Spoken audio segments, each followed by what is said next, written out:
Everyone Saranai, dear listeners. As usual, we begin our daily Buddothpado sermon like this way. First of all, I'd like to pay my humble worship towards our noble friend Buddothpado Arenvase. Through these Buddothpado sermons, as you know, we try to reveal the exact message which was delivered by Lord Buddha about 2600 years back into this world. So that is the effort, that is the effort of Buddothpado Arenvase as well. That is the one and only effort to bring it back, the pure truth which was hidden under the sands of time. Yesterday also we talked these things, but we have to highlight the fact of choosing the pure truth or pure Dhamma or pure Buddhism out of the available other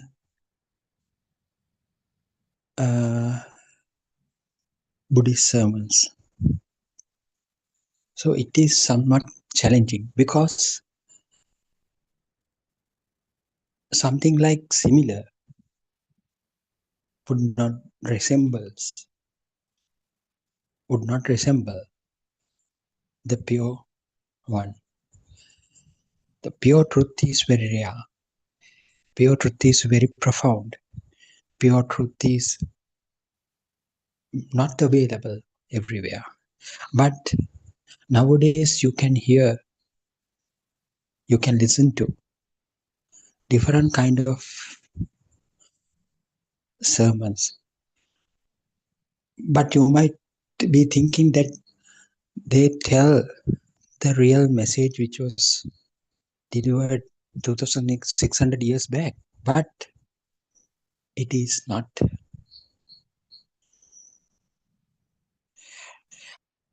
More than 99% what you hear as Buddhism is not the true Buddhism. So what you hear as Buddhism nowadays basically based on Karmapala effect. But what Lord Buddha said was the cause and effect, or the dependent origination. But sometimes you might have heard Reverend Theros are preaching the sermons which includes this Paticcasamuppada or cause and effect Dhamma. But the way they explain or way they interpret this cause and effect Dhamma is wrong. So is not correct. So people might be thinking this so they preach the Dhamma or the cause and effect Dhamma in a way that they on the basis of there is a person who is living, thinking that this action and effect or the cause and effect Dhamma had been told for a person who is living. So that's why they used to give certain examples to express or explain this cause and effect Dhamma, cause and effect Dhamma using these material things. So as an example, I can say, so they describe the form, the rupa, as the thing that you see. So it may be the chair. So they describe the rupa, the first thing in explain five aggregates: Rupa, Vedana, Sanya, Sankara, Vijnana. So when they want to explain this, describe or define this Rupa, the way they define is by taking whatever the material thing around them. So they refer the Rupa as something you can see, or form as something you can see, or something you can hear. But that is wrong. From the beginning, from the very beginning itself, where they try to untangle this, or where they try to describe this cause and effect Dhamma is wrong. For it will definitely mislead someone who listens these explanations, these kind of explanations. So the form is not the visual thing or observable thing around us. Form cannot be explained by that. So people, by the even Reverend Theros in very reputed temples, especially in Sri Lanka, they try to explain this cause and effect Dhamma in this way, is in this particular way. So what they define as form, the first step of the explanation of skandha, as the material things that can be observed around you. So they give just they tell the rupa is known as the example for rupa is a table. So then they try to incorporate this anitya, dukkha, anatma, the three major characteristics into that rupa. That is wrong. That cannot be done. So how they try to incorporate, how they try to explain this three lakshana, or these three characteristics that are found in pure Buddhism is anitya, or the impermanence, dukkha, the suffering, and the non-soul state through this form. But you can't explain those things. So what they try to so how they try to explain is, so if you take the example of the chair as rupa, so how it becomes anitya. So they will tell, just because they are not permanent. So somehow in some other day in future, so this chair will break down. This chair will be broken into pieces. So after that, what will happen? After it will blend, or it will decay into the soil. So that is the way how they try to explain this trilakshana, or three main characteristics in pure Buddhism, using the rupa, or the using the form, but it is not the exact way how you could explain this anitya thing. So, in order to see or in order to understand what the real meaning of anitya, what you have to know is the explanation of skandha first. So, in the explanation of skandha, the first initial um, thing to understand what the rupa is. So, through these Buddothpado sermons, as far as I know, it is the only set of sermons that describes this form or explanation of skandha in the proper way. For that's why you have to keep on listening to these Buddothpado sermons. That's why we say through these Buddothpado sermons, it reveals the exact message that was delivered by Lord Buddha.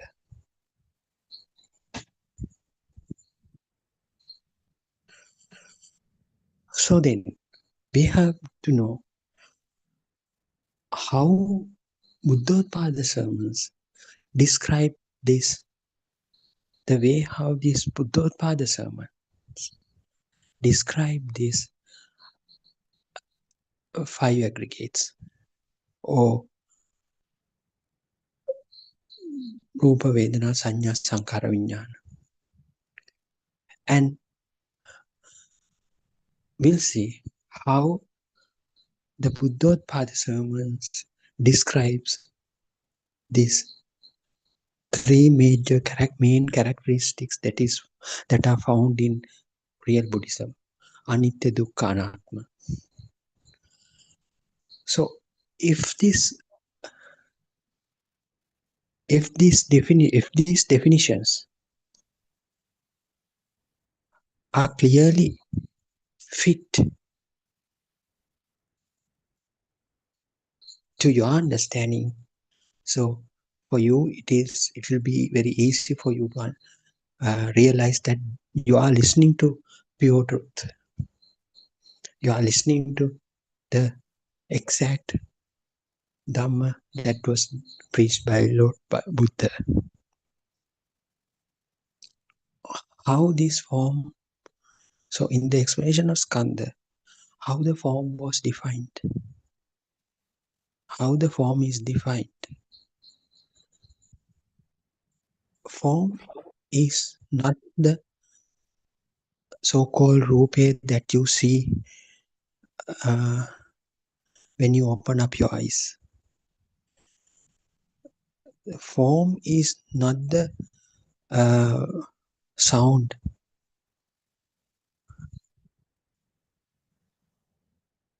when you keep listening to your paying attention to your surrounding. Form can be is the product or the representation of the initial vibration. So you will get another question. Definitely you will get another question. What is meant by the vibration? So that kind of a vibration thing had been not preached by Lord Buddha. Yes, of course. In some places they are, but for make for the purpose of understanding, we are using these words, the vibrations. So what Lord Buddha said is, whenever different endings or different extremes got formed, bearing different polarities, in between there will generate a certain power. For That means whenever two different endings with different polarities get formed, in between some sort of power will be originated.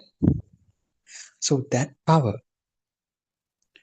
will lead to give that will lead to give certain kind of rupana.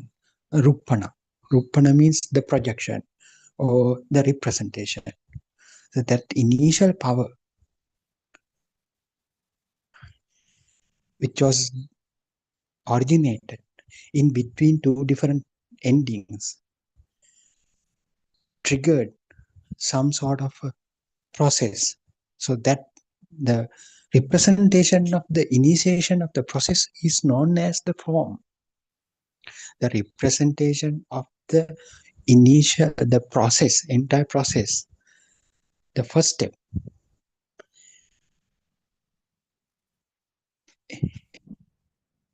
is getting represented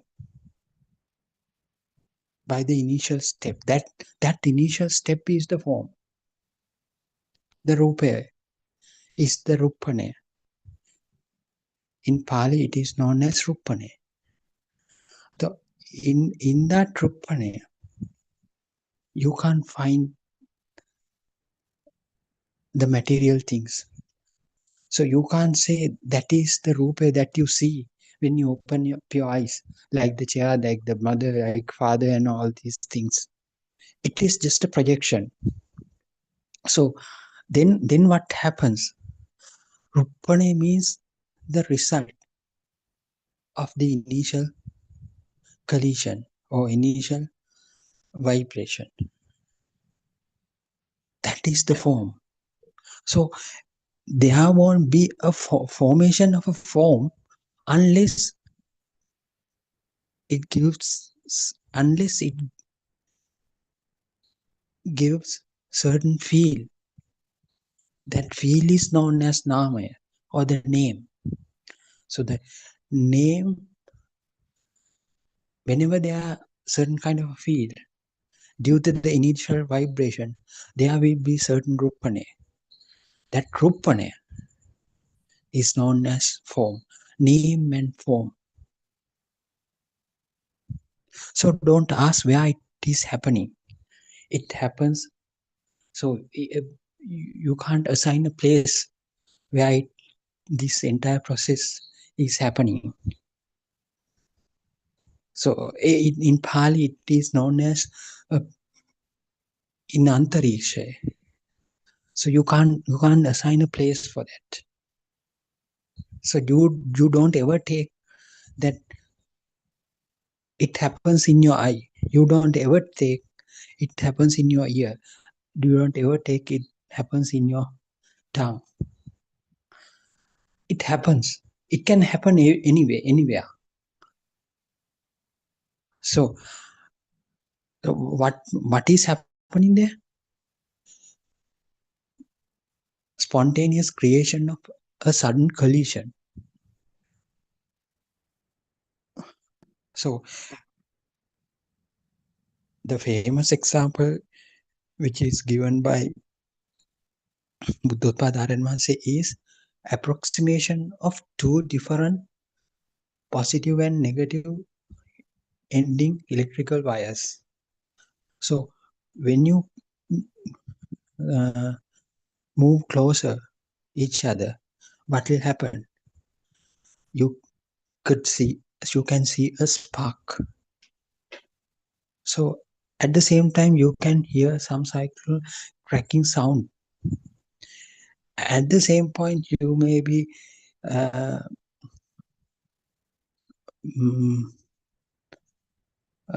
feeling some sort of a roasty smell. And if you touch that particular place, you might feel some sort of a heat. So the initial collision, so that collision is very similar initial approximation. So that is similar to the initial collision or the vibration. So you know, due to some sort of a energy exchange that has happened in between two different ends of these wires. So similarly, in the antariksha also, if some sort of a collision had been taken place, generation of some sort of a power in between is not preventable. So that power could give some sort of a field. So that due to that field, that is known as nama, or the name, some sort of a rupane will occur. That is the form. So that rupane will be represented as, in one instance, as light. So just very similar to the spark that you see when you approximate two different wire endings, right? So at the same time, the same initial power can generate some sort of a audible sound. So as you heard a cracking sound when you approximate two different endings of wires. So same thing happens in the antariksha as well. The sound got generated. At the same time, it produced certain amount of temperature, heat. So the heat get generated. So at the same time, some sort of a smell, maybe a roasty kind of a smell. And also, if you put your tongue there, you will feel some sort of a taste as well. See how these things get produced. Everything get produced as a result of the initial collision. So how this collision took place? Due to formation of two different endings with different two different extremes with different bearing different kind of polarities, maybe positive and negative, north pole and south pole, presence of uh, gravity, absence of gravity. So whenever they will get two different endings, certain amount of power generation in between is not preventable. So that power is capable of giving some sort of a projection. If this projection happens to be a light, so that is the point where the vision takes place. Irrespective of the place. So we don't know where it happens. So when this collision took place, when this initial whenever it creates two different endings bearing two different polarities, there is a chance to produce the light. There is a chance. Actually, there definitely it will produce the light, a sound, heat, taste, and also smell. Why? So that is because the rupane or the form That's why it has been put into the first place in the explanation of skandha. The Rupana is the main cause of formation of these different kind of perceptions. So still yourself has not been created. There is no living being there. You can't find a living being in that particular place. Some sort of a process is going on. You are not involved in that. Not someone else got involved. Just happening in the place can be known as antariksha. Some sort of projection now you can see. So that is the point where the vision, process of vision is happening, process of hearing is happening, process of um, um, contact is happening. So it does not. So after creating that kind of a perception, it does not stop producing energy. So the initial energy has a tendency or capability to giving rise to more and more subsequent collisions to happen. So in simpler terms, formation or origination of one single vibration is capable of giving rise to more and more subsequent vibrations. So as a result of happening more and more subsequent vibrations, the energy that get developed within each and every vibration now will be more. So that energy is capable of giving rise to more and more forms. That means more will be projected. More, the projections will be more. So the light, the resulted light due to the initial collision will starts to stay longer because it keeps on producing more and more energy now. So the light will stay longer. The perception of light will stay longer. The perception of sound will stay longer. So what will happen next? So all these perceptions now merge together, now combine together.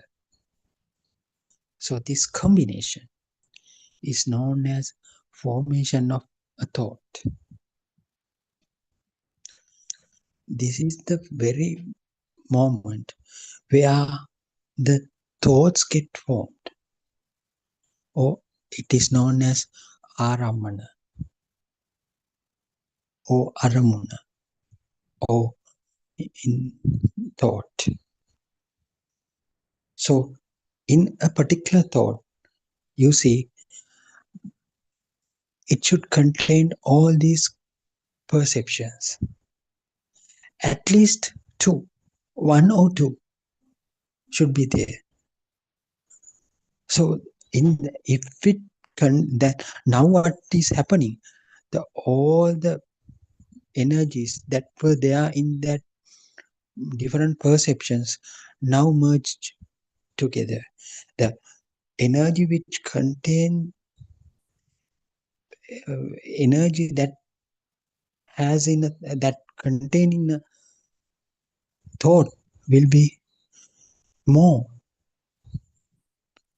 and also it does not stop producing one single thought.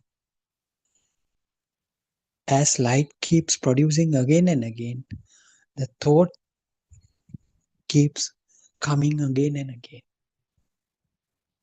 So the example of the thought is the objects that you see around you. So the easiest example we usually take is the chair. So chair has the visionary component, and also it has an auditory component. So auditory component is the name that you use to refer that object, and also uh, some sort of a contact perception is also there. Through the contact, you will identify it is a hard object, as it is a hard object, and also it includes some sort of mm, mm, mm, smell even. So if you sniff a chair, you will see some amount of, even a little amount of smell.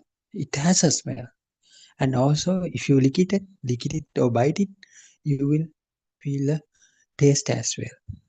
So every perception now got merged to form this thought. So that is the first place where your mind gets created. So these are very important. So, and also it does not stop producing one single perception, one single thought. So as it keep on happening, so the thoughts used to come again and again.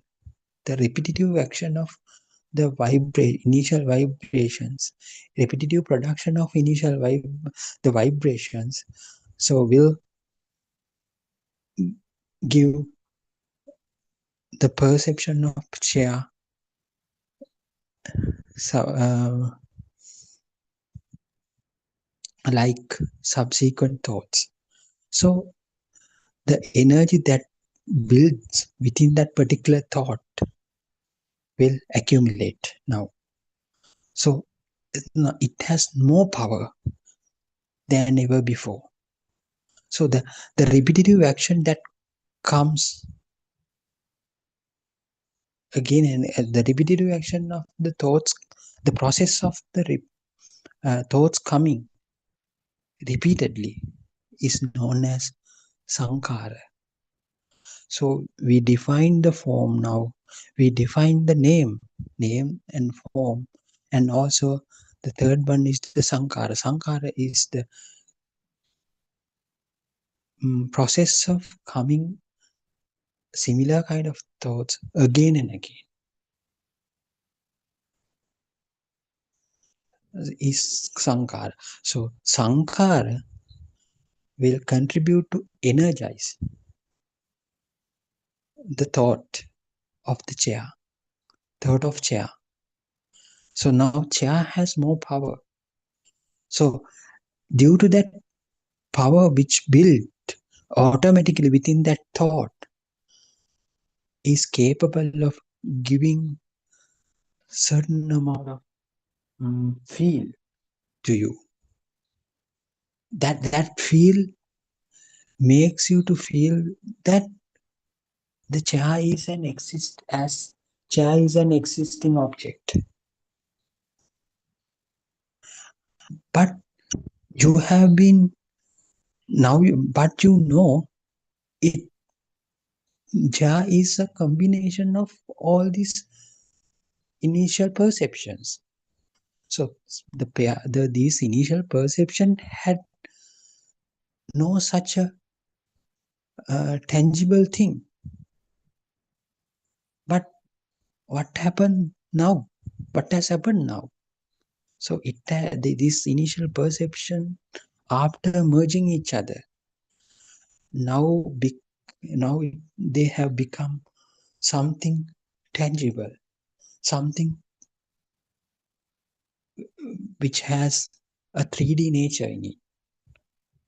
So now for the touch, you feel it is a solid kind of object. And you also recognize the 3D shape in it. And the 3D shape is confirmed by your through your touch sensation. So all these things are perceptions. So if you break it down to the individual components, so they are just perceptions which has been uh, um, came out as a result of the initial form or initial vibration. But now we are dealing with something that is palpable, something you feel hard, something. So all these perceptions now collectively make something really existing in front of you. So now this particular aramana or particular thought, particular aramana has an existing feel. The beauty, so until now, until the formation, until uh, this step, have you ever noticed any kind of a living being involvement there? No living being had been there in that process, involved in that process. Neither by you, but the object got created.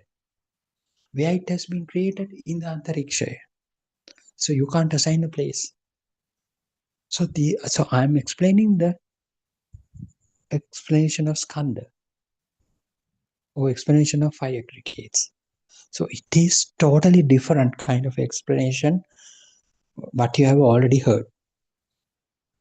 So now this particular thought, as example, we took the chair has a 3D figure and also has a solid feeling and also has a mm, existence look. So now what happened? In order to feel the existence of that particular object, there should be a person or an animal or living being from the other side to perceive that the existent object. So that is the magic. Now what is happening? A living being will be created. A conscious field will get created to perceive that particular existing thought. But what you didn't know is this fact. What is that? The same energy which got originated in the initial instance, now it has been transformed into a living being, into give some sort of a conscious feeling. The initial, the same, uh, after a subject, after being subjected to different processes,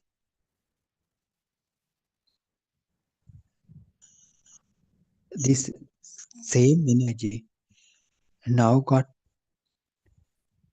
transformed into a certain kind of a conscious feel. That is the place where you get born.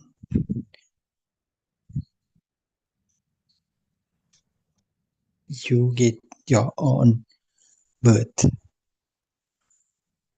Until now, no one was there. That's why Lord, that's why Sila Tirnia said, Nahidang parakatang bimbang, nahidam parakatang agang. This bimba means this projection, or this reflection, or this aramuna, or this chair had not been created by me, neither by you. No one created this projection. But ultimate result is formation of the self, the formation of the conscious field. So this field had not been created not by you, not by anyone else. It happened automatically, spontaneously, due to ongoing certain process ongoing in the nature.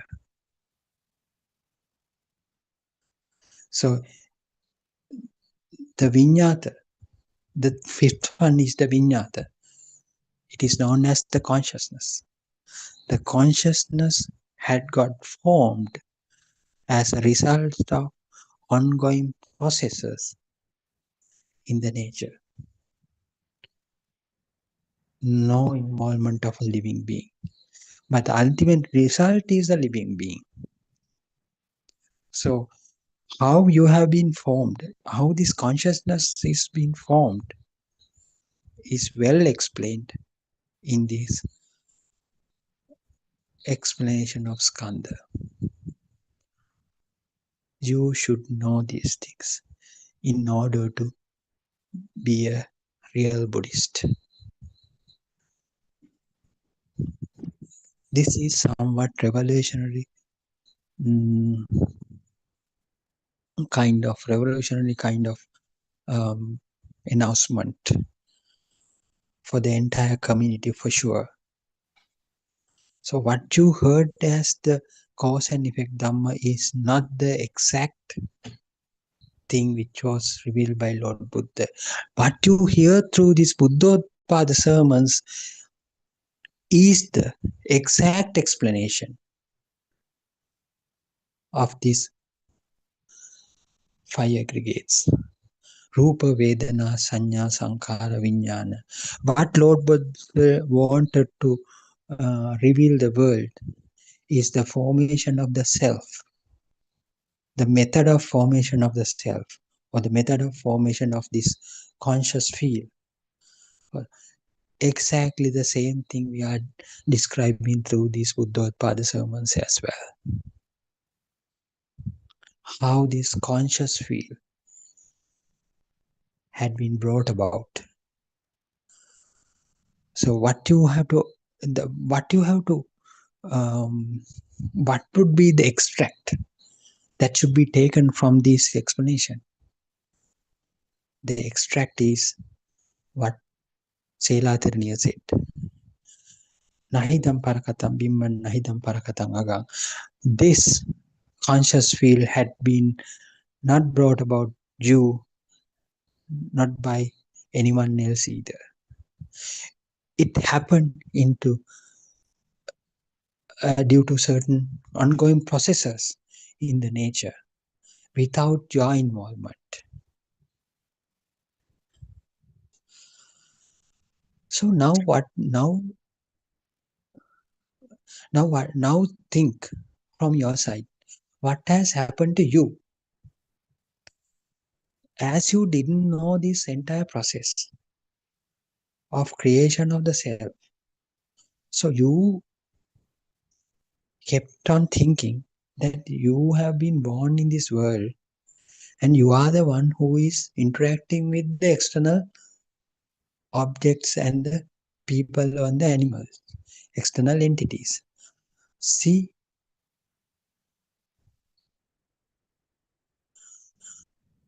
what sort of ignorance that you have, the amount of ignorance that you have is very huge. That's why Lord Buddha said, people who are in the mundane world are so innocent. As they don't know this truth, they suffer. So if they can realize this truth for a little while, they will end the suffering. The suffering will be ended. So you have been thinking that you have been born in this world. Now you are a grown up person, and you are the one who is interacting with the external thing, external objects, uh, society, people, and from that you will get these kind of sufferings. Yes, you are suffering because of you didn't know this process.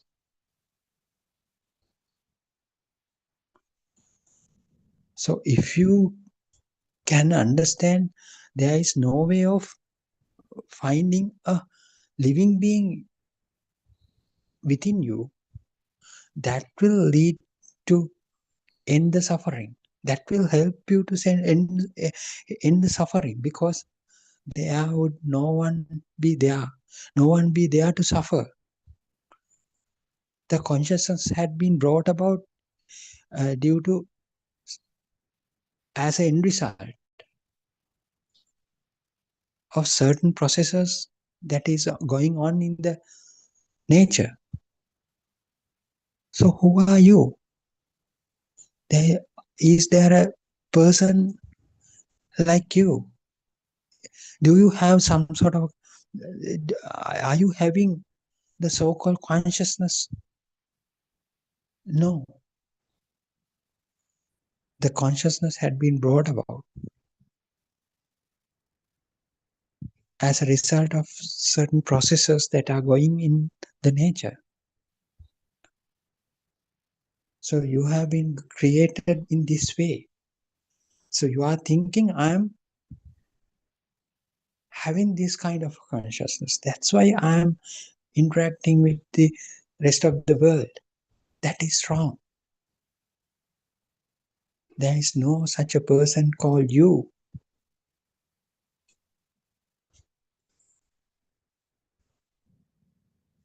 The vision, hearing, um, contact, all these things are not things that are done by you. So you are thinking that you are doing these things. Actually, there is no way of finding a living being anywhere.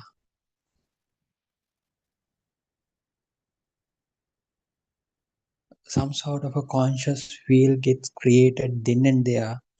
So if this, so what happens? The problem, so where you went wrong. So the place where you went wrong is very difficult to catch. As soon as so as I explained earlier, how this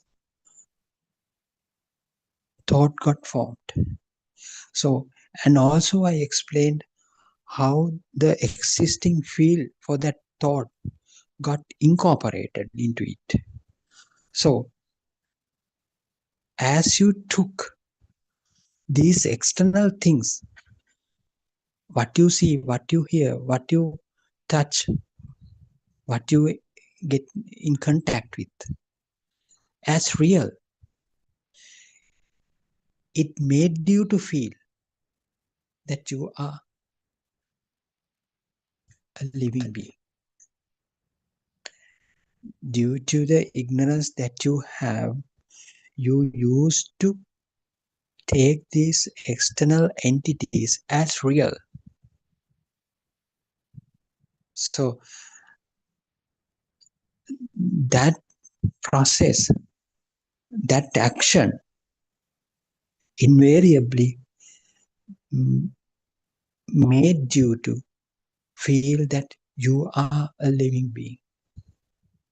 Otherwise, no absolute living being is existing anywhere. So that is so important to understand. As you used to take whatever the external things that you deal with as real things, basically the thoughts that you deal with as real thoughts, invariably what has happened? A living being got created. So that living being had been named as John, Peter, Emily, Alice, as such. So now you understood. In order to understand the non-existent state, first what you have to understand is the formation of this thought, the entire process of formation of the thought. The thought in the sense the chair or mother, father. So whatever you deal with, whatever you interact with, just open up your eyes and see, look around. So you might be seeing the bed, you might be seeing the wall, you might be seeing a tree.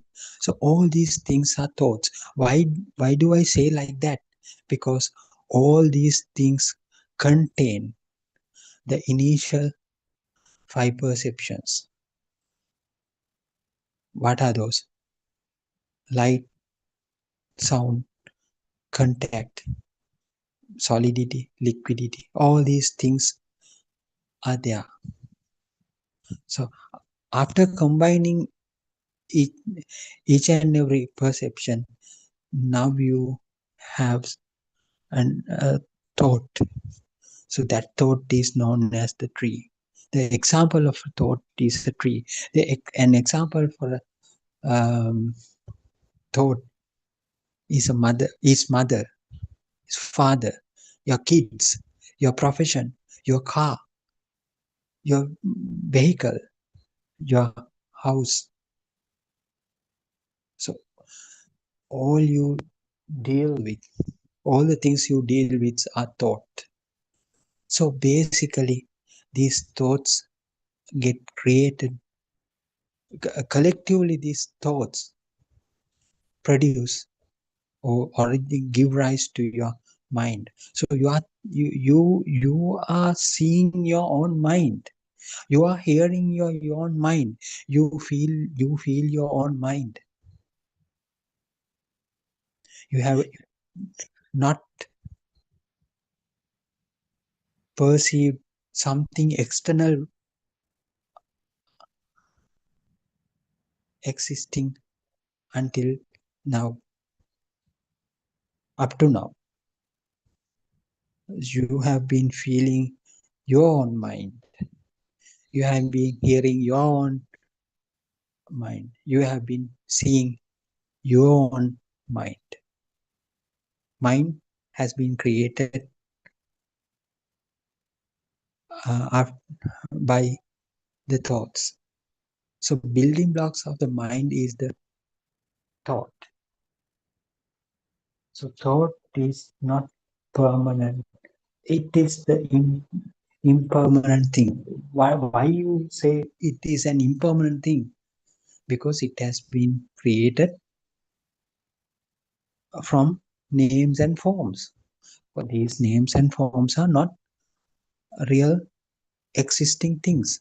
So that defines the fact of anitya. That defines the explanation, the main characteristic which is found in the Buddhism. It is known as anitya, the impermanence nature.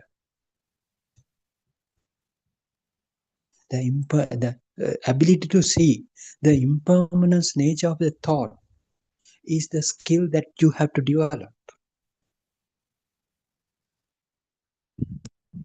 So, if you take these thoughts as real things, what will happen? The suffering. You, the suffering is inevitable. So, as an example, if you take your mother, yeah, your mother is a thought, right? So, your mother as a really existing uh, human being. So, when she dies, you will be sad. Why did it happen?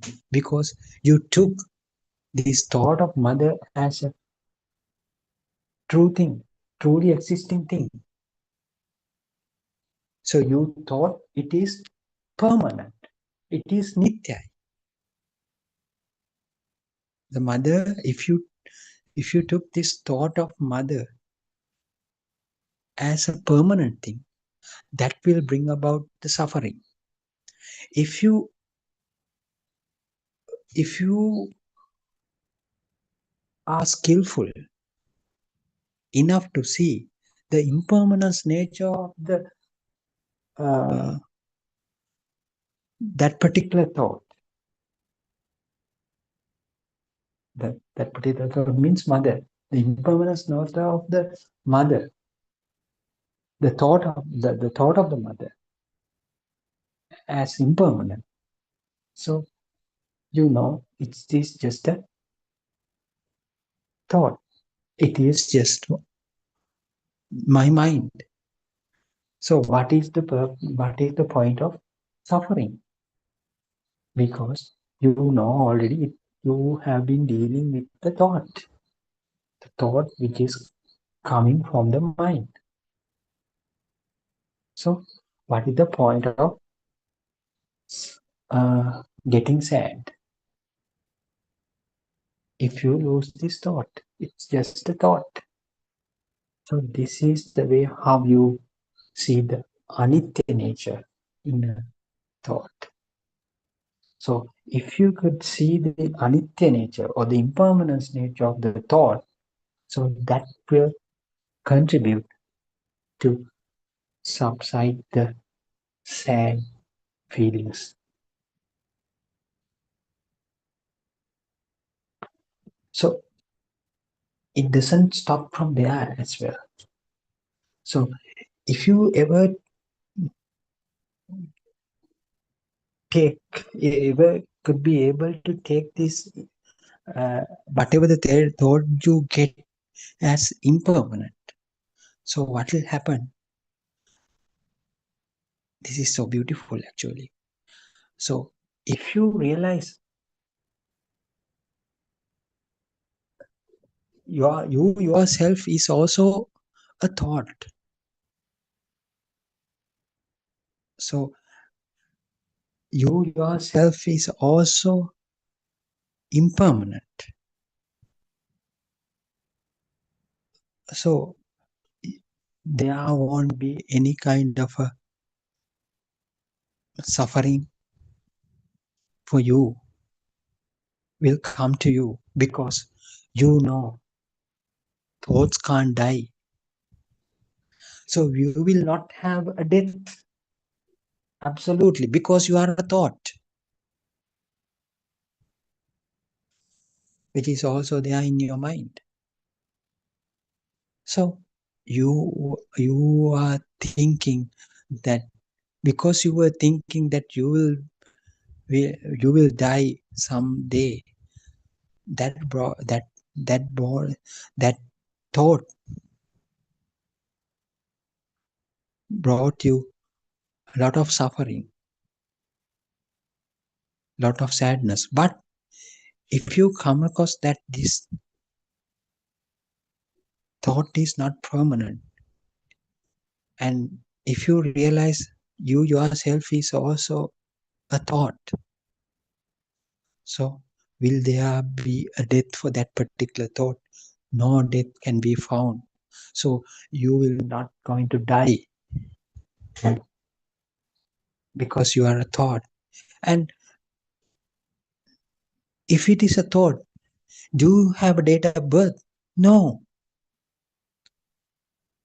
So you don't, you won't be able to find your birth as well. So you have not been born. So for a being who had never been born, will there be a death? You won't find your own death as well. So this is the way how you get away from all the suffering. In the absence of a self, would there be a person to suffer? Would there be an animal to suffer? Would there be a living being to suffer? No suffering will be there. That is exactly what Lord Buddha said.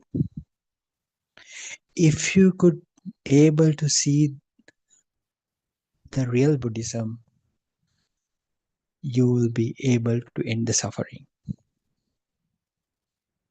What you have to understand is there is only thing that you have to understand, that there is no such a living being within you.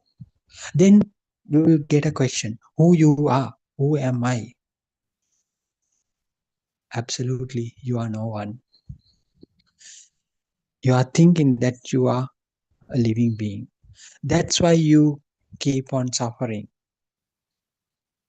But if you realize that you are just a thought, you will understand there will be no living being to die. So see how much relief that you get even after the amount of relief that you get by hearing this Dhamma. See, you are not dying. You have not been born even. So you are no one. In order to suffer, you have to at least present. So you are not a person who is living. So that you can achieve that state of understanding or realization by listening to these Buddothpado sermons. Why these Buddothpado sermons only tells the exact message of Lord Buddha,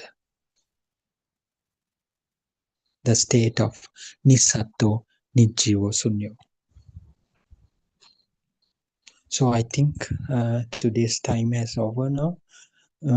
So we can talk tomorrow as well.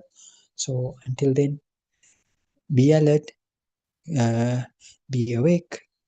Don't disregard this message. So this is your story of life. This is the story of your own sansaric cycle. So you have been born to end. You have been born as a human to keep the full stop to your own sansaric cycle. So be very inquisitive. You will catch it. Until tomorrow, good night. Have a pleasant evening. Thank you for listening.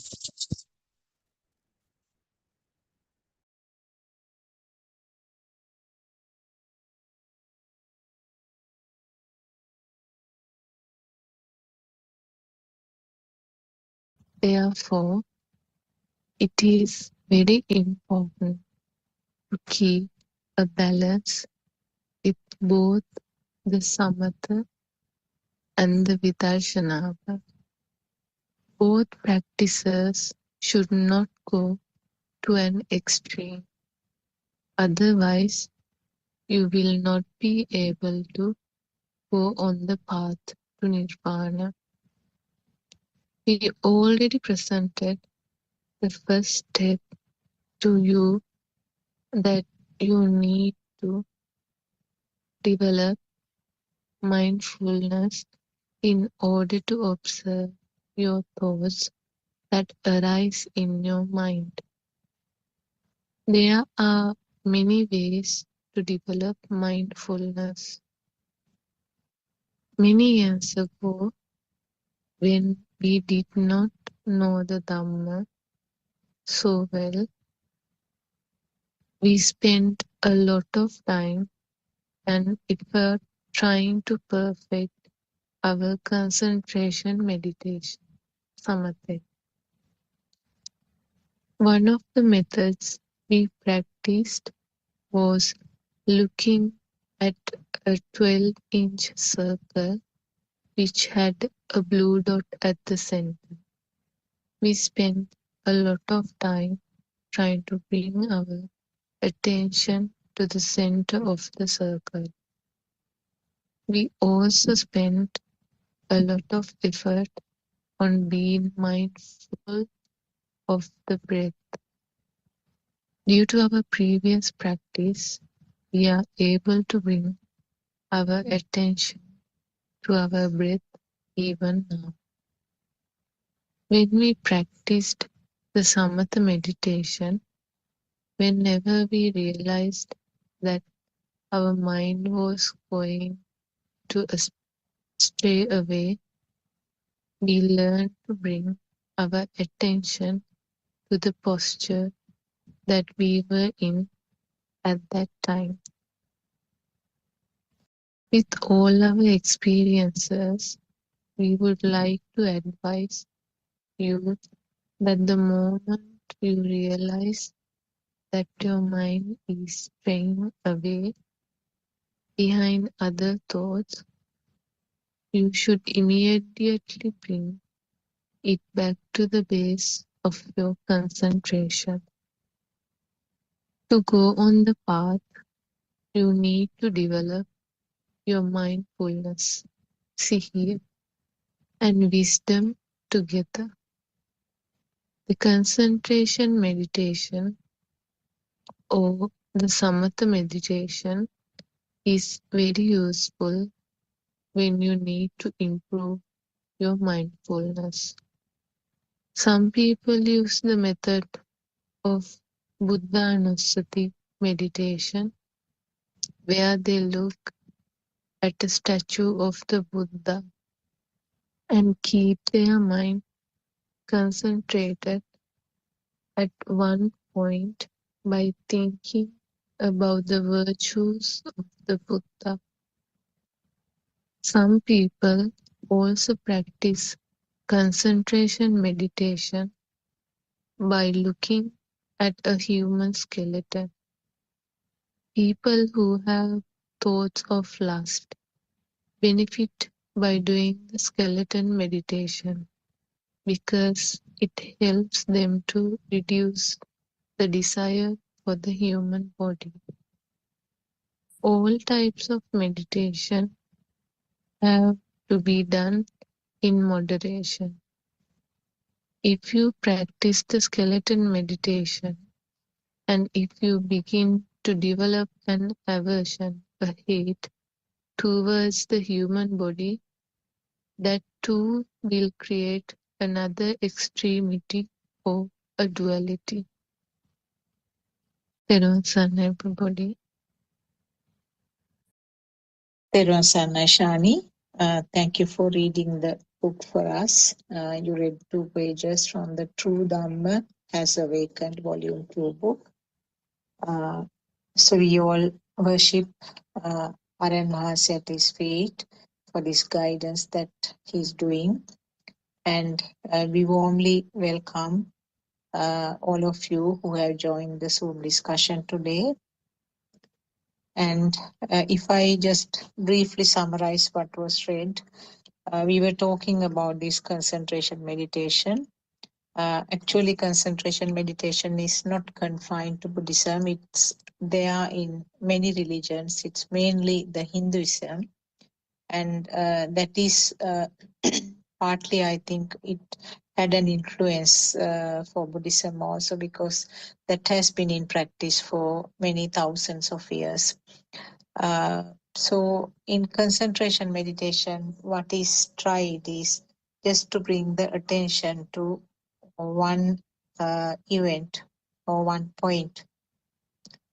As you know, the behavior of this mind, or the behavior that the how the thoughts are happening, how the thoughts are formed, is such that it's a very fast moving flow, and it's not easy to bring the attention to one point and keep it at that point. So it's a kind of uh, restraining or trying to tame the mind. So the things that were practiced were listed, I mean, just briefly mentioned in the reading. One common thing is the breath, uh, where the flow of air is touched, the concentration is kept at that point. That is one of the well-known concentration meditations. And also, some people used to concentrate on something drawn, a circle with a dot in the middle. That was another. It's mainly from the Hindu practices. So you are concentrating, you continue to look at that circle and then concentrate on that. So that is one of the methods. Also, it mentioned about looking at a Buddha statue. It's called Buddhanusati Bhavana in Sinhala, where you look at the statue and try to uh, remember the qualities of the Lord Buddha. So that is one another way. And the other one mentioned in the book was this looking at a skeleton. And it's good for a person who has some attachment to a physical body. So when you try to focus on the skeleton, you realize that even though the body is covered with the muscles and the skin, and then looking very attractive from outside, underneath that is that skeleton, which might bring a kind of horrific feel to somebody, or another person might feel straight away some aversion to that. So those are different methods of being mindful to one point. But this thing called mindfulness actually is not limited to uh, Buddhism, or not limited to a religion. It's practiced even by groups who are not following any specific religion, but it helps in all these methods. Actually, it helps to calm down the mind which is agitated. So now we know that any of them should not be, should not be practiced to the extreme end.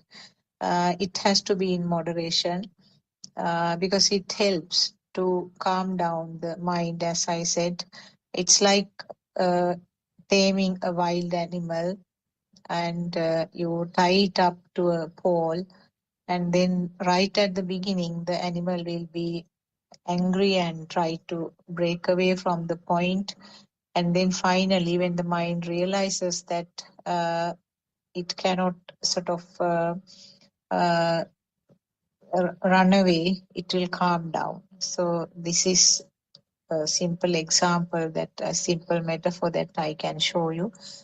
So what happens is the mind will be trained to focus on one point. So this has to be balanced, as we read in the book, as we all know.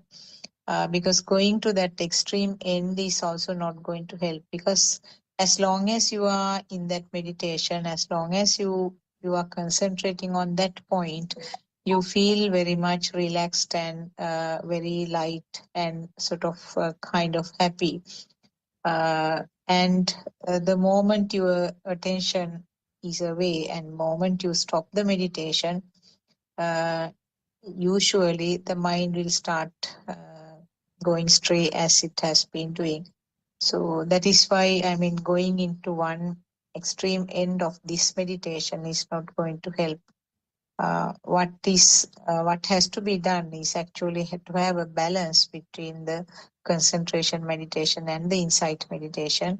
Insight meditation is something like you let the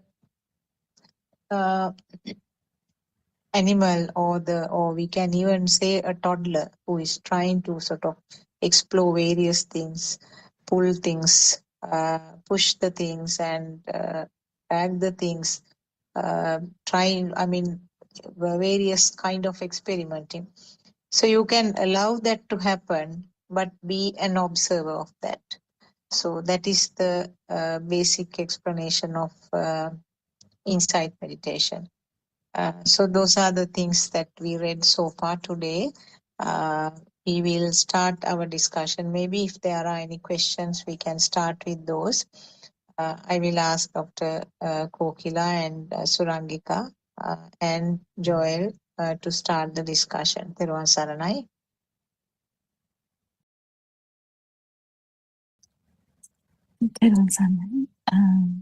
Yeah, we can start the discussion. We worship and say with so much gratitude, and we do these Zoom discussions according to his guidance. And do you have any questions? Anyone can start the discussion, also doesn't matter.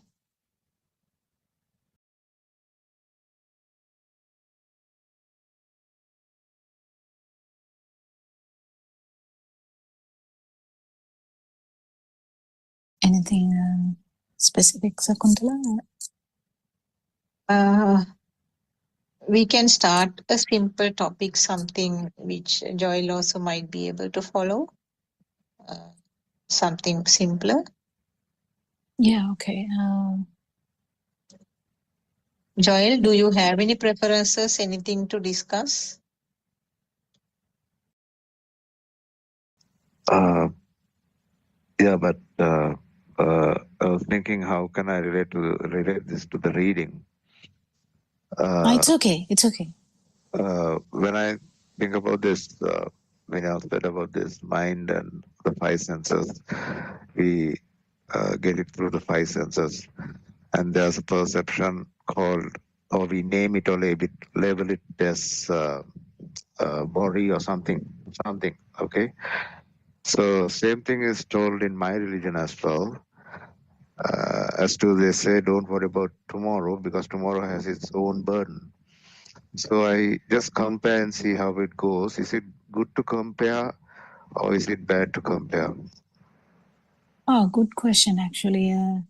It's a very good question. So the truth has nothing, because religions have so much of things, actually the Buddhism nowadays has gone to so much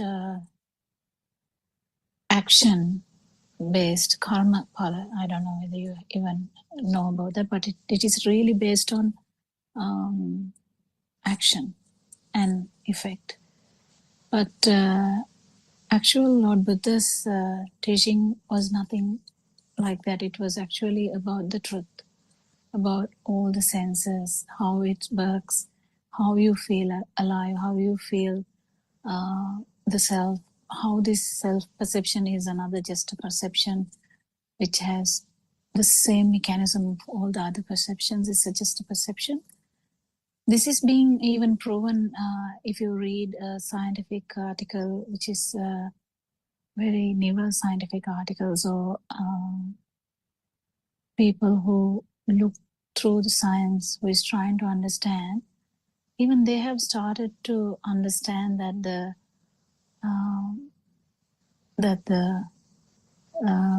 quantum, the effect of life, how life is not actually the mind or the body. And then they are searching what it is, and they are actually understanding that it's just a kind of a power which we haven't thought about or we haven't researched enough about. But Lord Buddha has always told you can't really research about it from outside. You have to research about it inside.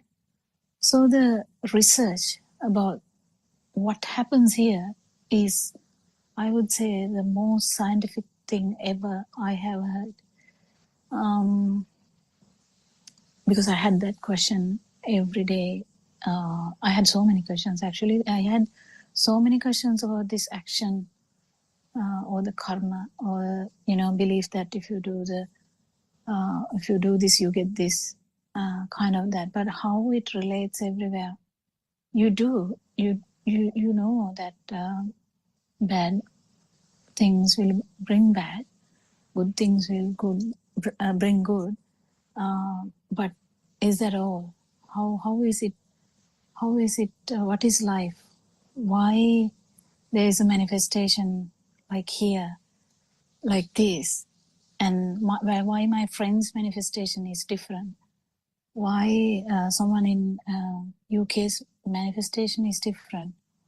How there are differences in manifestation? How there are differences in the observations?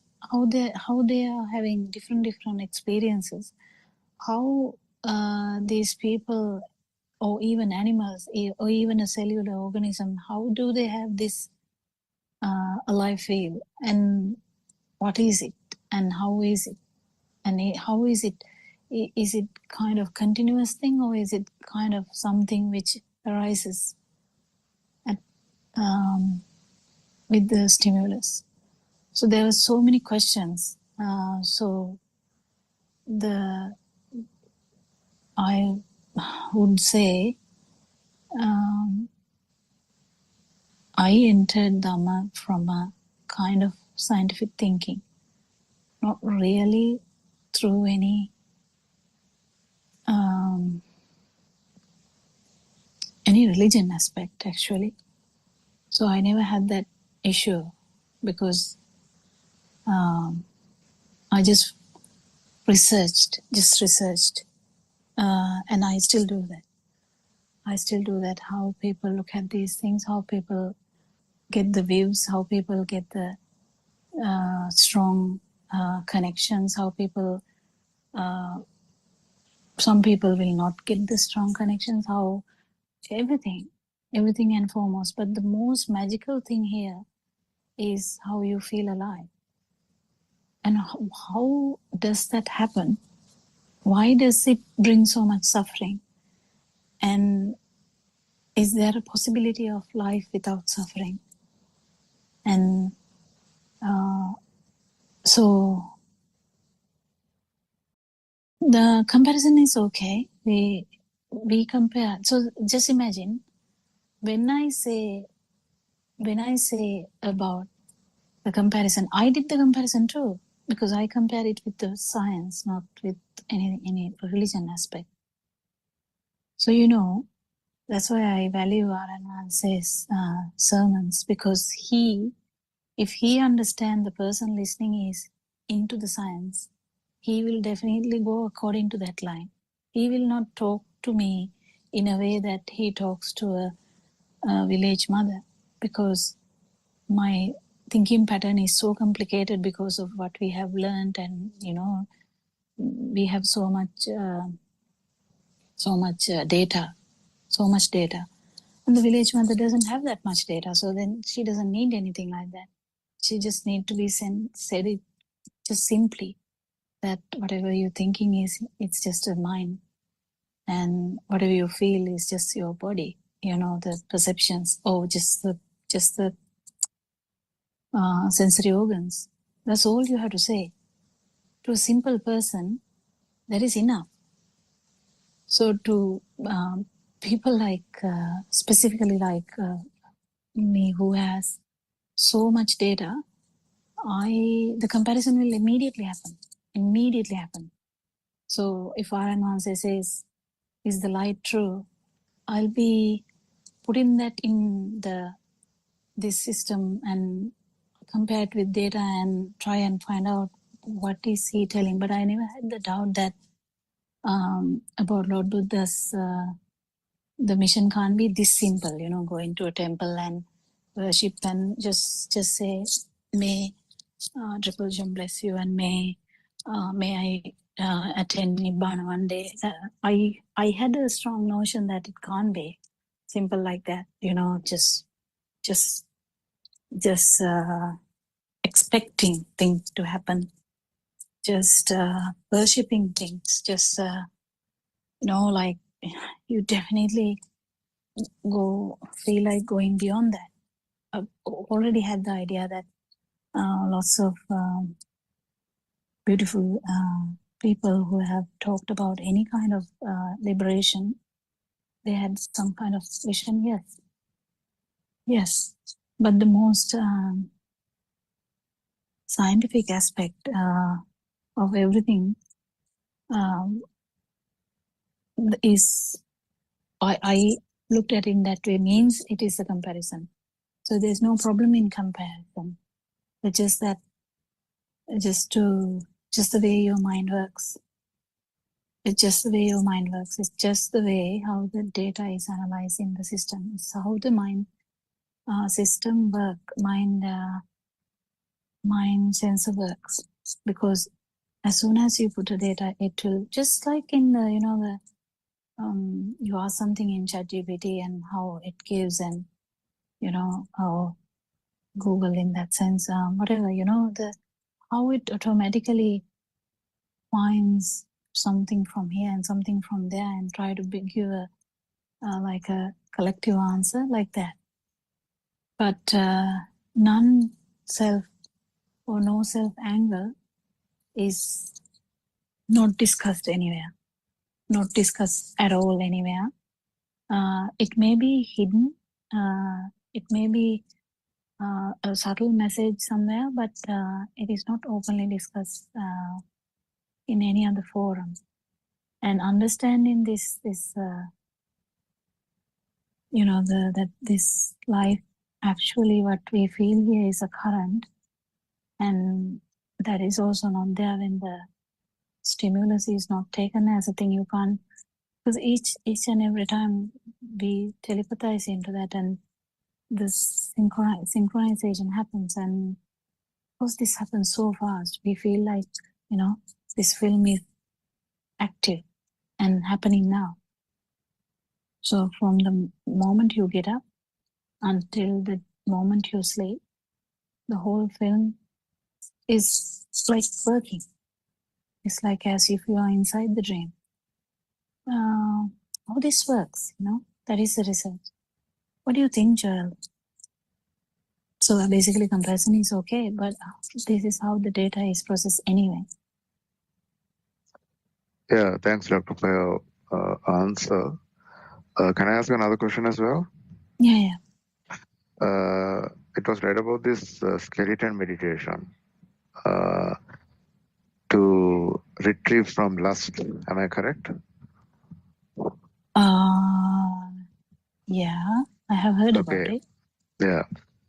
So, like, for example, I'm just saying there's a couple who are married, and if one person does the skeleton meditation and just goes off from the other partner, how does this work? Or if well, person is not never talk about these concentration meditations.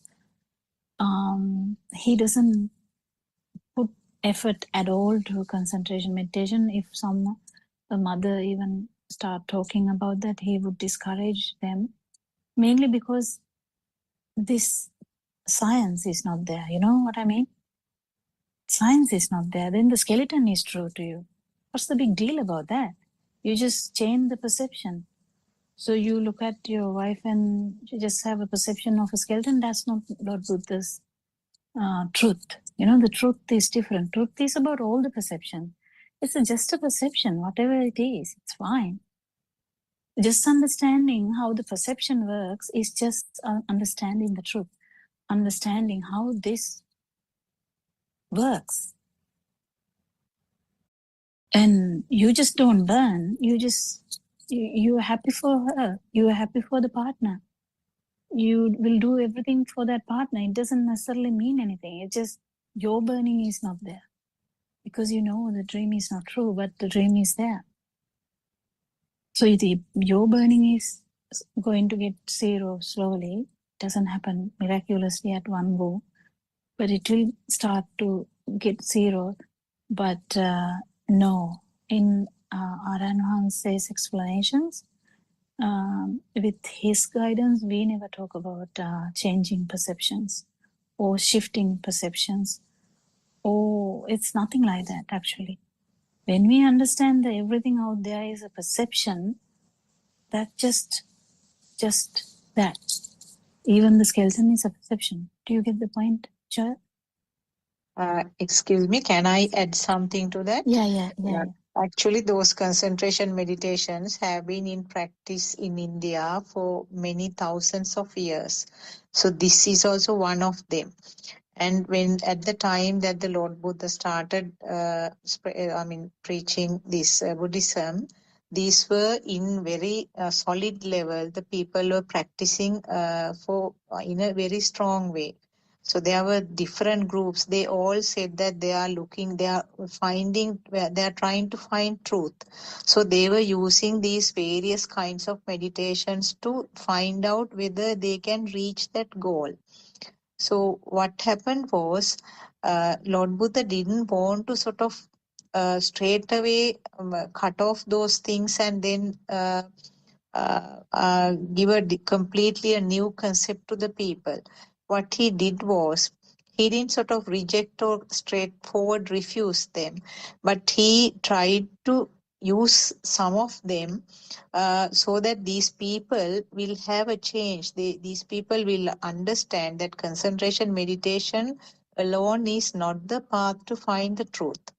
So this meditation is one of them. Actually, they have been used even in Sri Lankan monasteries, the jungle type of places where the priests are mainly doing meditation.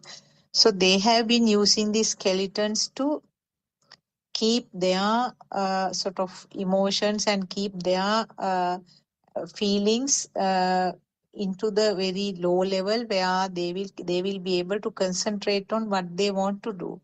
So actually this meditation by looking at a skeleton is not something straightforward from Buddhism. It was something from the Hindus, and then also there were these different sort of uh, groups, saying some were called Niganta, some were called Brahma. So there were so many faculties like that. So they were following this. So what happened was Lord Buddha was more tactful because he didn't want to refuse those things, because he knew that people were looking for the comfort. They were trying to get rid of the sorrow by using all sorts of meditations. So that is how it came here, because it was mentioned in the book. I just briefed on that. So it's not something that you should practice, on a person who is living with you in the house or your family. So I don't know whether the way I explained gave a sort of wrong impression, Joel. Okay, there was a night. Yeah, thank you for adding that, Dr. Sakuntala. Yeah, true. So this studying about truth, or researching about truth, or understanding how we suffer, or what is this power behind, or what is this suffering stemming from, is the research we do. And in that research, your power will start to get so low that you will be so feeling so good. That's how it is. and you will not be even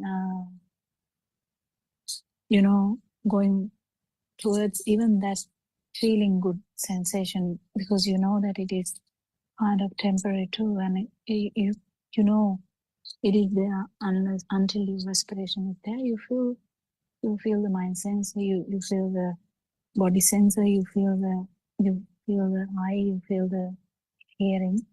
That's all, So it's okay. Anything is okay. Everything is okay. So is that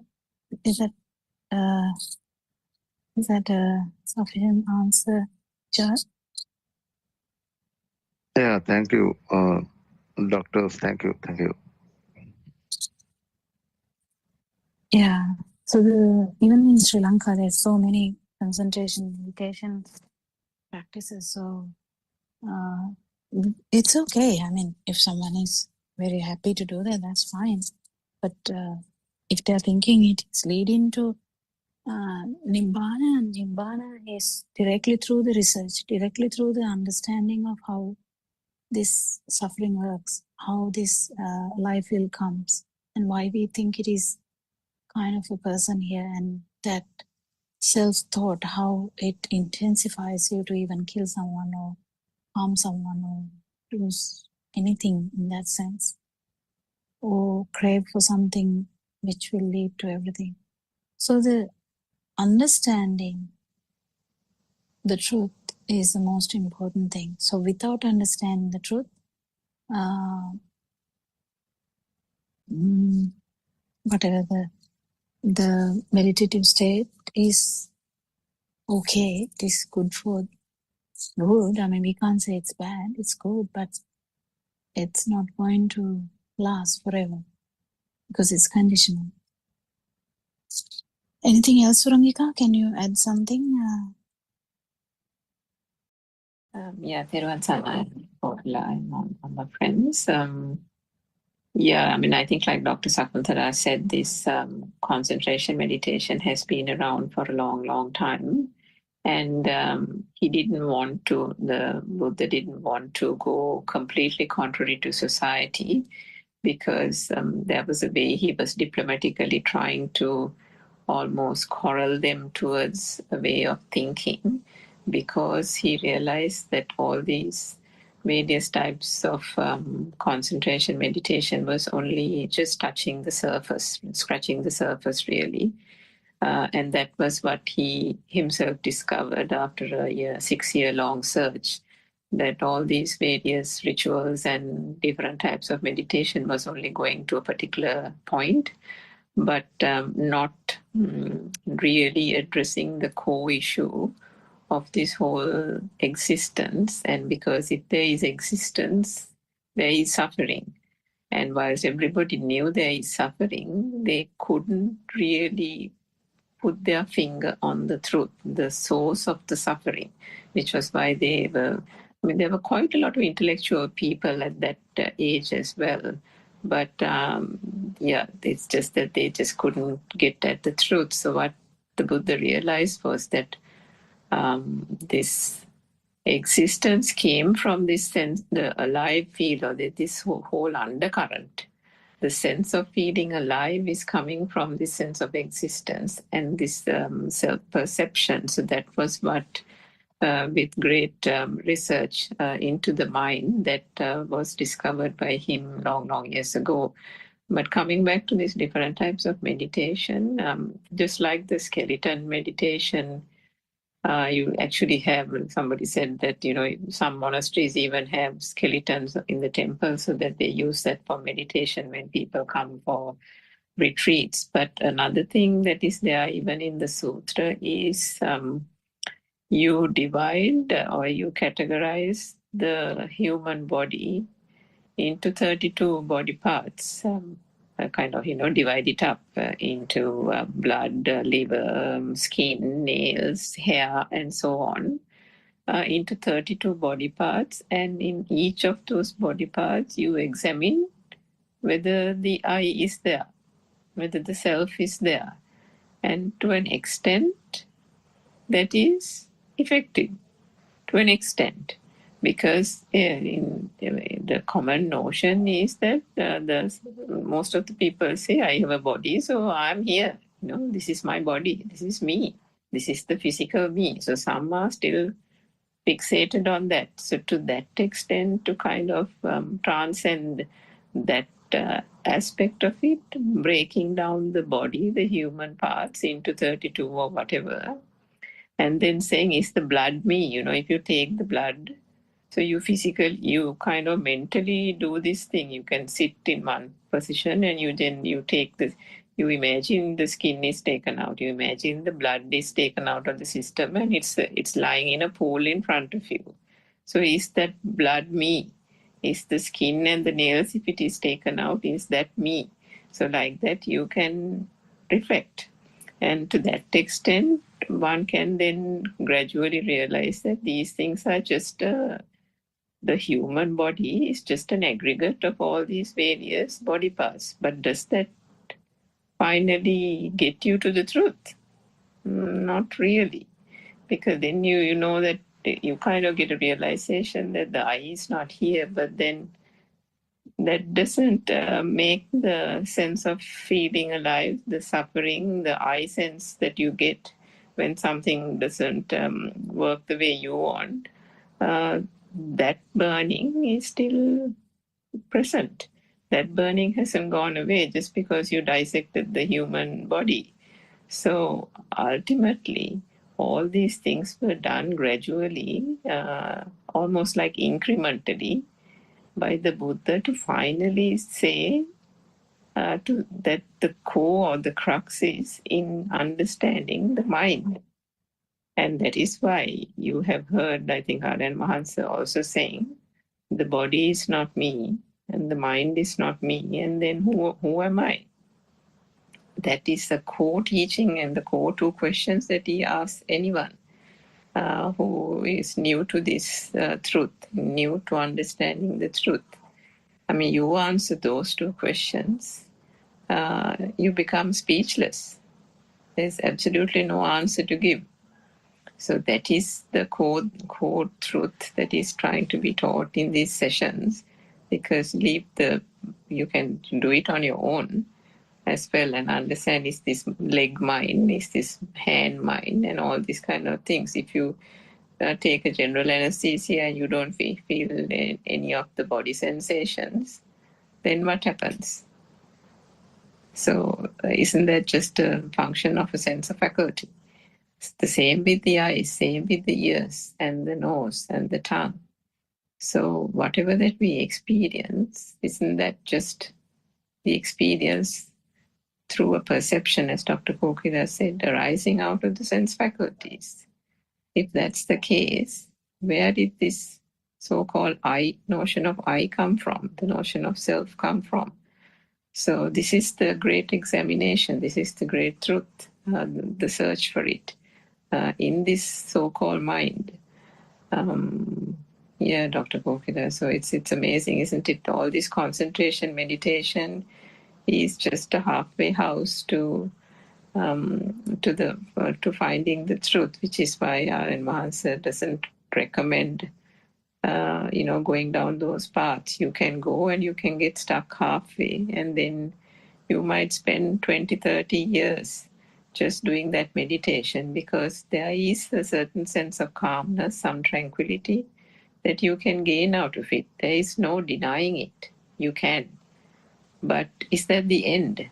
Or are you just, just kind of languishing in a spot when when the burning is still there and the suffering is there? And if one is really curious, if one really wants to get to the core of eradicating the suffering, then one must be brave enough, courageous enough to say, I know I'm feeling very calm and tranquil, and that meditation is like really giving me a good feeling, but hang on, I still have these cravings. I don't like that person, or if somebody says something to me, I'm getting this burning sensation. I'm never satisfied, or something or the other. So why is this? Is the meditation not working in that case? So one needs to be able to be brave, be able to be frank and honest, and see that is that working or is that then not the truth. So that search and the honesty and the frankness of one's own search for the truth, I think, is very important. Yes, Dr. Gopilan. Yeah, it's a very beautiful to understand the whole thing, understand, and I would say it is very good to know the truth, isn't it? It's we talk about human rights. I think the biggest human right is to understand how this system works. But that is not a concern to many. Only few people might think about that. Or someone will get dragged to this understanding just because the burning is so much that person feels so restless, so difficult to live, and they might seek some solace, some kind of happiness. So they might come for temporary happiness, but if they get into this understanding, they know it is going to be permanent. It is going to be permanent because you understand that there is no self. You understand as well as one day you will feel it. That's the most important aspect of it. So the beautiful truth. So the Aran Wahanse has actually talked about all these aspects here. He has so much, some discussions before that. He has done so much just sermons. Then he started over the phone. People were asking questions, and he put them to the YouTube as well. So that's how this whole thing has started. So I just heard one day that he was talking about that how there is no self, and that's why I asked few questions in the first place. I wanted to know how he is telling that, because out of the interest, that is how the interest began. And of course, you will compare with whatever the knowledge you have, and you will keep questioning him until you get kind of matching answer. But then it's we still keep understanding how deep this is going to be, even if you understand Dhamma, and even if you feel it also randomly. If you haven't become like that completely, there's always a small gap. You know the gap, but still the noble friend's influence is there all the time. I think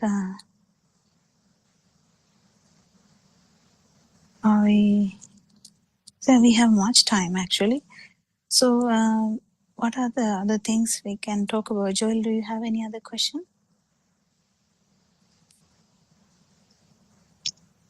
The other question is like, in Buddhism, they talk about rebirth, right? After death. If you are in the action and course, yes. If you are in this no self Dhamma, that is what is. So it is different, yes, they talk about that. Yes, 100%. Yeah. So why didn't Buddha be reborn? Buddha? Yeah. Why didn't he have a rebirth? Because there is no self vibration. So that's the thing you understand. So imagine a person is dying. What is dying? Dying means the system stops. So why there is some power left is the question. Why a child is born, and is telling about the past birth, and they match exactly. how he hit the train and how and actually when you go back to that place, there was that person and exact same thing which a child can't imagine, child can't imagine, child can't read, child can't listen to radio, but he's talking about something which happened years ago. How come that happened? There are so many researchers in the world also, in European countries, in abroad also. There's so many researches happening about this near-death experiences and the rebirth, and there's always a thing that people directly can't tell because they can't sort of get it. The thing here is, if you are in, if the body system shuts down, and everything should shut down, isn't it? Then why not? Is the problem. Then there's additional power there. That additional power of the last thought, it is synchronizing to another zygote. So how does that happen? How come that happens? It can be human, it can be any animal, it can be anything. So this is what the research included. This is what the research went on and on. And yes, rebirth is there. If there is, if the vibration is there, rebirth is there 100%. But if the vibration here is not there, and you completely understand this Dhamma and your vibration dies, in the sense gets zero, your system will stop. Yeah, that's it.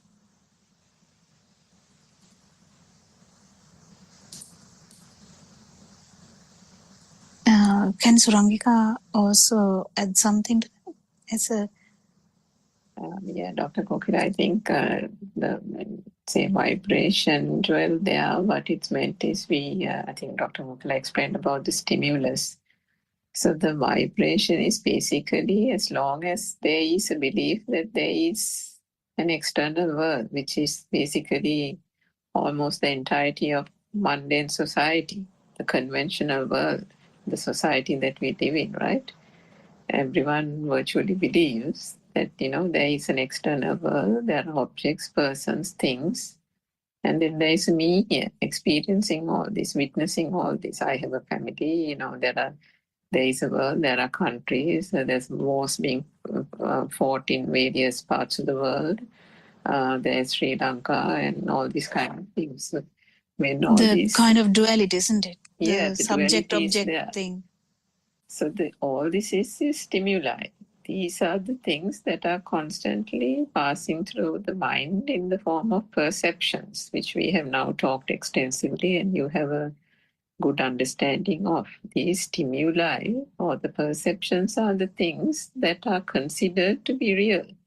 No one thinks about them as perceptions. The word perception in the English language is a very, very superficial way. I mean, you kind of talk about perception means I perceive someone to be like this, meaning it's your way of perspective of looking at things type of, that kind of interpretation is given to the word perception in the, general English language.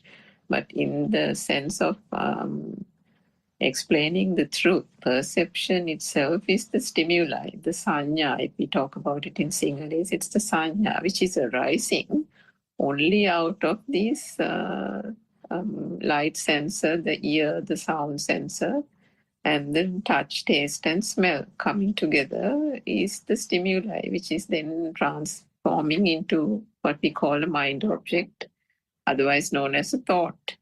So it is this, and those are also just, there's nothing in it. I think a few days ago or a week ago, we spoke about the apple. And then, when there is no apple in sight, if someone calls you when you're on the road and your mother calls you and says, well, can you bring some apples when you are coming back, when you're passing the supermarket? All she said was apple on the phone. And yet in a flash, you got the picture of the apple, the taste of the apple, what apples you're going to buy, which one you like most. All that came into play in the mind, right? So how did the green appear in the mind? How did the taste of the apple appear? How did you even get the sensation of the taste of the apple?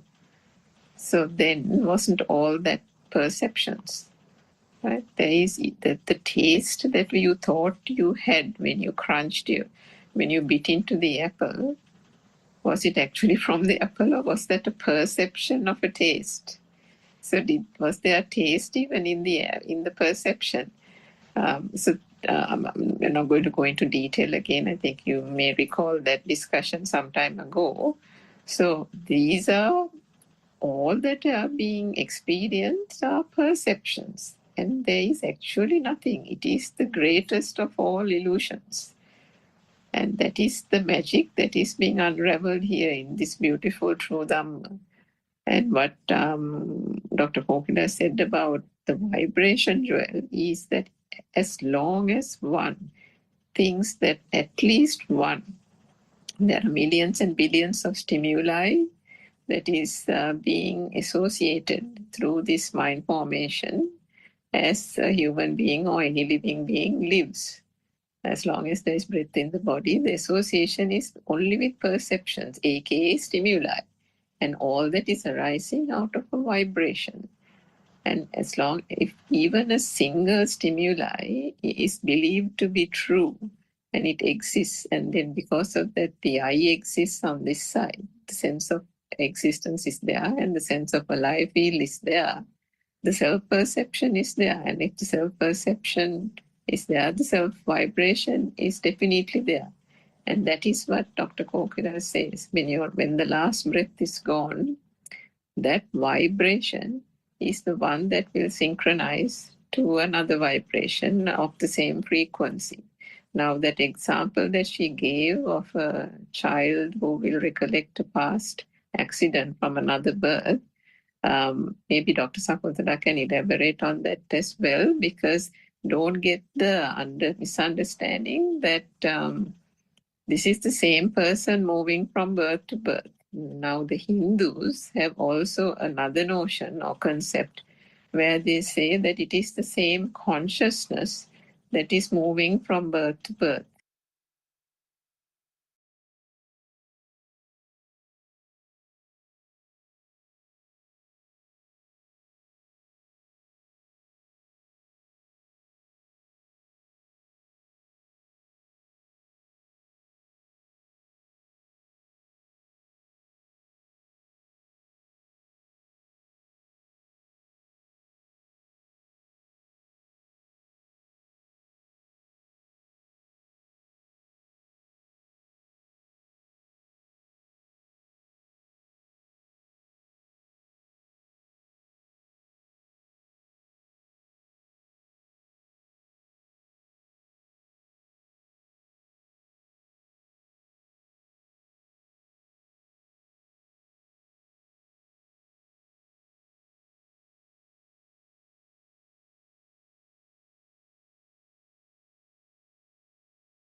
Buddothpado, Buddothpado, awakening in silence deep. Buddothpado, Buddothpado, where the mind no longer sleeps. Buddothpado, Buddothpado, breath is soft and flowing free.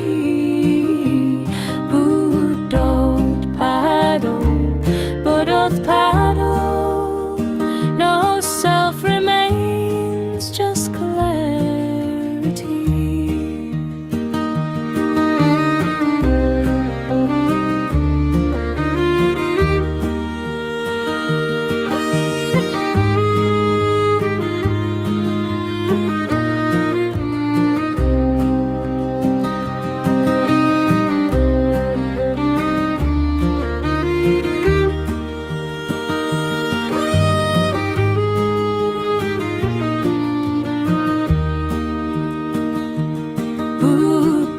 Buddothpado, Buddothpado, stillness shines like morning light.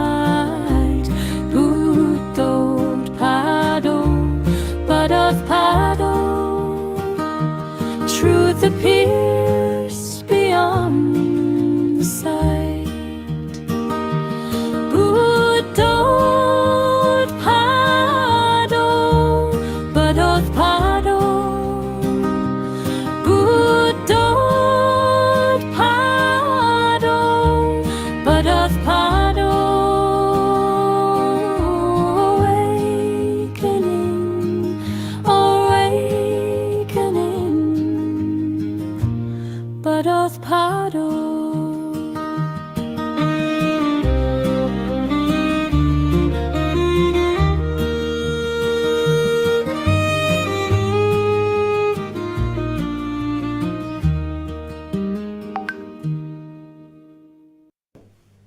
May the Noble Triple Gem bless you all. Therwan Saranai Aryan Wahanse. May I pay homage at your feet.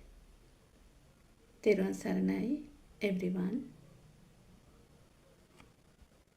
So now we know that the world is created by our senses. Eye creates the seeing world. Ear creates the hearing world. Tongue creates the taste world. Nose creates the world of smell. Body creates the feeling of hot and cold.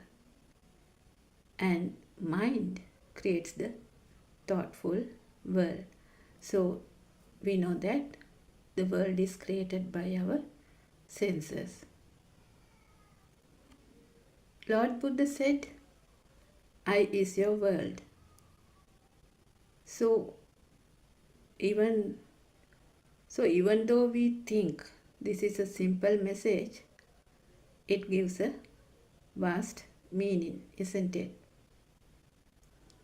We know that the baby in the cot,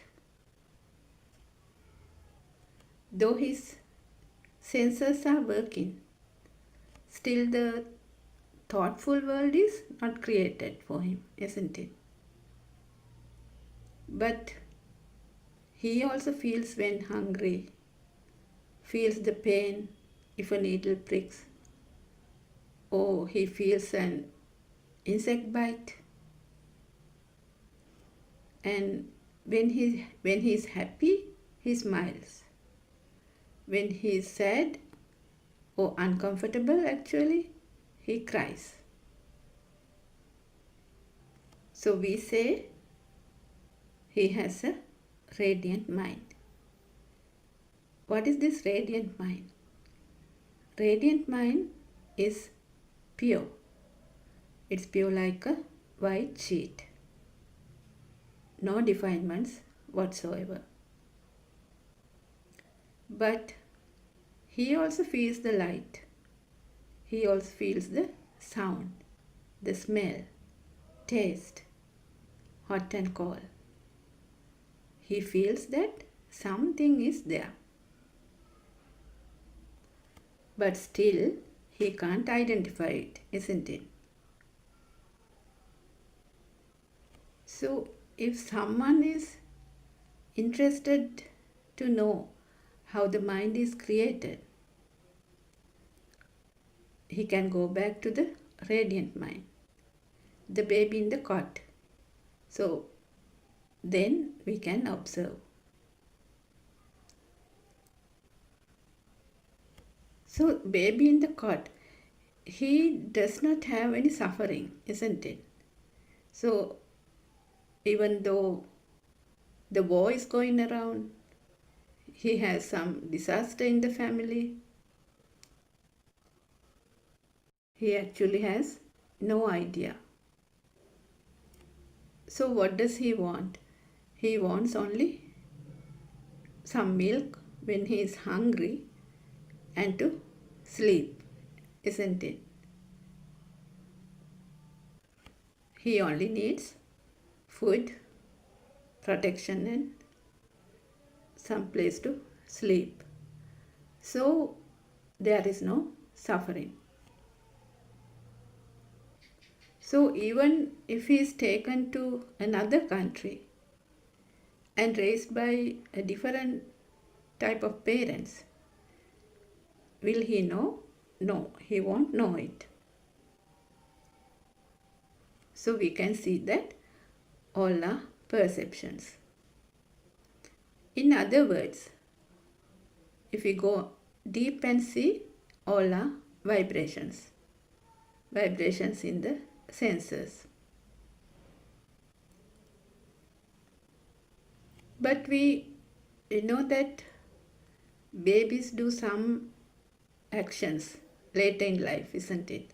Like turning to sides, lifting the head, crawling, moving the hands and legs, sitting down, also standing up by holding to something.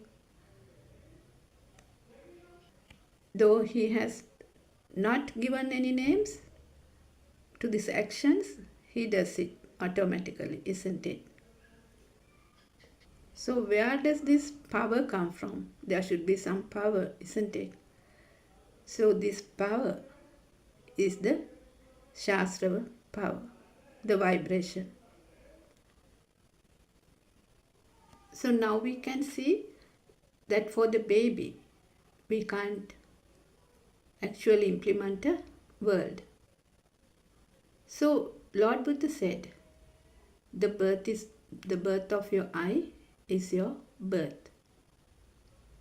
So how does this happen? So this means the child has to identify the things to implement a world for him. For example, say we keep a phone near a baby in the cot. He will not even look at it, isn't it? But if we give it to his hands, what will happen? He will obviously grab it with both hands. He will turn it around, put it in his mouth. So if there's a music, he will listen to it. And once you try to take it back, he will definitely hold into it tightly, isn't it? And he might even cry. So that is the Shasrava Svabhavaya, or the glue for the attachment. But he does not give any value to it. And he does not know what is it He does not know what is it at all, isn't it? So say the phone is given to a 1-year-old child. He now knows something about this. He knows actually what about toys.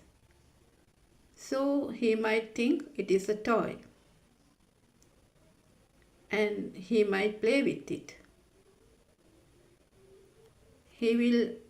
Sometimes he might try to talk to it. So he also will cry when someone tries to take it back. But still, he does not give any value to it, isn't it? So he might even hit it on the ground and break it. So what will happen? The father or the mother will be very angry because they have given a value to the phone. But the child, he does not have any value. But if we take an older child, he knows that this phone, he knows this is a phone, isn't it? And he might know that his father is using it. But still he does not give much value. Maybe his toys, maybe a toy car, is more valuable for him. So what happens if he breaks it? The father or the mother will shout at him and say, "Don't break it, it is very valuable." So now the child knows it is something valuable and must protect it. So what happens at the Montessori level? At the Montessori age, he is introduced to colors and sounds and shapes. So the colorful world is created.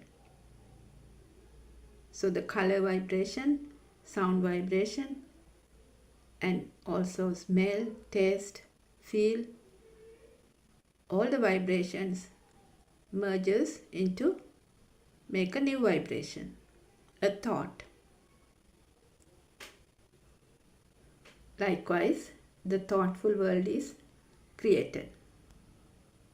So more and more repeated thoughts makes a powerful self. Self who sees, hears, smells, tastes, feel and think. I see, I hear, I smell, I talk, I feel, I think, I taste.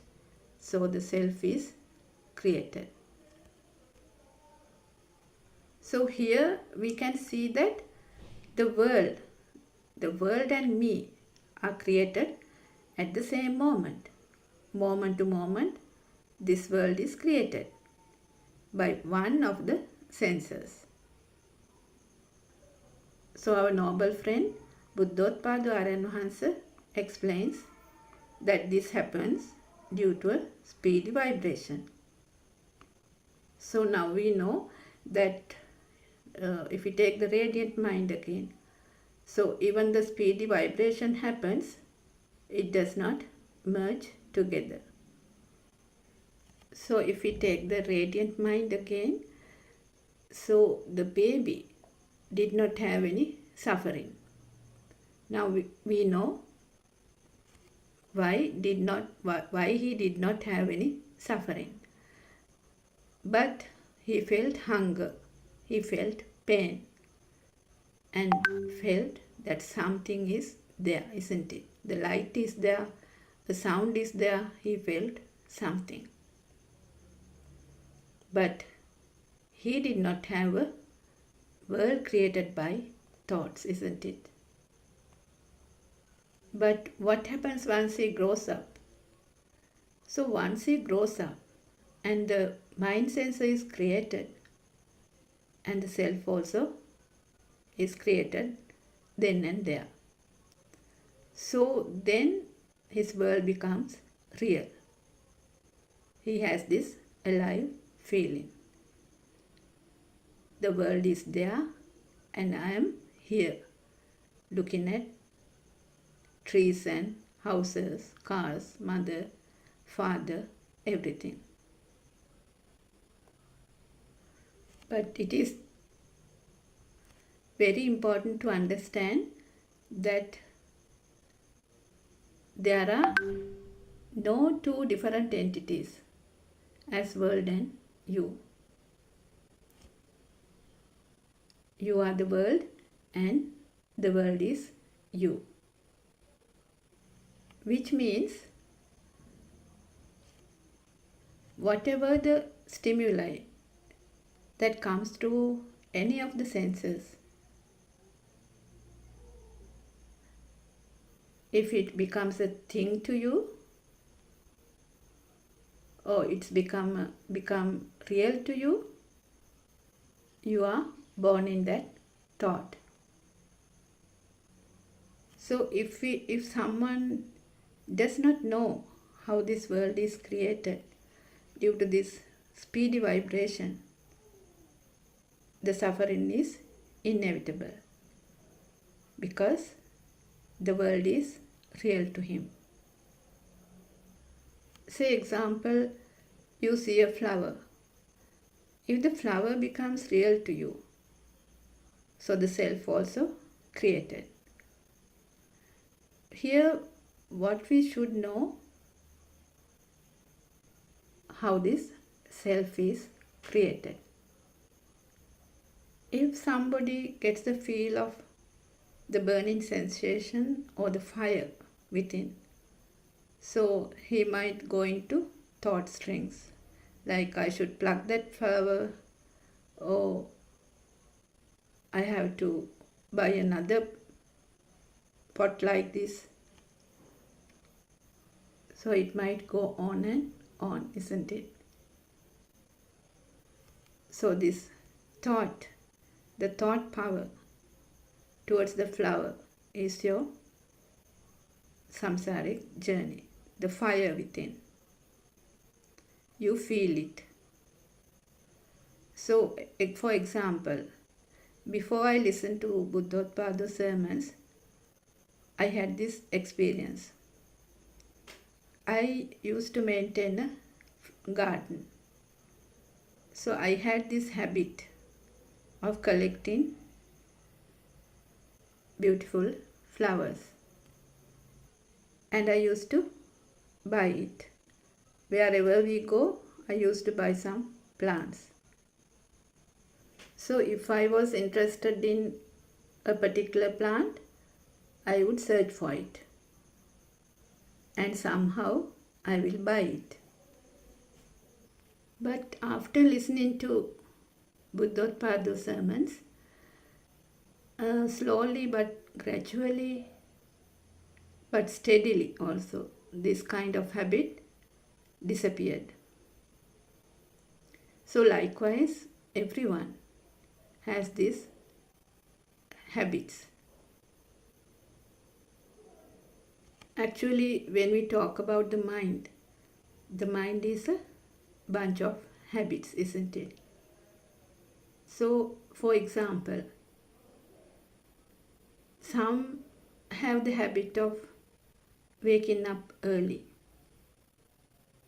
Some like to study continuously or do a job continuously, even after retirement.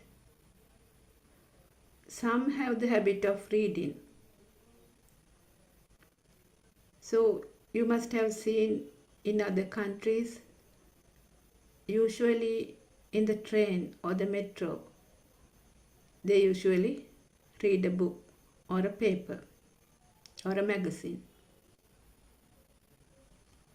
And some have the habit of being healthy, eating healthy food, walking, exercising, going to gym. Likewise, some work to a timetable. So it is like a routine for them. Without this routine, they won't do anything. Some, as a habit, they are untidy. Some like to keep the places tidy and neat. So some like homemade food, a healthy meal. So likewise we can go on and on, isn't it? And sometimes these habits interferes with other people lifestyle also, isn't it? So if we talk about parenting, some parents are very strict. They are very strict to their children. So maybe their parents were strict to them too. So they were brought up like that. So as a habit, they do the same thing. So actually what I wanted to highlight is that once you understand this Dhamma and see that there's actually nothing in a thought, this power for the thought will start to diminish. If we further analyze how this power is created to the thought. So for example, if we take a wall which is in front of me. So I see the wall. With the wall, me is also created. Me who sees the wall. There is no other me. So in this example, the wall is me. So we take another example. There is a sound of a radio.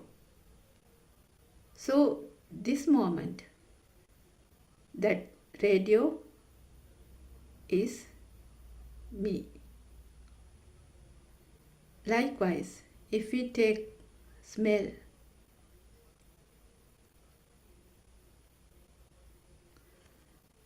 I get the smell of jasmine flower. So at this moment, jasmine flower is me. So say I am thinking of the war now. So the war is me. So what I wanted to say is that what you see, what you hear, what you smell, what you taste, what you feel, what you think, it is me, the self. Me, my mind is born in one thought, in one vibration. Say if the particular thought becomes a thing, say the sound of the radio became a thing, and you feel a burning sensation within. So because it is disturbing, it is so loud, it is noisy. So likewise, if it becomes a thing, that is the power, the self-vibration. So if we further analyze, if there is a thing, there is also a me. Both creates at the same time. It's like the two sides of a coin. Me who sees, me who hears, me who smells, me who tastes, me who feels, me who thinks. Likewise, the me also creates. So Lord Buddha said, if there's a thing, there is you. Which means there should be something relative for me to be born. So likewise, if there is something to see, then there is me who sees it. If there is something to hear, then there is me who listens to it. If there is something to smell, there is me who smells it. If there is something to taste, then there is me who tastes it. If there is something hot or cold you feel, then there is me who feels it. So likewise, if there is something to think, then there is me who is thinking. So how much value you give to that thing, there is a powerful me as well in the other side. In other words, if the world is real, to you, there's obviously me there. So this Satya Jnana part is very important. How this me is created, how the soul is created. So if you take something as real and give it a value, that is me. We should know this. This is very important.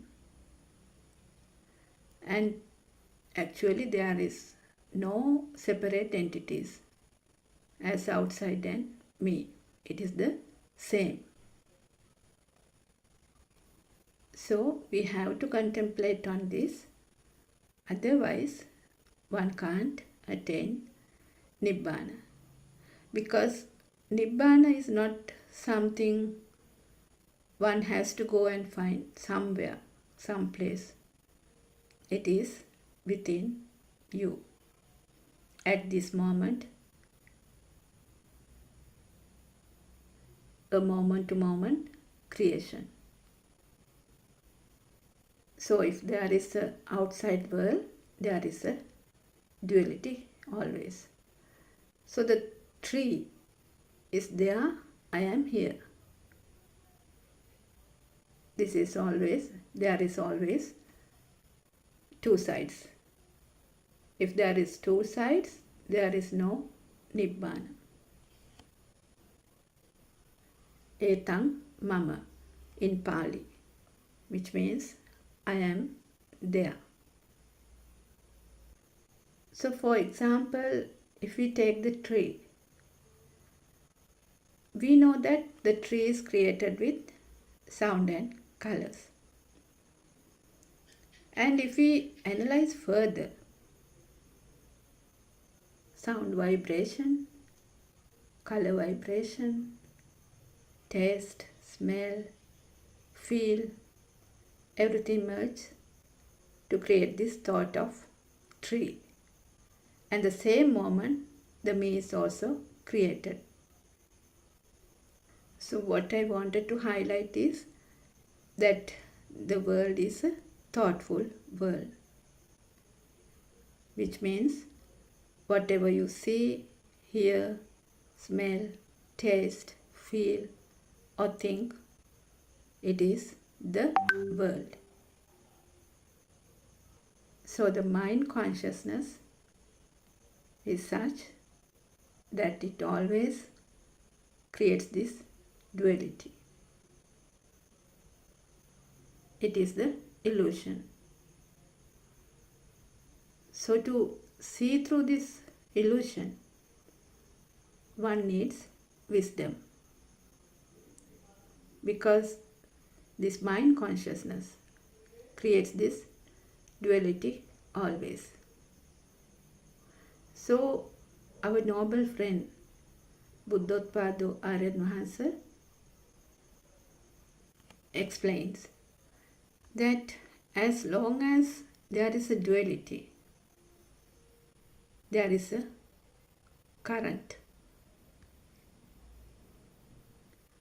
which in other words, it's the power. So in every vibration, there is a power.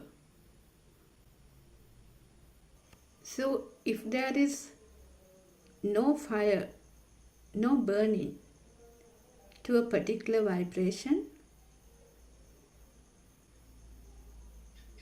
me also not born in that particular vibration either. So we have to contemplate on how this me is created, isn't it? How the alive feel is created, and why we don't imply a soul to a tree. Say if we plant a mango seed, for after some time it will grow into a tall mango tree, isn't it? So it happens naturally. It also needs food and water. It gets water from the roots, food by photosynthesis. Old leaves falls down, new leaves comes up, flowers blooms. It also bears mango fruits. If we see, all this happens naturally, isn't it? It's a natural phenomena. So even if we pluck the mango fruits, or even if we cut the mango tree, nothing will happen, no?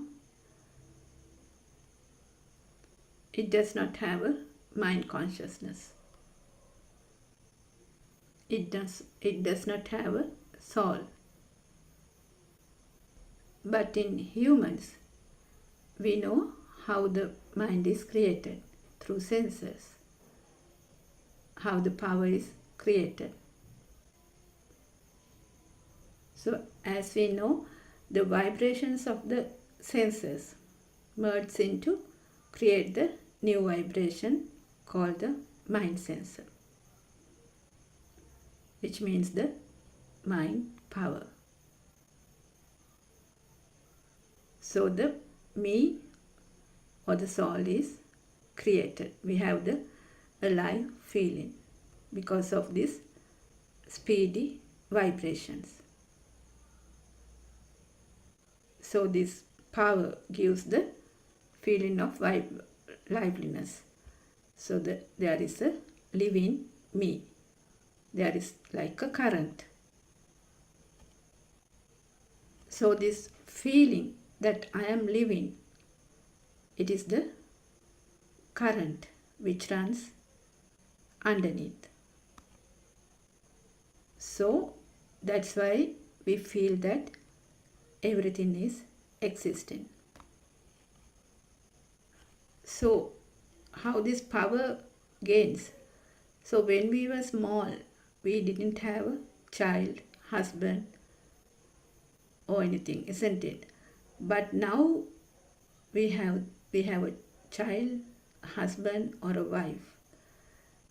So when it repeatedly comes, it gains more and more power. So we want to keep it.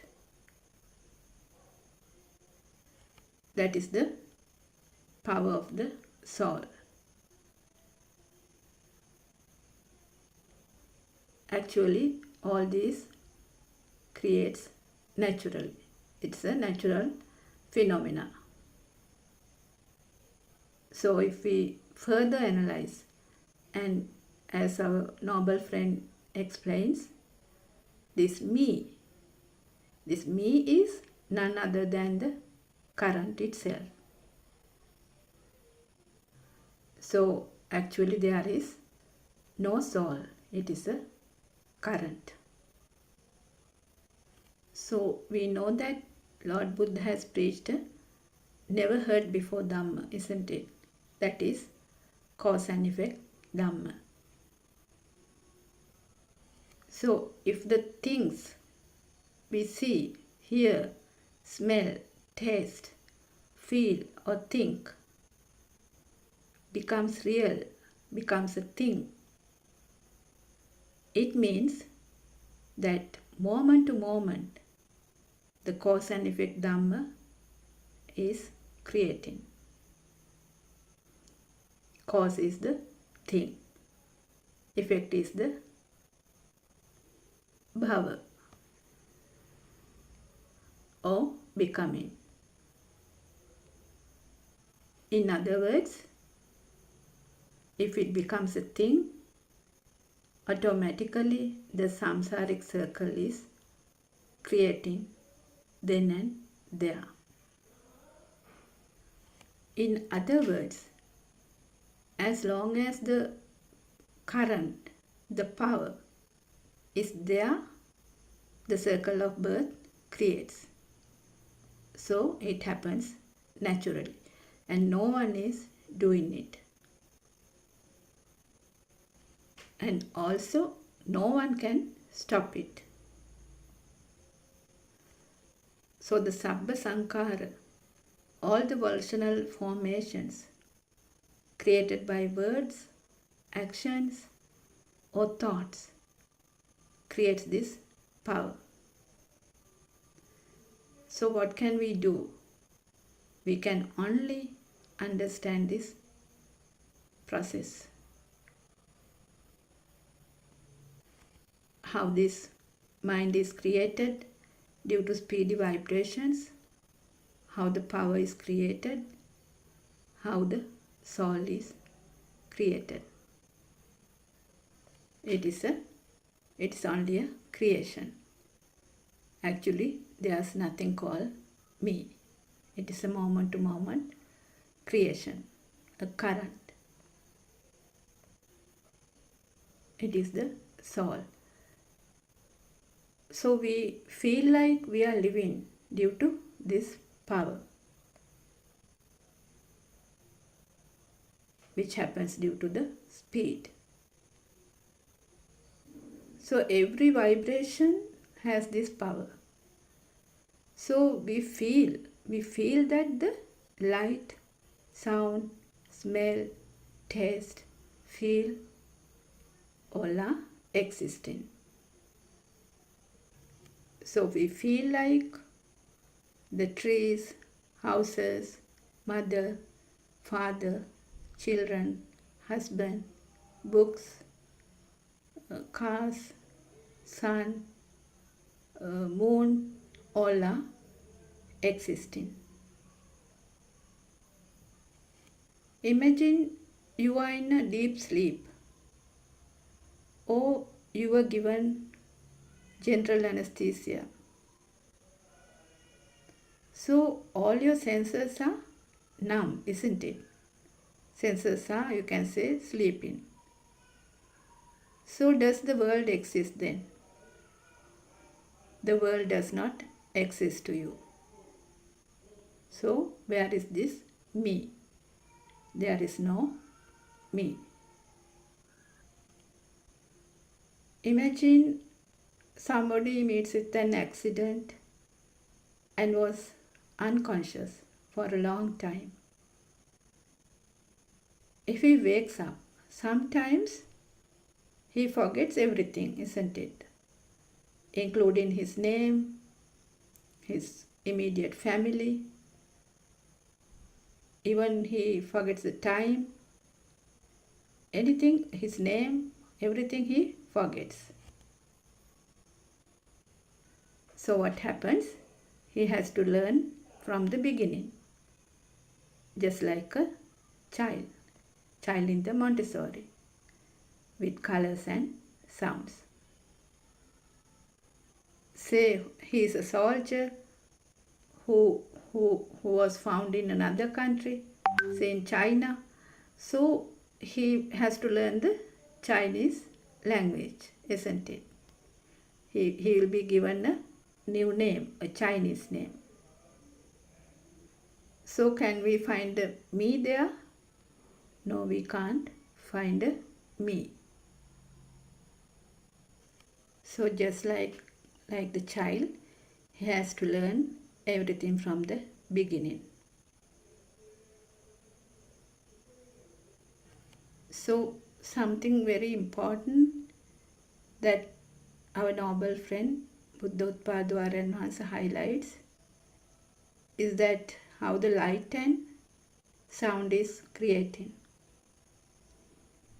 So light and sound also creates due to this speedy vibration then and there.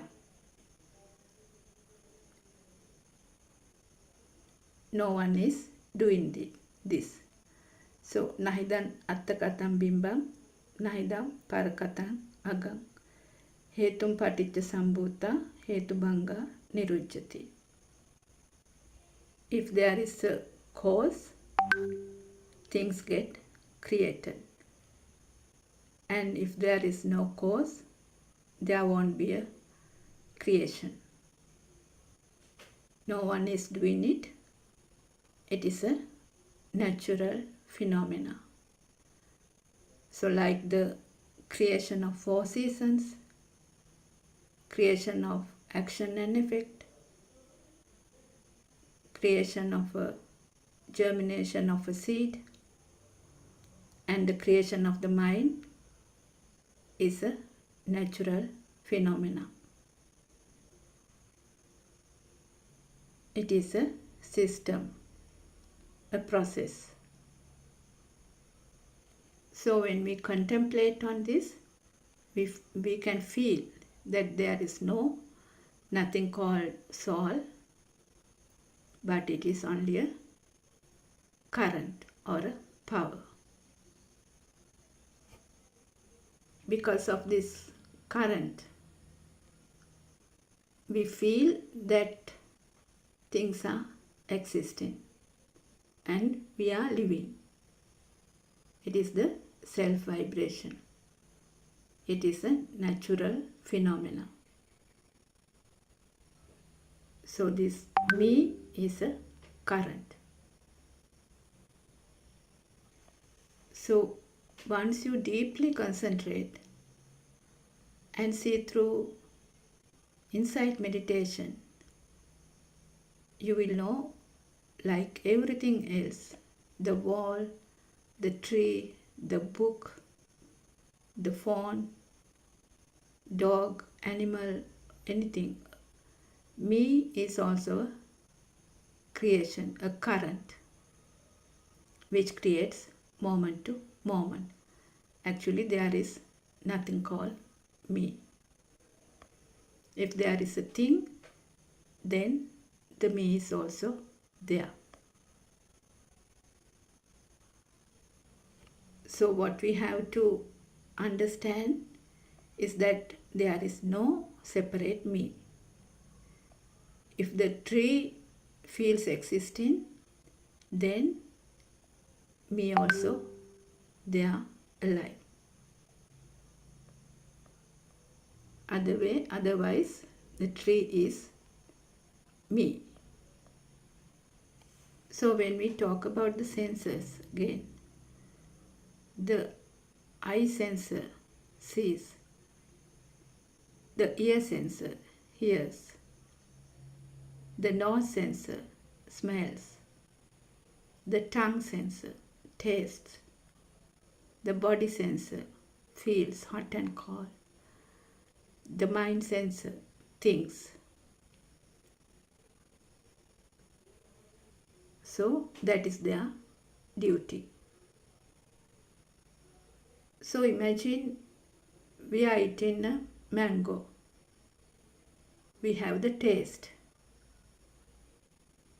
We get only the taste, but the thought comes as, I am eating the mango,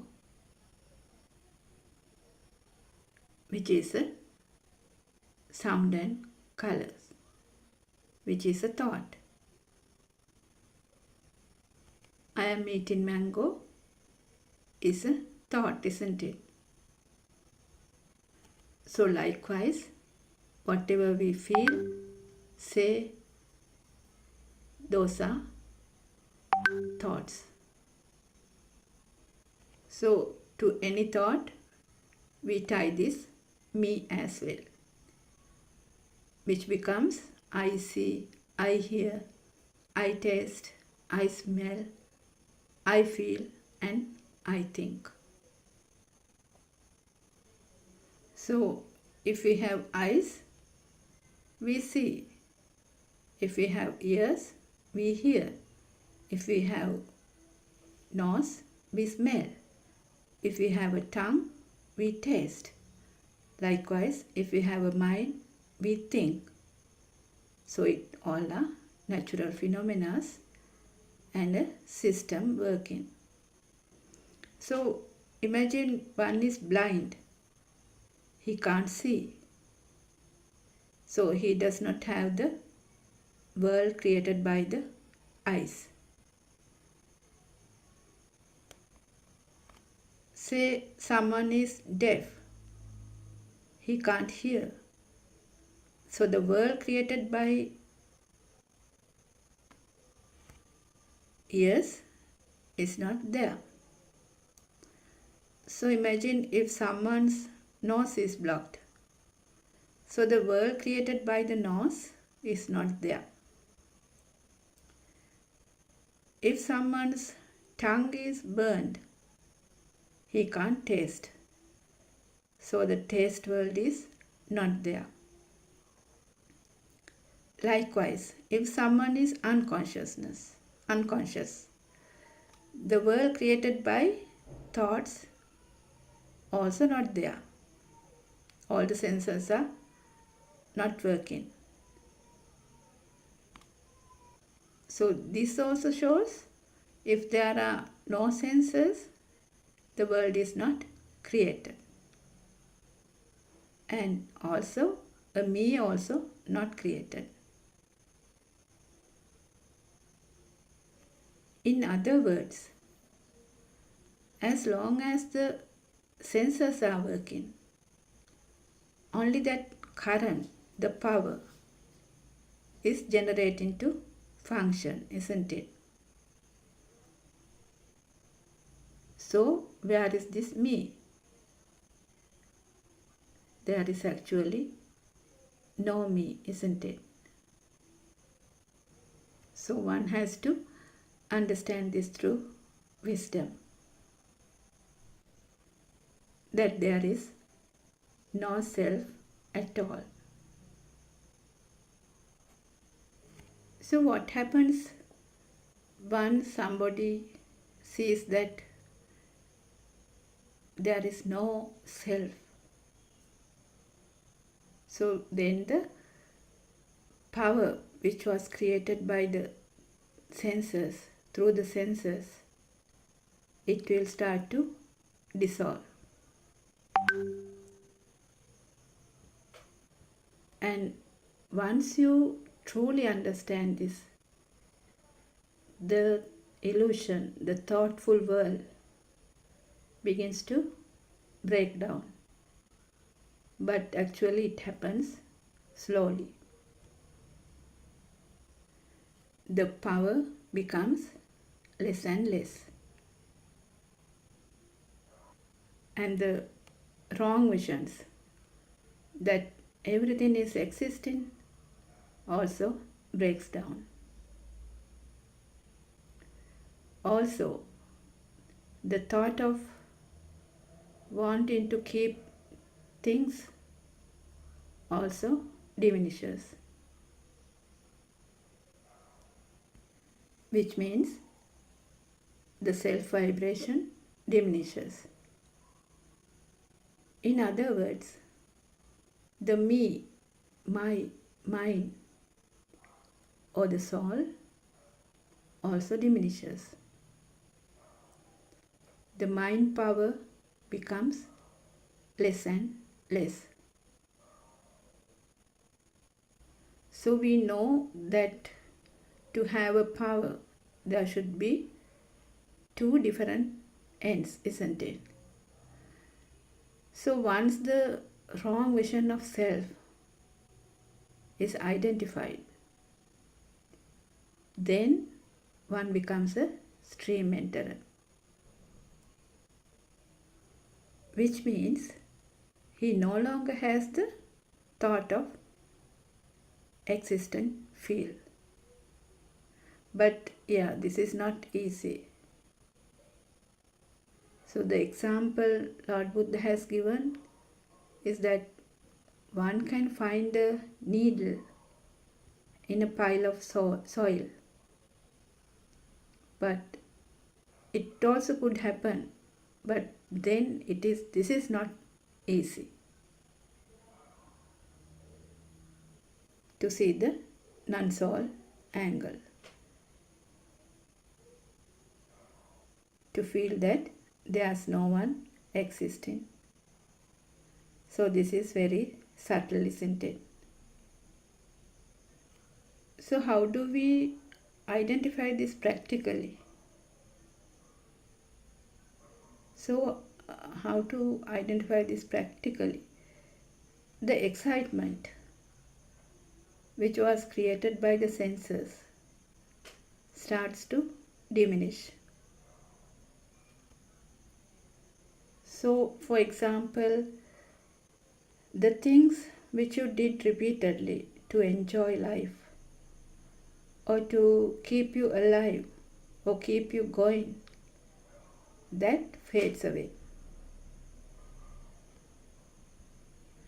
The habits, we talked about habits, the art you had, that also fades away.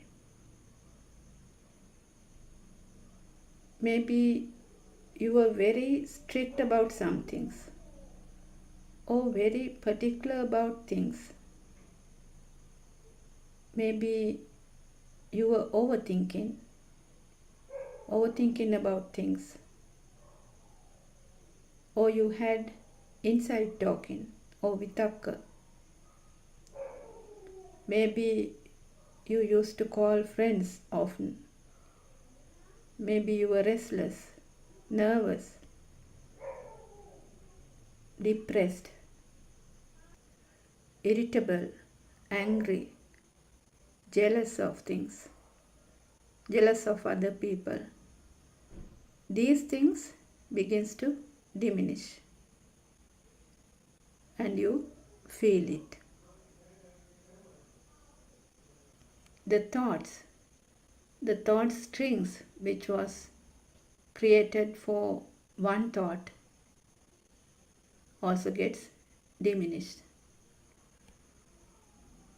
So as I said, the desires, ill will, hatred, jealousy, the defilements starts to fade away.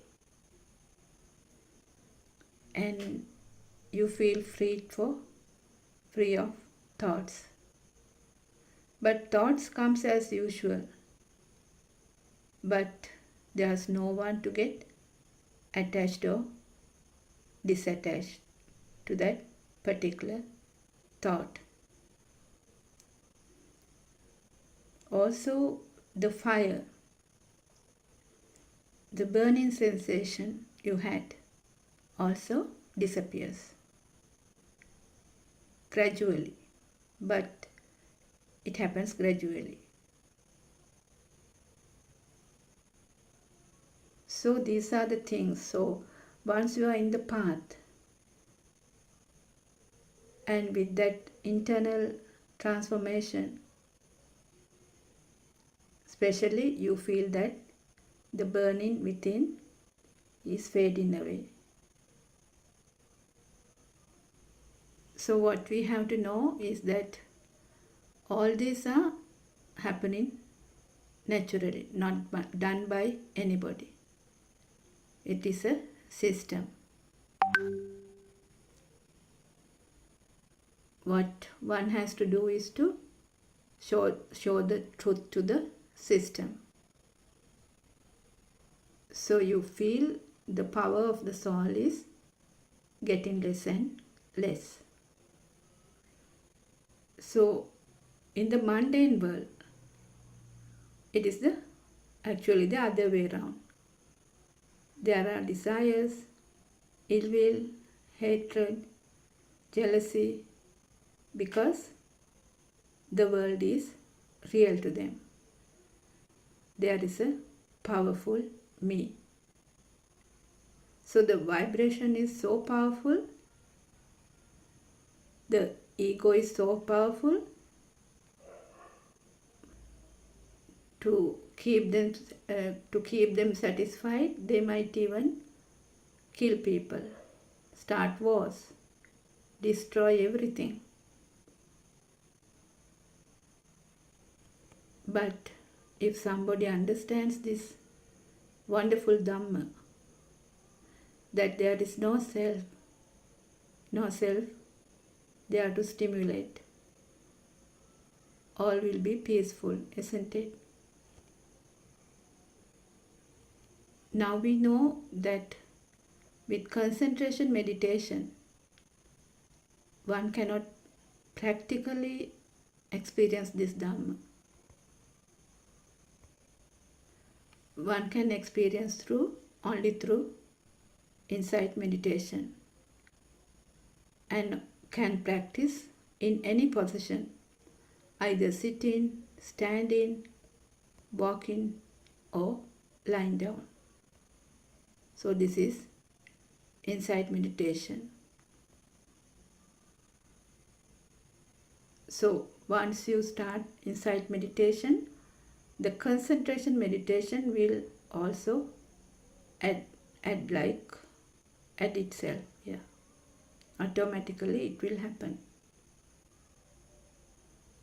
which means Samatha Vipassana Yugandan. What happens in concentration meditation? Actually, the self gets more powerful, because usually the outside world is real. But insight meditation, it builds up with the knowing of the dependent origination Dhamma, with Four Noble Truths,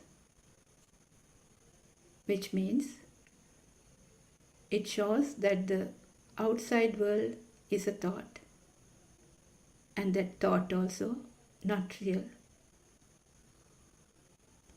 So first, you have to know how these thoughts are created. First, we apply this to one thought.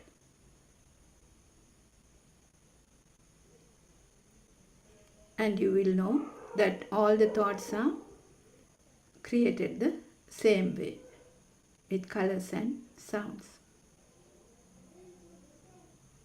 The example our noble friend Buddothpado gives is the mango's fruit. Once you cut open, you will know that the inside is white, isn't it? And after that, you don't have to cut all the mango's fruits. Likewise, you have to see the truth of only one thought. Then you will know that all the thoughts are created the same way. If we talk a bit about the three worlds, the sensual world, form world, and the formless world. The sensual world, where everything is happening. Everything has a value. The thought power is more. There are desires, ill will, hatred, jealousy, and all the defilements are there. The duality is there. The form world. Form world is where we know that the world is created by senses, but it's a thoughtful world. So in a thought, everything is there. Still, the thought power is there. The formless world. So Aryan Mahansa these days explains a lot about the formless world, where the Shastra power is underneath. In other words, the power of defilements. Shasrava, Ashrava, Shinasrava, Anashrava. Anashrava is when the power is becoming zero. So our noble friend Buddothpado Aryan Mahansa explains that all the three worlds, sensual world, form world, and the formless world, are in one vibration. So what we have to know is that as long as there is a vibration, there is a suffering. Actually, there is no self to suffer. So as usual, we invite you all to come and listen to Buddothpado's sermons and endure samsaric journey, endure suffering.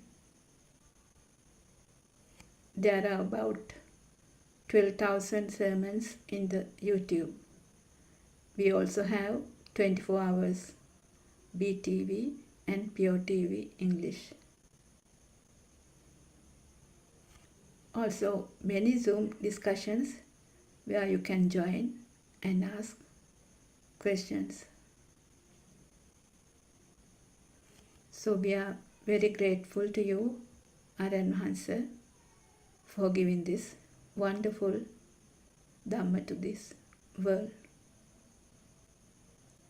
Therwan Saranai, Aryan Mahansa, may I pay homage at your feet. Therwan Saranai, everyone. I was trying to be someone who could finally feel okay, working hard to hold it together, just to get through every day. Smiles came and they would leave me, like the sun between the rain. Every time I thought I'd found it, it would slowly slip away. I filled the noise with more distraction, told myself that I was fine, kept on chasing better moments, hoping one of them would last this time. But the weight I carried with me showed up everywhere I'd go, even in the quiet hours. There was nowhere left to go. Then I met a quiet teacher who said, look at what is happening now. See how every thought is forming. See it clearly, just see how nothing out there calling itself a thing. No one here that must defend, just a quiet seeing of it, and the struggle began to fade away. Buddothpado, say, showed me what I could not see, not by faith and not by belief, but by looking quietly. Buddothpado, say, change the way this life is known. Nothing added, nothing taken. It was truth we'd never seen.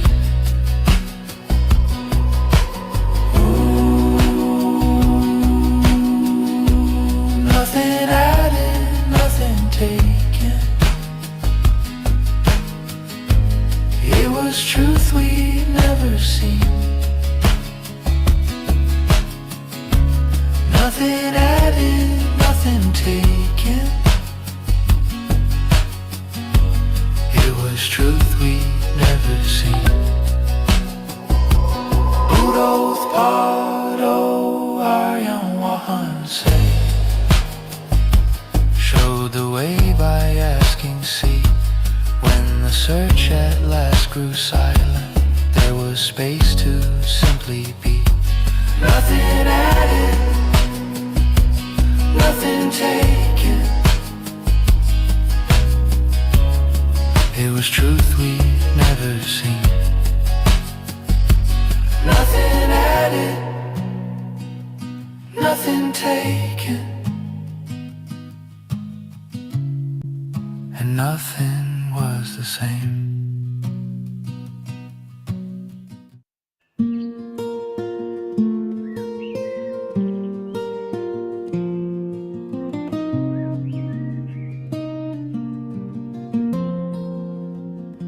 It's time to open your eyes and see the truth beyond the lies. Do you hear the cry of a broken heart and feel the ache that's tearing apart? Buddothpado will show you the way. Buddothpado will show you the way. Buddothpado will show you the way.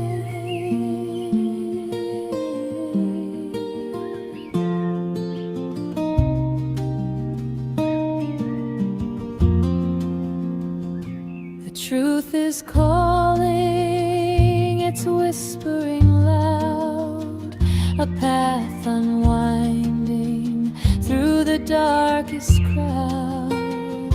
Seek the light, let go of the fear, and find the peace that wipes away each tear. Buddothpado will show you the way. Buddothpado will show you the way.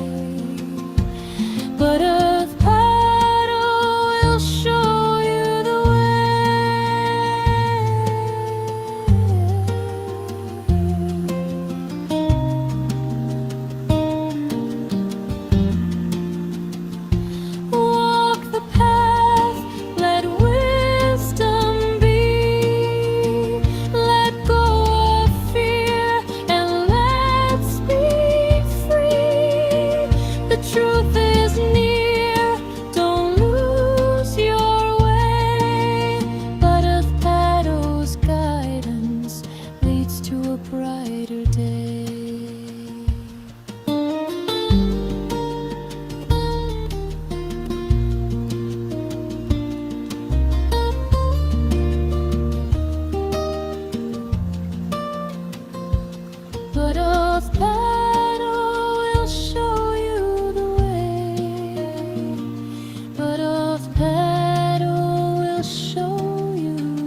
තෙරුවන් සරණයි.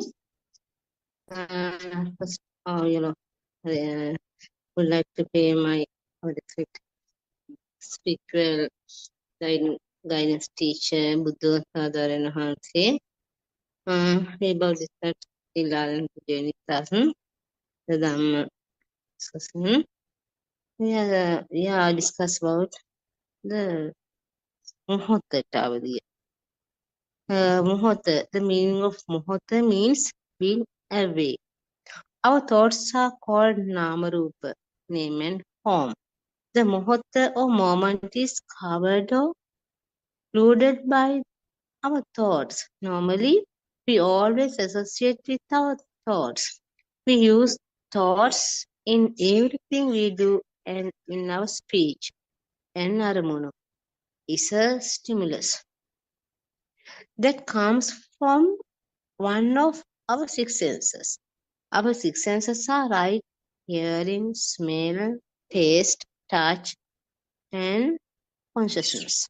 When we accept a stimulus or an aramunu as a thing, it is called a sita, or thought. A sita means a thought. At every moment, a stimulus, a thought comes to our mind, it immediately disappears.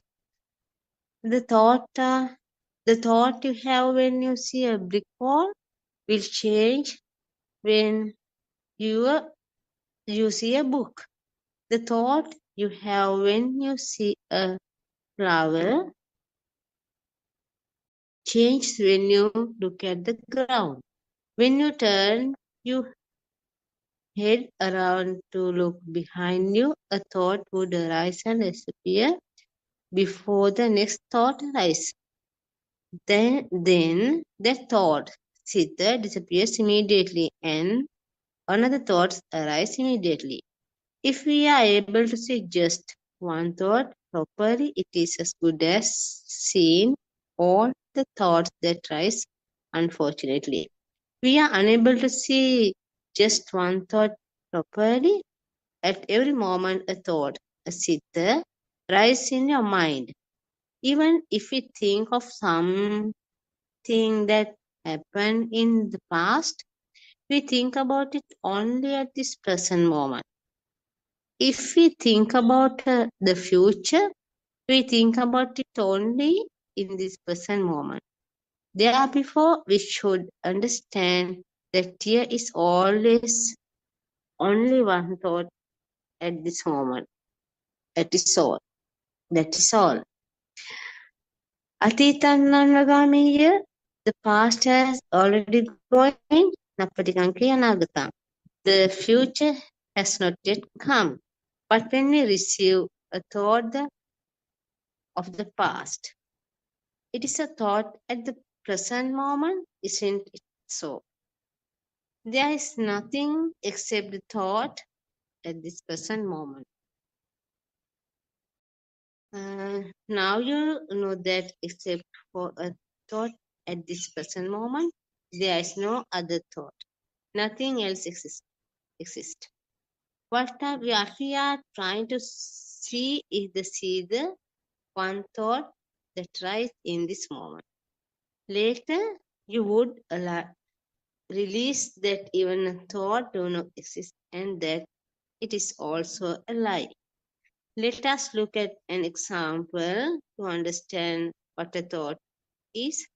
Let us say that we see a brick wall in front of us. Then the sita or thought is of the brick wall. The stimulus is the brick wall. The chakku vinyanya or the seeing consciousness is actually a thought of a book. If the seeing is only thought, that does a book exist outside. The shape and name of a book was introduced to us, a thought to us when we were very small children. When we went to the Montessori, they taught us about colors like red, blue, and yellow. Then we learned that when the shape appears in front of us, we make this particular sound and he called a book. Did you listen saw the sermons explaining about the shapes and sounds? Now, do you understand that a book is thought that we have created from a life? Thought does not have a shape or a sound, and we believe that it exists outside. Before the aroma or the stimulus of a book that you received now actually a thought. It is a thought that we have created in our mind. The book does not excite outside, does it? Now you understand that we create in our thought. We believe that it excites outside. That is exactly our illusion. We are being tricked by a lie. A thought, we believe that the Hinyan thought that called it a book is there for us to see outside, that is exist outside. Then you think that comes from outside is a signal, it is a thought. The signal is thought is what we assume as a book. When we see the shape, we recognize it as a book. The shape is also only a thought. Nama Rupa means Chitta Rocha Mahabhutana. Chattarocha Mahabhutana. Padaya Rupang Rupang. This means that the four elements that formed a thing, a Rupa. Rupa means shape. Actually does not exist. The thing outside does not exist. And the four elements do not exist either. The four elements are the qualities of wind, work, or cold, air, and solid. As a tremendous spark form at the side sense, make us believe that they are a shape, a thing outside. The forming of a spark is known as the Rupa, Rupana. Rupana, Rupantiya, Abhiskantana. The Buddha said the spark creates an illusory image. Our fault is that whatever we see outside, we believe in truly exists outside. Therefore, coming back to your second question, therefore, Ajata means what I think from here, from side, from this side. You believe that what you think from here or inside exists outside. You have created an inside and outside. You have created a reality. You have created two ends, but truly these two sides just exist. The fact that we believe that there is a book outside is a lie, and there is nothing as a thought of a book either. That is lie as well. This accept of a book was formed due to a color and a sound. When you were small, you shown a shape and you were taught a sound by which to call this shape. The shape and sound together was called a book. These two color and sounds together is called chitta. A chitta is thought a sound signal as a color signal come together and form a chitta taranga. If we hear a sound, we remember the shape. And if we see shape, we remember of the sound. It's called a thought. Okay, like this, practicing Dhamma, we want to clear problems.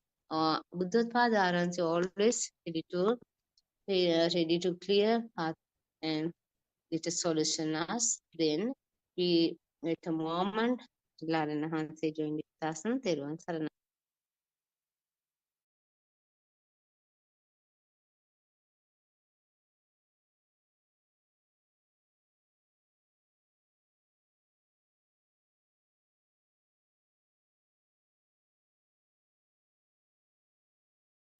තෙරුවන් සරණයි. තෙරුවන් සරණයි sir. තෙරුවන් සරණයි. Yesterday is Canada is the Balkantis joint research more explain this. Today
so do you hear me?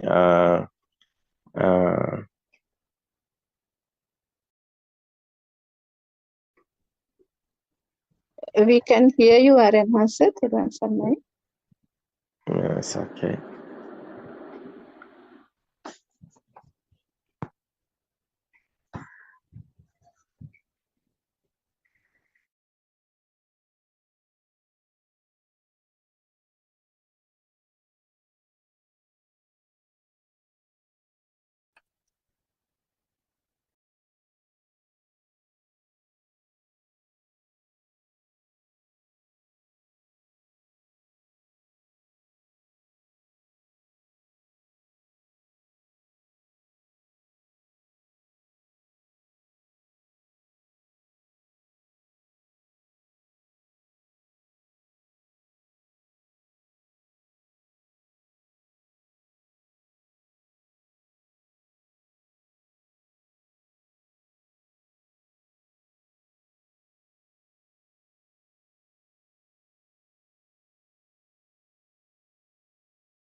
May the Nobel Triple Gem bless you all.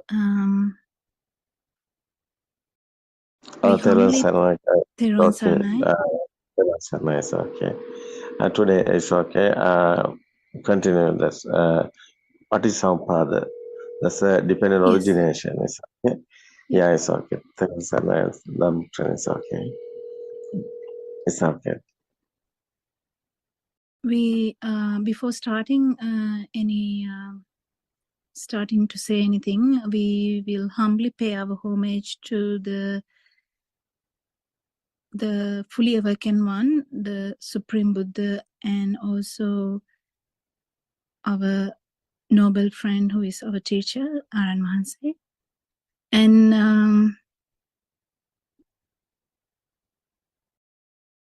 I hope everyone is well today and in a mood to listen to a little bit more about this dependent origination.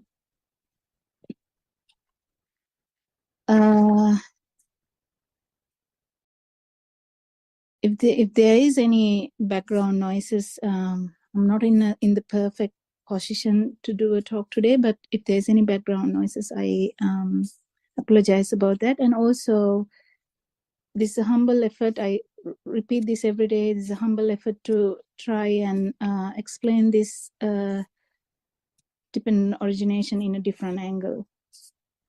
So I've been discussing this for some time now in this English language. So we'll talk about this again. Dependent origination is about the origination of suffering. So again, I will repeat the steps in that: ignorance, mental formation, consciousness, name and form, six senses, contact, feeling, craving, clinging, becoming, birth.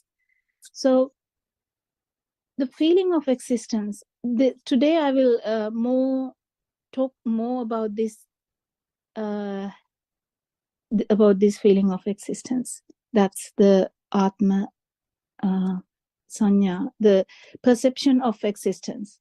So that's the Atma Sanya. If I'm talking about something called perception of existence, I'm talking about Atma Sanya in Sinhala.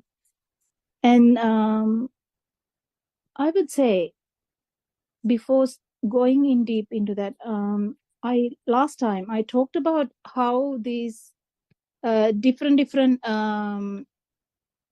waves, or if there is a vibration, and when there are two types of vibration, two types of energy, or two types of any a wave, when it vibrates similar at same time, it can become it can create a new one. So we were talking about that in physics as aspect, so in a scientific way, and we are going to look at it in a same way about the mind formation. This is what Lord Buddha was trying to tell us 2,500 years ago. He was trying to tell us that there was no self, no myself, nothing here. And he explained that how the mind is formed. So in this way of dependent origination, so that he was explaining that it's actually dependent, not that someone is actually forming the mind, but it's dependently originated. So as I told you, we talk about these five senses. We are talking about a human. We are not talking about anything else, because we have only human experiences at the moment. And when in a human, we have five senses. So the five senses, as we can repeat them, like ear, eyes, the skin with the touch, pain, and temperature sensations, and also the tongue with the taste, and the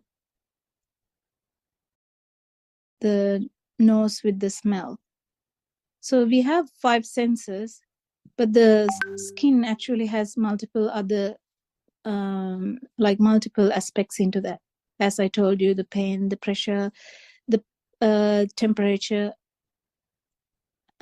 So in these senses, because this is a very fast occurrence, the senses, when the senses occur together, there is a different new form coming, which is the mind. How does that happen? I last time talked about how the thought mother, or ma, or amma, how that occurs, because the child, who doesn't know anything about anything at all in the world, hears things and see things at the same time, and this new vibration is formed. This new wave is formed. But the problem with the new scientists, the scientific world, is they are more concentrating that this new wave is, or new form, or the mind is formed in the brain. They're actually confused about it. Therefore, they're actually trying to find more about it. I think in the future, there will be more scientific evidence about that it is not actually in the brain. There are scientists talking about this. So it's actually not anywhere. It's just two waves forming another wave, which is a new wave in that particular moment. When we talk about a moment, it's actually a fraction of seconds. It's really a fast occurrence, so we can't really differentiate between two thoughts. But in simple terms, we can say mother, and then when we look at the father, it's a different thought. It's simplified version of the two thoughts. I would say father and mother. So father is one thought, mother is another thought. But the problem is here, the mother. Well, when I talk about mother, everyone who is listening to this Zoom meeting would be having a telepathy effect, like a effect that vibration will vibrate with the thought you have, so that will be your mother. So it's no one can actually imagine or vibrate into another mind and at the same time experience someone else's mother. It will be always in that system, the system itself, somebody's system, that where there is a chitta or the thought or a wave of mother, then that will come into effect. So a lot of the time, this confusion about memory comes here, thinking it's my memory. It's actually a problem, because if we tell that there is my memory, then it all becomes fixed again.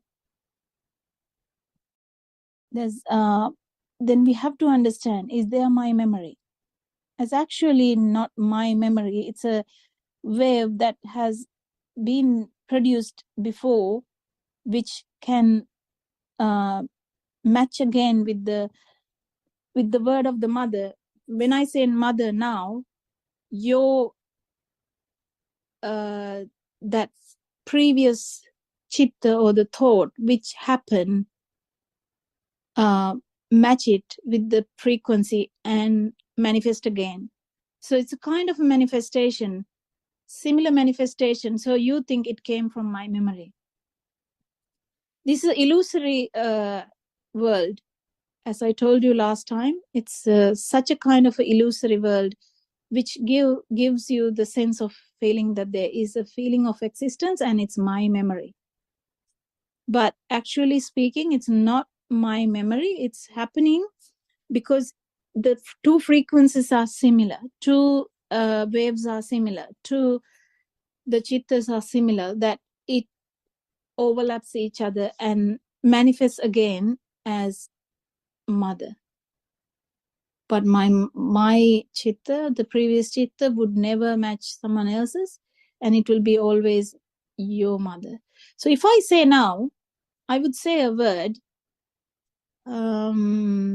What would I choose? I would choose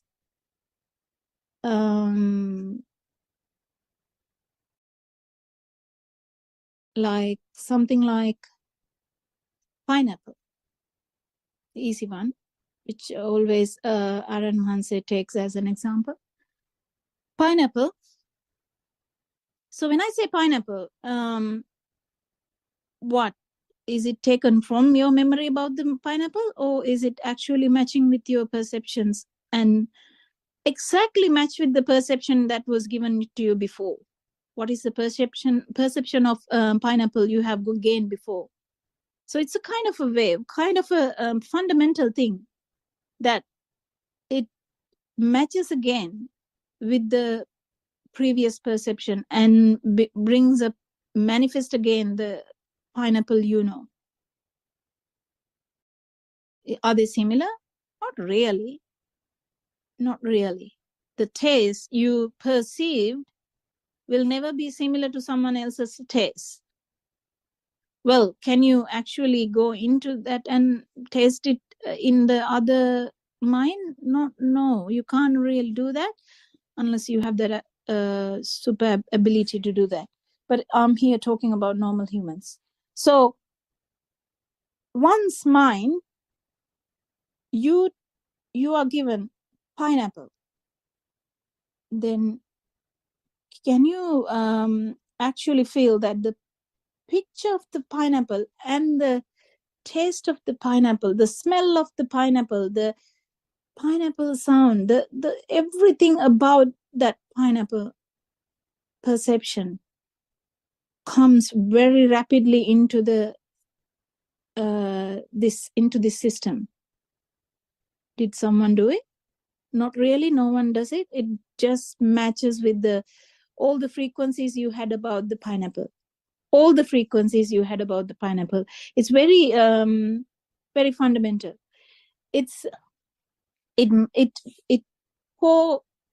They coexist. So the smell, but when it becomes one, it becomes a separate wave. It becomes a separate perception. So that is actually the actual thing we are trying to say. The mind is actually very fundamental. It's just another waveform or a vibration or energy. Like electromagnetic wave, the light is an electromagnetic wave. But when everything comes together and form consciousness, form mind consciousness, that's completely different form of energy, different type of wave. Do we have a name for that? I'm not sure, but in our world we haven't studied this that much. But Lord Buddha, he's the most awakened one, the perfect one. He actually explained this in his own way, how this scientific thing is happening. It's not happening just because there is someone or somebody doing this.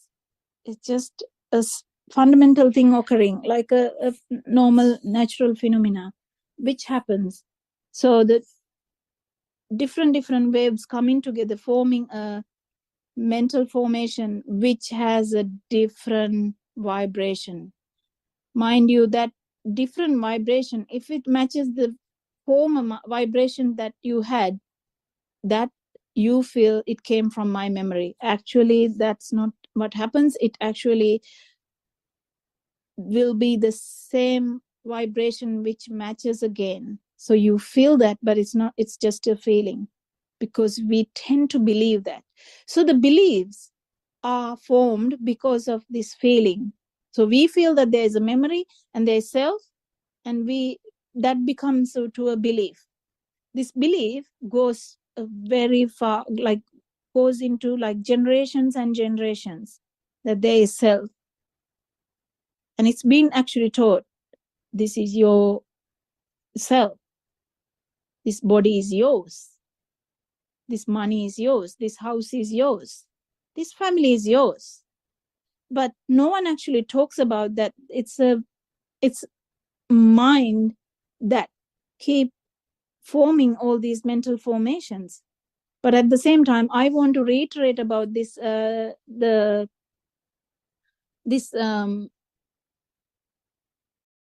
fundamental thing that mind is actually a vibration, because unless you come to that understanding, it's very difficult for you to get rid of this me, myself belief, or drushti, sakkaya drushti, belief that there is someone. That belief comes from the feeling that there is something. So when this fundamental thing happens, like two waves, so the pineapple, when I say pineapple, you can't help visualizing it in your, even if you don't have a pineapple in front of you now, can't you visualize it? I think you all can. If I say something like Colombo, that's the like the main city of Sri Lanka. Well, do you actually get a picture now? Can you visualize Colombo? Can you visualize moon? Can you visualize sun? Well, this is according to whatever you have perceived before, and you match into that, and that actually brings it up. And then what the problem is not it coming up. It's a natural phenomena that all the frequencies that had common to that, common to the now perception, now I am calling it pineapple, then all the perceptions that you had before, the mental formations that you had before relating to the pineapple sound keeps coming into your visualizations. That's all perceptions you had before. But the problem is that process itself gives you to a belief that there is someone, and there is someone who is having a memory of these things. And also there is a problem with this, that the scientists believe that it is in the brain, that these someone's memory is inside a brain. That's a probable mistake that in every scientist, if you think that it's inside the brain, you will never be able to actually go further than that, because you're limiting yourself into a human brain. It's nothing like that. It's actually not limited like that, because so far, whatever the causative factors that you had in previous perceptions you had, at any point in your the now, in the perception of now, like at the moment, you can, if you get a frequency which is similar to that previous frequencies, they will all keep coming. That's a natural phenomena. Doesn't mean that it's someone's brain doing it, someone is doing it. It's just a normal thing happening. So these perceptions are very vivid and beautiful in its own way. So they get attracted to that. Can you avoid that? If you feel that these perceptions are real, well, I told you last time also, if you feel these perceptions are real, you can't really do anything other than feeling the craving, getting cling to them, becoming that perception, and then jati happens, or the birth happens.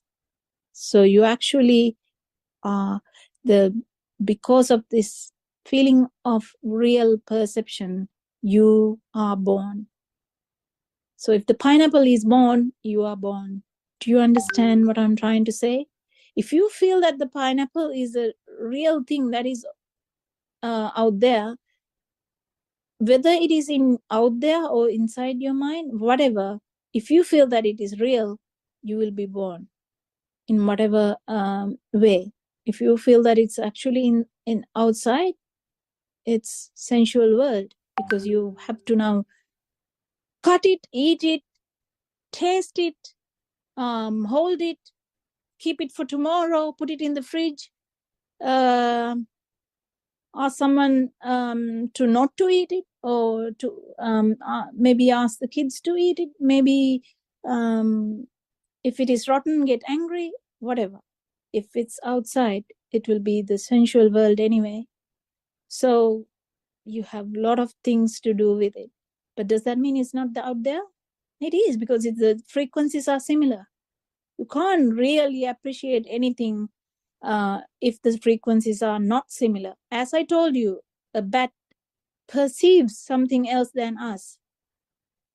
Bat can perceive another form of radiation.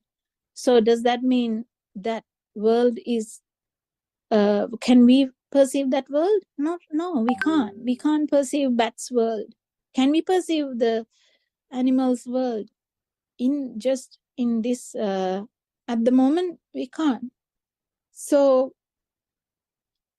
what I'm trying to say is, this perception are actually a basic vibration which can vibrate at the same time with the outside. So if you are able to see red color, you have to have a vibration similar to that. Otherwise, you can't perceive by the red color outside. But the problem is not that. This whole phenomena or the natural occurrence makes you to believe that there is something outside, and I am actually touching it. I am eating the pineapple. I am touching the pineapple. I'm smelling the pineapple. I love pineapple. So endless thoughts about the pineapple, endless feelings about the pineapple. So if you feel, there is no way that you can stop craving, no way that you can stop clinging, no way that you can become of it. You can't prevent the birth of me doing all that. So, ladies and gentlemen, I'm just trying to tell a basic thing again and again, because this is a bit difficult to understand. This is, if someone asks for the, okay, give us evidence in the lab, we actually can't, because, but if someone look at it in a different angle, actually there are scientists looking at in these things differently nowadays. If you hear, there are people who look at things differently and talking about consciousness being fundamental. But the problem is they are stuck everywhere. They are stuck that consciousness is like a thing happening in the brain. So they don't take it as fundamental in that way, like it is actually a waveform or a vibration which can always match to the other vibrations. So we are not telling that there's nothing outside there. We are actually saying whatever you are forming inside this system is just a formation. It's just a mental formation, mental creation. This creation is so beautiful, and that beautiful mental creations make us to believe that these are happening, actually happening. It's difficult to, people might get even depressed to know that these mental formations are just frequencies or just waves which can match at any time to the past frequencies. And that is it. There's nothing much else. There's no me or my or myself. But but if you keep looking at it in a different angle, you can actually understand dependent origination, how Lord Buddha explained that, to get rid of suffering, because suffering starts from the belief that there is someone to suffer, from the belief that there is someone to feel, there is someone to have the contact, someone having a brain actually forming these memories inside, and someone's body is actually touching the outside world. That brings upon the suffering. So some people would say, okay, we'll suffer that. So this talk is not for them. This talk is for them who are actually willing to learn what is happening. What am I feeling? I feel the existence. Then what is that? It's actually the feeling of existence is because when we take these forms or the mental creations as real, then you get the tanha or the craving. That craving, we get attracted to the mental formations. Then there is a feeling of the different wave. So actually it forms a different wave. That wave gives you a different feeling of existence. So whenever there is a vibration, you tend to give a perception to that. Whenever there is a vibration, there is a perception. So what happens is with the dependent origination, mind is formed, but that's not a problem. Mind is always formed, but the problem happens when this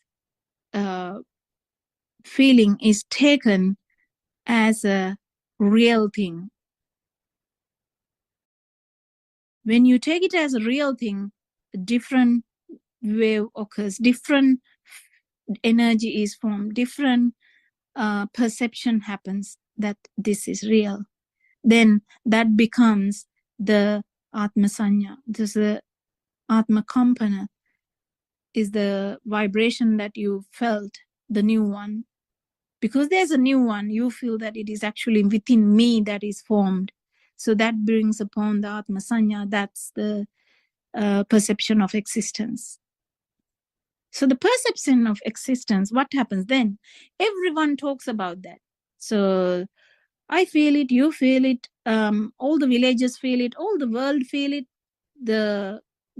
all the countries, so everyone feels it.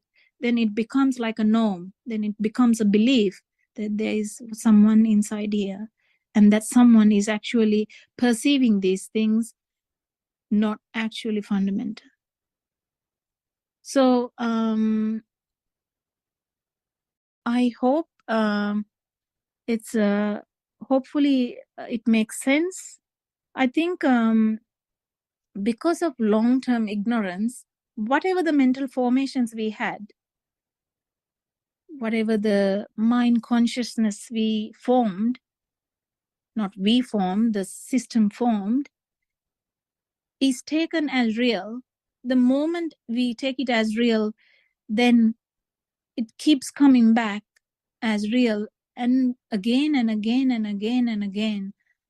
So you have so many vibrations about one thing. So imagine, I'll take an example, son, not the son out there, like the daughter. It's easy, otherwise son becomes complicated because there are two things. So daughter, you become, so you didn't have a daughter before, you just have a daughter now. But then when the daughter, the perception of daughter, okay, there is a, when I say daughter, what picture does it give you? It's a mental formation, it's a mental perception which you have of a daughter. It has all the qualities I told you from the five senses. What are they? It has a sound, the daughter. It has a picture, like a form. It has a color. It has a smell. If you remember the daughter smell, if you, I don't think you can taste, but whatever the mental formations you have around daughter, everything will be coming into reality. and you feel it's my daughter. I love her. She's a beautiful daughter. She's very kind, or she's rude, or whatever.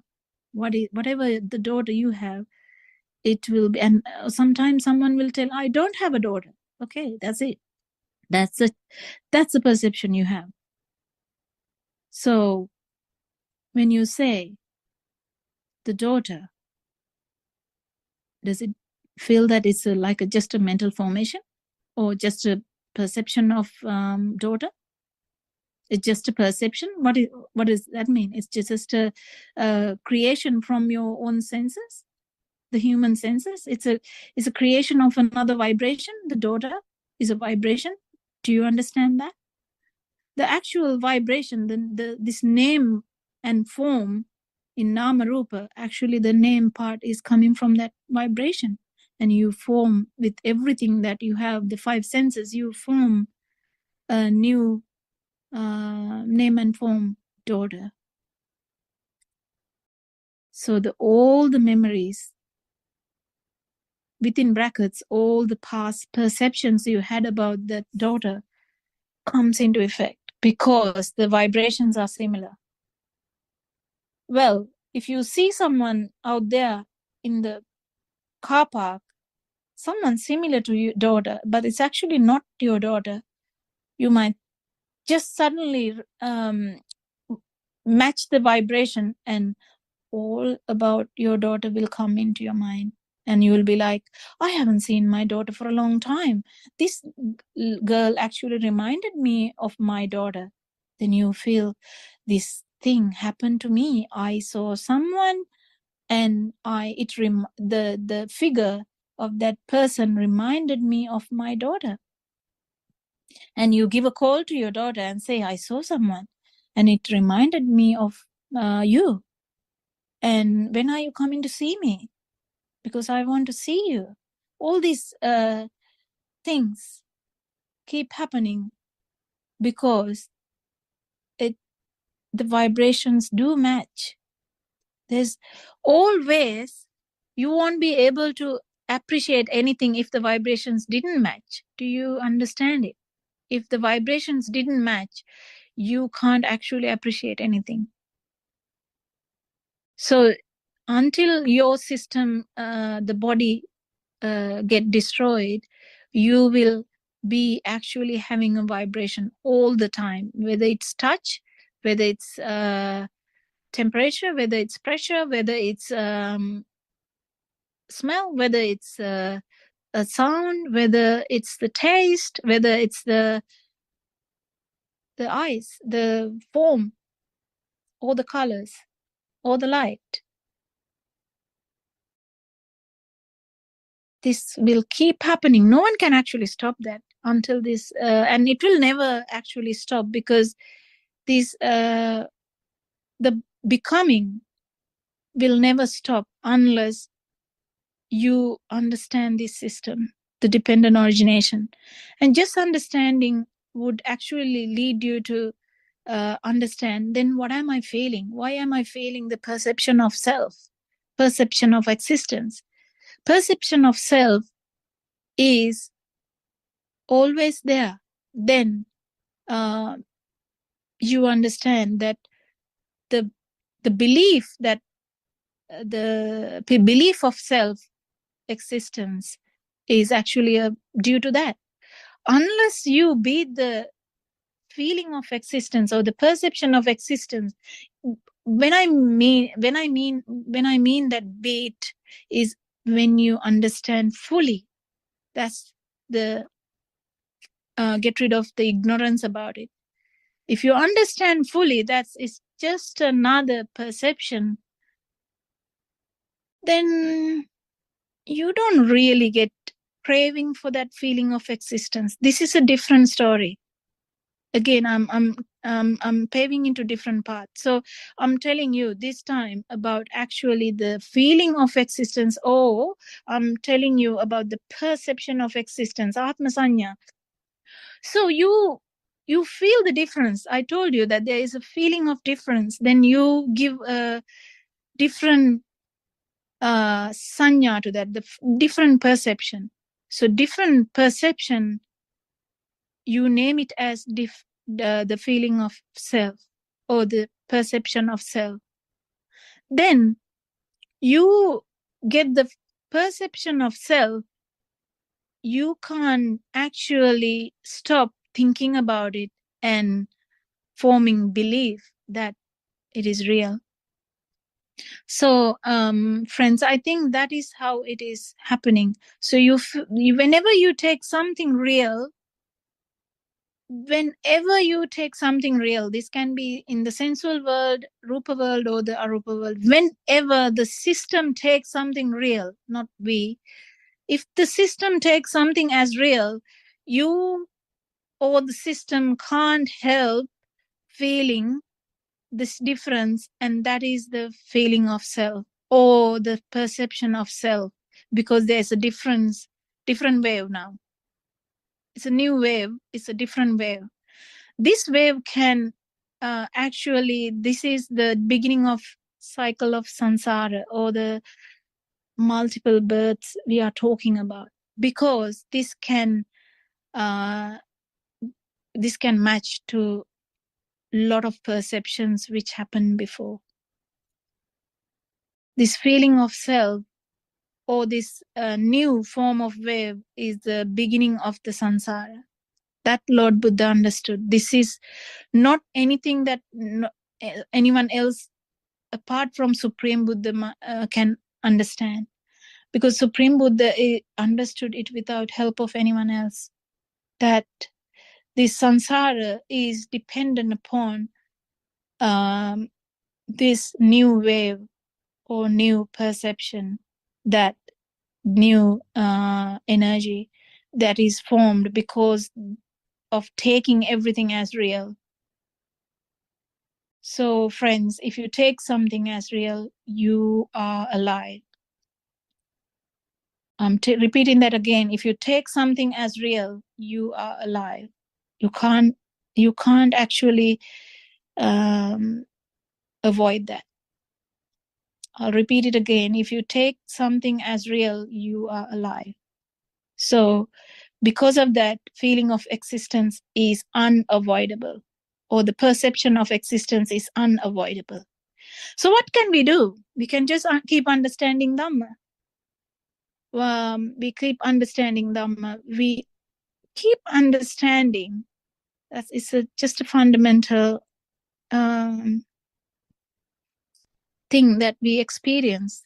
When we understand that whatever the experiences we have, whatever the perceptions we have, whatever the chittas we formed, are just a formation of 5 senses we have, we become the craving get less and less to these things. When the craving become less and less, what happens is actually the becoming gets less and less, and birth is actually doesn't happen. So if the chair is not actually real to you, you don't feel that it's real. You actually sit on that. You sit on the chair. You keep it safe. You don't break it. You just use it. But what happens? You know, it's a mental formation. If you don't have your senses, you can't appreciate a chair. You know that now. So chair is a creation of your senses. And when you keep understanding this more and more, the world that was very important to you, very real to you, very true to you, becomes smaller and smaller, less and less. And one day it becomes actually empty, because the other feeling of existence, or the wave of existence, or the wave of self, or the vibration of self can't survive there, because it was actually happening, because whenever something is real, the feeling of existence is there, because their vibrations are similar. When something is real, you get that vibration at the same time, because I told you two vibrations at the same pace, they become a new wave. That's the feeling of existence, or the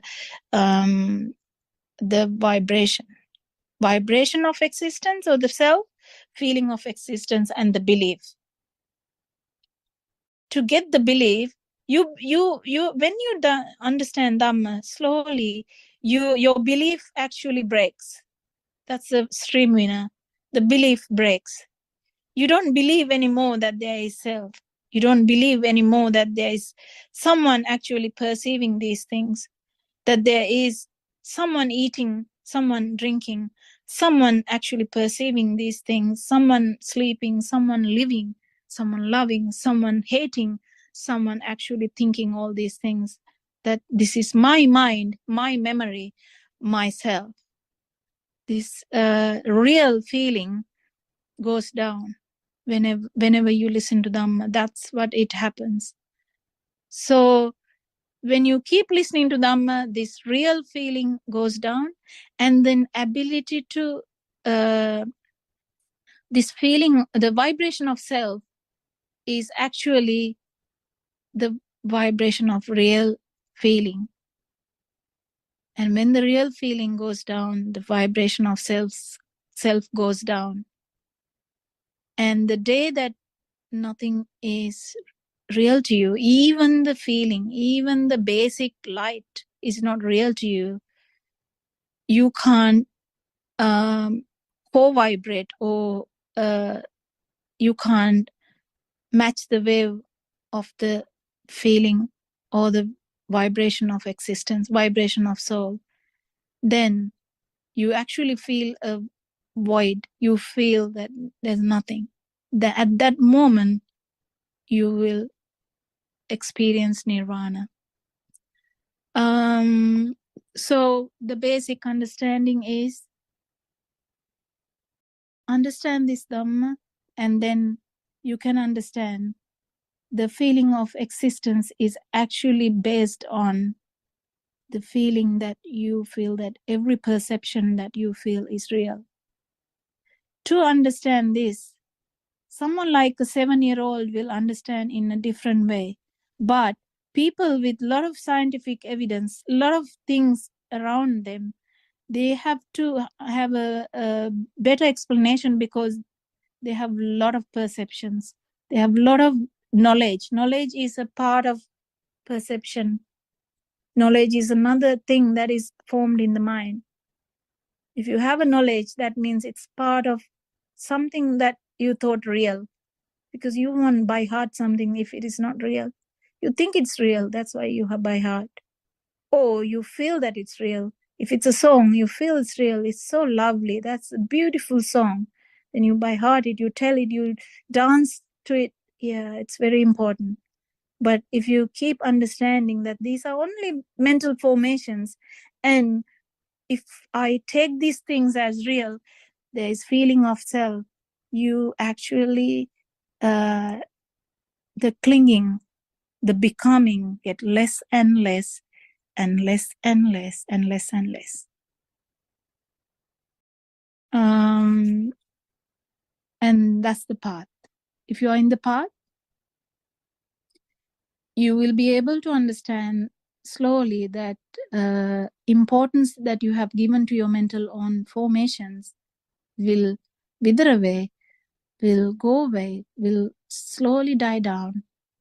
And the importance of this feeling of self, or the belief that you have there is someone, will go away.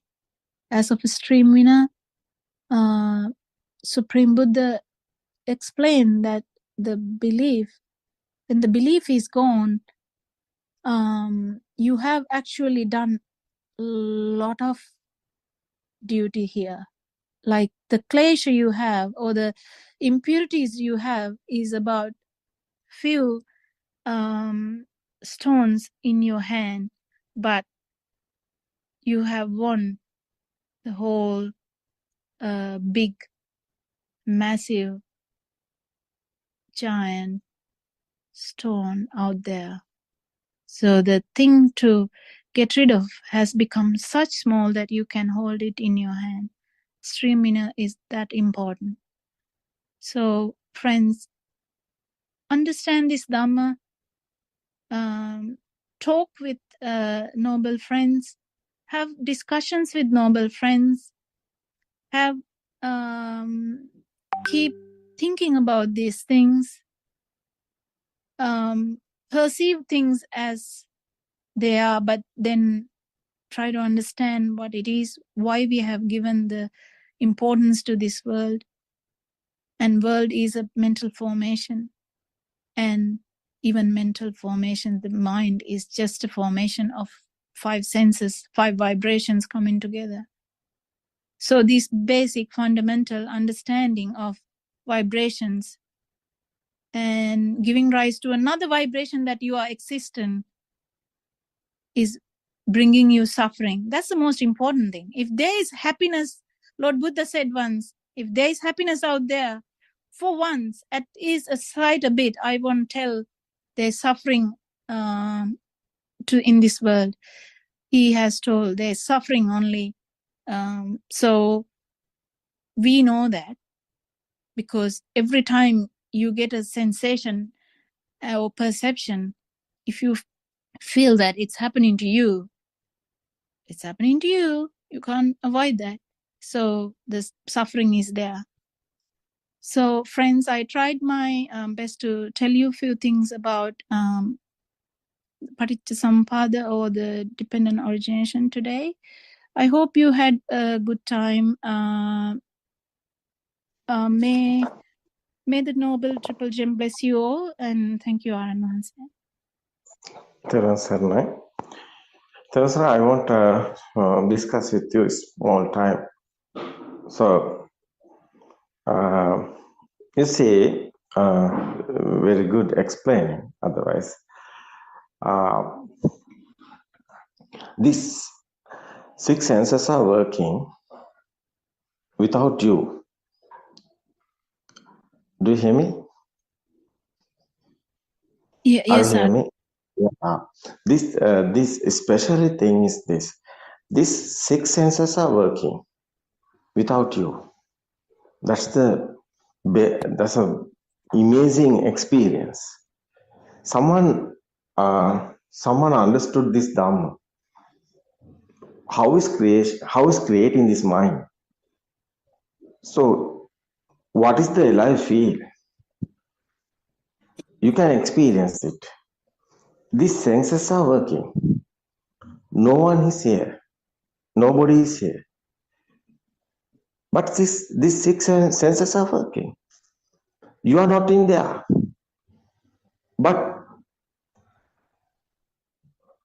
thought is here. I am eating. I am drinking. I am running.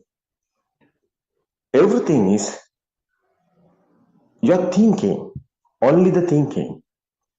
I'm the doer is here. No doer is here. But thought is here. Do you understood? These senses are working. These senses are working. The senses are only the senses. Nobody is there. So, spicy. You can eat it spicy. So you have, no, hot. Feel is coming. But you thinking this hot is come is me. That's hot have you. No. Hot is your tongue. That's a feel.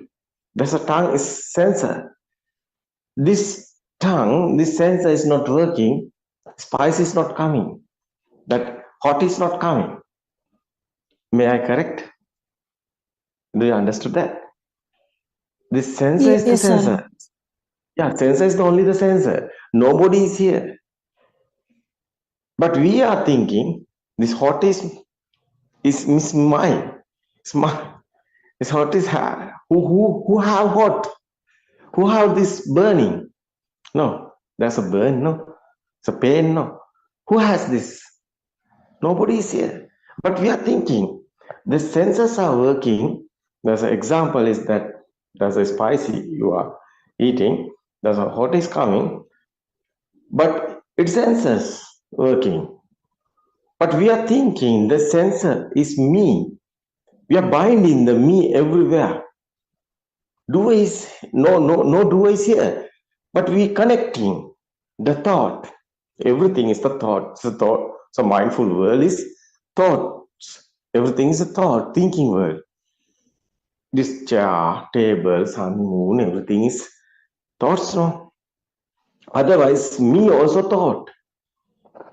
So birth also thought. Death also thought. Have you death? Someone thinking one day me is a death. Can be happen? Someone thinking that death is have. One day he is die. It's okay. That's the sadness is coming. Why? The thought is given this sadness. It's a thought only. Every time, every moment, these senses are working. Thought is creating. The thought is given existent feel. Something there. That's the other side is alive feel. That's the every time is birth here. Every time is birth here. So death also there. No one is birth. Who is the death? Every time is happening this. This every time. What is this stimuli? Smell something. That's whose this smell is coming? Me. Someone is there? No. Buddha said this. So netam mama neso hamasmi nameso atta. Nobody is here. No one have the smell this. No one is here. But we are think. Only the thought is here. So senses are working.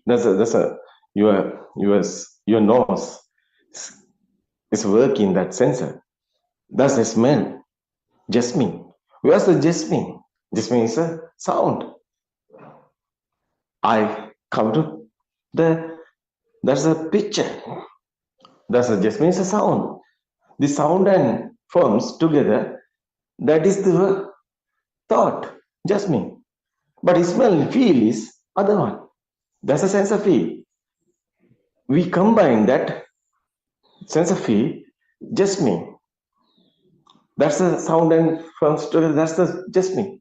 It's a thought. Who is this smell is coming? Who have this smell? You thinking this smell is mine. But who is this? This smell feel is the only the happening here. Smell feeling is the only the happening here. That one is the sensoring creation. That's no sensor is here. The working, that's the feel is there. So that feel is you. The sensor is not working, the smell is not coming, you are not in there. So you are the smell, feel, that's a sensor. So thought is you.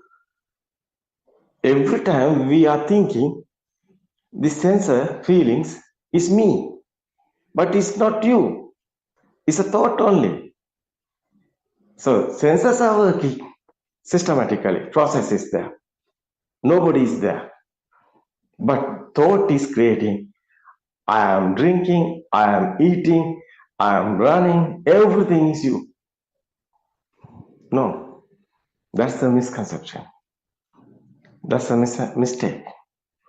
But it's huge illusion, huge mirror. The mirage is here. Not easy to understand this.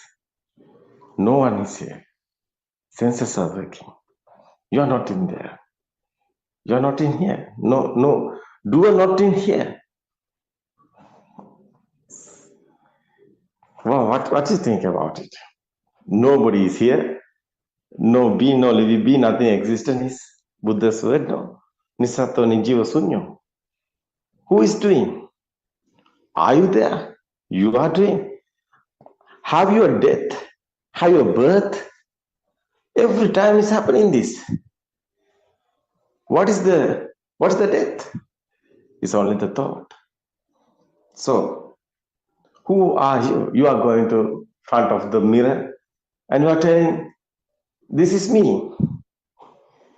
You can't see also you because you won't see the mirror. Mirror is not you. But that one is the picture coming to eye. Other one is someone or Nimal or what is the name? It's you. You can change no it. It's not you. But it's a thought. That's the sound and the verb. That's together. That's the you. That's only the thought. That's a pineapple is example you told. That eating, that's a taste is coming. That we are eating pineapple. Who is eating pineapple? Pineapple is a sound and forms now. Pineapple is a sound. Otherwise, I is coming to picture. What is the pineapple? Does taste is pineapple? No, it's a thought. You can't thought eat. You can't thought smell. But we are in the thinking world, thoughtful world. That's a mindful world. That's same pineapple. You are also sound and forms. It's a thought. You're not in here. This is the incredible. This is very. How is this? So someone understood this Dhamma. How is this life? You can see everything. Your life is what happened here. No one is here. Nobody is here. System is working. You don't worry now anything because you're not in here. What's the sensor also? Mind sensor also same happening. The thoughts, not you. Thought is your mind sensor. So you can't without see because your eye is a sensor. So when you are deaf, you can't hear. When you are blind, you can't see. So these sensors are the sounds and pictures and smell and taste and this hot and cool, smooth and rough, everything. That's a skin sensor. These 5 sensors is creating, that's the thoughts, no? That's a mind sensor. Mind sensor also automatically working. No one is doing. So concentration meditation people know they want without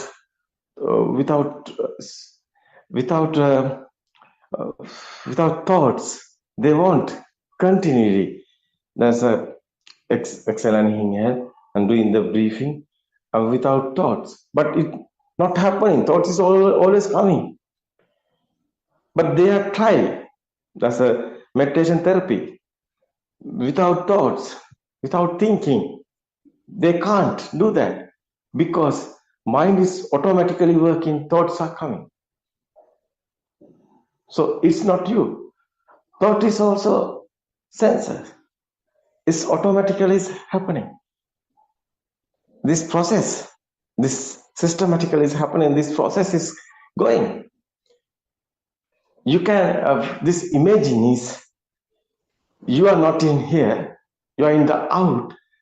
That's the feel is, that's awaken to the moment is this. Because you are seeing the film. Film is not in there. Film is our mind. Like that, you understood this is a film. You're not editing the film. Observe. You can't. So you know this is a film. Your feeling is not coming. Attachment or hatred or there's a defilement is not coming. because you know this is a film, but your mind is not coming that. You are editing that. You have feelings. Like that is a pic, there's a film like that. The situation is our mind is creating without you. You understood this Dhamma, this censoring world is creating sensuality, this world is creating, these senses are creating. Nobody is here. Awaken to the this stage is coming. Awaken to the stage. It's not a dream. It's not a film. It's really this really this present moment also like a dream, like a film. You understood this, awaken that present moment. You know what happened here. You are not editing anything. Your sadness or suffering or what's the happen. You are not worried because it is senses. His senses are working. There's a spicy is eating. There's a burn. There's a pain is coming. You not worry about it because it's a sense, Smell also is a sense, You're not worried. So everything is same. Something you can see is a beautiful, yeah. It's a bad. Oh, it's your mind. It's a sensor. It's no one is here. There's a sound is coming, noisy or something. That's a okay. Doesn't matter because it's a sensor. No one is worried because no one is here. That is especially.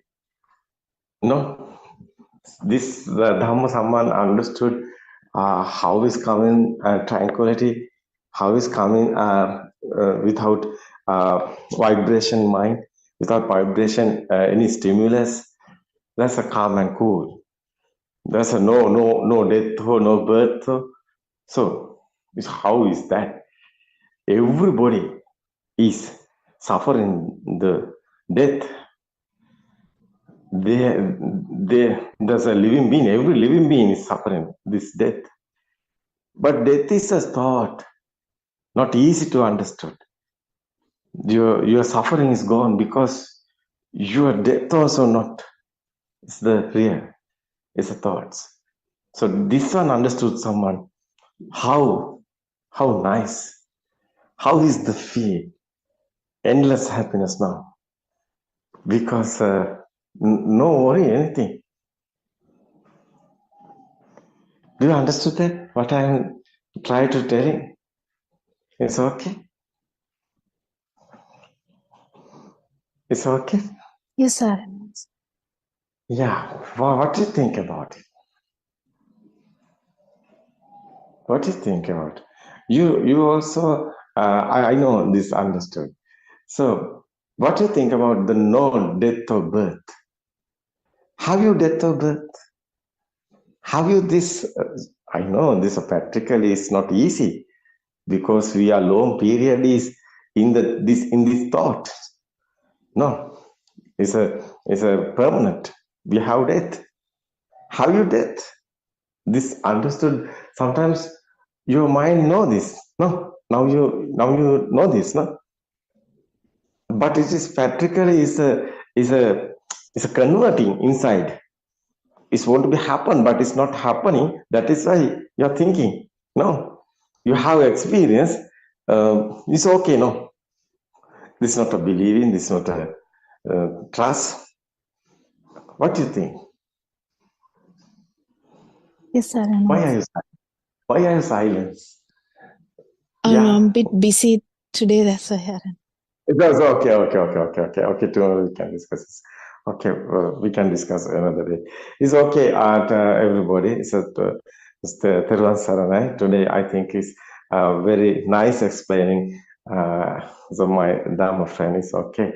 Okay, everybody. Thiruvan Saranai. We can meet another day. Thiruvan Saranai. It's okay. Thiruvan Saranai.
Buddothpado, Buddothpado, awakening in silence deep. Buddothpado, Buddothpado, where the mind no longer sleeps. Buddothpado, Buddothpado, breath is soft and flowing free. Buddothpado, Buddothpado, no self remains, just clarity.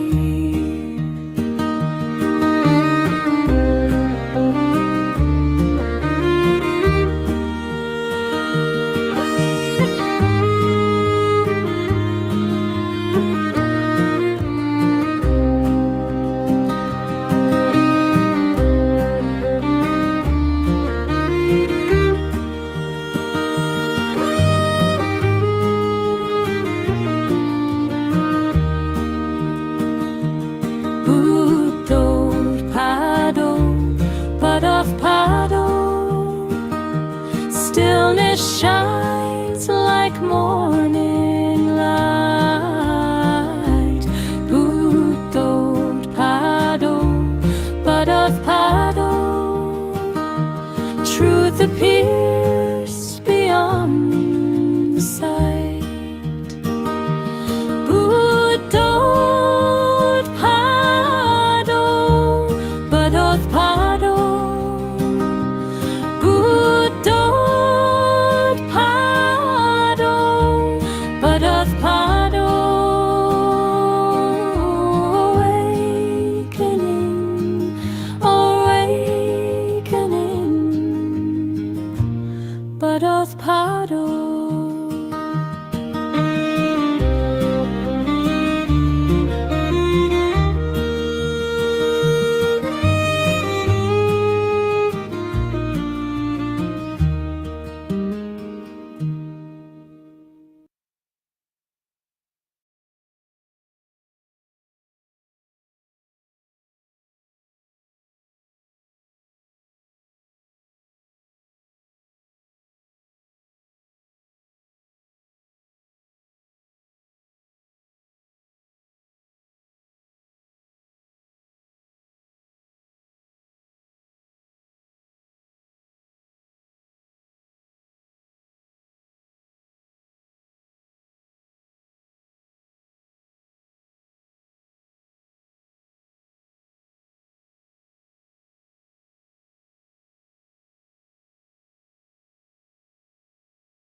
Introduction, bless you all. Thank you, Aaron Hans.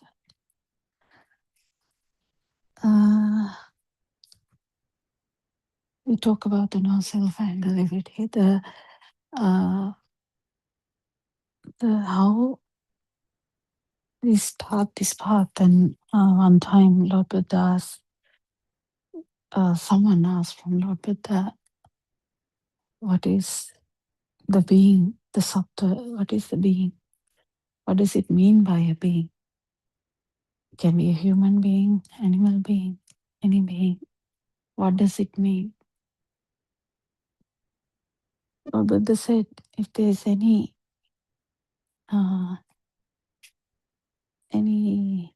sensory organ in which has eye consciousness, eye, and the whatever the object that is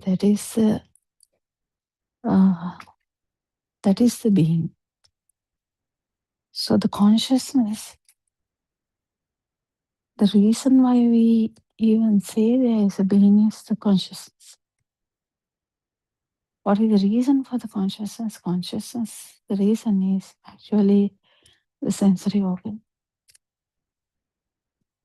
But what actually brings up this consciousness is this power which synchronized to the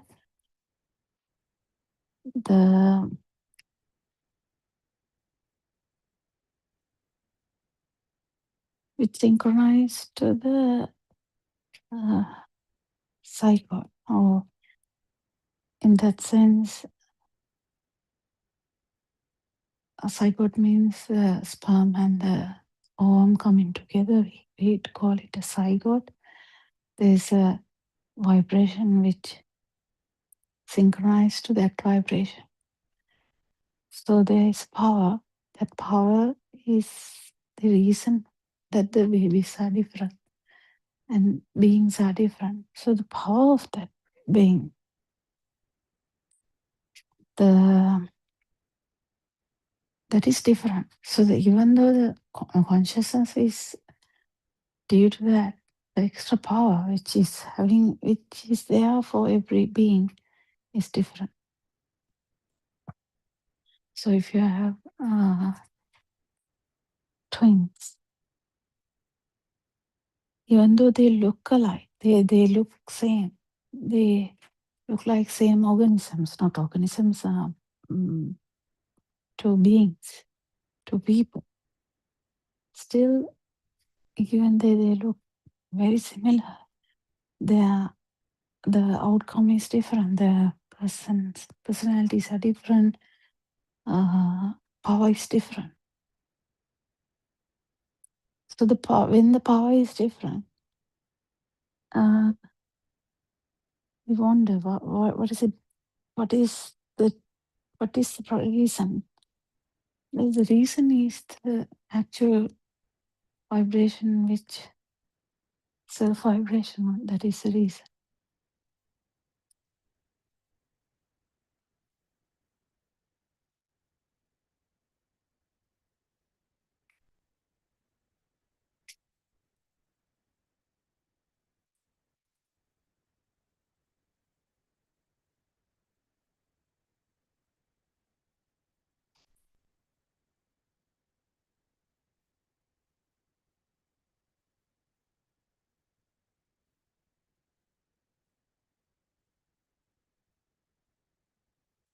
But when the power is different, even the reason for the consciousness,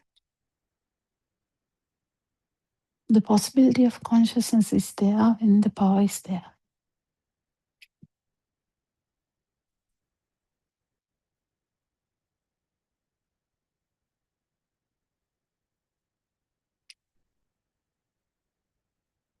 If power is not there, there's no reason why consciousness is there. That's why in the stories it says, after Bahya died, the Maria tried to find him. Kind of, there's a story. It says he couldn't because it didn't fall anywhere else. What does that mean? Is there something called consciousness going everywhere? No, that's not how it is. The vibration, this power is the reason.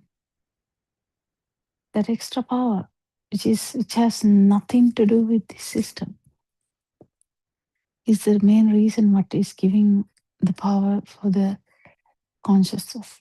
Otherwise, there's no reason that a human being or any other being is formed. But the power is there. Consciousness is there. Consciousness is there. Power is there. But the consciousness can actually exist without this extra power. Then the system will be like a tree. There will be some feel, but the extra power will be not there.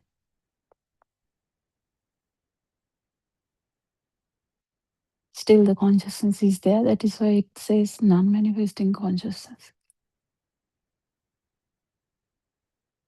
The sensory organs are working. The eye consciousness is working. The touch consciousness is working. The sound consciousness is working. Mind consciousness also may work if needed.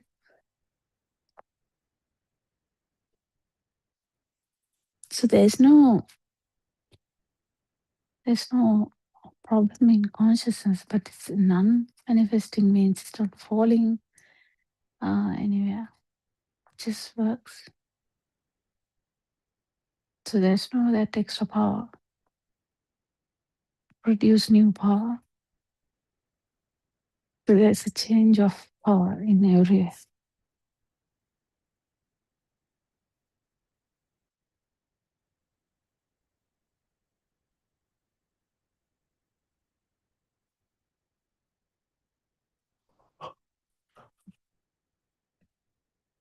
When we say eye consciousness, that is chakku vijnana.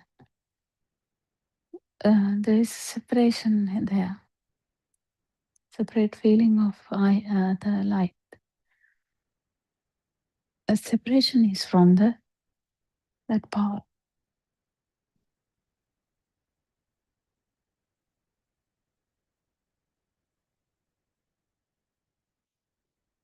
Felt as separated to you gives you the ittabhave. Ittabhave means same again, the kind of the consciousness, like separation happens.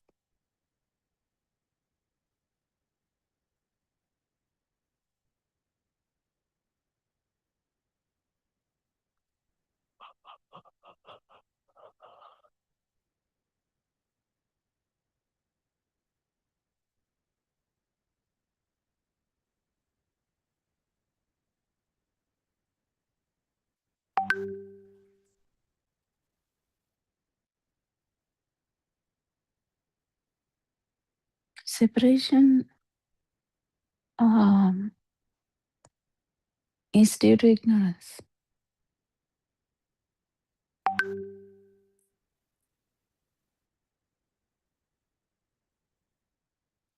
So if the ignorance is not there, the separation is not there, means the consciousness is non-manifesting. That doesn't mean that the consciousness is gone. It is there, but it's not falling anywhere. It becomes theory if you try to understand this, but actually experiencing this is the important thing.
your life field, the Ittabhave or the life field, is where the life field is there, the being is there.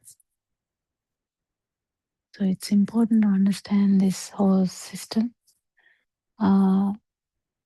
Even though around this, if you feel like everything must be working, yes, everything is working, but this power is not there. That's the difference. So Lord Buddha also spread Dhamma for 40 years. So he was there telling Dhamma, going from place to place, talking about no self-anger. There is no that extra power which can manifest again so that another being is.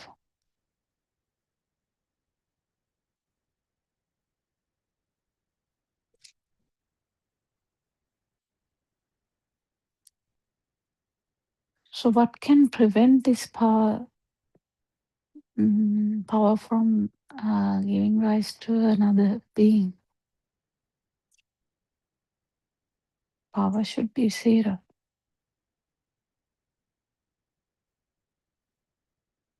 If there is a power, it is going to be manifesting in whatever the way.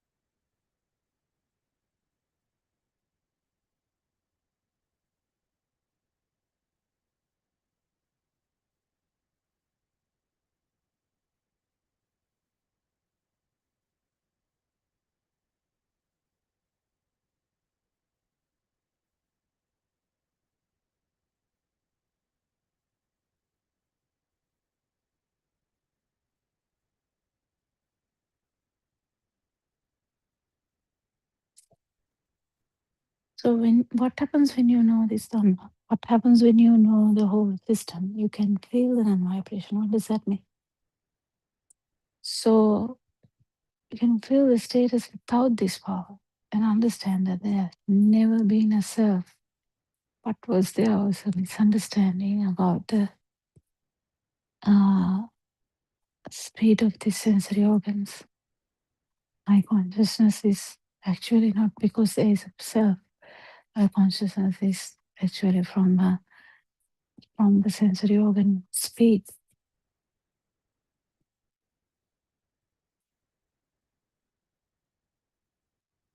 There's no two ends to that, saying the I and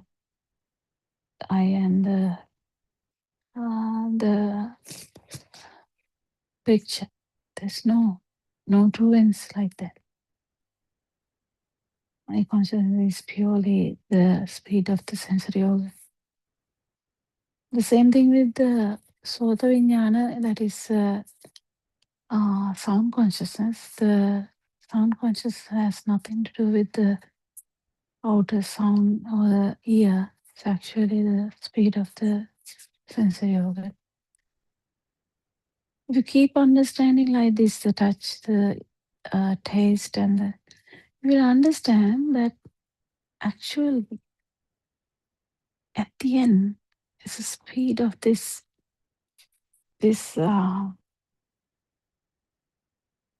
system is driven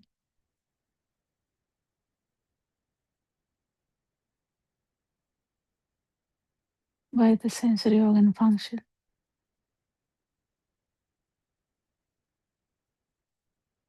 Then what happens? This one vibration, which is a self vibration, that power is going to be zero because the system realizes that that's actually unnecessary understanding that we had, unnecessary vibration that we had, that powerful vibration, the power is going to get zero. The power actually was 100 because of this self-view. Once the self-view is gone, this power is going to go to zero anyway. Might take time, but it will go to zero anyway.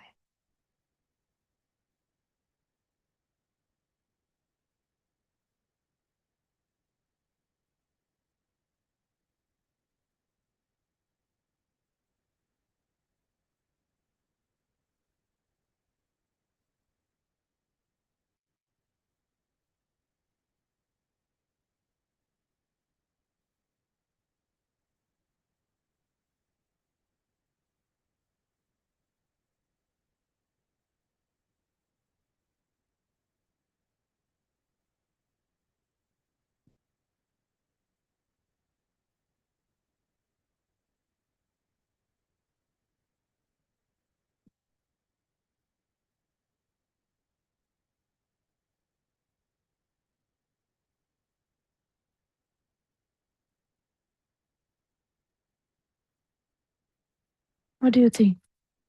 So what you felt as alive, or what you felt as ether, or what you felt as a being, if you fully realize it's not a self, that is where the power is going to go down. Because as soon as the understanding is there, we have understood that this is the chair, this is me. That is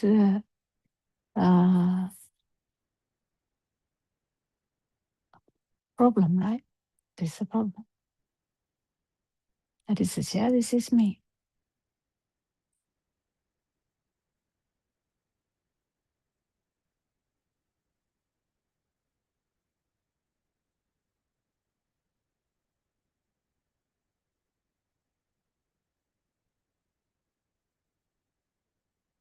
If whatever we talk about, this misunderstanding is never going to go away until you thoroughly examine what is happening.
And Lord Buddha's time, Lord Buddha explained that there are three kinds of existence: the sensual existence, form existence, and the formless existence.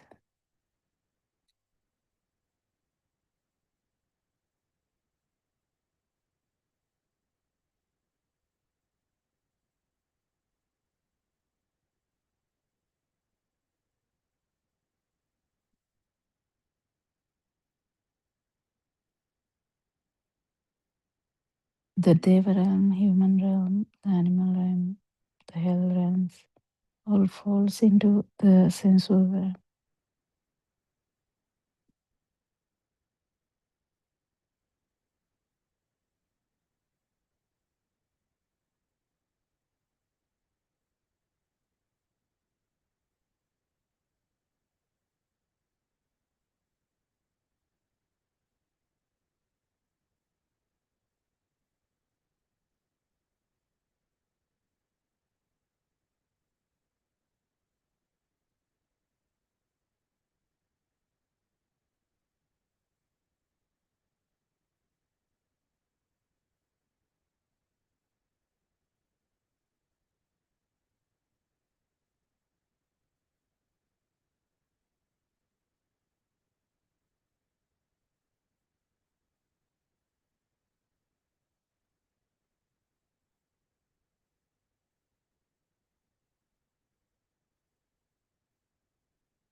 So, craving for existence is from the ignorance. The existence is taken as real for you to actually crave for existence. Why the existence is taken as real is with the self-view. I mean, who won't like the existence if it is me? Then what exactly comes as I have to exist? It's me. And there's a deeper meaning than that. A life field, trying to maintain the life field is even beyond thinking. I mean, you don't have to think about that. The life field, there's no big mind in the worm, there's no big mind in a little baby. But still, a life field, craving for the life field is there.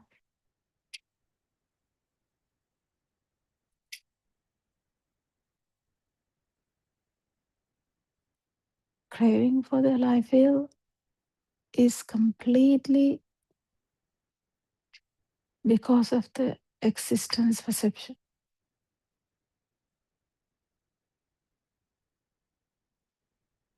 But once the existence perception is gone,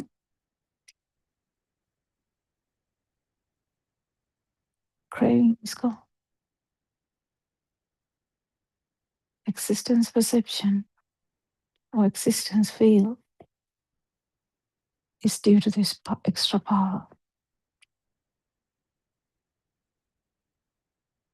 Extra power of the sensory organ. If you fully transcend this power, whether it is in the eye consciousness, whether it is in the sound consciousness, whether it is in the touch consciousness, if you transcend any consciousness, you fully realize that the consciousness is just consciousness, there's no self in that. Then the craving has no place.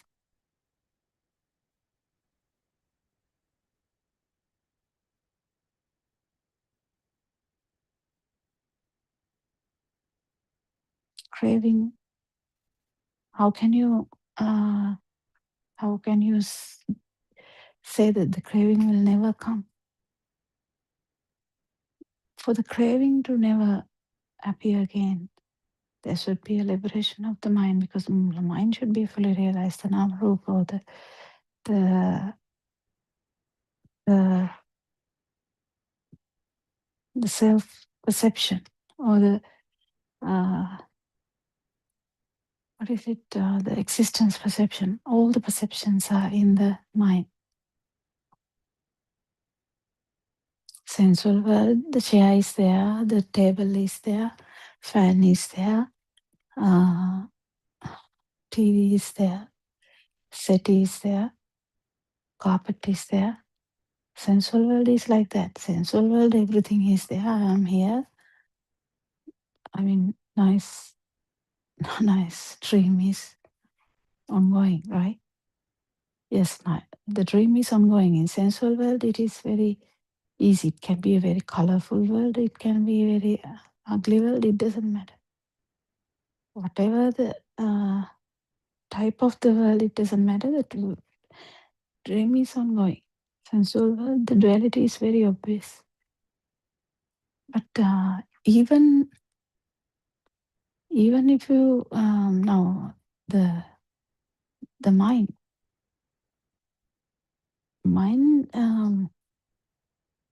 means perception level. Perception level actually it's just the form level. That's in the mind. Completely nothing to do with the actual sensual world.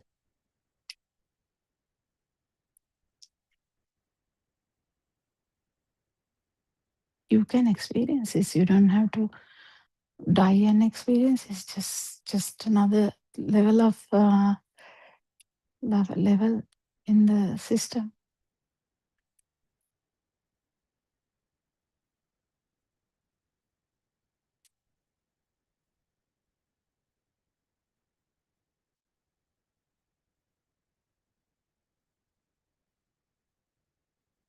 Mind operates alone,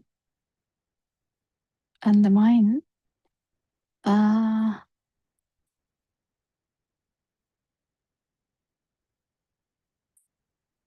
any mind any specific chair perception. We'll take an example. Chair perception. As soon as the chair perception is there, this existence perception is also there. Because you got the existence perception while you were in the sense, like the this any being has this existence perception or the existence idea. Self-perception is also there. Existence perception is there. Self-perception is there. The power to maintain the existence is there.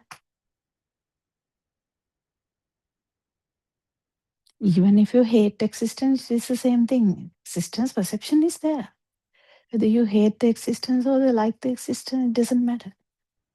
So the existence perception, that's ignorance.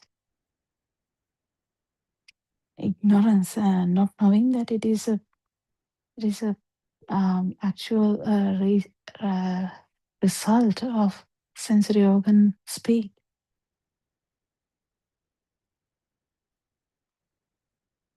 Once you fully understand Dhamma, this power, extra power which carried this dependent origination, loses the power.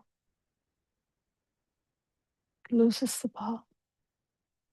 You fully realize what is ignorance, what is this self-vibration, how it kept on going because of this extra power that tried to manifest there. That's why the consciousness is there. Any consciousness is manifesting the always. The name and form is going to manifest. If there's a name and form, the consciousness is going to manifest as well. So that's other vice versa, like it feeds each other.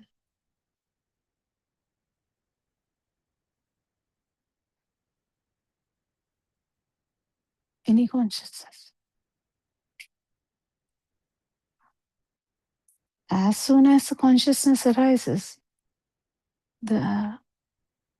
if it is eye consciousness, it is felt as the light is there and the eye is there.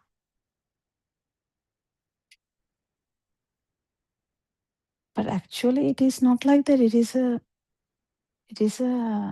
like a effect. That's how this system works. You know why we have two eyes? Is to get that effect. the ability to capture the vast area and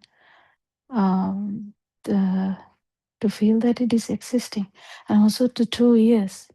Why we don't have 1 year? 1 year the localization is difficult. In physics, it works really well when there are 2 years. The capture is good. Localization happens. So we think that sound came from that other end. Sound came from the other room. It's so right. Actually, the synchronization is so beautiful that we actually can find where the sound is coming from. But the thing is, this synchronicity is not there when the ear vibration is not there. It all depends on this sensory function.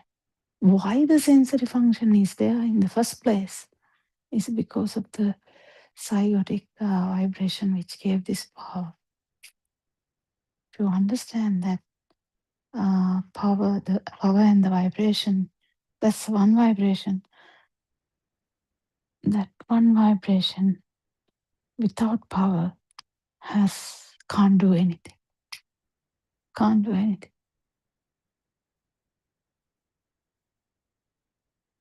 Until this breathing is happening,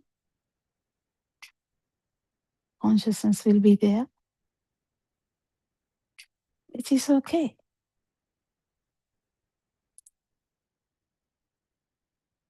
Without power. So there's no power to synchronize again after this system dies.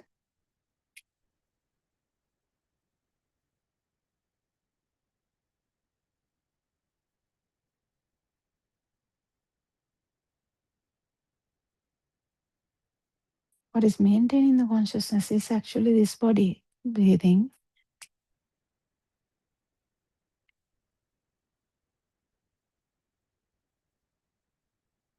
And once it is gone, consciousness will be gone. As simple as that. But it's not simple for humans. So there's so much trouble in the mind. Mind says this and that. Oh, I don't know. What can I do? Can I wait a little bit more? I have to look after this and that. This responsibility, that responsibility, right? Yeah, the mind keeps saying things. So the mind power has to come to zero if you actually need to understand this. Mind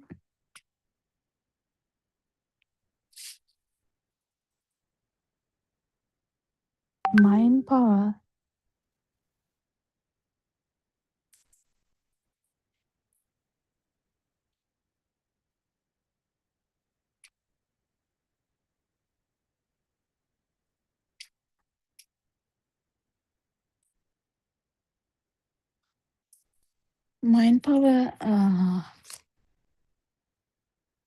is so high because of the ignorance.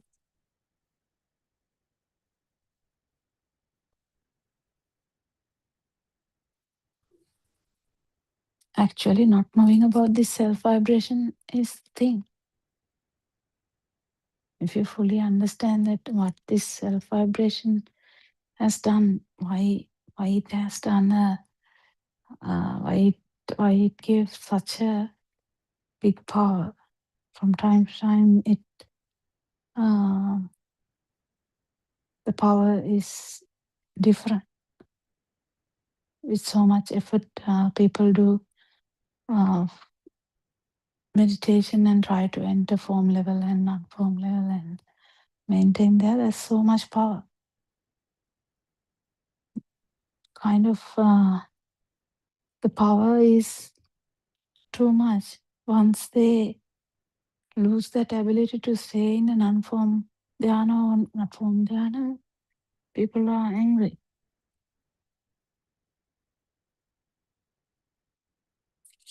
They like the non-formed level.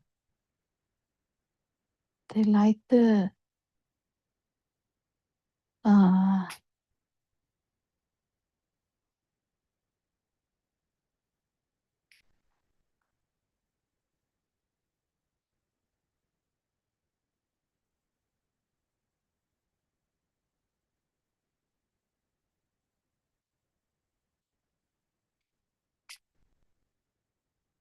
they like the existence.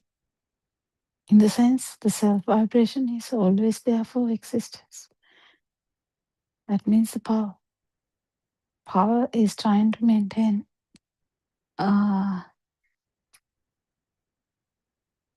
Power itself is maintaining.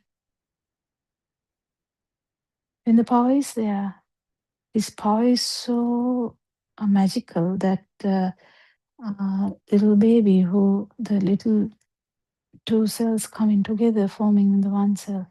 Now this power is doing such a massive thing.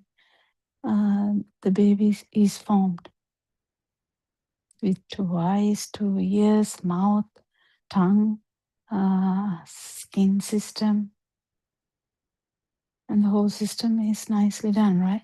Human baby is formed. And the baby, the consciousness is there. Life field is there. Like in the life field is there. But as soon as the mind is formed, like in the mind is also there. As soon as the sensual world is formed, like with the chair, the table and all that, you just lost in that world, sensual world. You are usually lost in that sensual world, multiple things.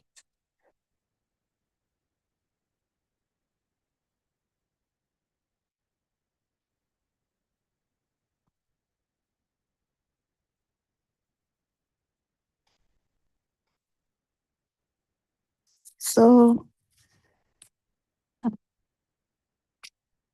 understanding the whole system, how this power worked, how this power can become zero power, and how the consciousness, non-manifesting consciousness, anidasana vinya, how that will continue until the breathing continue, and then there will be no manifestation of any consciousness again. That's Lord Buddha's status, right? Arhat status. So there's no possibility of future suffering. There's no possibility of current suffering. So the suffering is zero. When the power is zero, suffering is zero. Because the power is the suffering. That power is the suffering.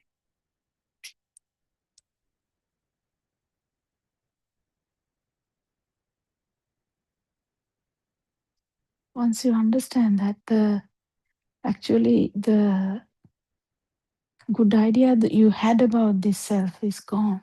When you understand this power is the problem, the power is the suffering. This one vibration is the suffering.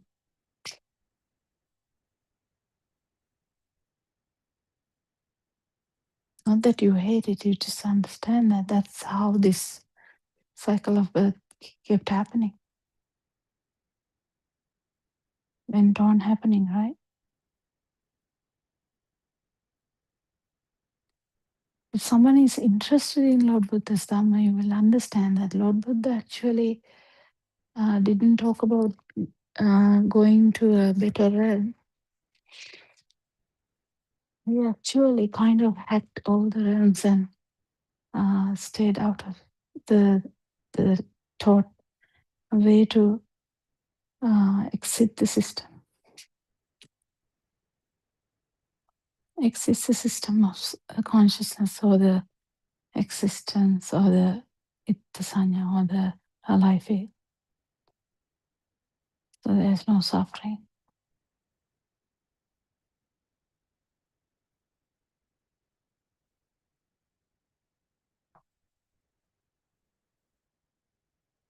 I don't know, say, or going from trying to go from home to home in Sri Lanka and trying to spread this word of Dhamma, to say that there is never a self. There was a power which did this whole thing. That power is actually driven by misunderstanding that there is a self, and actually there is never a self. There is sensory organ speed which gave rise to all these problems. But other than that, there has never been a self. Once someone understands this power, the magnification of this power, augmentation of this power is going to stop, and slowly the power is going to go to zero. 100% Lord Buddha reassures you that once this process is started, it will end up in power being zero. He reassures you. He reassures that once someone enters this path, there's no ability for synchronization to four hells, because the vibration doesn't go down that much. In the sense, vibration is not that strong enough to go down to four hells.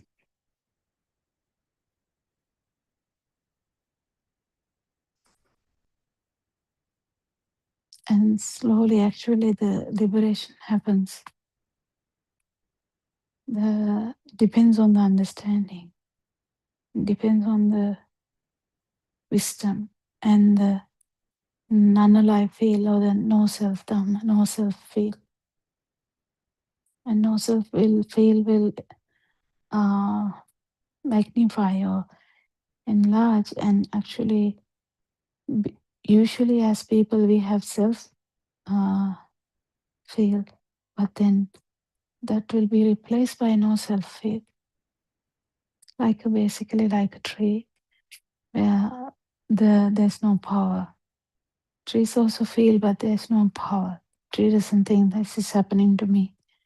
That whole ignorance is gone. And Arananse is trying very hard to give this Dhamma to everyone. Thank you, Arananse, for continued effort to spread this beautiful Dhamma so that the suffering is not there, and the human beings are the only beings that can understand this Dhamma. No other being, even though they have the alive feel, they can't handle this. Only humans can understand this and liberate from the suffering. Thank you, Arananse. May Triple Gem bless you all.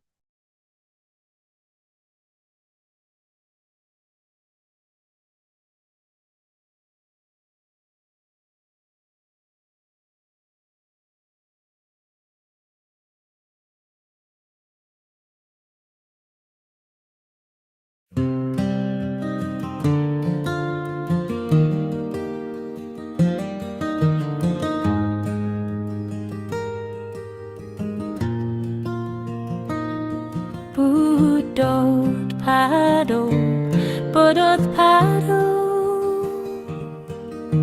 awakening in silence deep. Buddothpado, Buddothpado, where the mind no longer sleeps. Buddothpado, Buddothpado, breath is soft and flowing free.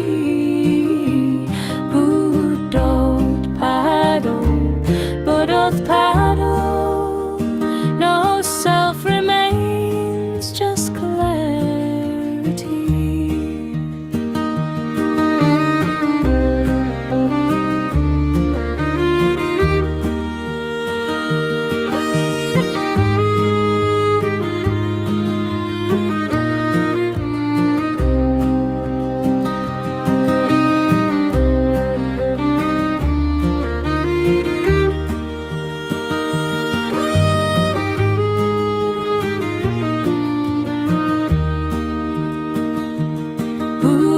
Buddothpado, Buddothpado, stillness shines like morning light. Buddothpado, Buddothpado, truth appears beyond sight.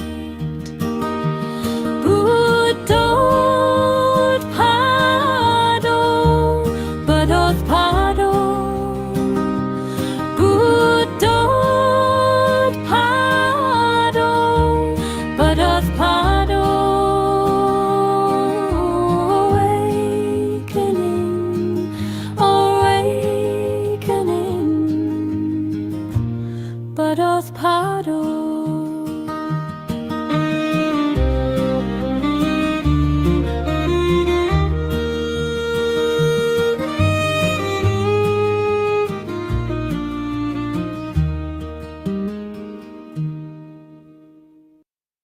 May the Noble Triple Gem bless you and welcome to the Buddothpado PeoTV channel.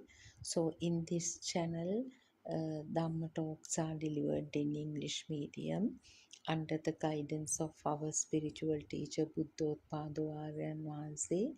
So we believe that the non-Sinhala speaking communities all over the world will hear this message and will be inspired to find an answer to the question, who am I? And this is the Dhamma of dependent origination disclosed to the world by Gautama Buddhachanan Wahanse 2500 years ago. So today, Buddothpado Aryan Wahanse, who has experienced the Buddhist doctrine of Gautama Buddha Sasana, is sharing his practical experiences with us, in the sense the entire world, and he works day and night to spread this message to everyone in the world, because this is the only path to end the sufferings of the cycle of life and death. So first of all, I pay my homage to Buddha, Dhamma, Sangha, the Noble Triple Gem, and I worship Buddothpado Aryan Wahanse for all his guidance. And so as usual, let's try to understand the Buddhist philosophy. The crux of the philosophy is absence of a self. Is there a self in this body or the mind? Then why do we feel as if there is a self? Why do we feel as if we live? Why do we feel as if we live in an existing world? So the dependent origination, which means all these formations arise as a result of coming together of certain vibrations or speedy sparking of vibrations, reveals that they are instantaneous depictions which happens in relation to the sense faculties. Otherwise, there is no existing self or an existing world. But why do we feel this duality, internal, external, that I am here and external world is there, or me and other feeling? This happens because of the speedy occurrence of vibrations in the sense faculties. So Lord Buddha showed us the path to realize this illusion. He explained to the world that all humans or all living beings are entangled in the illusion created by the consciousness, basically mind consciousness. So the mechanism of the sense faculties should be realized. That is the only way to understand that there is no self. As long as we get rid of this self-view or self-perception, the suffering will be there. the person to suffer will be there. So that self power that arises with each and every stimulus will go on and on in the cycle of samsara. So let's try to understand how we feel as if we live. How does this power gets generated with each stimulus? The power that makes us feel as if we are there.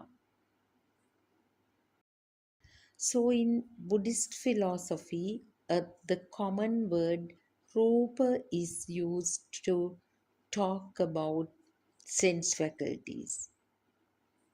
But this rupa, or the form used in Buddhist philosophy, is not the pictures or images that we refer to in mundane world.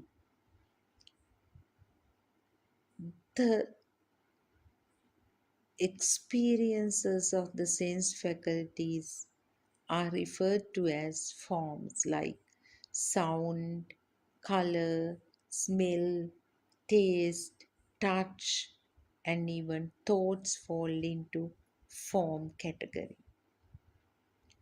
How do these stimuli arise? They arise, as I said earlier, due to the speedy occurrence of vibrations. When a certain formation arises in the eye vibrates at great speed. It vibrates billion times per second. It is such a great speed. It's like lightning that happens in the sky. So, what we should understand is this sparking happens with vibrations of similar frequencies.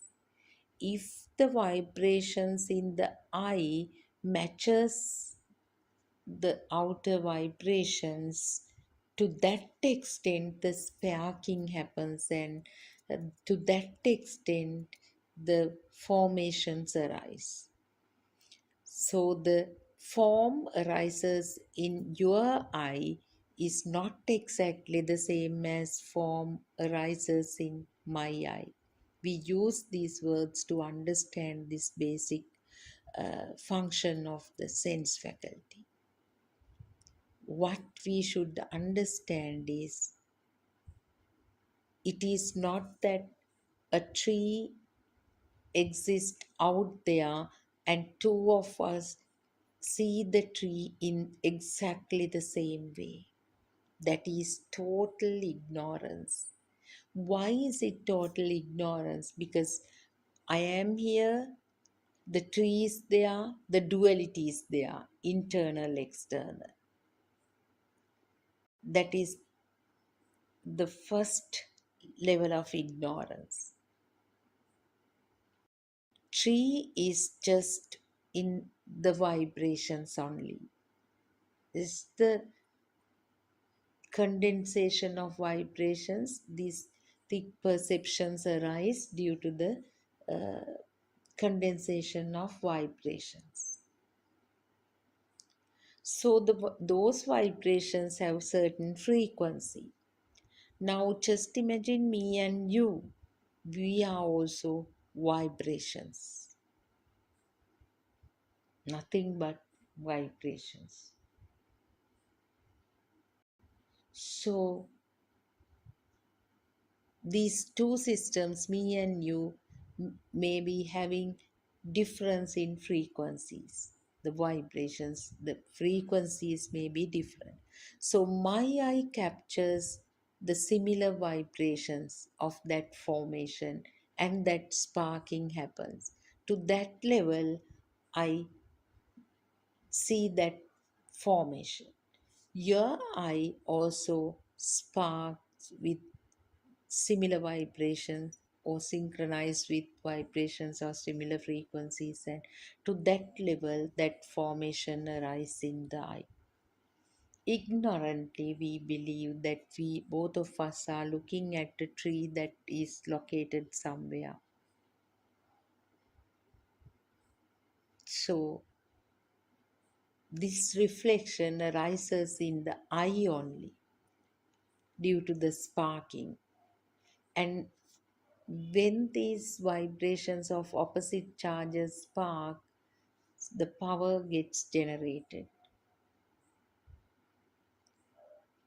So this phenomenon can be understood through the function of a tuning fork in a lab.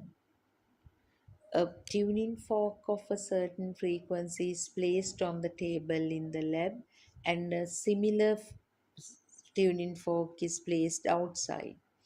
If one tuning fork is vibrated, the other tuning fork gets vibrated. So they are located from quite a distance from each other, but when you apply some force to this tuning fork, it gets applied to the other tuning fork with similar frequencies.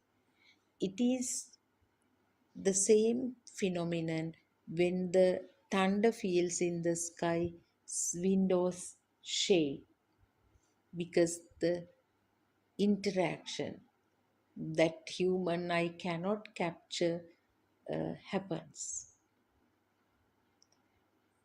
So all sense faculties function the same way. When the vibrations, the frequencies of vibrations match, the sparking happens. Now just think there is something colorless. Colorless means there is no vibration. So that's why it is not seen.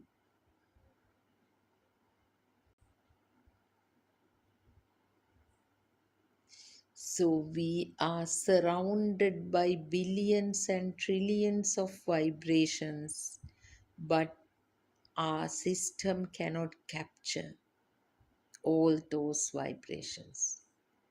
Do you see that some vibrations are in contact with your mobile phone, the radio, television? It's the same.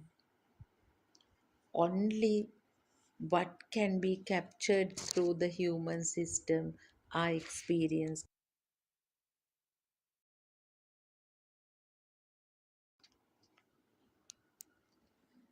For example, human ear can capture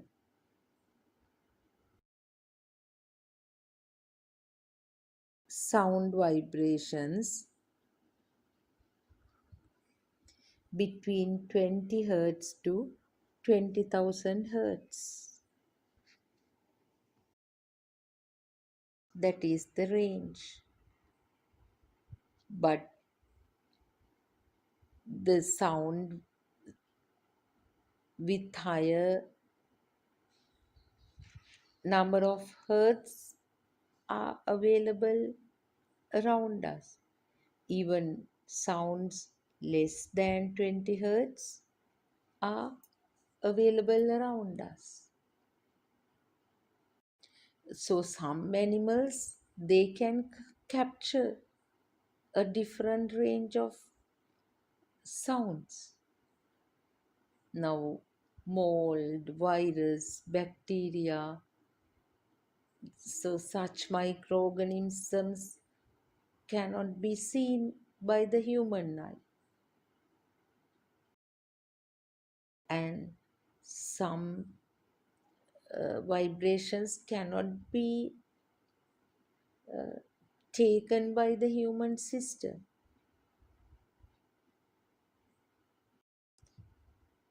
So that is the truth.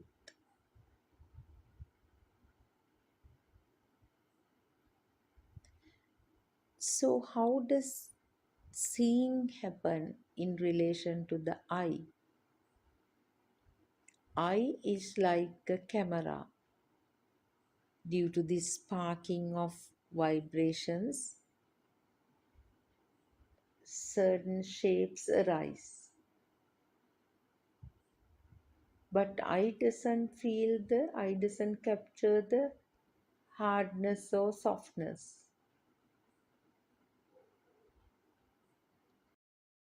But why do we feel this three-dimensional nature of formations? It happens due to the collective function of previous sense faculty experiences, described by Lord Buddha as Ditta Sutta Mutta, seeing, heard, and felt. Now let's take the same tree. When certain visual formations arise, the previous perceptions, if at some point in the past you have touched the tree, that hardness, if you have smelt the tree, that smell, if you have licked the tree, that taste, and somebody has told you that it is a tree, so that sound, the tree sound, all spark the moment that vibration sparks in the eye. Eye is just eye consciousness, the seeing only, but the three-dimensional nature of the tree is felt due to a rising of those prior perceptions related to this formation. So the identification that it is a tree arises. So the truth is, the world gets created to different systems are different. The color world that gets generated in the human system is different from the world gets generated in the cow system or the cat system or the dog system. These color worlds are not similar. They differ depending on the sense faculty. If the world population is 800 billion, 800 billion worlds gets created in these systems. Now just imagine a cat is seen by people.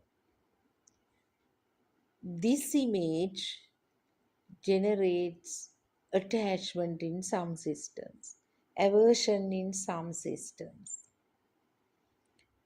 no indifference in some systems.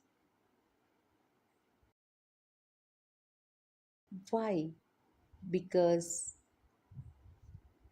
the vibration that arises collectively with Ditta Sutta Mutta, prior experiences of seeing, heard, and felt differ from one another.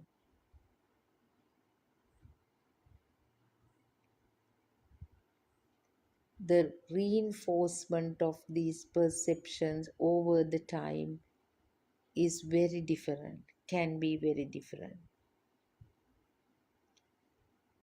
So that is why the same sense faculty experience may create different levels of power in different systems.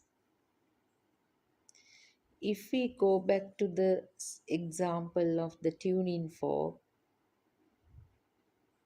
one tuning fork may create a sound as ting and the other one tongue. When both of them vibrate, a new vibration, tong, may arise. Similarly, the two vibrations that interact may generate a different vibration. But what we should remember is there is a power underneath each and every vibration. It is because of that power underlying underlining the vibrations that makes us feel as if something is there. So this solidity, liquidity, heat, air are nothing but four ways of speedy arising of vibrations. So the body is made up of a large number of vibrations. But since these vibrations arise at such great speed, we feel as if some thick entity is there. Actually, there is nothing called solidity. When the ice cube is heated, it melts and it becomes liquid. Then it becomes vapor and it disappears. So, Patavi or solidity is a condensation of vibration only. If your skin is numb, do you feel the solidity? So it is obvious if there is no vibration in the skin, external vibration is not felt. So it is not that something comes to you from outside. Only because these vibrations synchronize, we hear, see, feel, and things happen.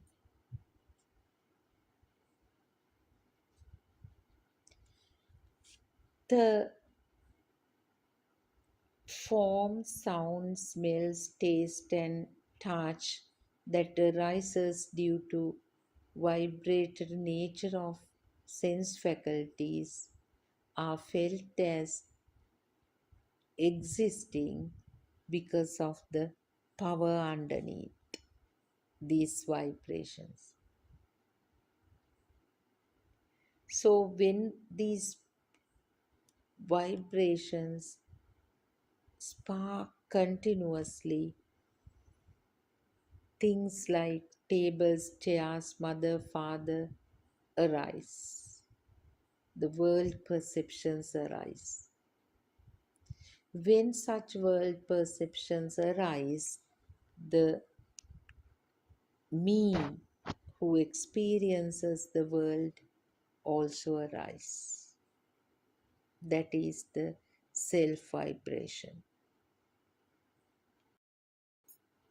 These world perceptions are vibrations, and the Nibbana is the non vibration. Always non vibration is there underneath the vibration.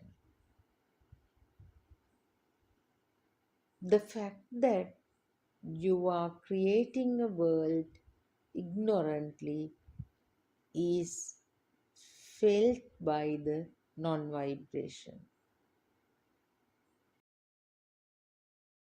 Your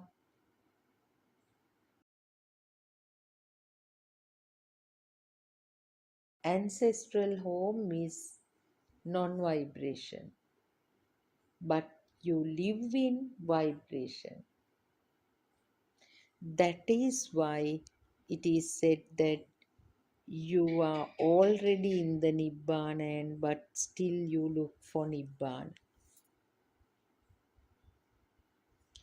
However, we can't say that the forms arise due to vibrations are existing or non existing, because it's an illusion only.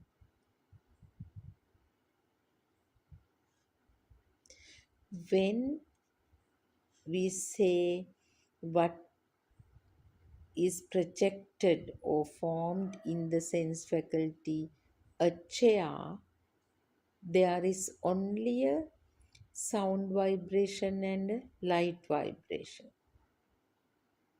But the vibration that we feel as if it's there is a different vibration. So the sound vibration and the color light vibration that synchronize to create the chair perception is different from the vibration that makes us feel that there is a chair. And then the self vibration is again another vibration. So it is so complex, but only a Buddha can show this phenomenon clearly. Only a Buddha can untangle this dependent origination to us.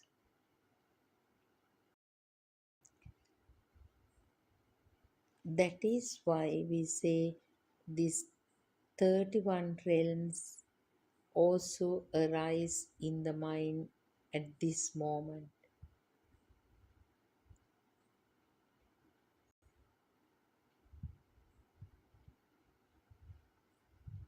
They are decided by the level of power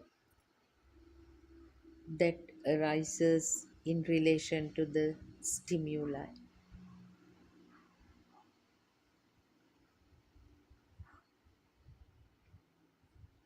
So it is obvious that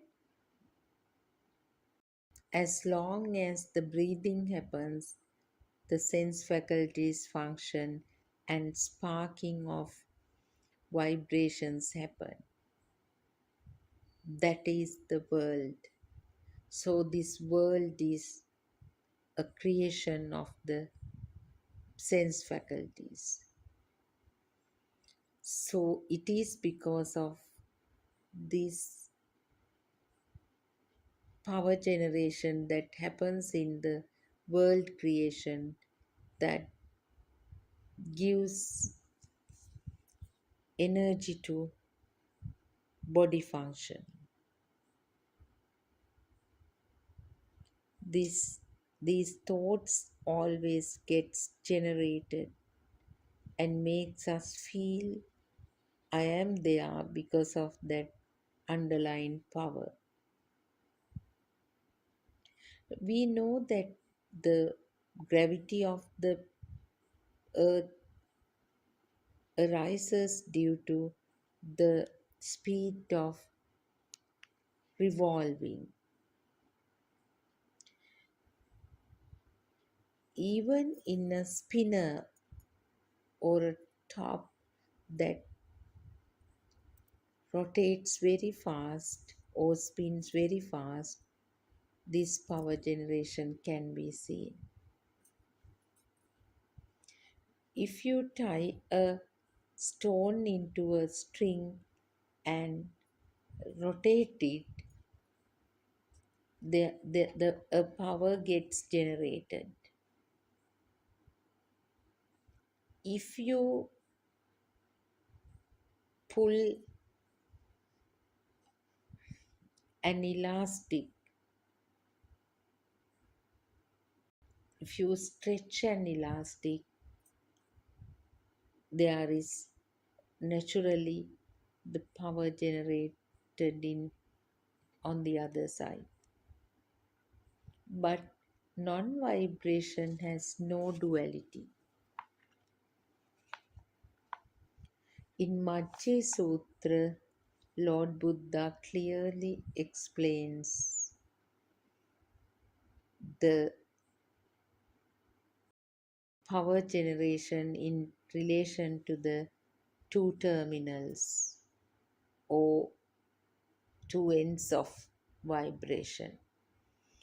When opposing ends come together, the power gets generated.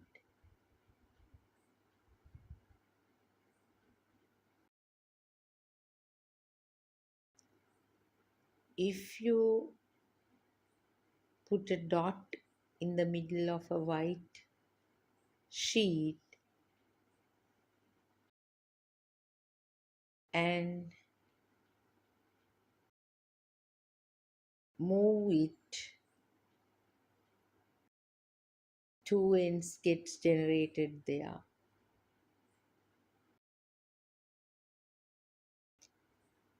If a particle of flour in a sack of flour is taken, that is felt by other flour particles. Similarly, the movement of any particle in this space is felt by all other particles or affect all other particles. That is why we say each vibration has power. That is why we feel as if there is light, as if there is sound.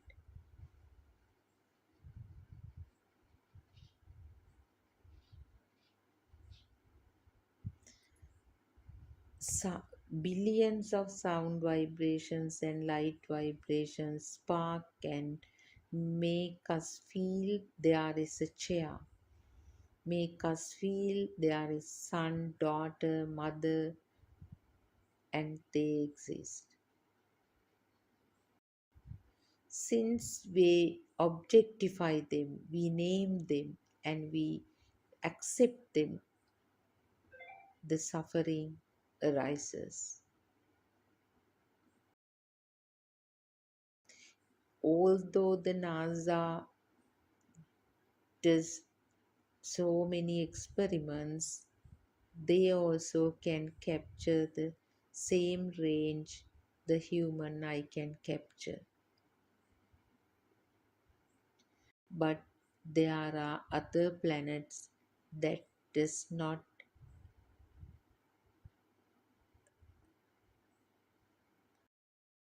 match the vibrations of the human system. So they are not seen by the human eye. Humans do not have sense faculties to see them. But when the super wisdom arises with the realization of Dhamma, everything is seen. Is there anything called memory? No, it is only synchronization or telepathization of vibrations that occurred previously. Otherwise, it is not that a memory that got stored is retrieved. It is a momentary or instantaneous spark.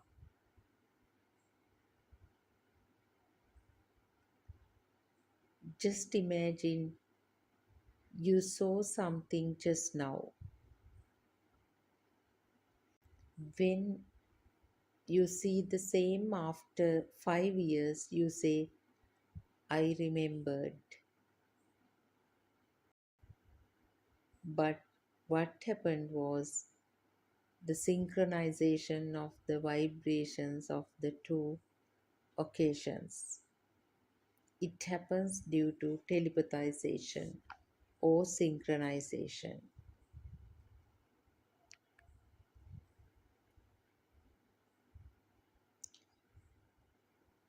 If you get a shock of 5 millivolt current,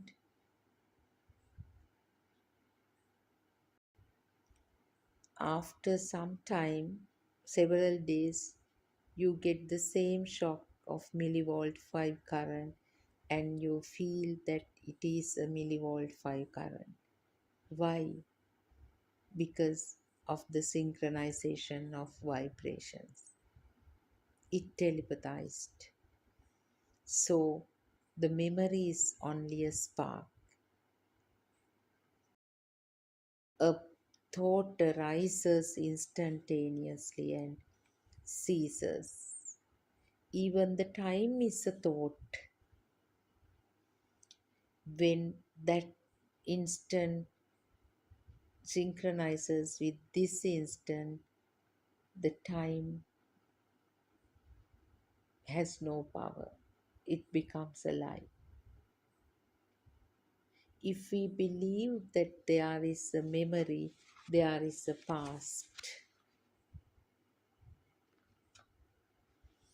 then you encounter 3 time periods: past, present, and future. But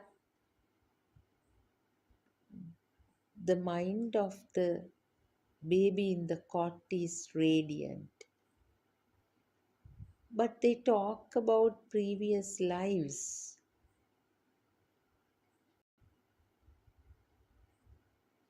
But over the time, when the defilements increase, that telepathization disappears.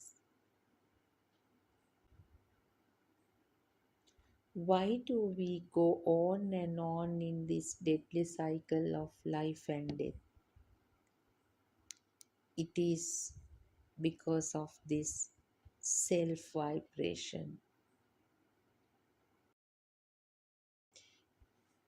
Underneath your defilements, there are very subtle, dormant type of defilements. They are called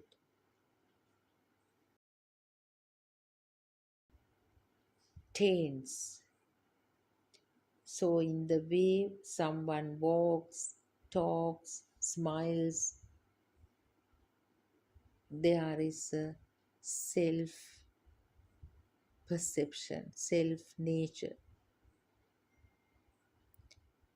They are projections underneath the defilements.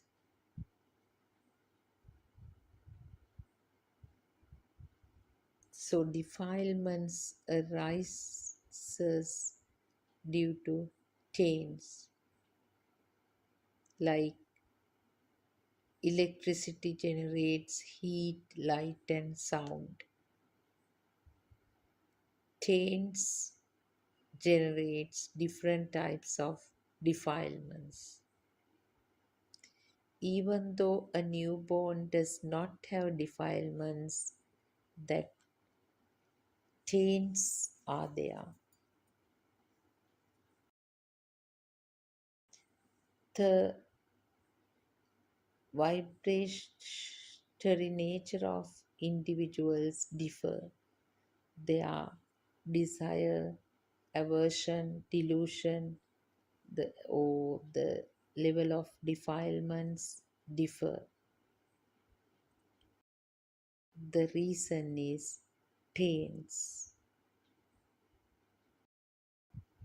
The characteristics of parents, genes, inheritance, environmental factors, experiences, reinforcement pattern, all affects the defilements. For the same stimulus, 10 people will experience 10 types of thoughts. It is caused by different vibrations of different systems.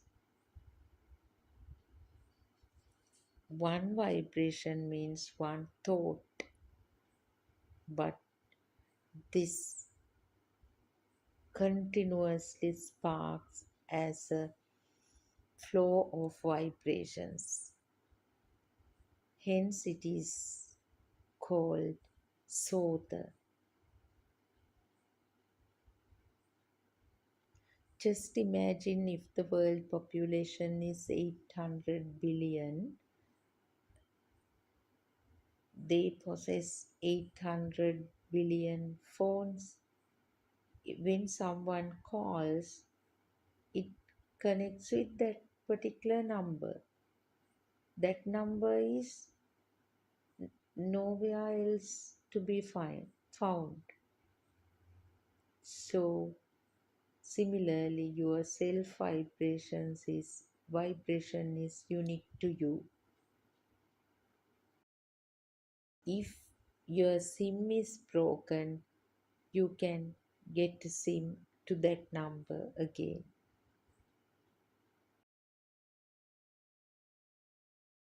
Even if the phone is broken, that number is available somewhere. Phone may change. So, when you die, your vibration synchronize in another place. The vibration telepathizes. The Sirius TV channel can be tuned here or in Jaffna or in another country. If that relevant circuit is there, the telepathization happens. Maniya makkato atimaniya kukkuro. Depending on the level of egoism, the zygote of a monkey or a dog will arise. This wave changes. If positive is higher or negative is higher,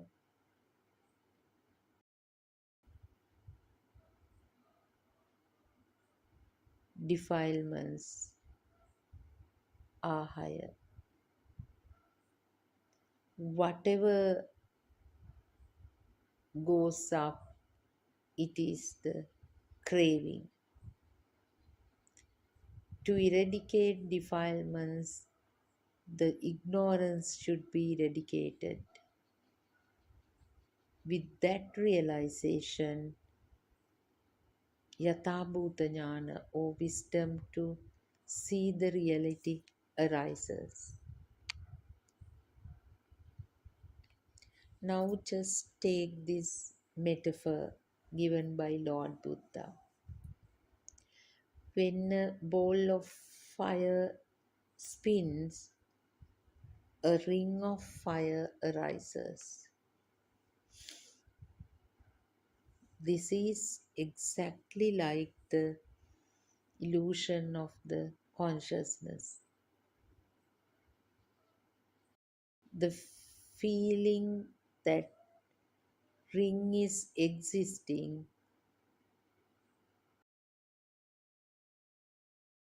if the feeling that the ring is existing is positive,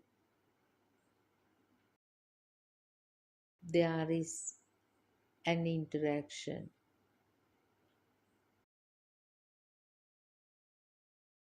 A power is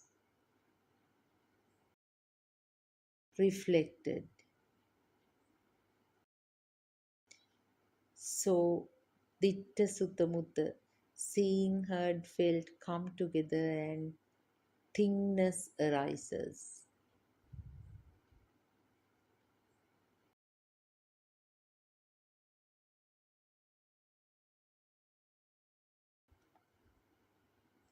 So, when we feel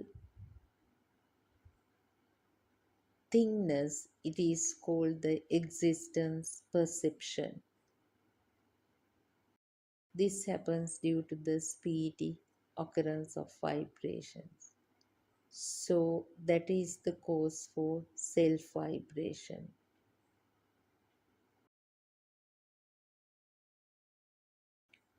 When the external world becomes real, the positive charges go up.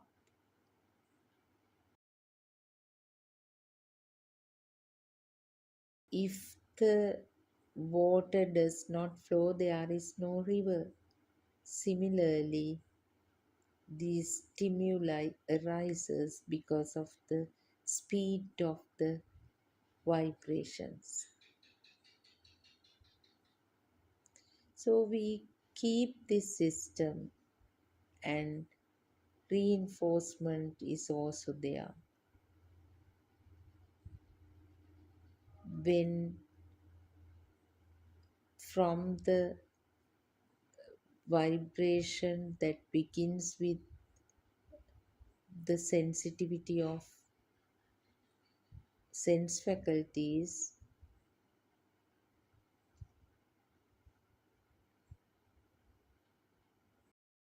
the entities and people arise as stimuli, and ignorantly the power of underneath these stimuli are taken as self vibration, and the suffering arises. Always underneath the self view, there is a person who suffers.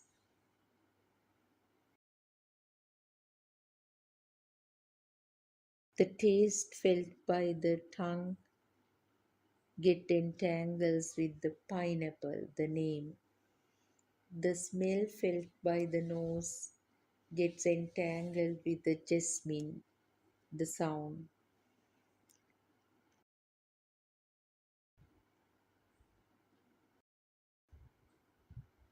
And because of this, the defilements arise. So this system gets energy from the sense faculties.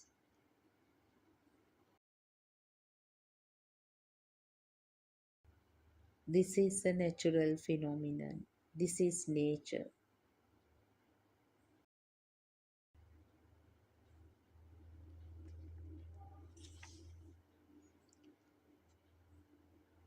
The particles present in the earth was subjected to revolution or revolving, and when they got cooler, these particles got condensed and the earth crust was formed. Although this surface or the crust was formed outside, inside that burning is there. That is why sometimes lava flows when it bursts open.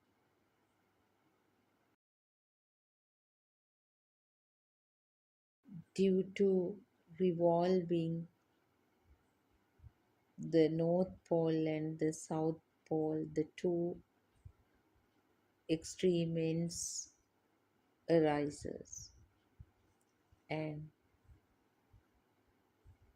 because of the gravity power, ozone layer arises, and this gets separated from the space. When the water gets cooler,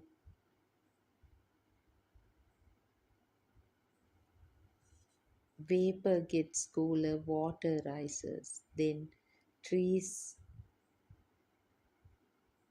arise, and over the time the living beings got generated.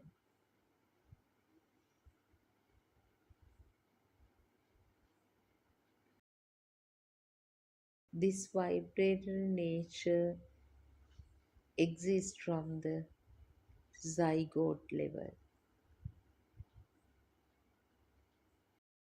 When one sees the truth of this illusion, the charging power underneath dilutes.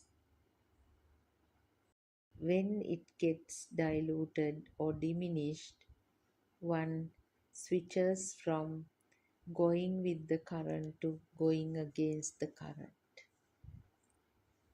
When this power gets zero, that level is identified as Sankarupekshava.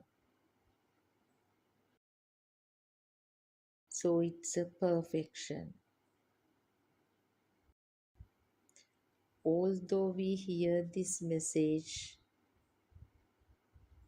it doesn't mean the cessation of formations.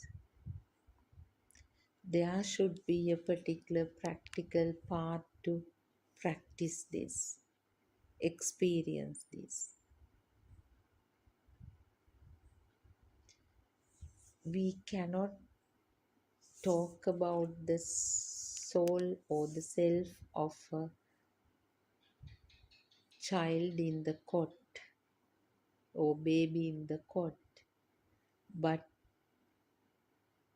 that baby still has the tendency to get attached to phenomena which comes from the cycle of samsara, that is the tames.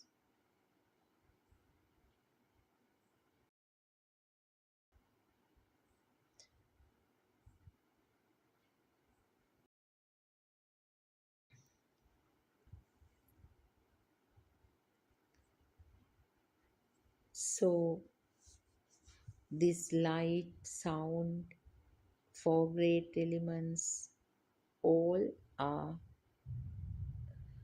vibrations, sparking of vibrations, and it is a natural phenomenon.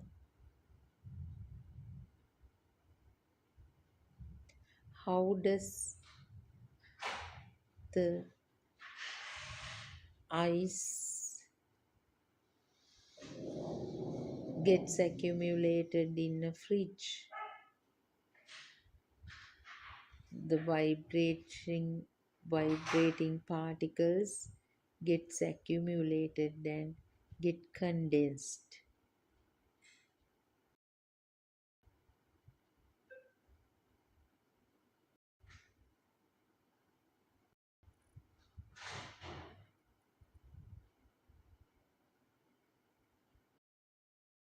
Lord Buddha shows this phenomenon as Rupantiko Ayuso Rupam. When the vibrations get accumulated, this sticking or attachment happens.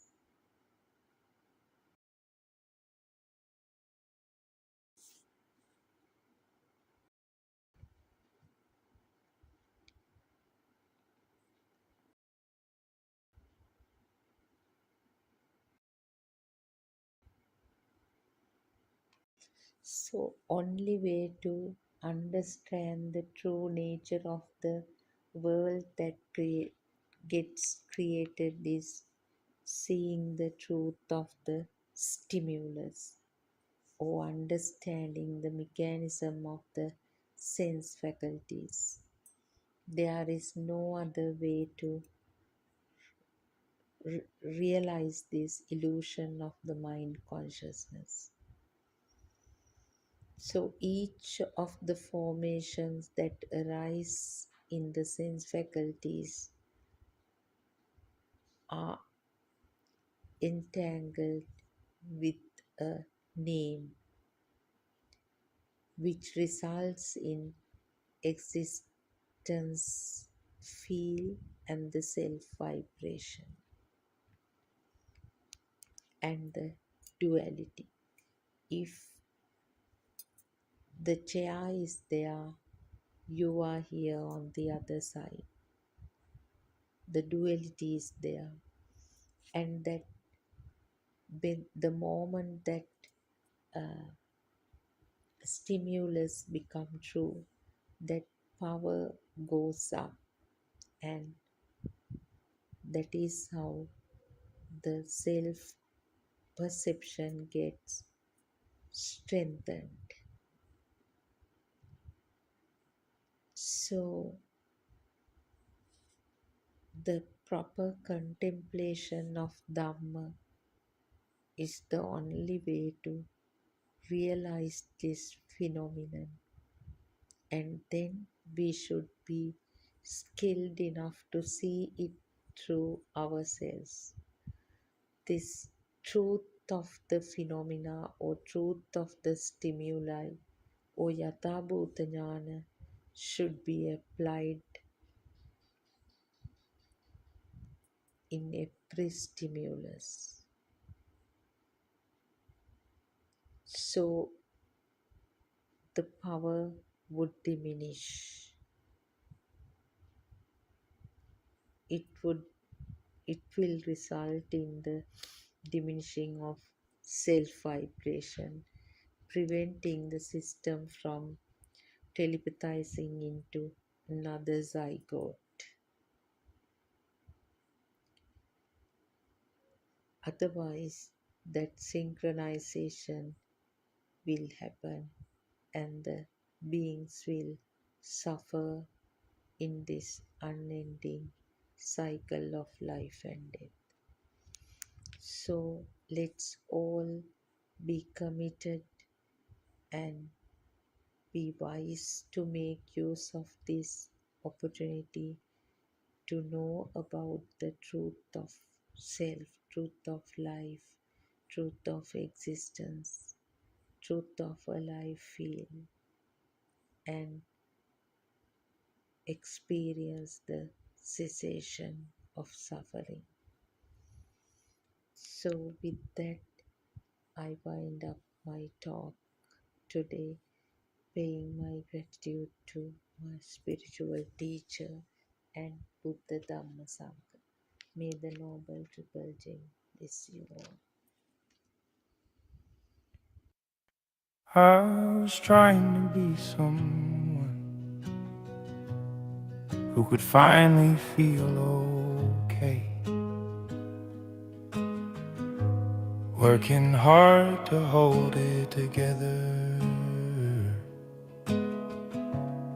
just to get through every day. Smiles came and they would leave me, like the sun between the rain. Every time I thought I'd found it, it would slowly slip away. I filled the noise with more distraction, told myself that I was fine, kept on chasing better moments, hoping one of them would last this time. But the weight I carried with me showed up everywhere I'd go, even in the quiet hours. There was nowhere left to go. Then I met a quiet teacher who said, look at what is happening now. See how every thought is forming. See it clearly, just see how nothing out there calling itself a thing. No one here that must defend. Just a quiet seeing of it. And the struggle began to fade away. Buddothpado, showed me what I could not see, not by faith and not by belief, but by looking quietly. Buddothpado, change the way this life is known. Nothing added, nothing taken. It was truth we'd never seen.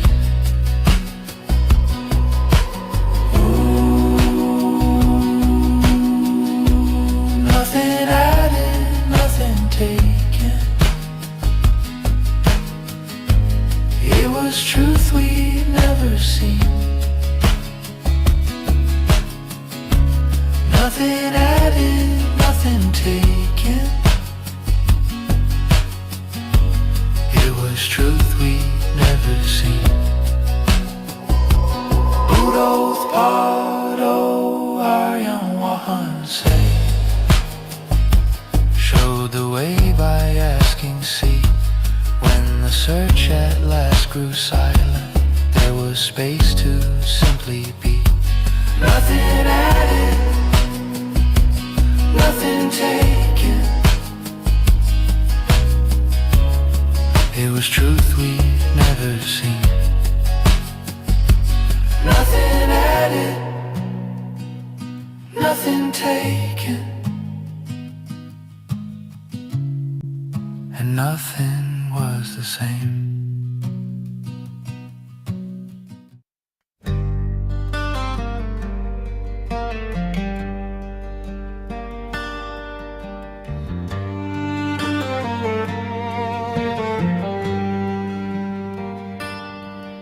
In the dark of the dreaming mind, a bell of truth is calling me.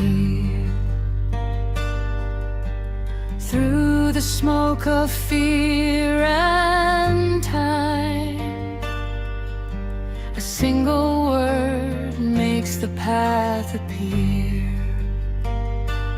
Buddothpado, Buddothpado, Buddothpado. It's time to rise. Open your eyes, break through the night of lies. It's time for Nibbana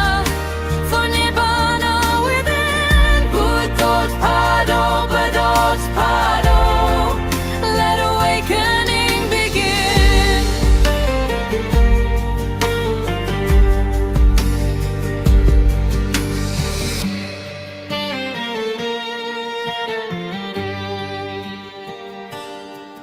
When the last breath falls in peace, the storm of the self grows still.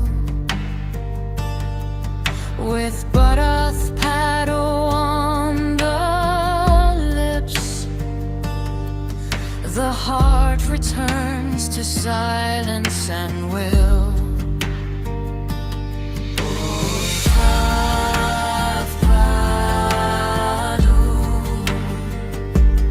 Buddothpado, Buddothpado. It's time to rise. Open your eyes, break through the night of lies. It's time for Nibbana within. Buddothpado, Buddothpado, let awakening begin.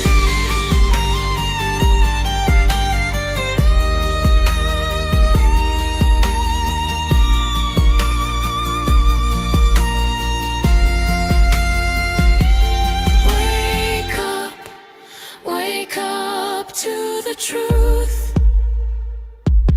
Buddothpado,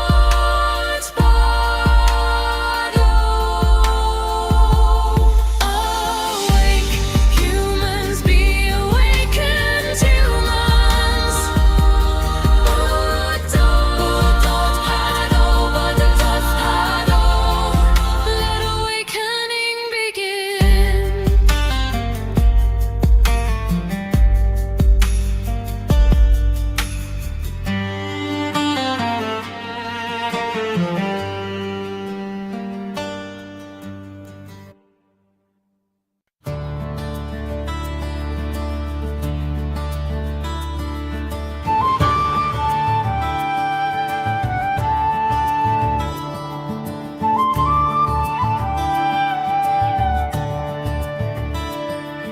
Spring of wisdom rising bright, spring of love radiant light, spring of joy that fills the earth, timeless heart of sacred birth, wisdom of Asia, shining glow.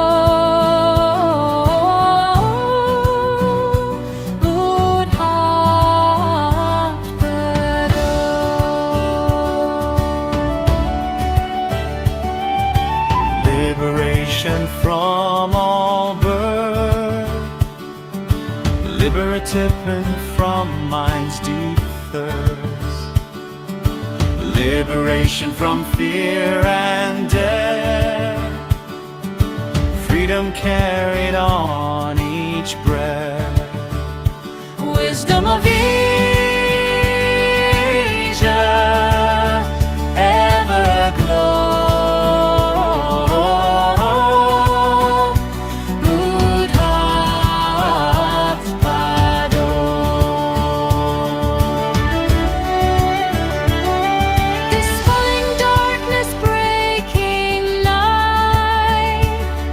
Dispelling ignorance with light.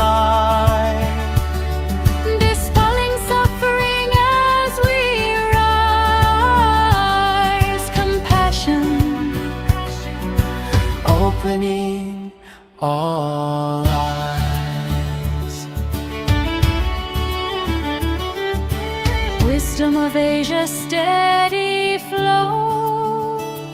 Buddothpado.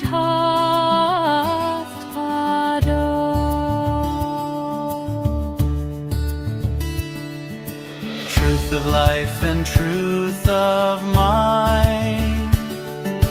Truth no time can leave behind.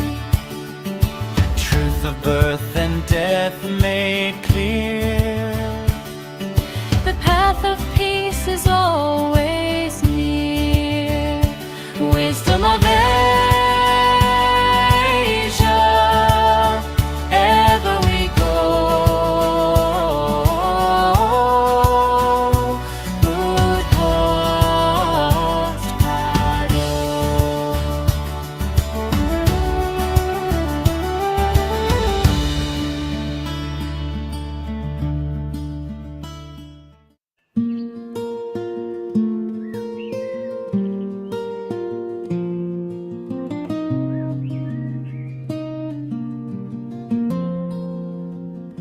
It's time to open your eyes and see the truth beyond the lies. Do you hear the cry of a broken heart and feel the ache that's tearing apart? Buddothpado will show you the way.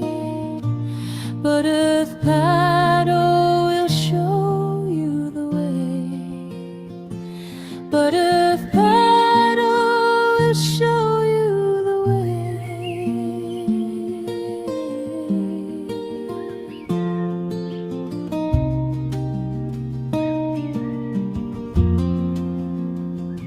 The truth is calling, it's whispering loud, a path unwinding through the darkest crowd. Seek the light, let go of the fear, and find the peace that wipes away each tear. Buddothpado will show you the way. Buddothpado will show you the way. Buddothpado will show you the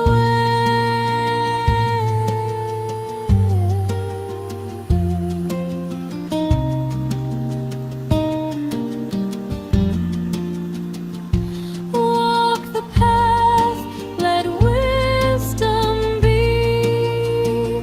Let go of fear and let's be free. The truth is near, don't lose your way. Buddothpado's guidance leads to a brighter day.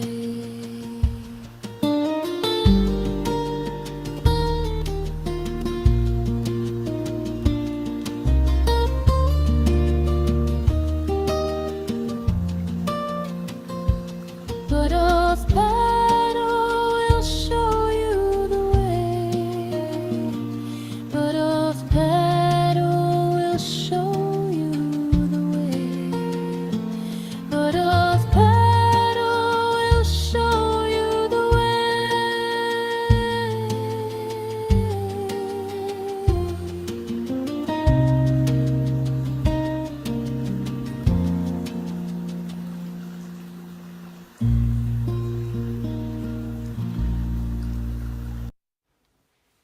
තෙරුවන් සරණයි everyone. තෙරුවන් සරණයි ආර්යයන් වහන්සේ. Here will be 24 hours Dhamma sermons broadcasting on this Buddothpado PeoTV.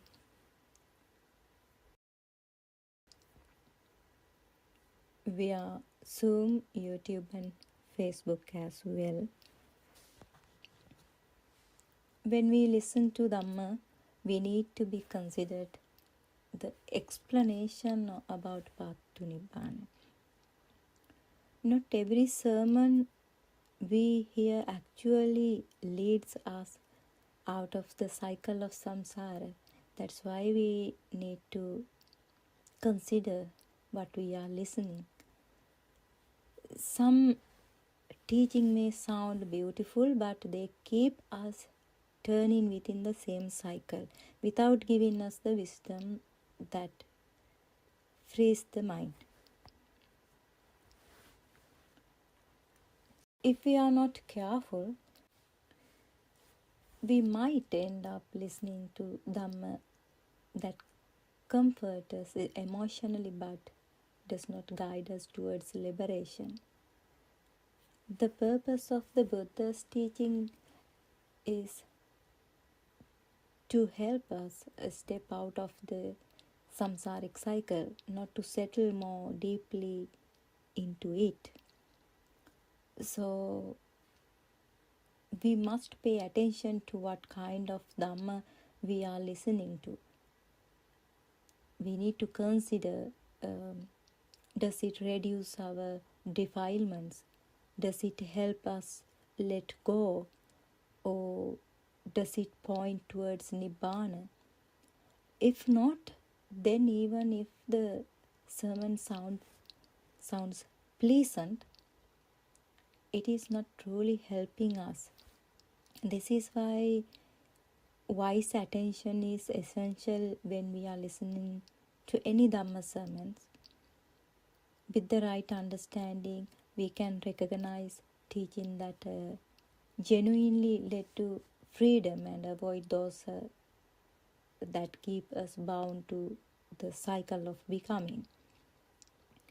That's why our noble friend Aryan Mahanse and all Dhamma friends make effort to spread this message about true Dhamma to this world. So we often misunderstand about this Dhamma when we don't have a understanding about a Samma Ditti or the right view. Our noble friend and all Dhamma friends spoke about how we often misunderstand about this Dhamma when we don't have understanding about Samma Ditti or the right view. And we always explained what the Buddha actually mean by the right view, and how every tangle point in our practice can be understood when we explore it carefully and let go of everything we are holding on to. Why it is important for us to understand what Sammaditi or the right view really means. Because when we listen to a Dhamma speak or Dhamma sermons, we need to examine carefully whether are we only hearing ideas about Dhamma, or are we recognizing the Dhamma that arise within our own experience.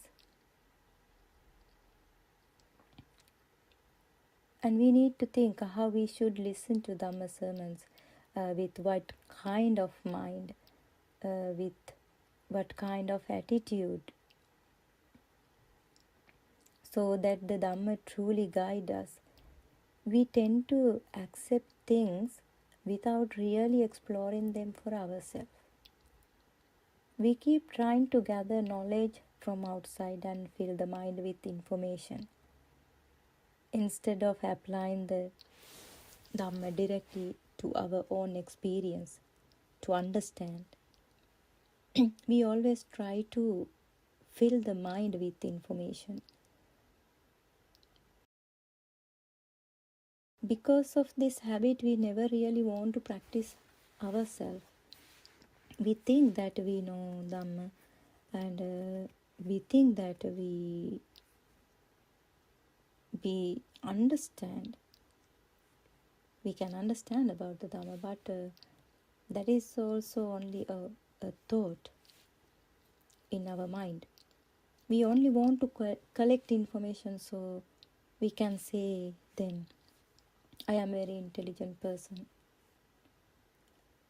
And without even realizing it, we end up creating a kind of superego inside us, a personality built on knowledge, not on wisdom or direct experience. We have a habit of doing this. That is how our mind is working and behaving. Instead of examining things with our own wisdom or prajna, we look at what someone else is doing and simply copy it. We don't pause to explore it through our own inside. This is the reason for misunderstanding about this Buddhist practice. That is why we are talking about sammaditthi or right view all the time. When someone reaches or understanding about the right view or sammaditthi, they no longer pray to God or ask for divine blessing. Why? Because a person who has awakened even a little understand that nothing outside can truly protect us. There is no need to seek blessing or rely on external forces. Protection comes from wisdom, from seeing clearly, from letting go. That is why we always say as, may you all be protected by triple gem. That means Buddha, Dhamma and Sangha. Also, if someone say, I have attained Nibbana, see whether they are talking and encouraging you to go heaven or Brahmarya or good place by doing good deeds.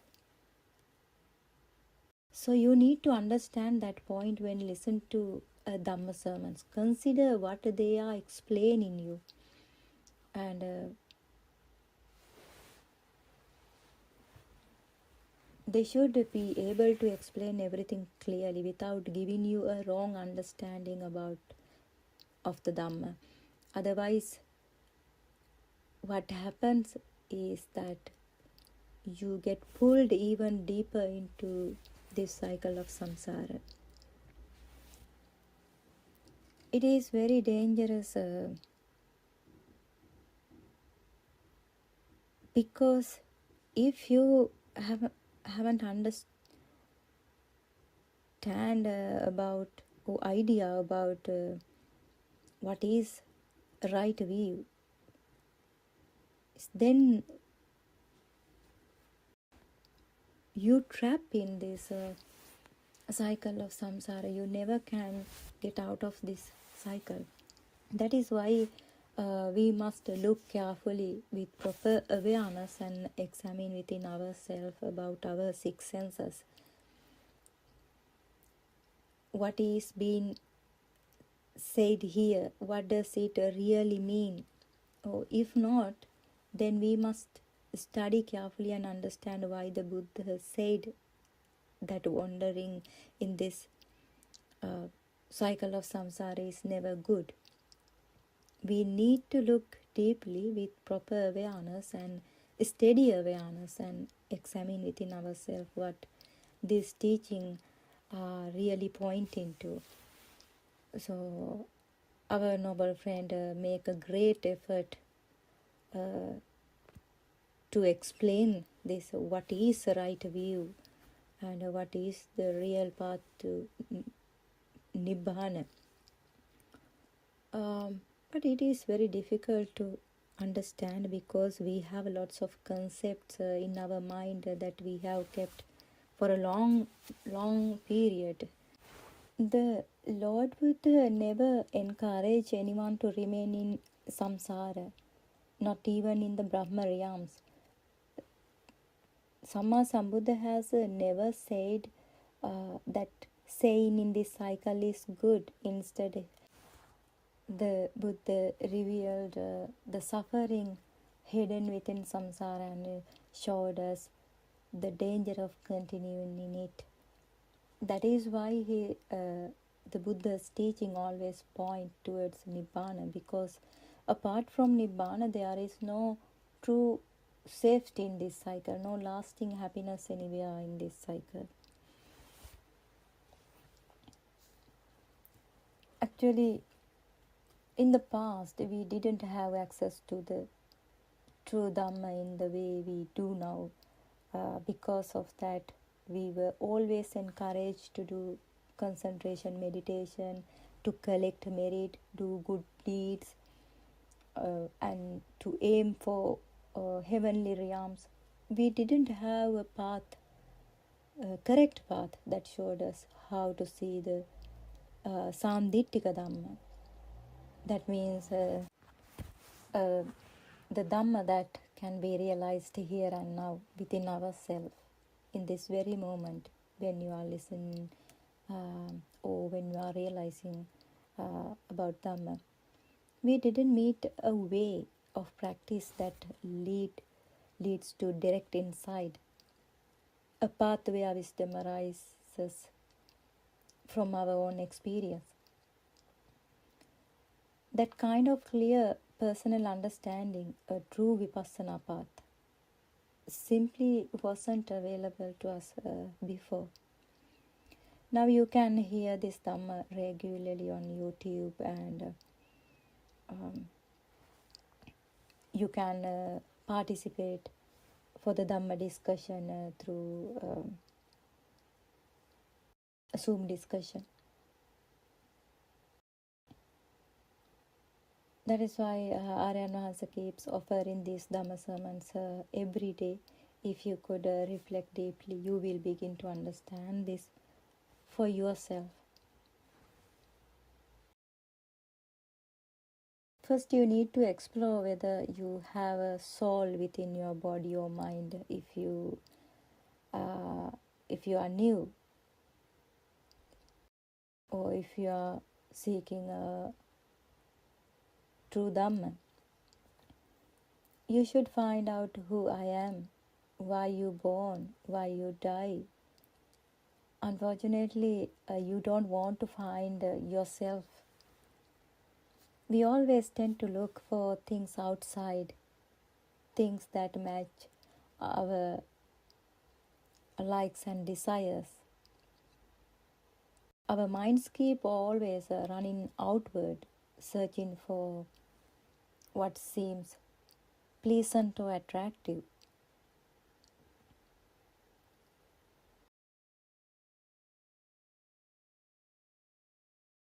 When we think about today, nowadays in science and psychology, they clearly understand how visual perception and hearing perception arise. These fields explain how the mind constructs experience through these processes. It's the process by which the eyes detect light and the brain uses that information to create an image of our surroundings. They might explain like that way. They are very deep, hidden aspects of this that most people don't realize. So they think light comes from outside and enter the eye, and that's how we think. The color world comes from outside, enter the eye. That's how they think. They also believe that objects truly exist out there exactly as they appear. But they don't see the illusion behind this process. This is where the Lord Buddha's wisdom becomes extraordinary.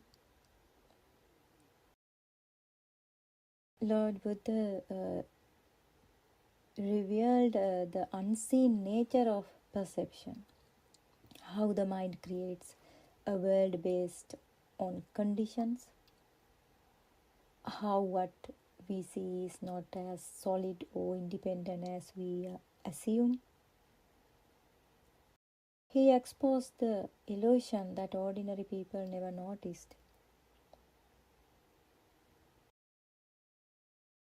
The Samma Sambuddha explained why the eye arises and how seeing happens. He showed that the eye does not function because of some external power. He asked us to look carefully and understand, does this eye operate because of something outside?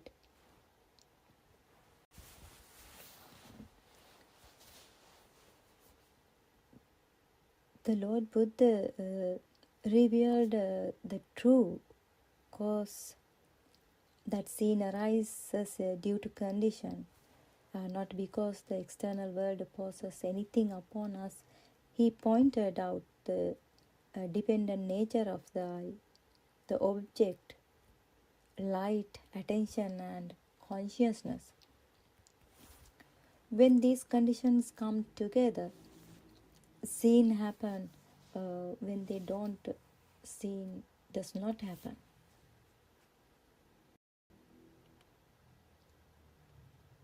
In the same way, we must investigate carefully and wisely how does an electrical impulse become something we called a flower or a car. How does this tiny signal turn into the names like mother, father, tree, sun or moon? We need to look deeply and honestly at how this process is created within us, how we experience these mind objects from outside. Only then we can understand how the mind constructs the world, how raw sensory data becomes a whole experience filled with names, shapes, and meaning. In the same way, we must carefully examine how taste arises on the tongue and how sound arises through the ear. These are not simple processes. To understand them properly, we need to investigate deeply within ourselves. Only through honest and careful observation we can see how these experiences are created, how contact becomes sensation, how sensation becomes perception, and how the mind builds a whole world out of these signals. We have a habit of doing this. When someone teaches us a bit of information, we simply memorize it and repeat it so we can pass an exam. But this doesn't awaken true wisdom. It doesn't help us see whether what we learned is carefully true for us. Real understanding comes only when we take the or when we experience ourselves, examine it carefully, and see through our own experience whether it is real or not.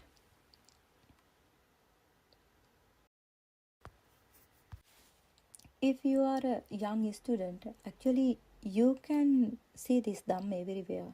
When you learn sometimes, I remember when I was studying biology, I came across a question that really made me think. Without light, without a tree, and without an eye, we cannot say this is a tree. If all three are absent, there is no way for us to recognize anything as a tree. So then we must ask ourselves honestly, when we say a tree, are we seeing the actual thing or are we seeing something created inside us? Then you begin to understand about these six senses and how it's constructed, everything, then you can understand about our mind.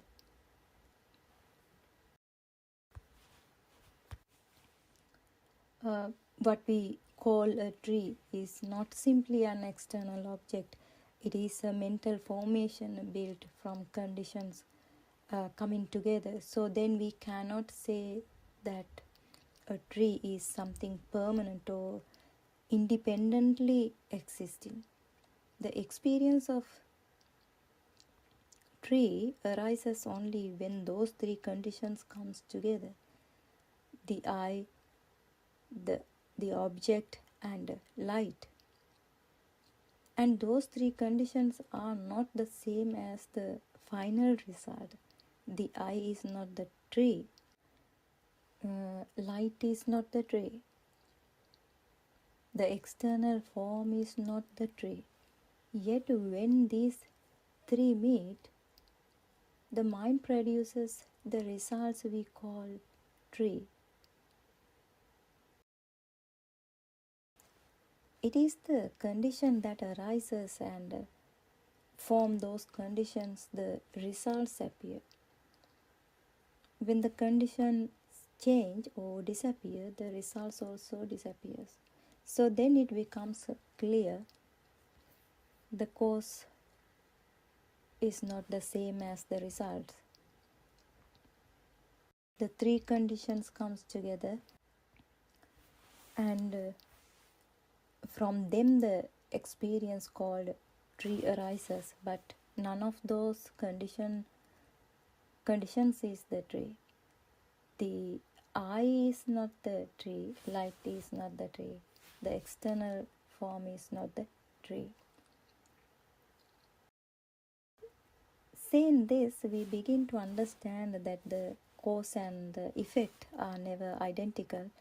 The effect is something newly constructed, something that arises only because the conditions support it.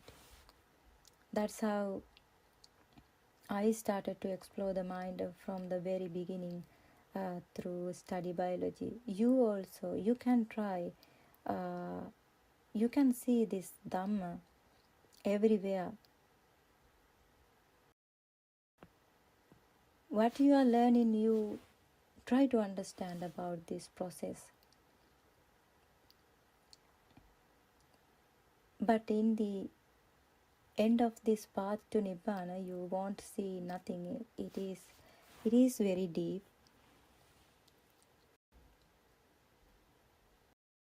In the same way, when you taste something, think about mango. How do you actually experience that taste?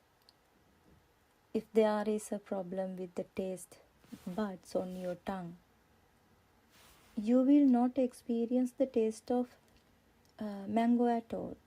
So then we must ask, does the taste really exist in the mango or in the taste buds on our tongue? You can see by exploring yourself. When you are eating anything, you can explore everything, how your senses are rising in this very moment and how it works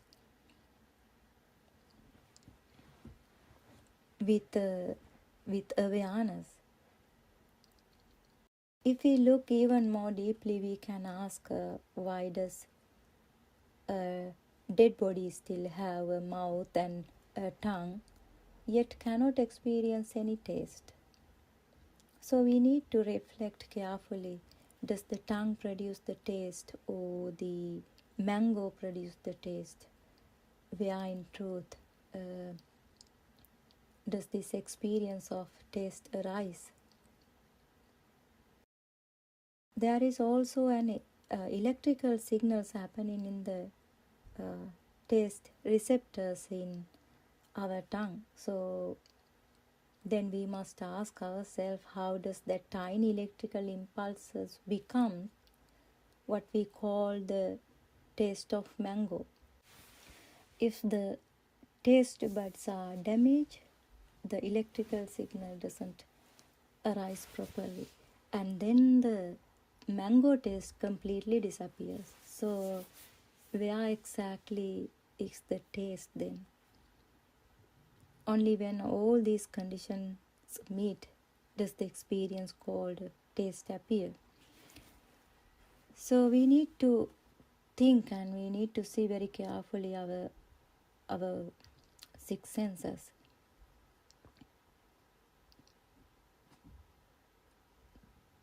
That is the Kaya Anupassana. You need to understand, or you need to practice. Sometimes we get infections, or virus and bacterial attack this body.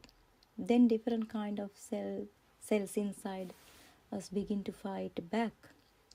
But we are thinking this is our body, but we never can fight with those virus or bacterial infections. Can you control that process? Even when immune cells attack the parasites inside the body, you don't know how it happens either. You don't command it to functions yourself. Yet the body cells continue their works on their own. So we must reflect.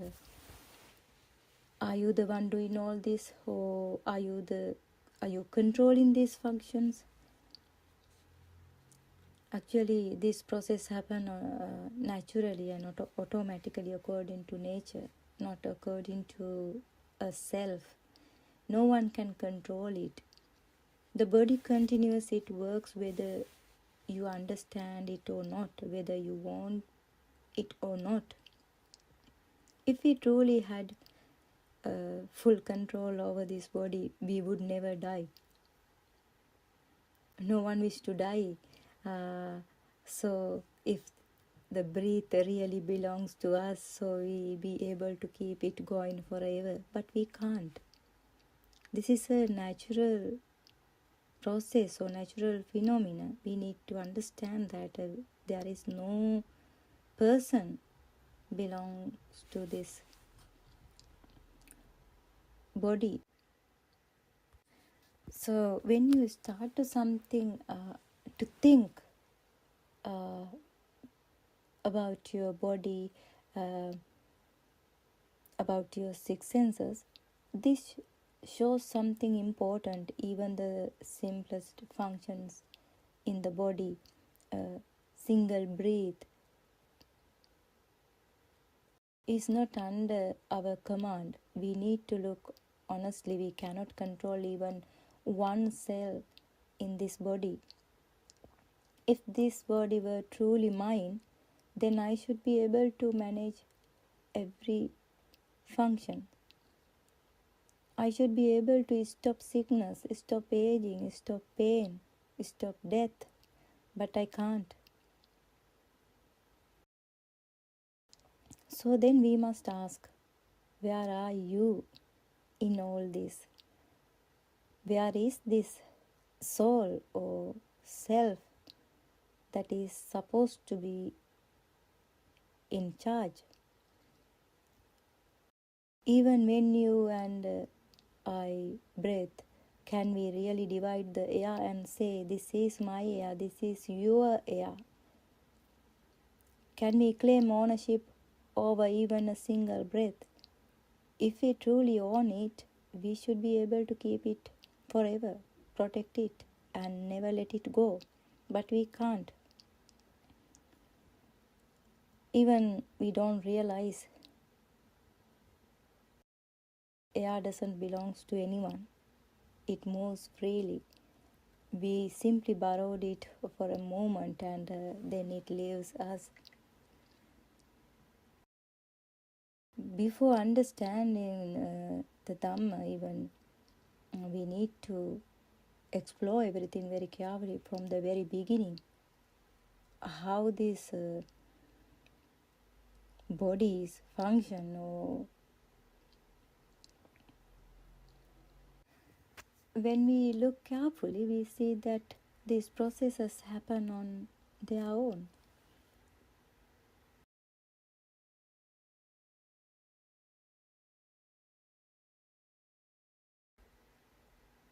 Then we have to think what we call I is not a solid owner or controller.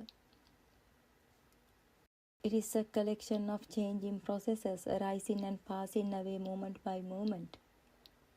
That's why the Buddha has preached, look at our body through Kayanupassana. So we must look carefully. If we cannot even claim the air we breathe, how can we claim our ownership over this body?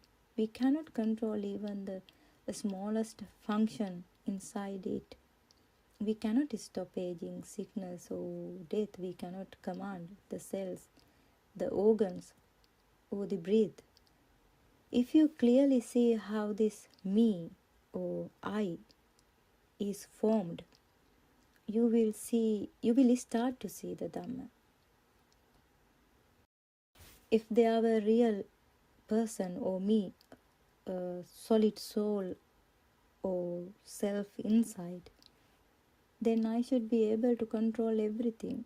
But we can't. None of us can. So we must reflect deeply. Where is this I that we talk about? Where is my soul? You can start to find out about yourself. Where is the soul we believe in? If it truly exists, it should have full authority, but it doesn't. This is why the Lord Buddha pointed us towards seeing the body and mind as processes, not as a permanent self, not as something we own, but as condition arising and passing away in this very moment.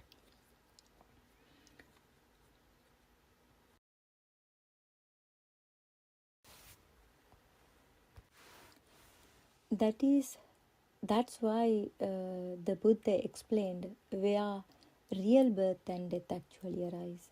We usually think I was born from my mother's womb, I live for some years and then I die.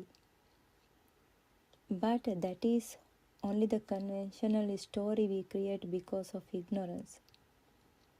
If we really had that kind of control, if we truly had ownership of this body, then we should be able to live on this earth forever, but we can't. The human mind is so greedy that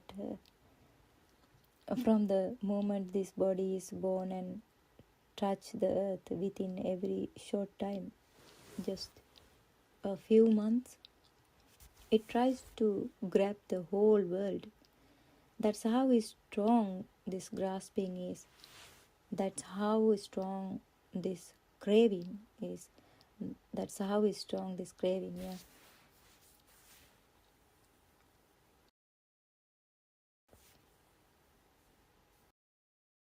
In truth, the Lord Buddha pointed to something much deeper. What we call birth and death are happening right now, moment by moment. Every time a sight appears, that is the birth of seeing. When the sight appears, that is the birth, and when the sight disappears, that is the death of seeing in this very moment. The same happens with hearing, smelling, tasting, touching, and thinking. Because we don't see this moment to moment arising and passing, we build a long story.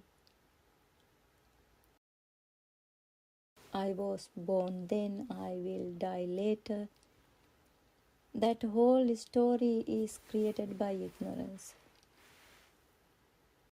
So the conventional birth and conventional death are things we construct in our mind.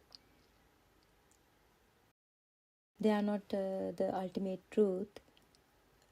The Buddha showed that what we called me is just this continuous flow of sensation, continuous flow of perception, or and continuous flow of these thoughts arising and passing away.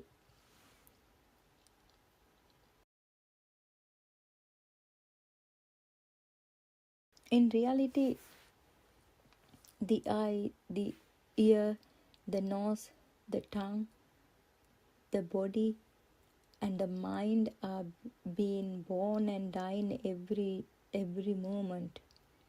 Every moment there is a new arising, a new sight, a new sound, a new thought, and in that same moment it disappears.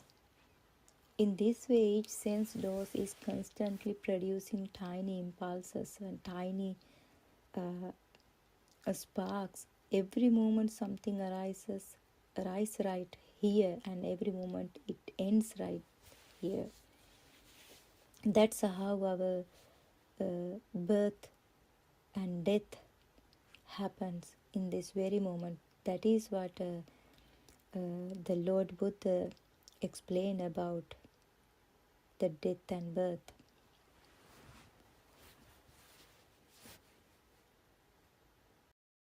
Yeah, this is why the Buddha spoke about moment to moment death.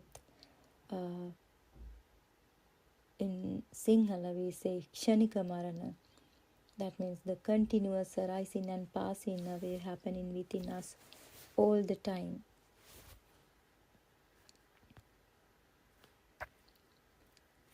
If one can see this instant birth and death of the mind, he does not see the conventional death. The Buddha explained that the highest mindfulness is when a person can see death even in the short gap between inhale and exhale of breath is supreme. It called Kshana Sampatti. That is the point of realization. That is the awaken to the moment. This is the moment of realization that all the defilements are disappearing within the realization. That is the point that the whole world be collapsed once you realize the Dhamma. We only ever experience this present moment if we think about past thoughts or past events, even that memory is happening right now in this moment. If I plan something for tomorrow, that plan is also happening now. Even when we imagine tomorrow morning I will wake up and do this, that imagine is still happening here in this present moment. There is no real past or future that we can step into. The past appears only as a memory in this moment. The future appears only as a thought in this very moment. Even the present mind we talk about is not a fixed thing. Once you understand about how this mind has formed, then you will realize even the present moment also we can't take as a fixed thing. Even when we think about a past or future events, thoughts that make us sad or happy, they also arise through the same process of sight, sound, and the other sense. Whatever appears in the mind comes from these sense impressions. So even those memories and Plans are just experiences arising in this moment, shaped by the same color, sound, and sensation.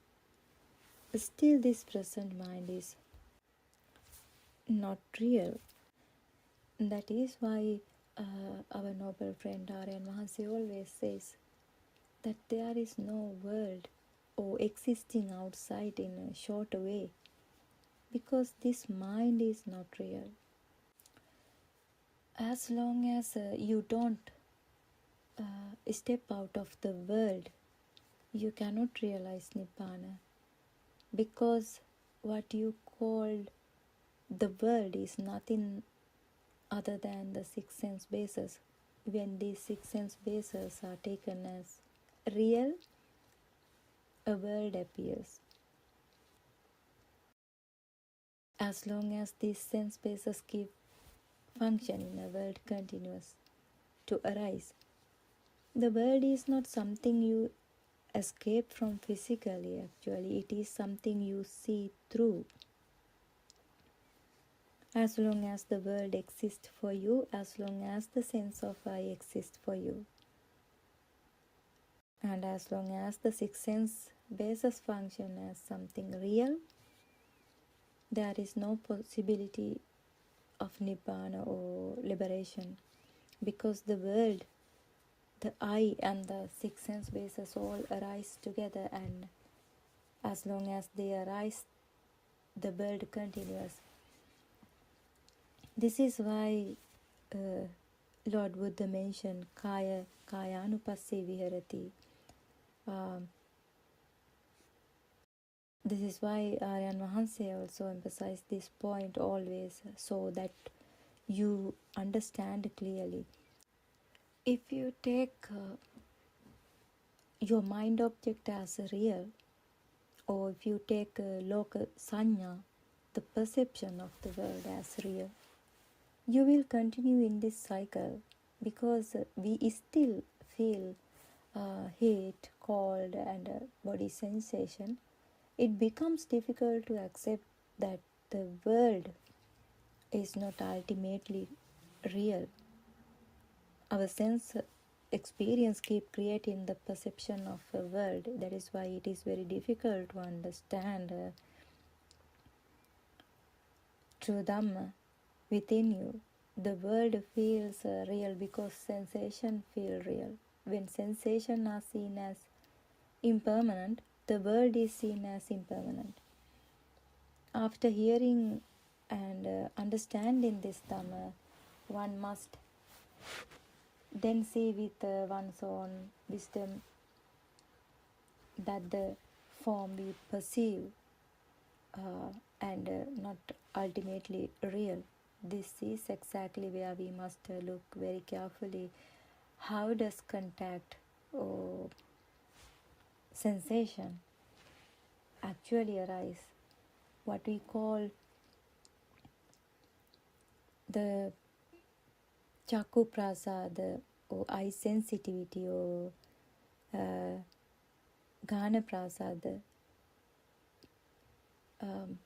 nose sensitivity, and Jivha Prasada means tongue sensitivity, and Pottabba Prasada means body sensitivity, are simply the subtle sense receptive faculties, and whatever we experience through them is only a reflection that appears on this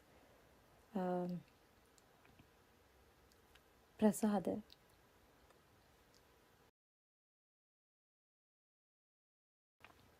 When we talk about eye sensitivity, nose sensitivity, or tongue sensitivity, and body sensitivity, we are not talking about the physical eye, nose, tongue, or skin.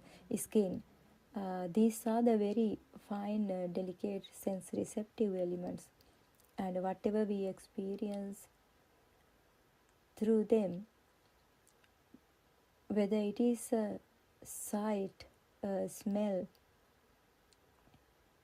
a taste, or a touch, is just a reflection arising on this prasada rupa.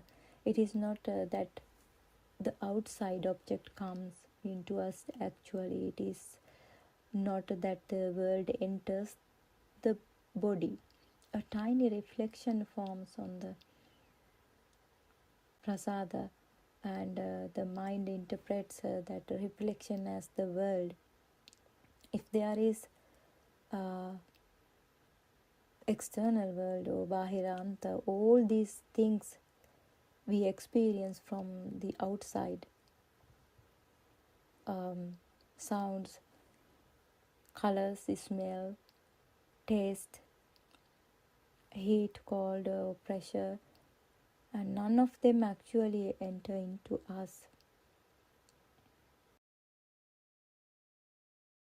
So when we are talking about the eye, also the eye isn't the physical organ. The eye is the experience of seeing, the whole process, the arising of knowing. It's the same with all other senses.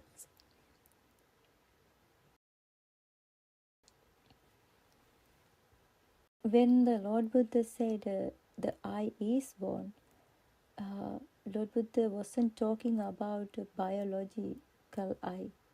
The Buddha meant the moment of knowing, of seeing arises.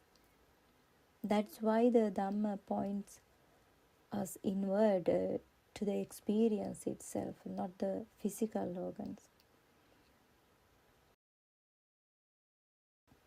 But from the very beginning, we are looking around the physical body, physical organs to understand step by step. We feel as if there is a person living inside this body, as if someone is sitting in the heart area experiencing everything. We are thinking like that way. That feeling is what we call the life form. Sometimes we hear through so many Dhamma sermons, they say that the life form is close to your heart, the soul is close to your heart, like that way. But that is actually not the true. Once you understand about the Dhamma, then you will realize that non-soul Dhamma very clearly. Because of that feeling, it seems like I am in here. But if we didn't have these five sense bases in the eye, ear, nose, tongue, and body, then where would a world arise? This is exactly what we need to look at carefully.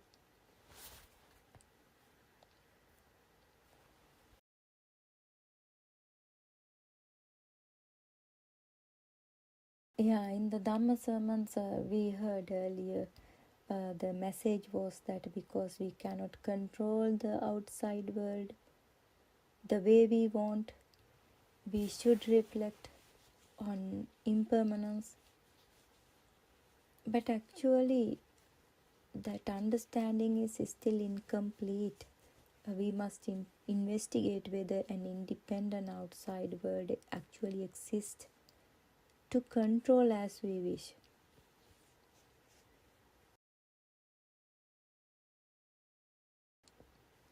The Sammasambuddha's teaching goes deeper than simply accepting impermanence. This is why Kayanupassana is so important. It helps us see whether there is actual a person or a soul inside this body who can control anything outside.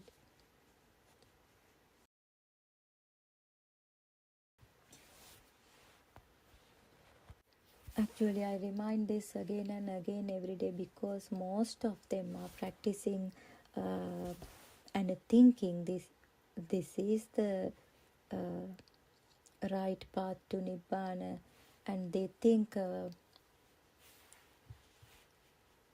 all the time, and they practice in saying anicca, dukkha, anattai. through memorizing those words.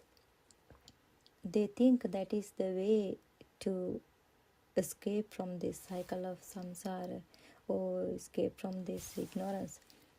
So actually that's why I remind this point all the time. In those days when we truly practiced, whenever suffering came from someone outside, we would say it's impermanent, it's uncertain, like anicca, dukkha, anatta. But even then, there was still an outside person and inside me who was experiencing the pain. There were two sides, or nothing can be controlled the way I wish. And this is what we were told is Dhamma, but that understanding is not complete.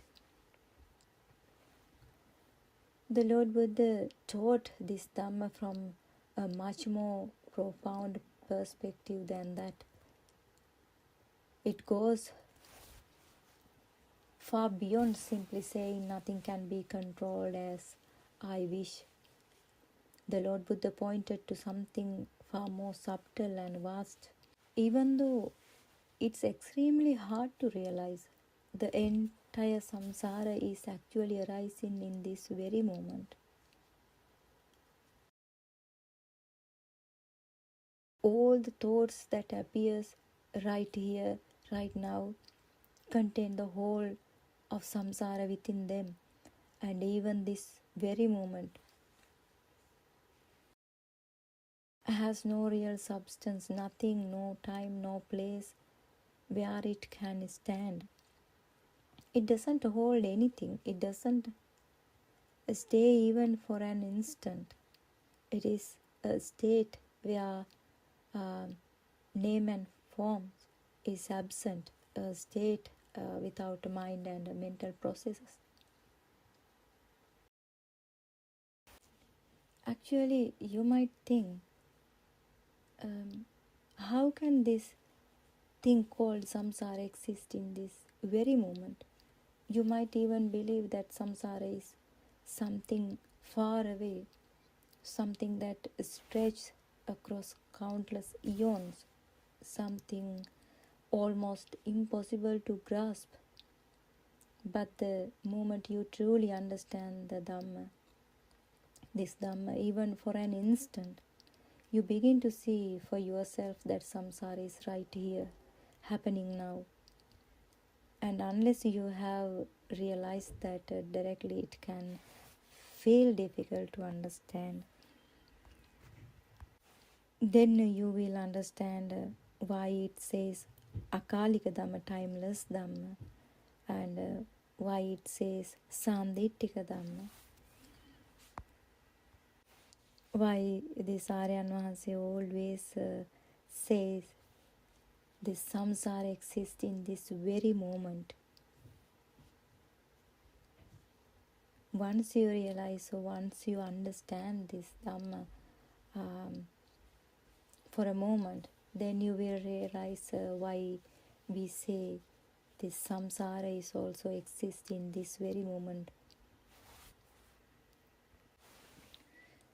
Even though we can never point to samsara as some solid, separate thing, samsara simply means the ongoing flow of the mind, the arising and passing away of subtle thoughts, a stream that never really stops. So if you truly understand how a single thought comes into being, you begin to understand the whole movement of the mind. And when that becomes clear, you start to see the nature of all thoughts. In the past, we used to believe that samsara and rebirth meant this After our conventional death, we go on to another life, another existence somewhere else. That was the understanding we grew up with. That's what we learned through Dhammados in the past. But the arising of a life and the ending of a life actually happens right here. Arising of the bhava and the ending of that bhava is actually happened right here in this very moment, within this moment to moment mind. One day when this Dhamma becomes clear to you, you will see for yourself that bhava, nirodha, this sense of being, arise and ceases in each instant of the mind. That is why the Buddha taught us to complete the path here and now by seeing arising and passing away this mind. By ending this moment to moment becoming, that is what it truly means to be a Buddhist. You can become a Buddhist by realizing or by seeing the rising and ceasing of this mind object in this very moment. That's how you can escape from this cycle, by seeing the mind object that rising and ceasing in this very moment. Then your all defilements will fade away, and then all your fire fading away. That's how you can become a Buddhist. So try to become a Buddhist by understanding your mind and by exploring your 6 faculties in depth every moment, step by step. Then you can realize this Dhamma. May all of you have the right conditions and the good fortune to understand this Dhamma. Thank you for listening the Dhamma. Therwan Saranai everyone. Therwan Saranai Aryan Wahanse.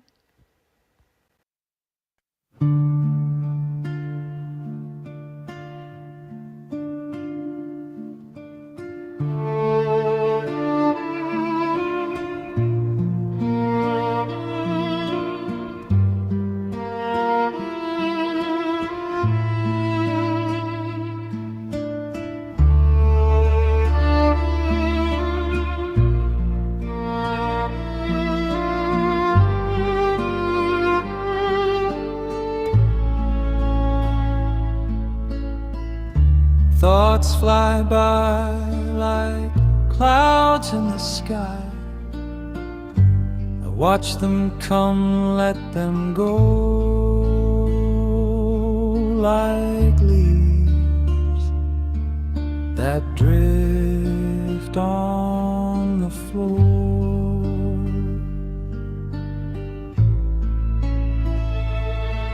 I try to escape from the cage, to run wide, to be free. But the door is locked, there's no escape.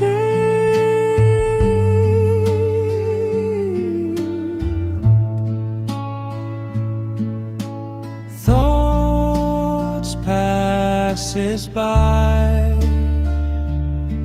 like storms in the sky.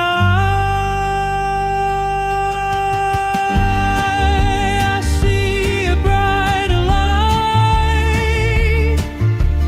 calling from outside. The cage is open, you are free.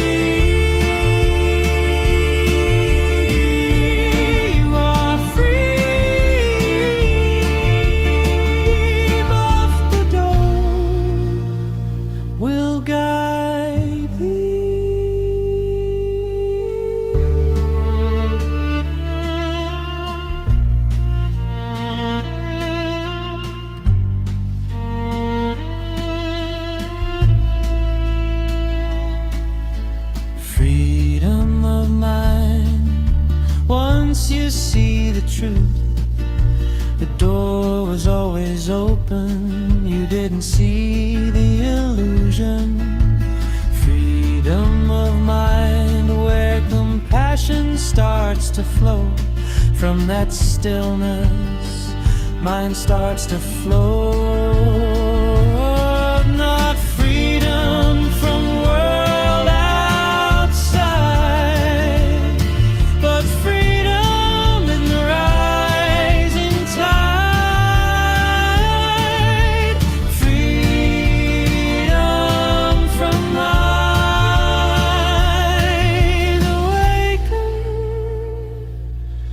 Awaken to this blissful moment.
Buddothpado,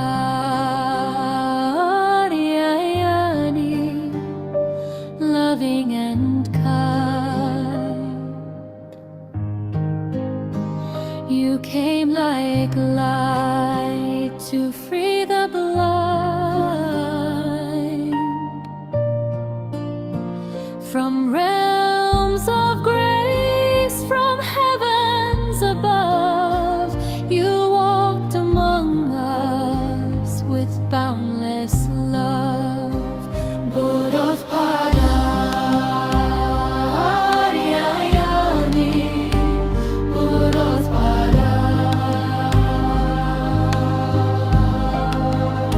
seeing the sorrow of mankind, lost in darkness, confused and blind. You spread the truth so clear, so bright. The Dharma's flame, the guiding light. You reawakened Buddha's way. The sasana shining day by day. Through your compassion, calm and deep, you soothe the wound that makes us weak. Buddothpado, you show the path through gentle words and sermons vast. Step by step you lead us on until the night the fear is gone. Buddothpado,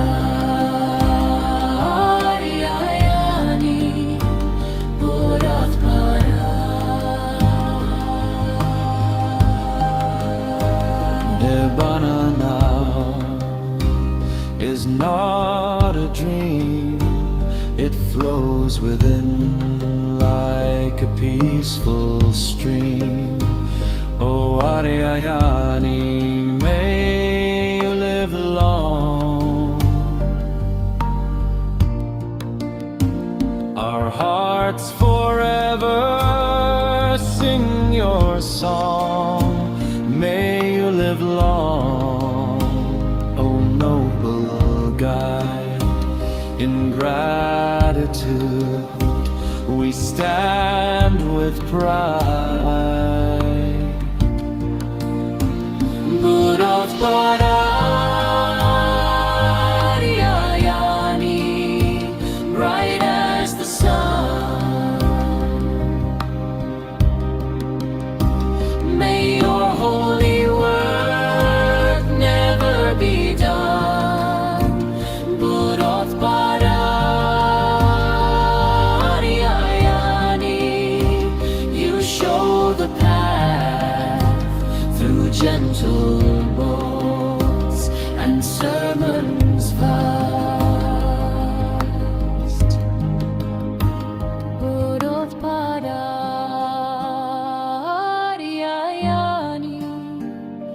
loving and kind.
a deep awareness, watching your thoughts that come and go.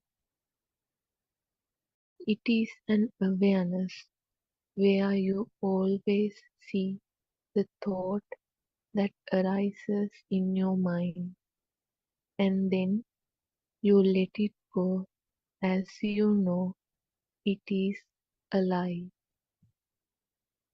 This letting go of thoughts is called Animitta Samadhi. There are no thoughts here. It is only an awareness. This Animitta Samadhi does not wear off. This is a Samadhi that belongs to the supramundane plane or Lokottara Bhumiya, where there is no person or a thing. What wears off, or the Samadhi that is only temporary, is the Samadhi that you feel when you practice Samatha Bhavana or the concentration meditation. The Samatha Bhavana Samadhi belongs to the Laukika Bhumi, mundane plane, where there is you and where the outside is true. Please try to follow the path to Nirvana using this practical advice. Put some effort to search for the pure truth.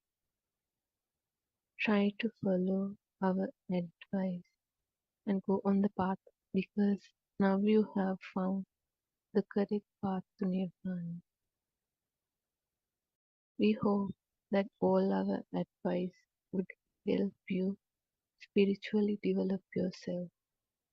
May you all be blessed with the blessing of the Noble Triple Gem. Everyone, son, everybody.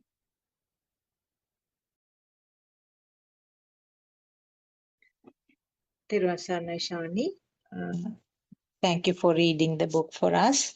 The last 2 pages of The True Dhamma Has Awakened, Volume 2.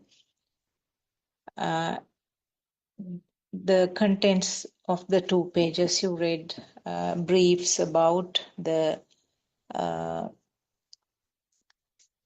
concentration meditation and the samadhi or the calm state that you achieve with the concentration meditation, and how it is different from the insight meditation. So actually the concentration meditation, you achieve some calmness in your mind, but it's not lasting forever. It's as long as you concentrate on the stimulus or a particular topic, you will be able to maintain that samadhi status. But the moment your attention moves away to some other topic, that tranquil state will disappear.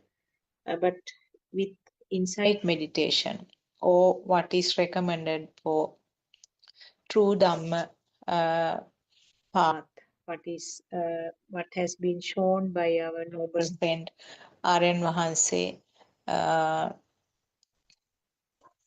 is actually something lasting in all 4 positions, whether you are reclining, whether you are sitting, standing, walking, whatever.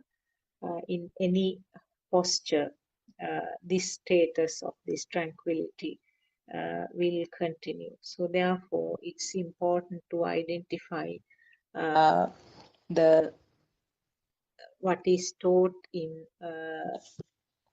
True Dhamma by Lord Buddha, because the concentration meditation and those statuses, those samadhi statuses that were experienced by the people those days were there even before the Lord Buddha was born. So that was they thought that that is the ultimate goal to reach, and that is the end of the pathway.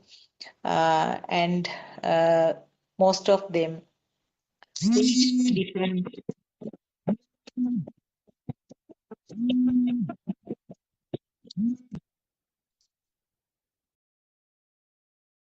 Most of them actually reached different levels, different planes, and they were there for years, many millions of years, maybe. But they will. It will not be lasting. It is not the permanent solution.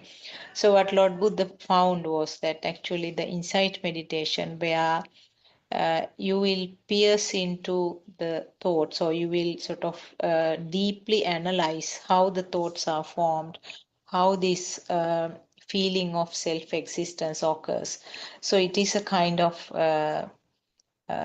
self research, and then finally when you realize this this is actually a creation of the sensor functions, and also how the thoughts are formed, and how this self feeling occurs.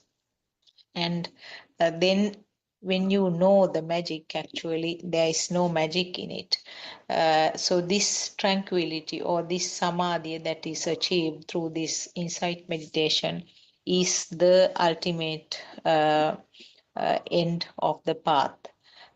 So those were the those were the things, facts that was briefed in these 2 pages that we listened to just now. Teruvan Saranai, all our Dhamma friends. We can start our discussion. Teruvan Saranai, Dr. Kokila. Therun Saranai.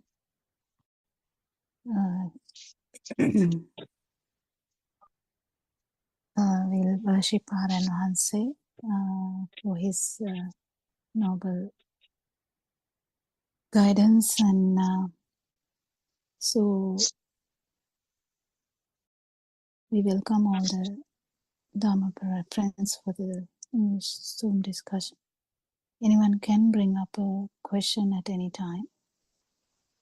You're more like these discussions are for discussing Dhamma, so rather than someone talking about one topic, it's really good if someone can join and bring up something which will help everyone. So we can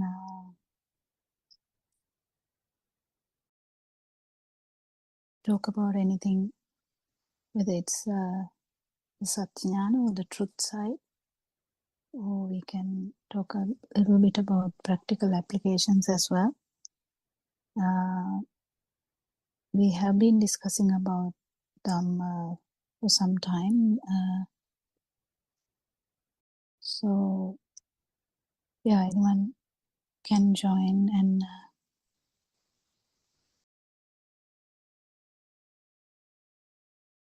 you're most welcome to bring up a question.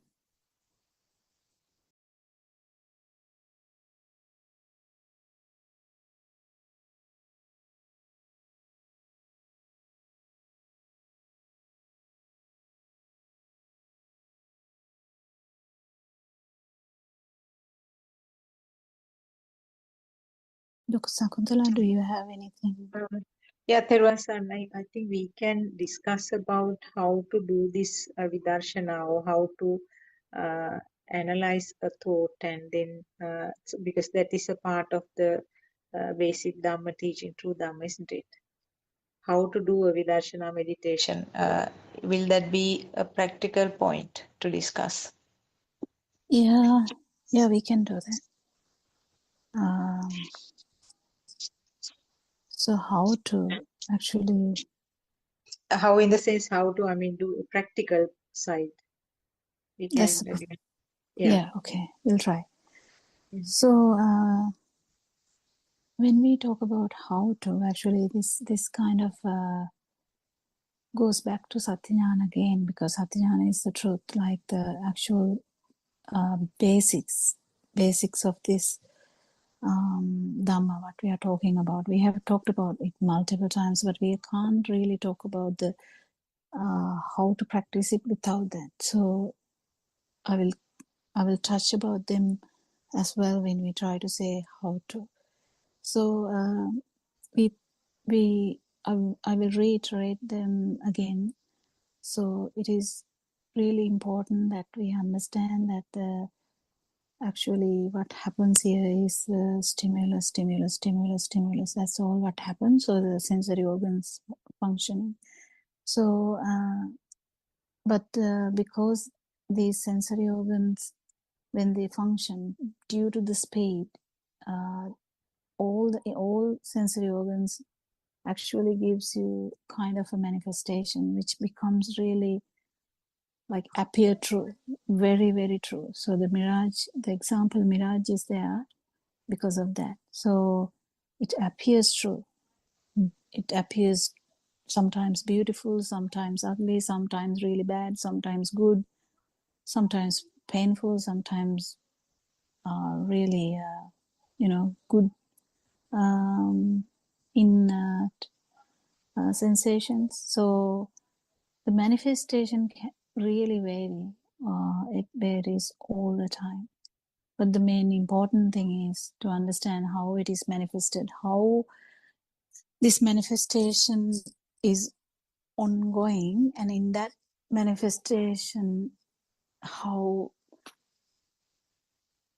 that feeling of self has happened. So when we come to the question of Dr. Sakuntala, how we can do this, it's mainly specifically through understanding true Dhamma. So when we try to understand Dhamma, if we don't get the understanding properly, there's no program. There's no way that you will do the looking at one stimulus or in any stimulus at that point.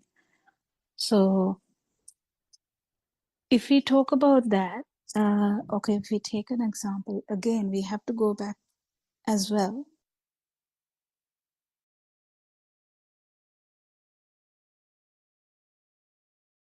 Sorry, I have to stop a little bit. So when we talk about something like, okay, we will take a simple example. We take like what pineapple. So the how thought like pineapple has happened to us. So we kind of go back. We have to. It's kind of a thing that even Lord Buddha has explained a lot. So we go back and try and find out how did this thought has happen. Like thought has come to in this system. It's a data.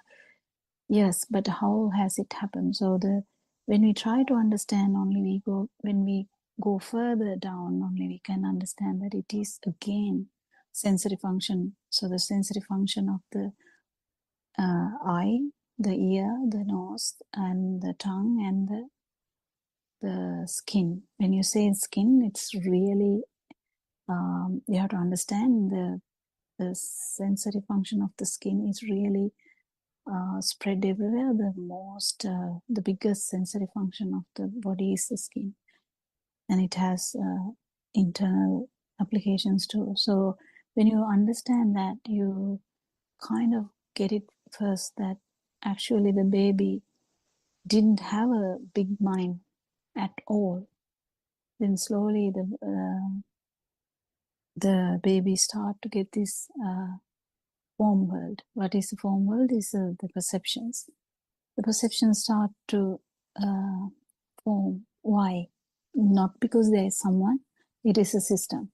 So how does the system work? When the systems, the eye, the ear, all these systems, when they vibrate at the same time, they just co-vibrate. This is even explained in physics. If you know a little bit about physics, you know that any vibration any two vibrations, when we vibrate together, there is a kind of a new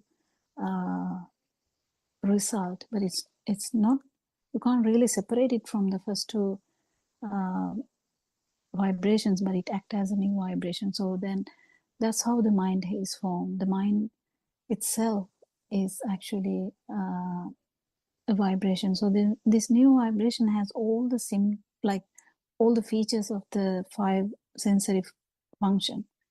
So when we understand this clearly, then we get the point. The pineapple has all the features of the sensory functions, and the if someone cut a pineapple and you are not even within the house, you just enter in the garden and you know that someone inside the house is cutting a pineapple. How did that happen? Just a smell happened, and then the word pineapple comes, the you know that it is what pineapple is, if whatever the picture you have. So if you're a Chinese person, the word pineapple will not come. It may come as something else in Chinese language. So you really get this in the whatever the way that you have the hearing is the main way that you get this the input, as whether it is the pineapple or any other language when it says that. So when you enter the garden, you get the smell and it comes, oh wow, someone is cutting a pineapple. So that's how it works. So how does that work? How does a smell brought everything else? That's the beauty of this mind, how mind works. So that's the mind sensor. How does the mind sensor work? Even though it's a new vibration, it has all the features of the other vibration. So it's really important for you to feel this. You have to understand this and also feel this. It's really beautiful. You can feel this at any time. If you kind of go to a supermarket, and you can look at the shelves,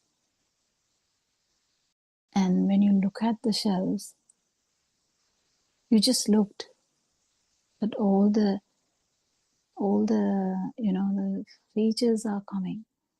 If you see a fruit like durian, then you know that it is what it is going to be, how it is going to be.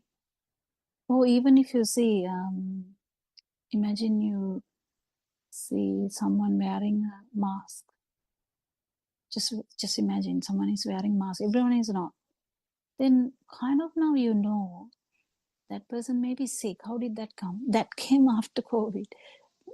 Like we usually didn't wear masks before COVID. So now if someone is wearing mask, we kind of know that's maybe that person may be having some kind of thing that is going to the others. So that person is trying to prevent it going to the others.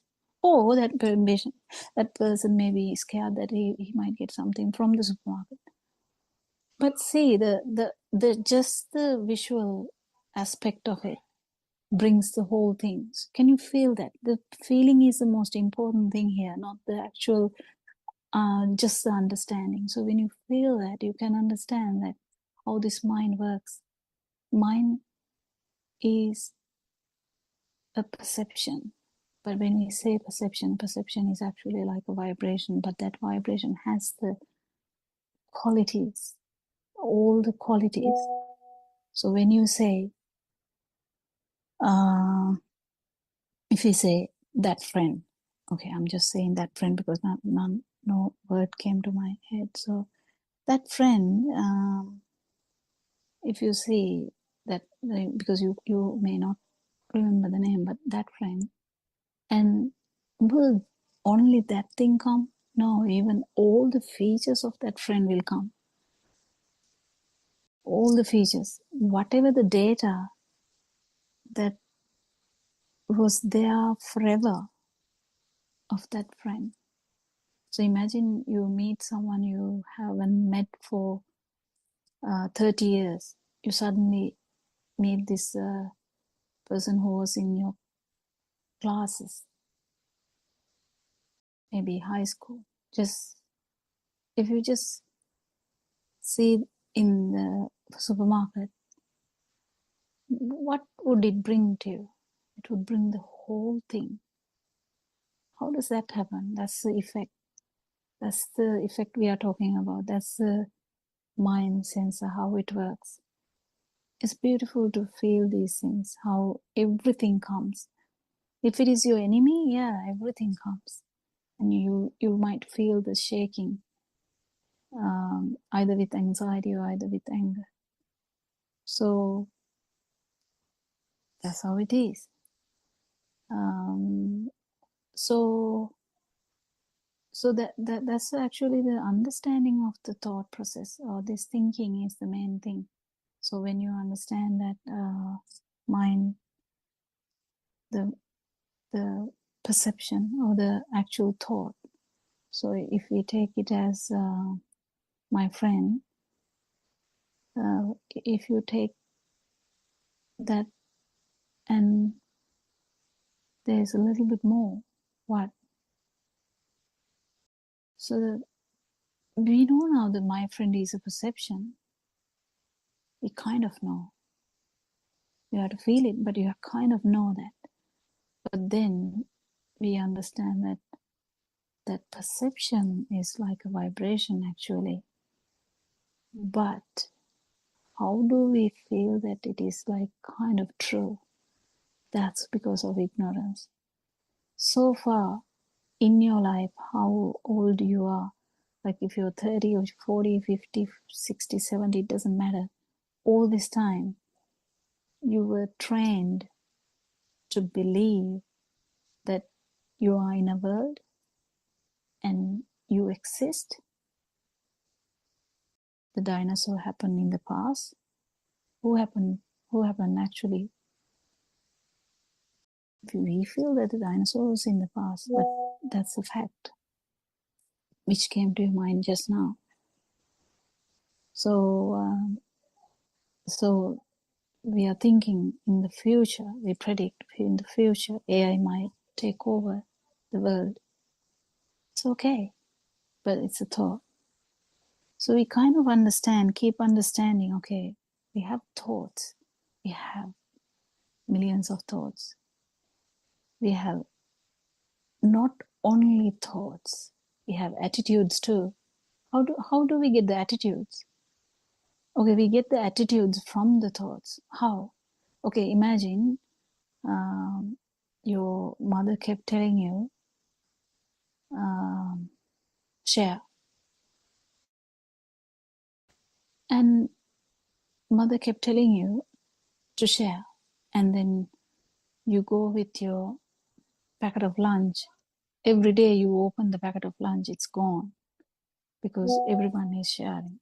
But because everyone is sharing, we have like 10 packet of lunches, which will vanish immediately. But that's the attitude, that's the habit which is going to cultivate.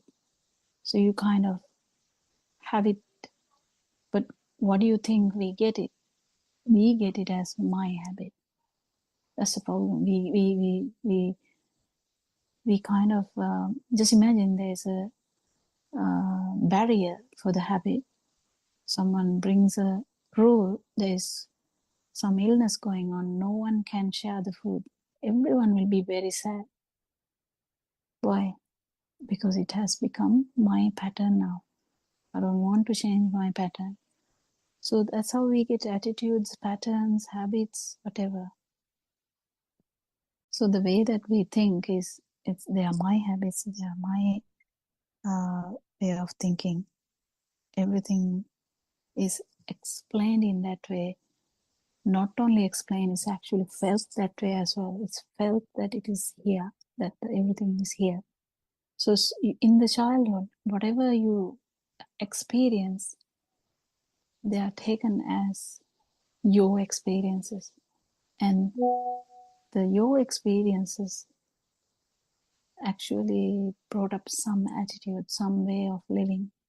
The way of living is actually environmentally, socially, and there is a manifestation genetically. It's all guided.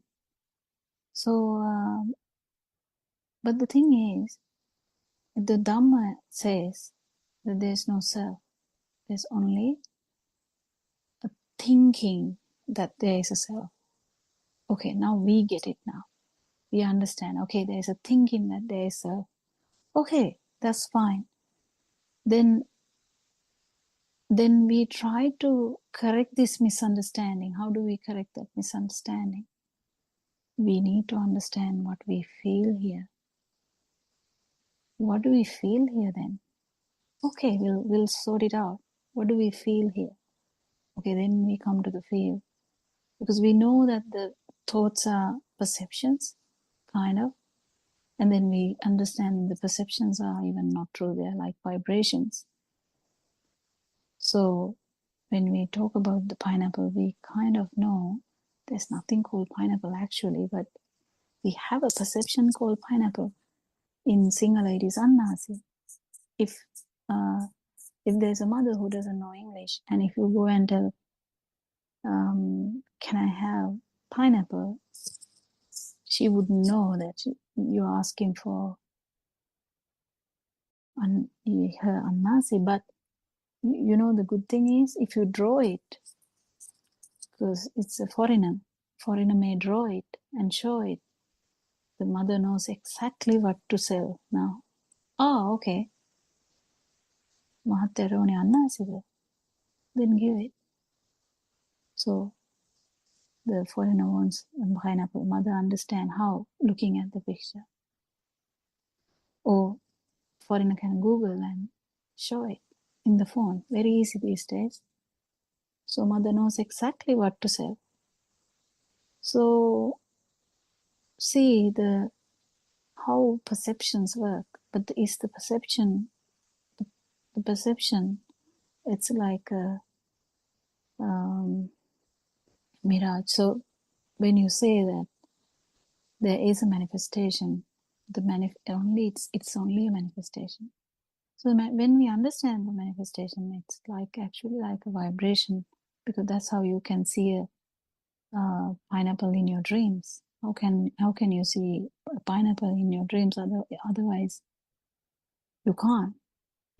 So this vibration, we understand all that. Then what do we feel now here? Then the feel comes. What do we feel here? Okay, if you're feeling something, it is a sensory function only. That's a speed only. That's the main thing to understand. So when you understand that how you felt so with like a weight, you felt pineapple. You felt it as actually there.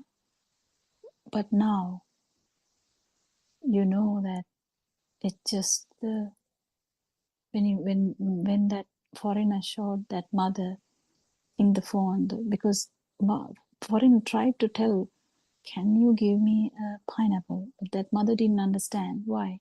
There was no that perception there. But as soon as you show the phone with the pineapple picture, she knows what to sell, how. Then what actually happened in that mother's system was just the vibration of the eye. So if you're feeling something, it's just the vibration of the sensory function, sensory organ. But you felt it as true because you didn't know that it was only sensory function. So that's basically in a nutshell. But there's another bit more where when we come to the mind sensor, it is a bit more complicated. Why? Because the mind sensor works on its own. That's the beauty of these humans. Mind sensor works on its own. It's the beauty as well as the demise, because it works everywhere. Like it works in the good side, also the bad side. So how a scientist is bringing up the computer, how a scientist is bringing up a computer to the world, or even a nuclear bomb to the world, is through the mind. They work it out. But at the same time, the suffering is also in the same side, because you keep thinking and thinking and thinking. So the thinking, the mind sensor works on its own. So thinking happens. So when the thinking happens, it acts as another separate organ. It's not an organ, but it acts as a separate organ. Even that is felt as heavy, like it feels as a thing. But you keep understanding it is just because it is the the fast happening of these thoughts that you feel it as a thing. So yeah, then one fine day, when your mind is calm and quiet, you might actually feel this. What are you going to feel? You're going to feel that the feel side, without the actual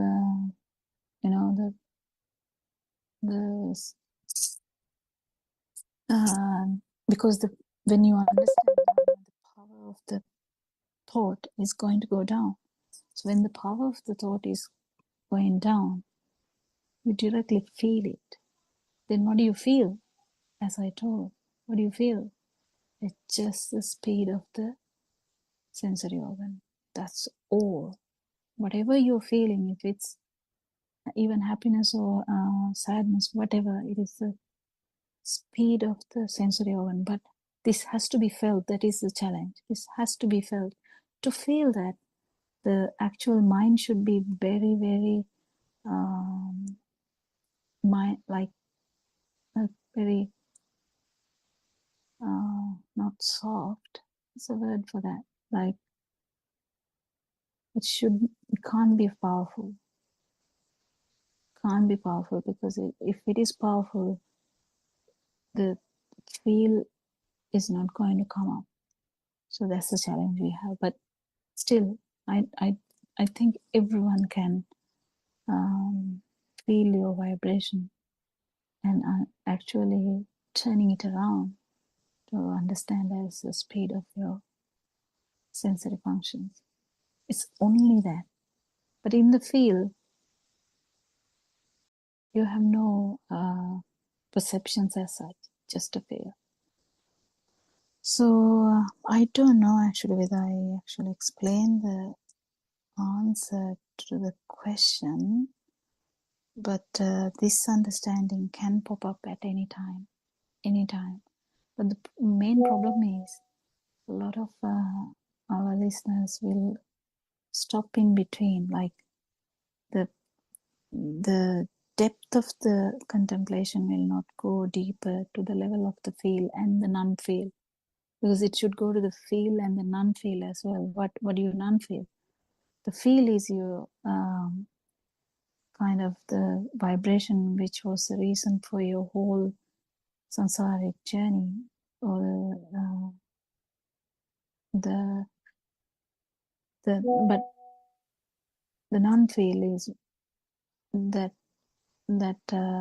contemplation which happened before, that it is only the speed of the sensory function. That's the turning point. And that point, definitely it is the no self feeling. But the thing is, you have to understand here, it's not a new vibration, it's the absence of vibration that is felt like that. So because we have to tell it to someone, we tell this, but this can't be expressed in the sense explain in deeply, because it is as we tell every day, like Aranhanse's example is salt. Even though we talk about salt, actual feel we never will be able to, even though the both children, if you have kind of 3 children, that all 3 children might say, oh wow, the salt is too much today, this really, this food is so bad. But then the feel that particular tongue had, no one can actually compare that. Even though the words will come out as it's very salty, mom, still feel is different. Feel is unexplainable. Feel has no no comparisons, kind of. Yes, Surangika, can you add something?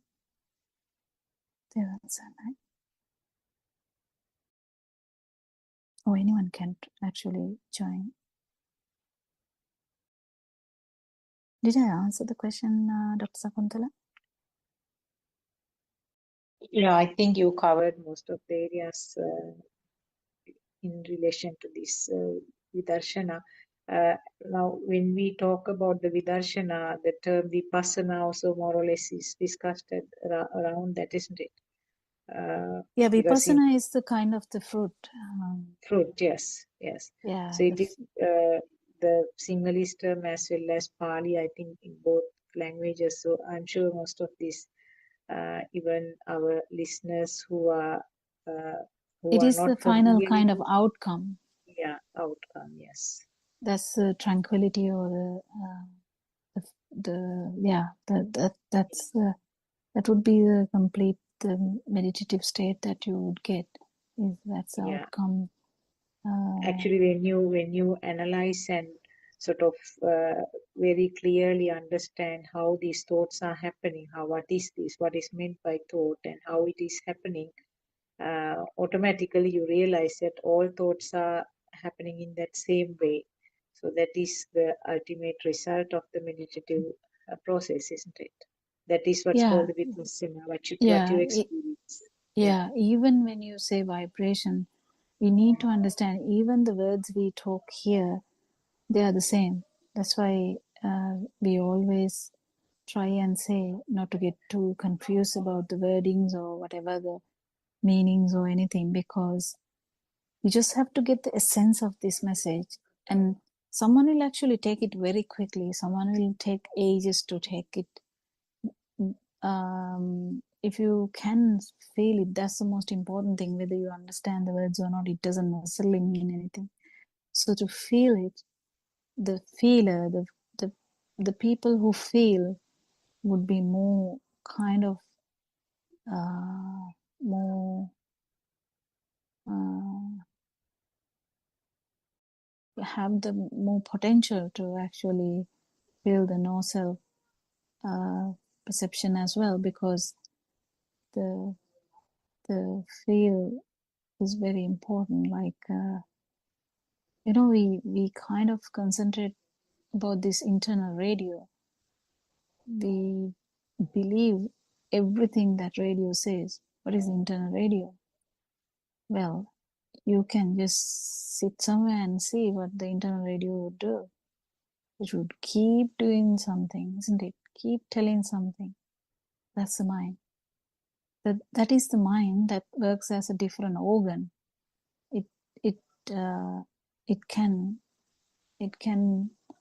actually act as another different organ. So you feel like thoughts as something as well.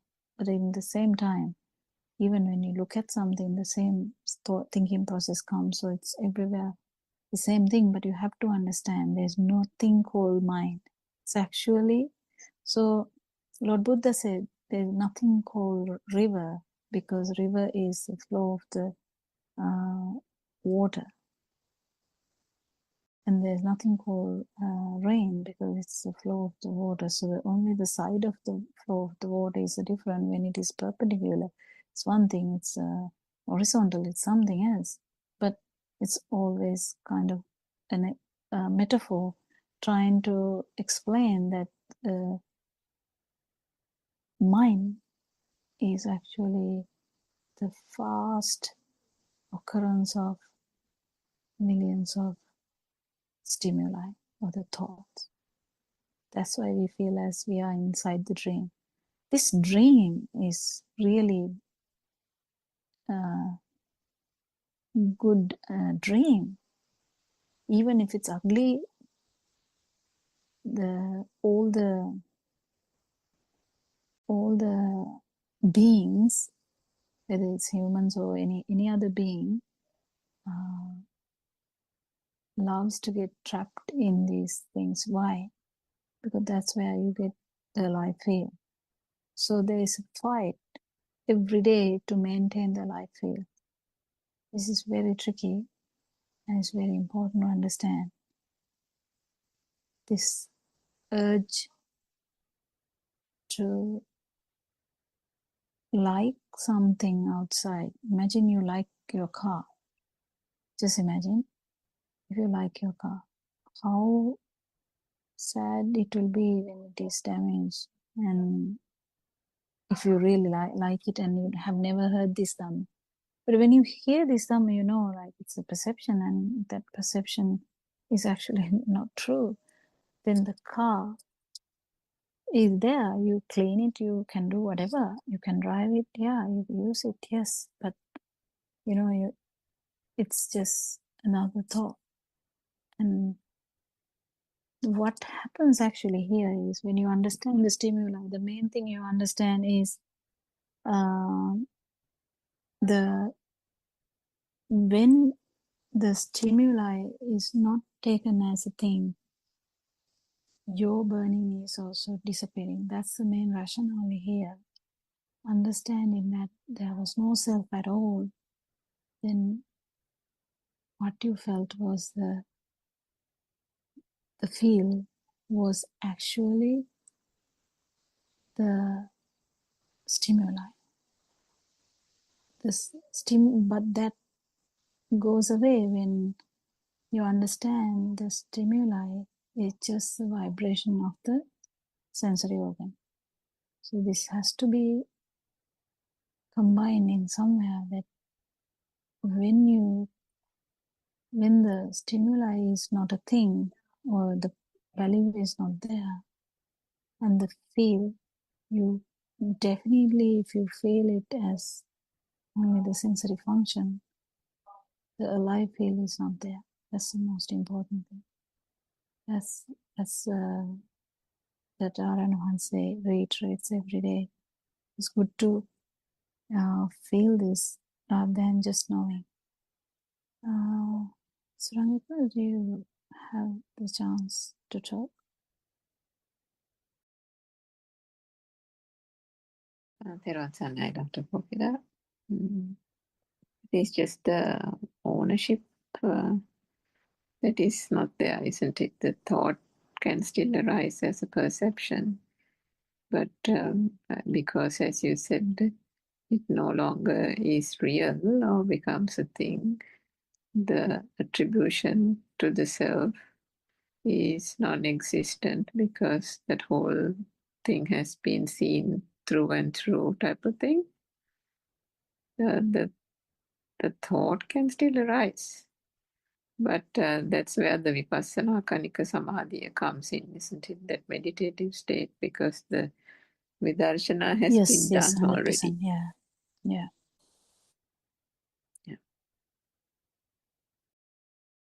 Yeah, you can continue.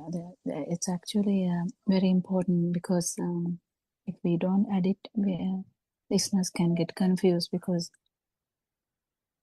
you just realize that there's no self, and then you keep realizing that in day-to-day life, and that's all what happens. Because when you keep realizing that I, me, mine was just a thought, which was based on misunderstanding or ignorance. Who would like to be in ignorant feeling? No. Then when the ignorance is not there, no way that you will be feeling the burning, because the burning or the self-perception or the self vibration was just this only there when the ignorance is there. So it's really beautiful to understand this, and when you understand this, you clearly get that there was never a self. There was just a misunderstanding. And then thoughts come, the eyes will work, the ears will work, the sensory function of the tongue and the nose and the skin will be there. So you will feel the pain, you will feel the temperature, you will feel the, the good or bad. You know that good or bad. It's not like the, when people go through, there's a pattern in the society.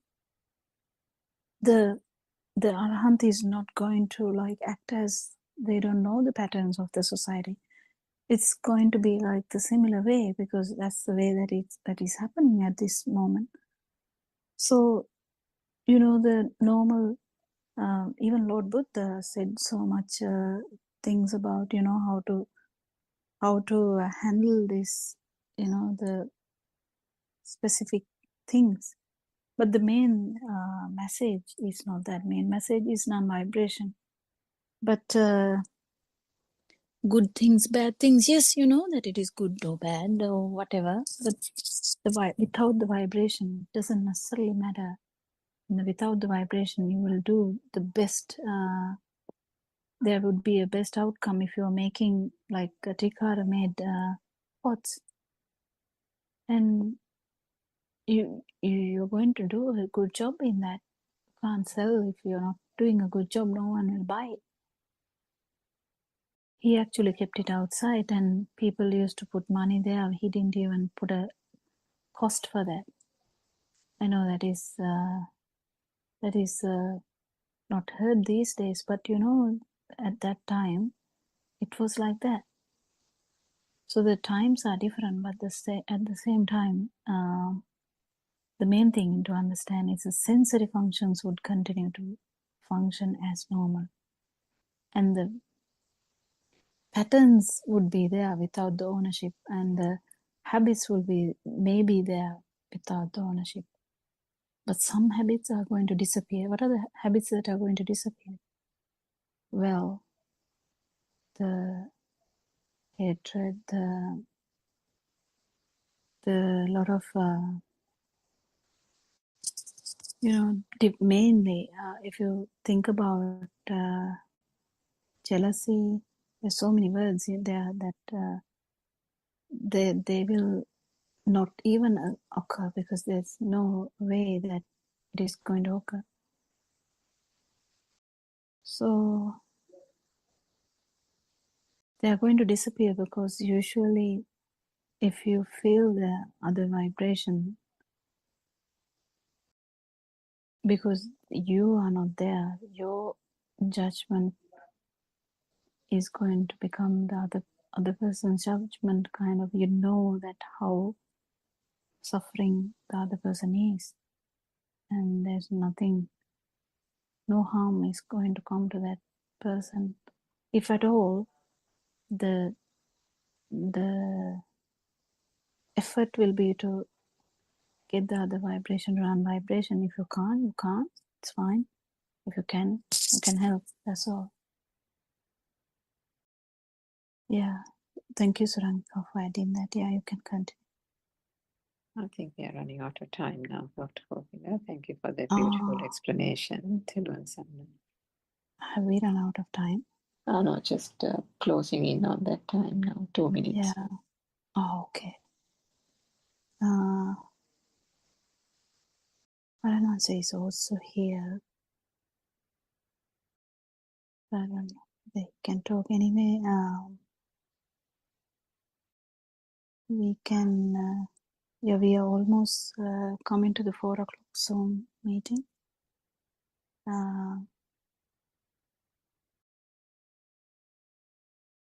Thank you very much for coming to the Zoom discussion. And we try to give this Dhamma in English language as much as possible, and try to help any human being who is tuned into this Zoom discussion at any point even in future, it doesn't matter. And yeah, we will try to do that. And thank you so much. And we worship our announcer for his noble guidance. May Triple Jim bless you all. තෙරුවන් සරණයි doctor ගෝපිනාත්. තෙරුවන් සරණයි ආරණ වහන්සේ. නමස්කාර. තෙරුවන් සරණයි තෙරුවන් සරණයි all Dhamma friends. තෙරුවන් සරණයි ආරයන් වහන්සේගේ පාද නමස්කාර කරමි.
Spring of wisdom rising bright, spring of love radiant light, spring of joy that fills the earth, timeless heart of sacred birth, wisdom of shining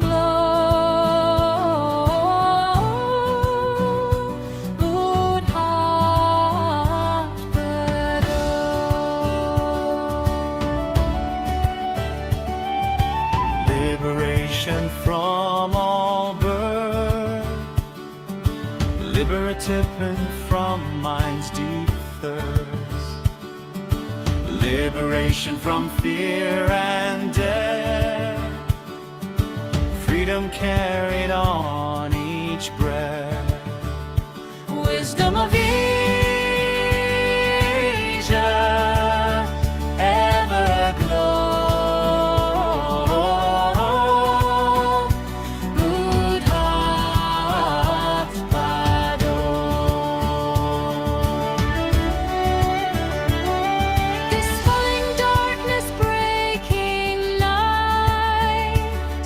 dispelling ignorance with light, Dispelling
Saticca Pariyodapana.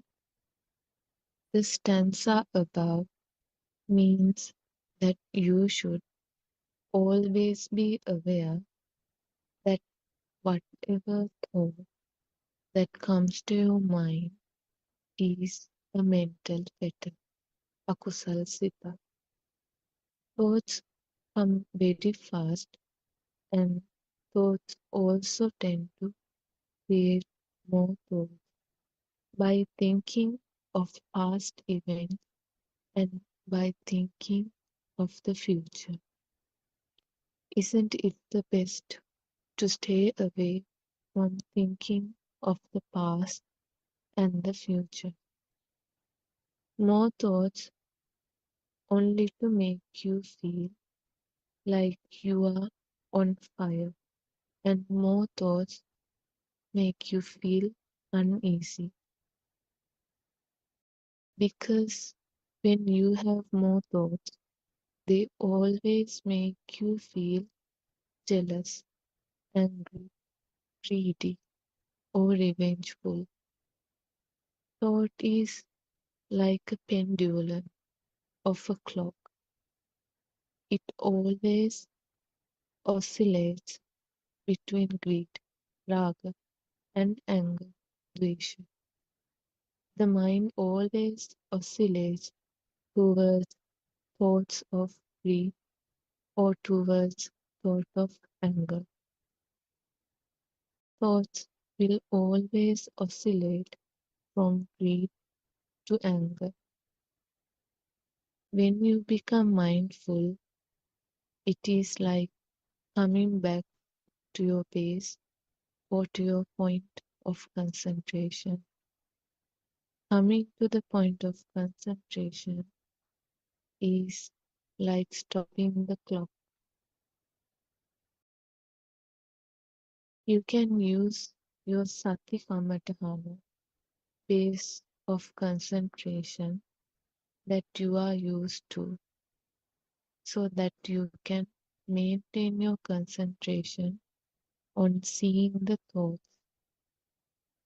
The base of concentration can either be your breath or the posture you are in at that moment.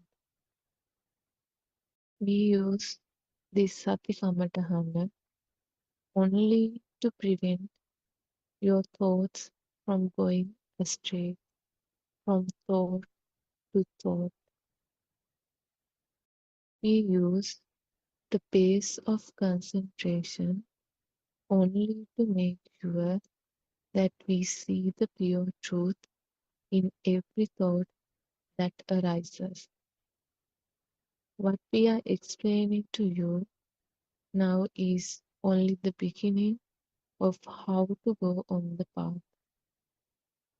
The explanation for the last stages of going on the path is much different.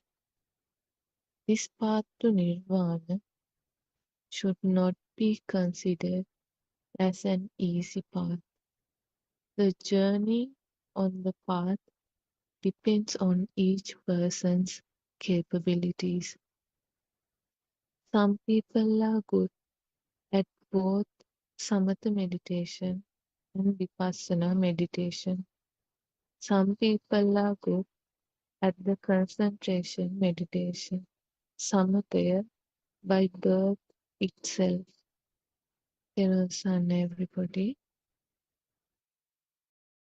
Therwan Sarna Shani. Thank you for reading the book for us. You read 2 pages from the book, The True Dhamma Has Awakened, Volume 2. We worship Aryan Mahansa at his feet, Tiruvasarnai Aryan Mahansa. And also we warmly welcome all of you who have joined the Zoom right now, and also our Dhamma friends who may be listening via YouTube at this moment. So, Therwan Sarnai, everybody. So, as usual, we will just, because we are behind the schedule, maybe I'll shorten what I am going to say. again, what was sort of reiterated was the nature of the mind and the nature of the thoughts. Uh, when the thoughts are given a value, or when the thoughts are given a weight, or in other words, when we do not know how these thoughts are formulated, what is this mechanism, automatically there is a value or a weight added to these thoughts. We take them as real. And when it happens like that, more thoughts can be generated. And then only you feel that thoughts are really troublesome, and it becomes heavier and heavier. The thoughts about the past is a fresh thought that comes up right at this moment as a present thought, and also the thoughts about the future, about your future planning, etc., are again thoughts that arise right now at this moment in the mind. So, in other words, there's nothing called past thoughts and present thoughts. All of them are uh, arising right at this moment, now and here. And also, it was mentioned that how the thoughts are oscillating between the two sides, the clinging and aversion, or greed and the anger. So this is the nature of the thoughts. Yesterday, I think we sort of tentatively talked about some discussion points today. So we can start it as we planned. There was a night, Dr. Kokila. We can start it.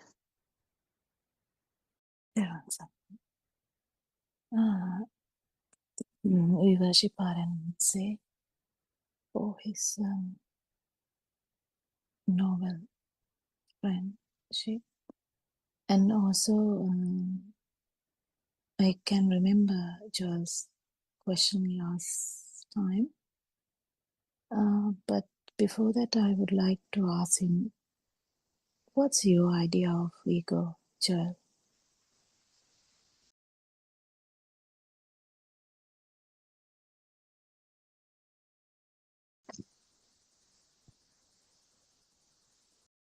Ego is something like kind of taking too much thought about this misconception of I. How would you feel it?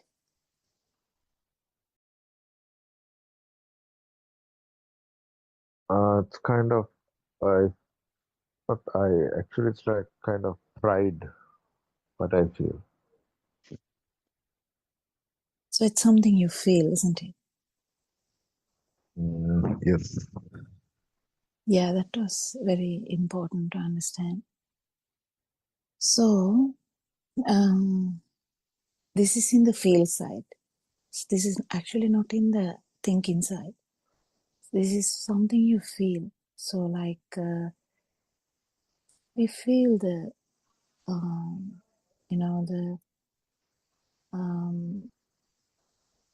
we feel the anger, we feel the, we feel so much things. At the same time,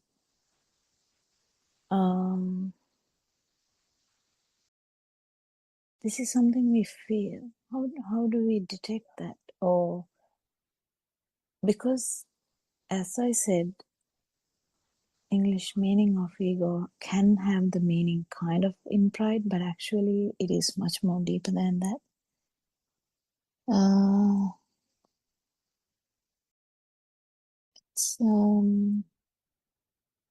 It's kind of mental construct of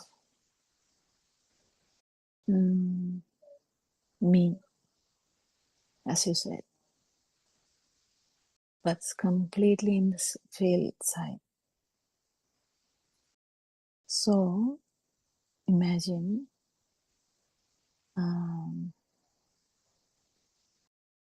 you went to a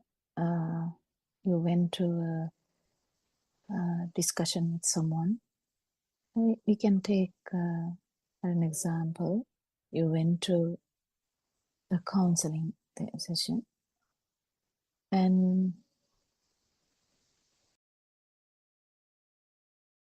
you kind of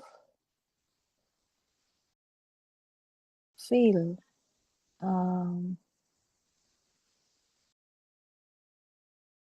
you coming up. I mean, I don't know whether this is a good way of telling that, but you if we take up another example, you hear so many sounds. Suddenly you hear a voice that struck you, and you are kind of born there. I don't know whether you have experiences like this.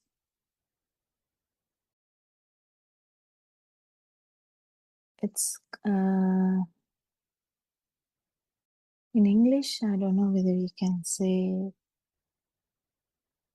because when we in English, when we say self-conscious, it's just like too much being, too much thing, because when we even use that word. But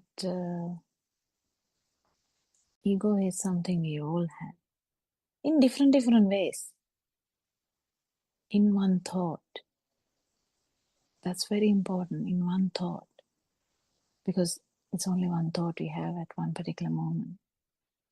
And when that thought, or whatever the thought it is, it can be mother, it can be father, it can be brother, it can be family, it can be Sri Lanka, it can be politics, whatever. It doesn't matter.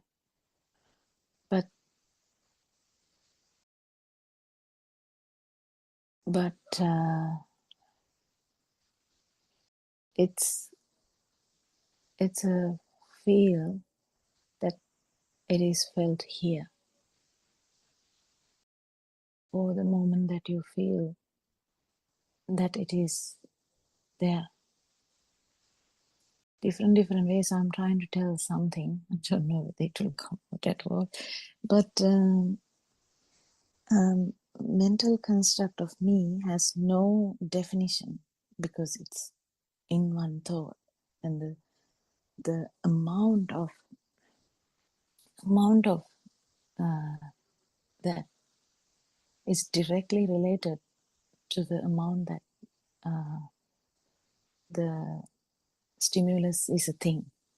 If a stimulus is a thing or has so much value, the amount of mental construct of me is also as strong as it's equal, kind of equal. So if it is something like your closest person, it can be to a mother, it can be son, it can be partner, it can be anything. Or even job, it doesn't matter. There's something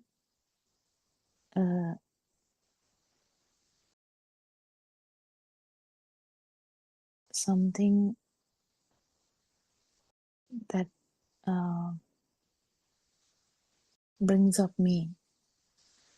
In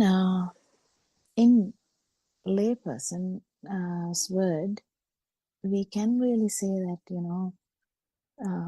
when we direct it to the outside, if the outside is true, we can really say I'm true. Because then there is problem like, am I failing this? Am I a failure? Am I not smart enough? Am I good? Am I bad in that sense? Or am I a villain? There are thoughts associated with that, but that's actually kind of when someone is pushed to the extreme outside. So everything outside is true, and that's what we were before. Just imagine like that. Just imagine before listening to Dhamma. how you were. You believed everything is out there, yes, 100%. And if they are there, I'm here, basically. And all your thoughts are directed in that way. So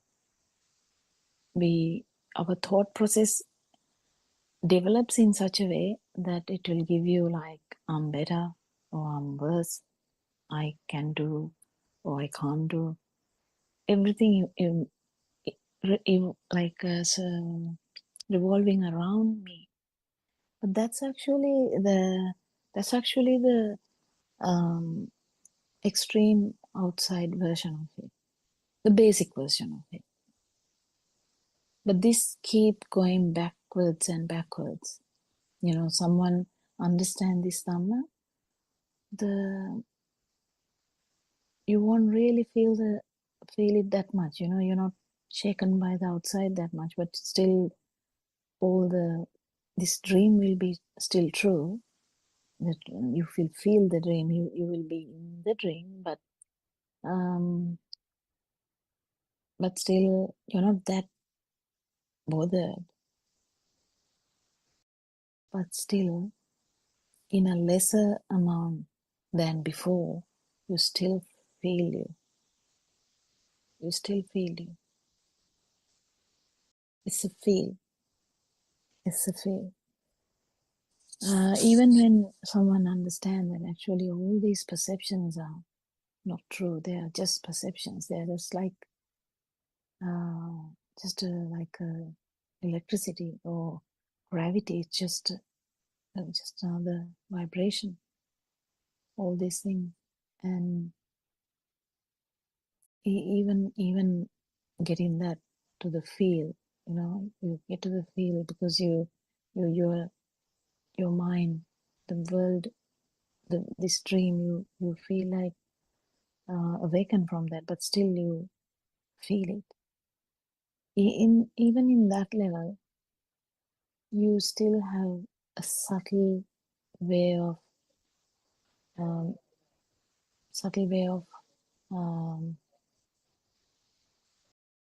you.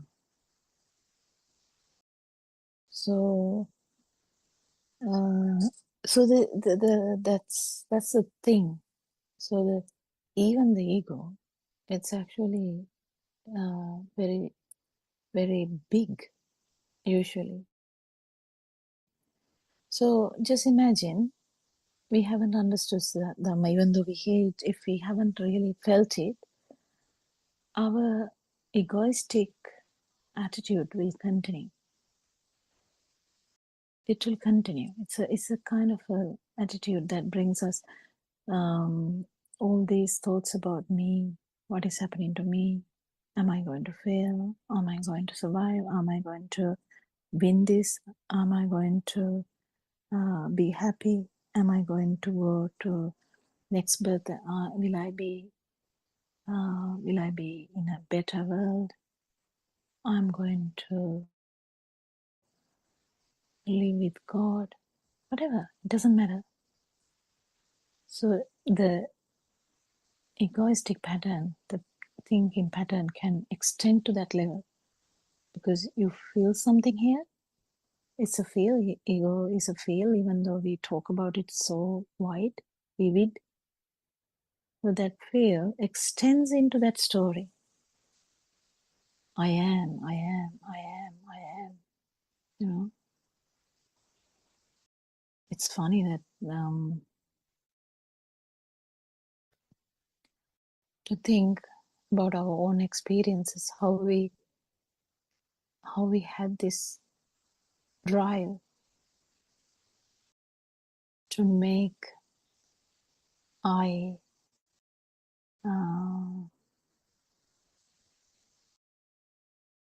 to be identified, to be what can I say? The good English words are there, like to be noted, to be identified. So kind of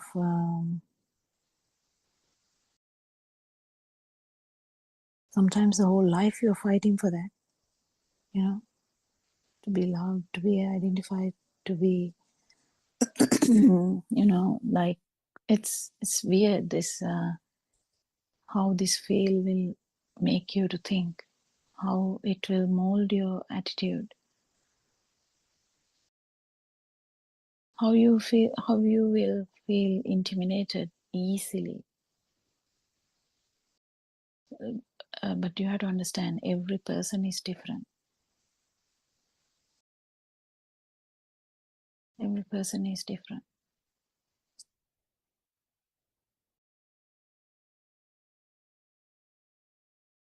So some people, this egoistic power that feel is less. Some people it's very high. You might feel it very quick. It's easy to feel when you master on this Dhamma as well.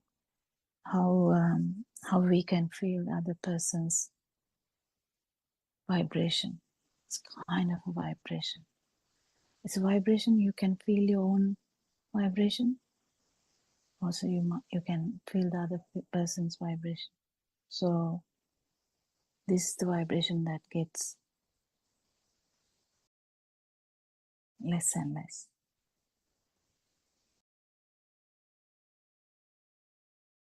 So the restlessness, the everything in this so-called world is revolving around one center. What is the center? You have to get this. What is that center? It's a field. You have to detect this, then only you can actually understand your power, which was even in your as a baby in the cot. Also, you had this power. You were never able to identify that at that time, but now, with the thinking process, when you take one thought, you can actually identify. If you go deeper, if you pierce this one thought with Dhamma, you can't do it without Dhamma. With this wisdom, you will find this. How did this feel come? And the absence of that feel as well. So that's the most important aspect of this Dhamma. It's kind of deep, but piercing one thought actually can pierce this as well. So even though we discuss it with kind of attitude towards like pride and stuff, that's actually when we put ego to the outside. When we put ego into outside, in the sense gross, I would say gross, I think, because this become finer and finer, then that's the important thing. But grossly, it can be interpreted as pride, it can be interpreted as, you know, trying to be noted, or trying to be, you know, to be loved, to be like just me here and there. It comes and goes, but no one can actually understand that. Now with Dhamma, we can understand that. Whenever it comes up, you will feel it. But there are deeper layers too. Deeper layers too. So the ego in a normal layperson who has never heard this Dhamma can be very thick. It's a field though. It's a field. So it can be very thick. It can actually prevent you from understanding this Dhamma, because you have so many views and you kind of hide in them, and you try to prevent you getting exposed. You don't like getting exposed. You don't like but some people do it without much effort.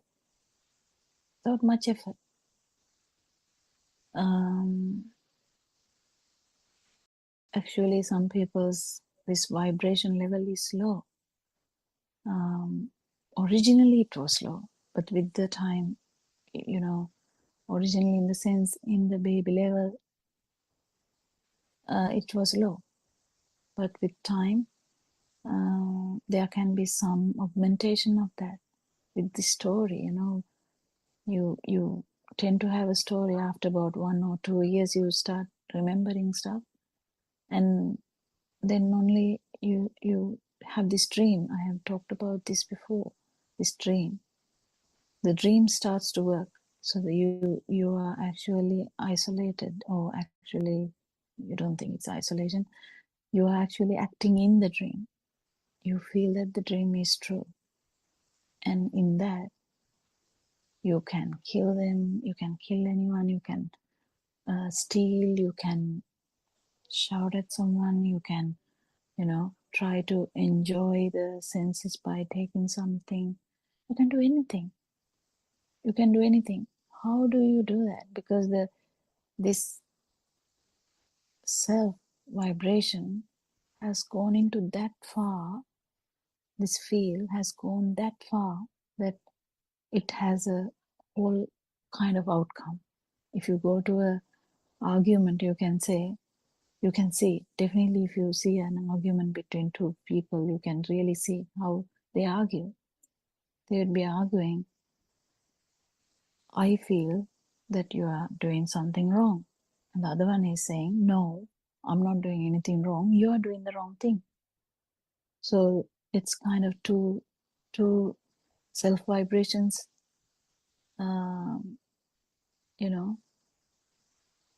having a conversation. But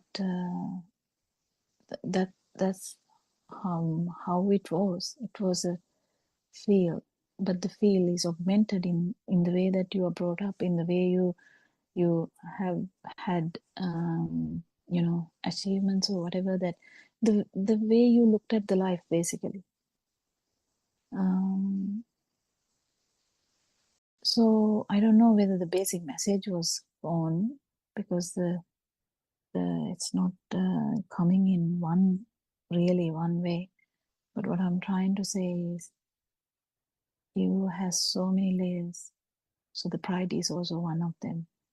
Pride is when this self vibration is a feel. You feel it. It's a feel. 100% is a feel. But then when it goes into that dream, or in this world, so-called world we are, if you are like 38, you have at least 37 years of memories, 30 or 35, whatever that. But from whenever you can remember, you have a so-called world, so-called dream. In that dream, you have the idea of me, mine, and that has gone into that level that you feel bit upper hand, like bit uppish, bit self-conscious, basically. But that is the extreme level. That level is extreme level. Even that you can feel, but it can get finer and finer and finer, where even someone who is in this path can feel it in the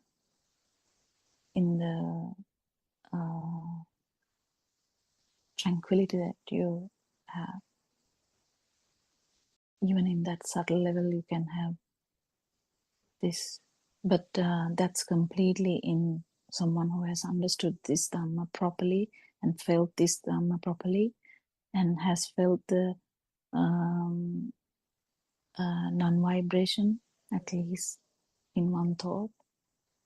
so that they know what is self-perception and they know what is non-self-perception, because it's a fail again. Self-perception is also a fail, and non-self-perception is also a fail in that level, because you have to know it. Then only it becomes a perception. You have to feel it, then only perception comes. So if we hear Dhamma and we get some kind of extra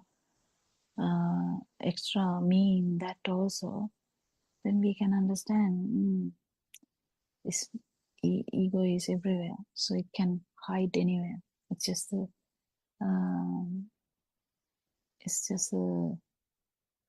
self vibration, basically. Did I tell something properly? What do you think, Joel? Did you even get something? Yes, doctor. Another question was like, how do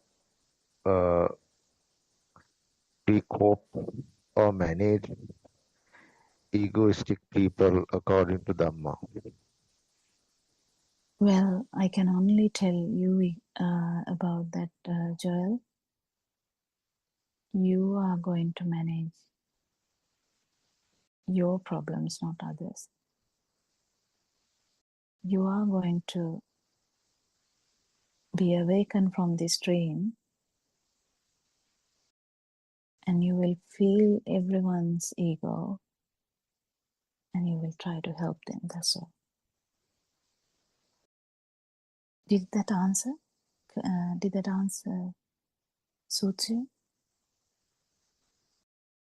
Yeah, I felt that vibration from you. Thank you, Doc. All good.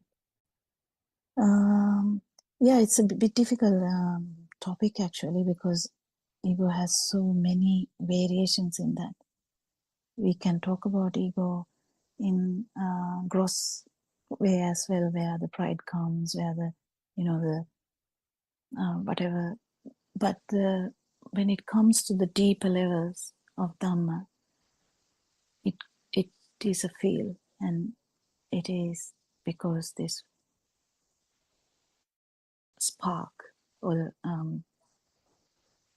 the stimuli, or just that one particular thought has become a thing that is felt as you. That is how that has come.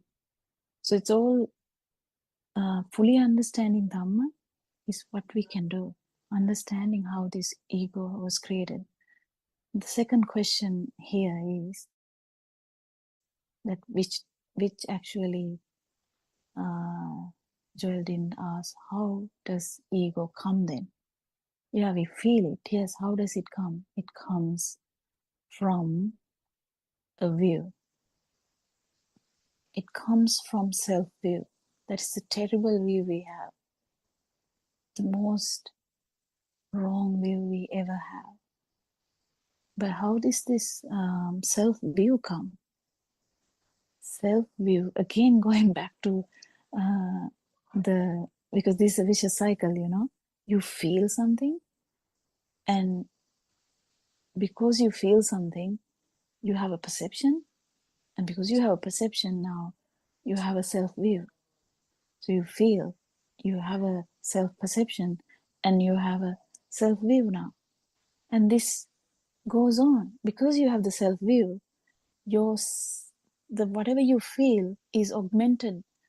It's doubled, it's tripled, it's tenfold. It can be thousandfold. You might even attack another country. Sorry, Doc, to interrupt you. Yeah. I just need an example for self-view. Well,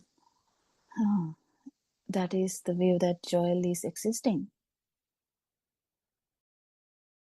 I'm here. You are in Candy. You did so many things in the past. You got a little bit upset about those things, and you wanted to be happy. So where this view is hidden there. There is I there. So self-view is also hidden everywhere. You know, we talked about, the hearing birds singing. Before knowing this Dhamma also we heard birds singing. But even in that, this self-view is hidden. It's kind of a hidden agenda, hidden view, hidden idea, hidden assumption or misunderstanding.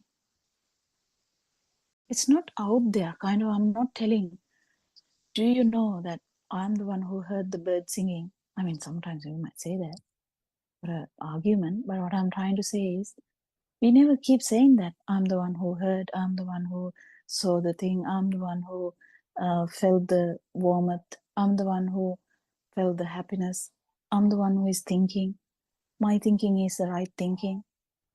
We keep telling these things. It's all hidden. This self-view is all hidden underneath.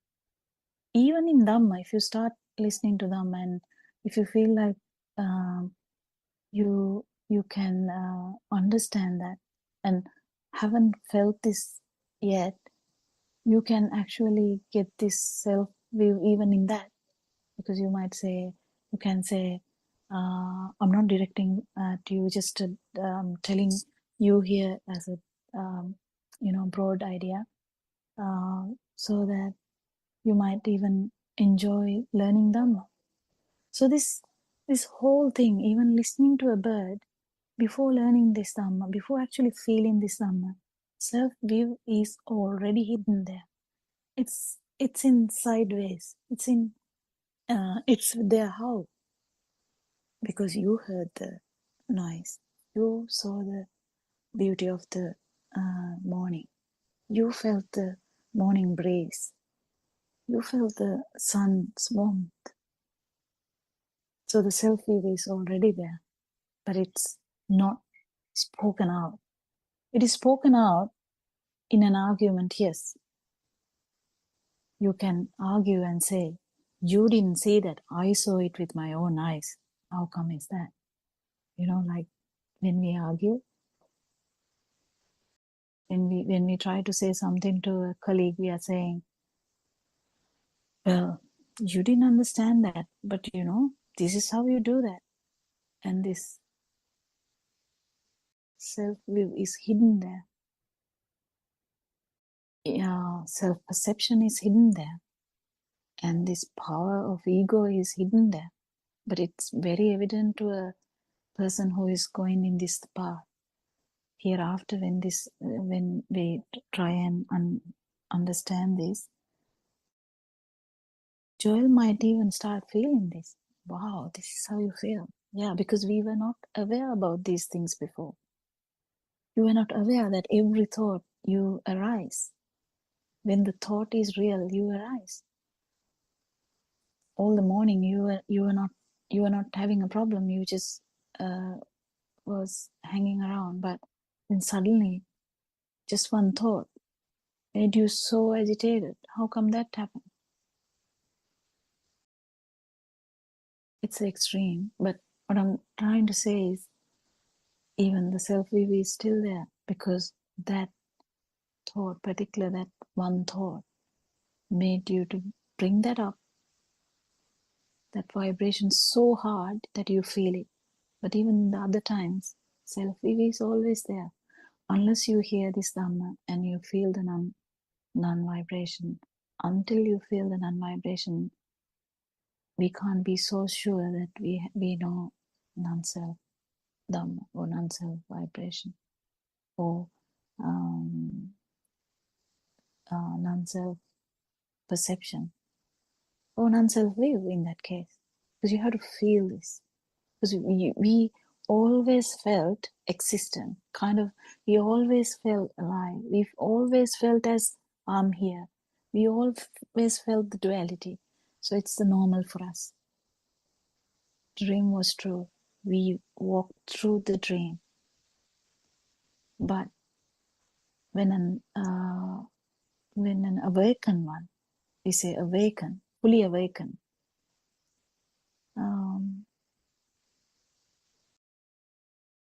then he's still, I'll take an example as like Karen once said, he still walks inside the forest. Layperson also can walk inside the forest. One is fully awakened. One is inside the dream. How beautiful is that? If you can feel this, even in one fraction of a second, this is so beautiful to feel. And feel that this ego is just brought in one stimulus. And when the one stimulus is not a thing, it's not felt as a thing,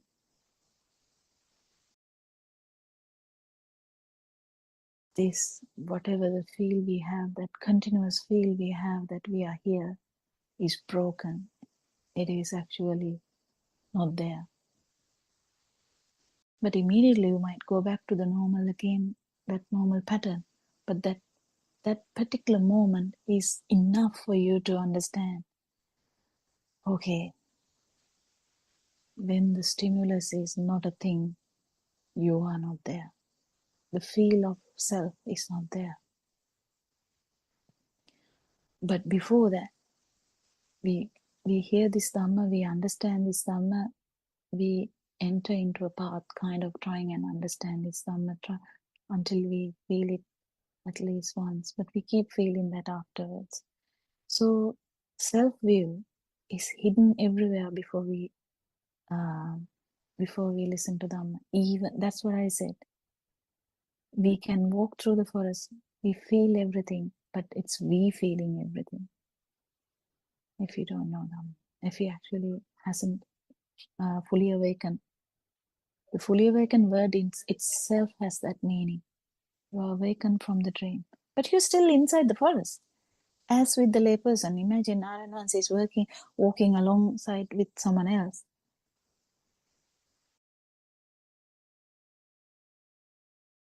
Same thing. One is fully awakened, one is not, but both are talking as normal. Can someone predict? No. Once Lord Buddha was in a ambalama, like a small hut where people meet in long journeys for shelter. And a king also stopped by. King was actually trying to find Lord Buddha to ask for Dhamma. He didn't recognize Lord Buddha. He didn't know. He just was talking with him. And after the discussion only he realized, this is who am I searching for? Who I am searching for. So we can't really predict by outside. We can't really predict by the way they talk. We can't really predict by the way they act, but we can feel the difference. We can feel the difference if we actually tune it into it. We can feel the genuineness. We can feel the, the directness. We can feel the truthfulness. We can feel the non-egoistic way, and we can feel the, if we have practice this Dhamma, you can actually tune into non-vibration. That's what it is. This Dhamma is actually tuning into non-vibration because we have never done that before. In whole samsaric journey, or this thought journey, we can say it's thought journey because it's a journey of thoughts. Even in this, whatever the 40 years of your life, or 30 years of your life, or 100 years of your life, it's a journey of thoughts. Each thought felt true, and we felt alive. That's all. That's what happened. And we haven't felt non-existent. But if we feel it, it will be it, because it's a massive field, that different field, that because we felt all the time that we are there, kind of alive feel. The absence of that alive feel is felt, and that will change your perception to self-perception to non-self-perception. And view will be shattered without doubt, because we have doubts now. When we learn Dhamma, we have doubts. Why is she saying there's no self? I can feel it, I can touch something. But we know now it's just a function of the sensory organs. But then we still have this egoistic attitude. How come that happened? That happened because of the self-will. It is so engrossed in us, we didn't even think about it. It's everywhere. Before we understand this Dhamma and before we feel this Dhamma, it's everywhere. Even while listening to Dhamma, even if you don't know, that's how we begin. But then when we understand that this view comes from taking the stimulus for granted, we learn how did this, if there is no self, okay, you tell me that there is no self, then what are we feeling? Because we feel existent, we feel like alive, we feel angry, we feel upset, we feel agitated, we feel intimidated, we feel angry, jealous, we feel sad, we feel happy. If there's no we, who is actually, because the question you ask, it's a beautiful question. We can discuss it in future too, actually, again, because you ask whether these experiences are personal, and that's a massive question, even though it was discussed in a smaller way, because that's what it is. You feel as every experience happening here. But that came from self-view. Why did that self-view happen? Is because that you feel it's happening here. But in one particular moment, if you feel otherwise, this view is shattered. No one can do anything about that view anymore.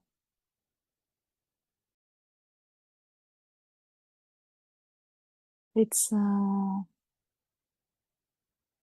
so beautiful if you can understand how this self is going to get shattered completely. It can get shattered, it can get affected when we talk Dhamma, because as sensible people, we all understand Dhamma. We all understand, yes, actually, who am I? You know, you keep arguing with yourself. You can contemplate, who am I? Who am I? Who am I? But that's in thinking level. But you have to actually feel this non-self perception, or you without you. If you feel that, you definitely know now that you is a thing that is there with the stimulus when the stimulus is a thing. That's what it's a beautiful part of Dhamma we have learned. It's actually the practical aspect. So, when the self-ego is broken, you have no self-reflections again. You don't put anything into that bucket again. The bucket of self.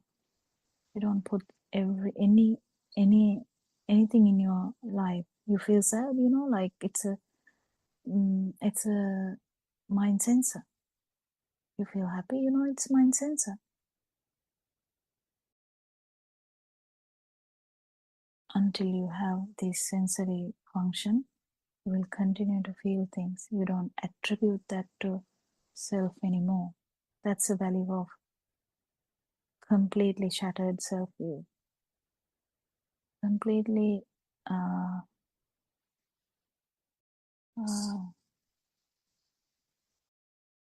yeah, that's not there anymore. But you know how the power has come. Power will be felt, but you know that it is the past vibratory effect, and it will slowly go down. Did you understand, Joel? Or how did you feel about that? Yeah, I got it, doctor. When you said when you feel that you is not you, you come into that mode, uh, and after that, everything like sad or happiness or anything, any feeling that you get, is that it comes through the sensory organs, and you just don't take it inside. You don't take it personal.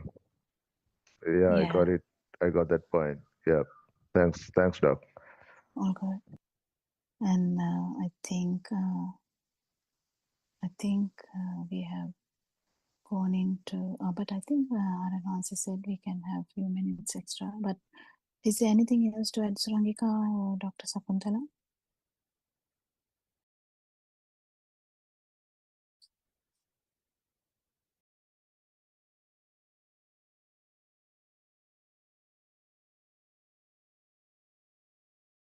Yeah, I think you did a detailed sort of explanation. As you said, it's not easy to explain this because in English, the meaning that is given to the word ego is slightly different, isn't it? And in Buddhist teaching, what we learn is there is a No, yeah, vast the area. different in the sense it is superficial. Superficial, yeah, that's right. Yeah. There's a vast area that covers, and then it is understood at different levels. As you said, the very superficial level is there, that sort of having the ownership to everything, and then going deeper and deeper, it becomes finer and finer, and then the slightest burning sensation that a system feels again is considered as the way of reflecting ego. I don't know, I may not be able to sort of give a detailed thing like you did, because it's at different levels, as I said. Maybe Joel will be able to understand this better when we go on with these discussions and the We have to put it to the yeah, normal yes. life issues. Then only we can actually practice this. So from today onwards, Joel will,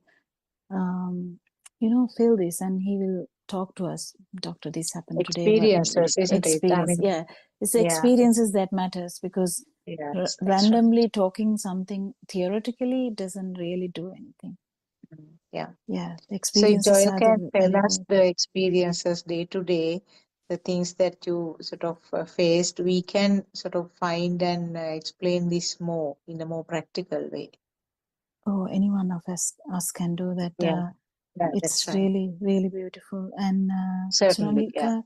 Suranka, do you have anything to add? Dr. Kokila, I think yes, in both ways it is quite challenging, because in the English language, I think when you say ego, it's mostly pride, isn't it? It's commonly associated with the word pride, as if it's something just attached to pride, and that's it type of thing. And they in that sense, it feels as if you existing is fine as long as you are not a proud person.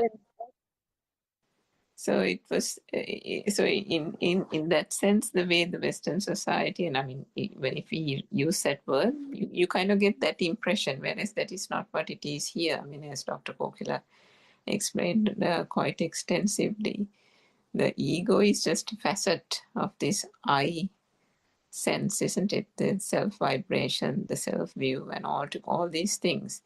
But what both Dr. Sakuntala and Dr. Kokila said, Joel, is the easiest way to, now that you've got a good understanding of it, the easiest way of detecting it ease in your day-to-day activities. And these are things that we have all encountered from our childhood days, but we quickly dismiss that notion, that burning feeling, the sense of when we get affronted, offended by something, it is the I that gets upset. It is that self-vibration that comes to the fore. Even a simple thing like, you're in the queue at the bank, waiting to get to the counter to, get some cash or something, and somebody comes and stands in front of you, and you'll be there for like half an hour, 45 minutes. Now, won't you get agitated? You do, right? So, things like that. And and then you're going on the road and someone calls you a day tause or something and goes off, just completely out of the blues. It might be for a joke, but now suddenly aren't you extremely hot and bothered? So even those aspects, these are little things, but there are lots of ways in which the I comes to the fore. This vibration gets agitated. And all that is this whole I, me, myself concept, identity, persona that has been fattening from the time these thoughts started becoming a thing. Arden Vansi gave a wonderful explanation last night in the groundbreaking Zoom discussion. I'm not sure whether you listened to the Sinhala Zooms, but maybe we're running out of time today, but maybe there's some of those aspects Dr. Kokila can touch on tomorrow when we discuss, because it just shows how this whole fabricated world starts with the thought process, and that starts necessarily from a point in time in our childhood days. It doesn't mean that the vibration, the self vibration, was not present before that, but it becomes absolutely magnified. So when the thought world comes into being. So maybe we can talk about it again on another day. Yeah, Therwan Sanai, we worship Aryan Vansi for his noble friendship guidance. Can't say how much gratitude we have, and thank you so much for Dhamma friends for coming for the participating in this Zoom, and thank you, Joel, for so beautiful questions, because it inspires the listeners, it inspires the Zoom discussion, and we actually try to bring up the non-vibration basically, and it is the most beautiful thing to know in the whole life. So thank you very much. May Triple Gem bless you all. We'll hand over the Zoom to the other Zoom. Thank you so much. That was on Dr. Kokila. Therwan Saranai, all Dhamma Friends. friends.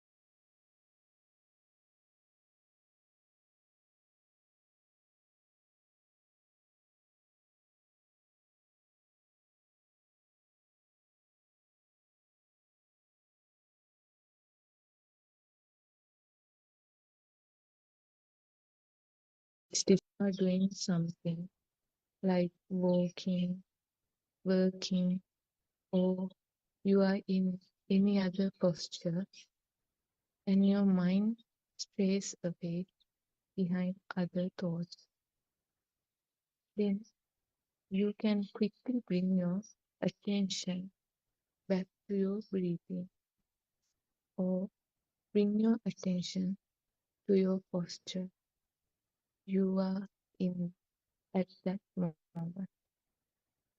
It is like coming back to your home.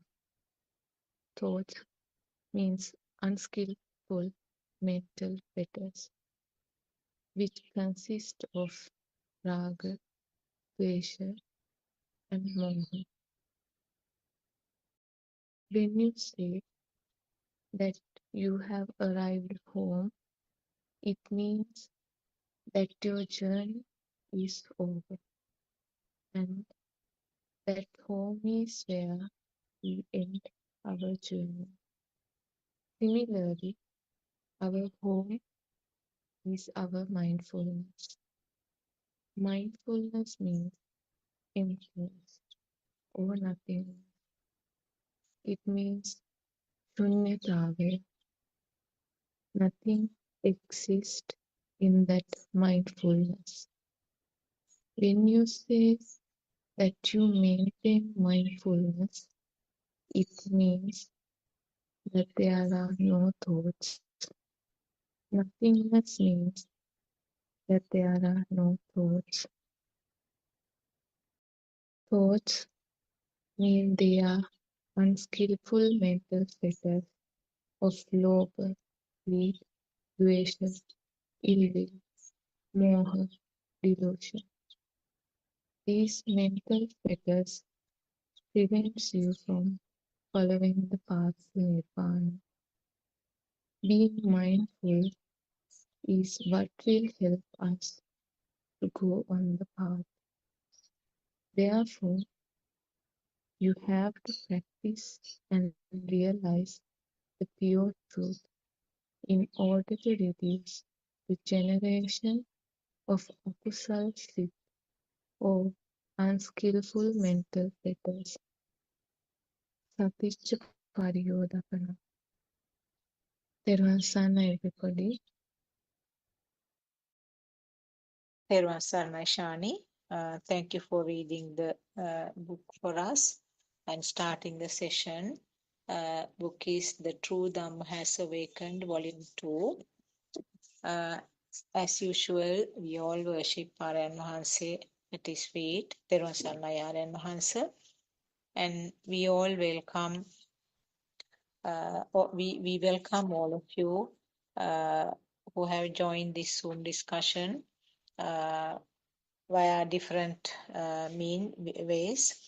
Therwan Saranai, and also we are very grateful to our Dhamma friends who are helping with technology. Therwan Saranai to all of you. So this is our English Zoom discussion. As usual, we are starting it daily basis from 2:45 to 4 p.m. And we have been gradually discussing and going from the simple level to little by little to the deeper levels and trying to understand how the thoughts are formed, what is the nature of this mind, what sort of behavior has it got, and what is meant by self-perception. So these are the questions, so these are the problems that we have to little by little disentangle and then get clarified. So just briefly, if I summarize what we read from the book, it mentions about this mindfulness. The word mindfulness is very broadly used to describe many new concepts that are being practiced in the Western world, but actually what is described in Buddhism is slightly different. In other words, mindfulness means actually kind of nothingness. In Pali, it is called shunyatave. Really speaking, there is no thing called mind. It's just a fast flowing thoughts. And thoughts are the collective function of the sense activity. So basically, when you go deep and analyze, you end up having nothingness. There's nothingness at the end. So that is what is meant by uh, the mindfulness in Buddhist teaching. Well, the thoughts, it gives some description about the thoughts. Here I want to clarify something. The thoughts are actually products of the mind sensor, like the picture, like the light and sound and taste, smell, and the skin feel.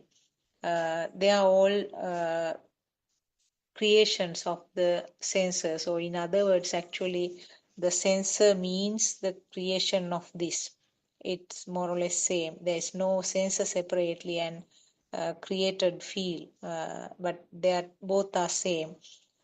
Creation of the light means the creation of the sensor, arising of the sensor, or arising of the eye.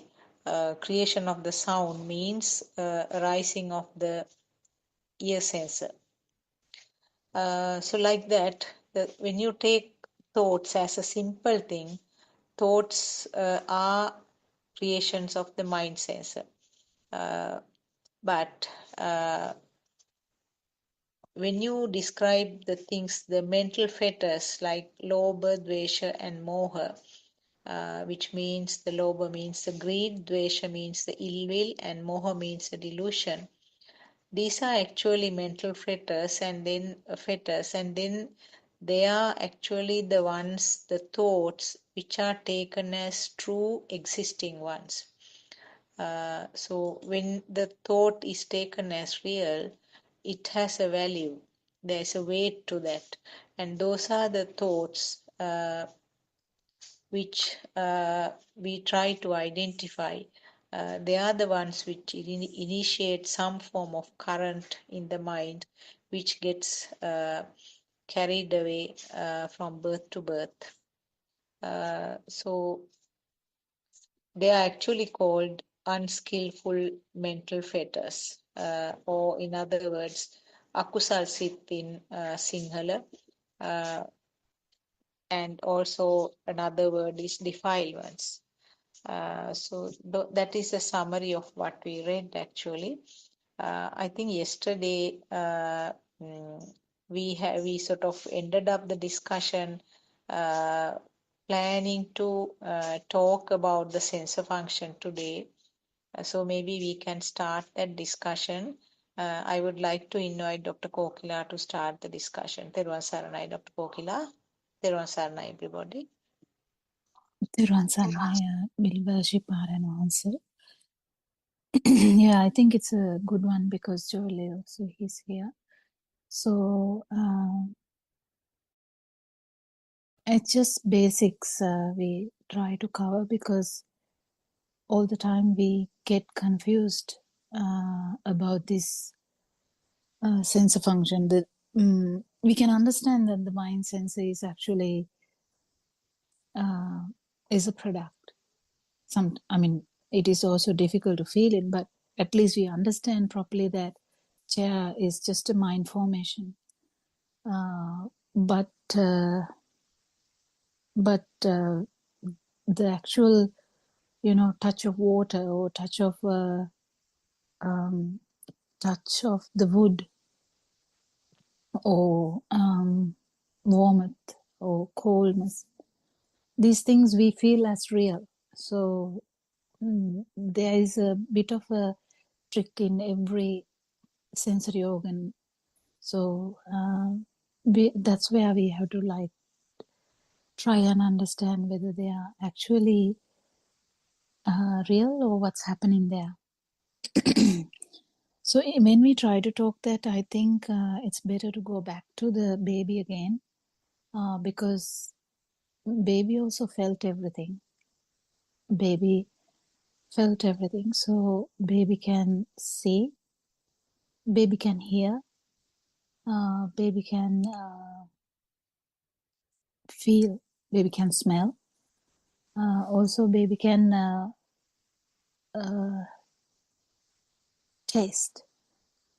But you will know that the whatever the outcome of the mind sensor is not yet there, but there are feelings. So but we don't attribute any burning, like a massive burning in that baby's level. But there is a misunderstanding of the sensory organ is there. because it hasn't been addressed. Misunderstanding in the sense that the feel is happening here and happening to a happening here basically is a feel that the baby has, and baby can't address that because baby is not aware about anything like that. So any animal like a worm will feel the same, that everything is happening here in this place, kind of your bodily functions. So but beauty of human life is humans have a like a sensory organ which develop bit later with the co-vibration of the same at the same time, like kind of simultaneous vibration of the sensory organs. So the mind is formed. When the mind is formed, we have the kind of the ability to think. It's a massive, beautiful sensory organ. Like we know, like the different organisms have different sensory functions. They are beautiful. If you watch Animal Kingdom, you know some sensory functions, they are really unbelievable. The way they can change the color according to the sensory organs. They can do various and so many stuff. So, but the problem is here. What is the problem? Every organism, every animal, every human in that case, they feel that it is happening here, kind of in this system. And the self, idea of self is originated naturally. It's not originated by just because someone tells you. It's not originated by yourself. It just originates because of the way the sensory functions act, the way they work. So after the sensory function of the mind occurs, we learn through this sensory function of the mind, we kind of understand. We hear this Dhamma, we have to hear it. And we hear this Dhamma, we hear that actually this, whatever the sensory functions are, they're actually there because of the very fast vibration of the sensory organs. So how can we understand this? Just try and understand. You can do the research yourself. Actually, the I, this is not the capital I, I'm talking about the vision. So I'm talking about the vision. So when we talk about the vision, actually we are not talking about this eye ball. We are not talking about the eyeball. Actually, we kind of when you talk about the eye function or the vision, it's mainly the feel of the light that we talk about, and it's a feel. Even though we talk about the light, that's in the mind. When you come to the mind, it's all described. It's a red color, it's black, it's white, it's it's bright. So we have several understandings about the visual effects, but actual visual function is called eye, EYE. So the eye function works beautifully. Yes, the function itself is the perception. So it's very difficult to separate them. Perception is again the vision, the feel of light. Because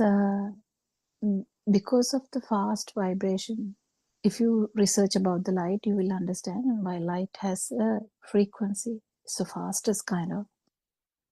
So when you understand the light comes first, the sound comes later, like that we have understood.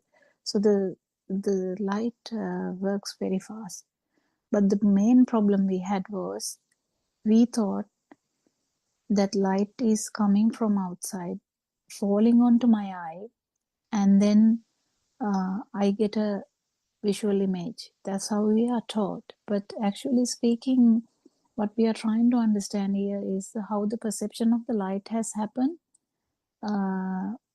because the description doesn't matter. Description doesn't matter, but trying and understanding how this occurs, how the visual effect happens, is to understand, trying and understanding and stretching or slowing down the process. If you slow down, you will understand. You will never be able to appreciate a light. Why? Because it's fast vibration that we see as light. So if you look at a bulb which is dying, good olden day, we had bulbs like that. When they are dying, they kind of start to flicker. Then we can't see a light. Can we see a light there when they are flickering? It's flickering, and there's no light. But then similarly, if we actually slow down this process, we will never be able to see anything. So the fast vibration of the eye is the light. This we have to understand, and we can feel this. If you try to feel this, you will be able to understand what is happening, because this is kind of something like a sparking. So the spark happening so fast is bringing up a perception of light. But how it happens is, when there is a vibration here, why we focus on like this way is to understand how we synchronize to anything in this world. So how do we synchronize to light? Is we just, when there is a vibration here, we can synchronize to any vibration, similar vibration out there. That's why humans have a narrow level of vision. So whatever the function of the eye, only that level only you will be able to see. Just imagine you have a hawks. I think it is a hawk or the Rajalia. I'm not sure whether I use the proper English word for Rajalia, but you know, Eagle? like eagle, yeah, eagle. So the eagle has a different eye. So the eagle's eye is different. The function of the vibration of the eagle's eye is different, so that the outcome is different. If you can understand, the vibration of the cow is different, and the outcome is different. If you Google and if you can find out what because their perceptions are different. Eagle can see so far away, so small stuff, and they will see us as ants, because we feel very big in front of an ant, but we will become like an ant to the eagle. I think it's even much more smaller than that, maybe, because everything is different. And also some animals, the vibrations are so different, they see only at night. So then we can understand. So at the same time, if you are blind, whatever the if there is no vibration in the eye here, you can't synchronize to any vibration out there. So the main thing here to understand is, if there is vibration in this system, there's always the ability to synchronize anywhere. Mind you, this is the same mechanism that you are going to be born anywhere as well. If you have that self vibration, it's the same thing. if you have the self vibration, there is always a chance that that will synchronize to any other form of birth, any other zygote or anything. It can be animal, it can be anything. That's how it happens. It's not like anyone is going from here to here. It's just the similarity of the vibrations that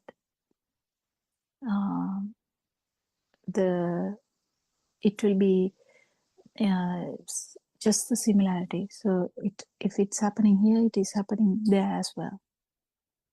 This has been proven by the new theories of scientific theories too, that like the quantum theory and stuff. And it's now actually even they are surpassing that theory, and they are bringing a lot of so many theories. But they have found that if the vibrations are similar, it can be similar in like completely different place. And when they are similar, they act similar. They become similar. And they can switch. So understanding this co-vibration is very important to try and understand the light perception. So the light perception occurs when there is a vibration in this system. So the eye system. Eye anyway has types of cells. We don't really need to know them because that's useless. But if you just understand there are specific cells which vibrate in the with different way, and the other cells are vibrating in a different way. So when one cell is vibrating, you kind of get the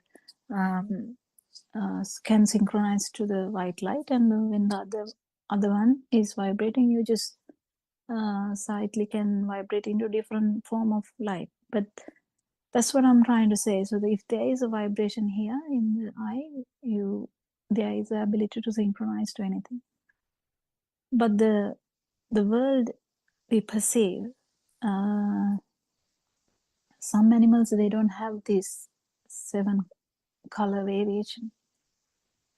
We know that some animals have only red color, some animals have only green color, some animals can see only hectagonal outcome. We know that the dog has kind of, I can't remember exactly, but like there is kind of like black and white. Black and white, yeah. So even though we try to give them a red toy, we try to give them a red toy because it appealed to us, but it's different. So the outcome of the eye is depending on the eye itself. But to even feel that it is there, how do we feel that light is there is because of the fast occurrence. So the vibration is so fast, we feel it as light. So the same thing with the ear.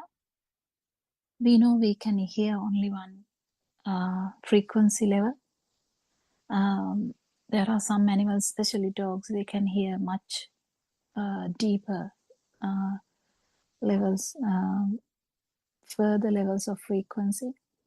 But that also depends on the specific cells in the inner ear which vibrate, and these vibrations, if there is vibration here, it will just have the ability to vibrate, synchronized to the vibrations.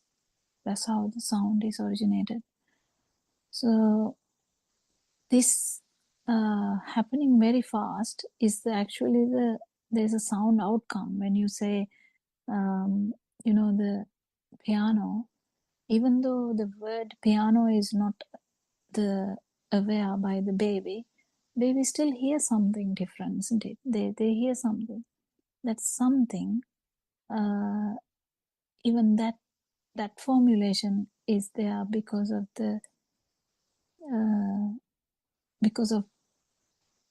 mixing, not mixing actually, very fast occurrence of different sounds if you know, if you actually separate the sounds,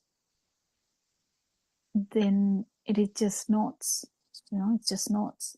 But then when they come coalesce together with the speed, you can hear something, whatever the long sound that we may hear as a music background of the song. So these keep happening. So, but the main problem with the baby is baby feels all these things. They feel it. They don't have a understanding about anything there. They feel the light.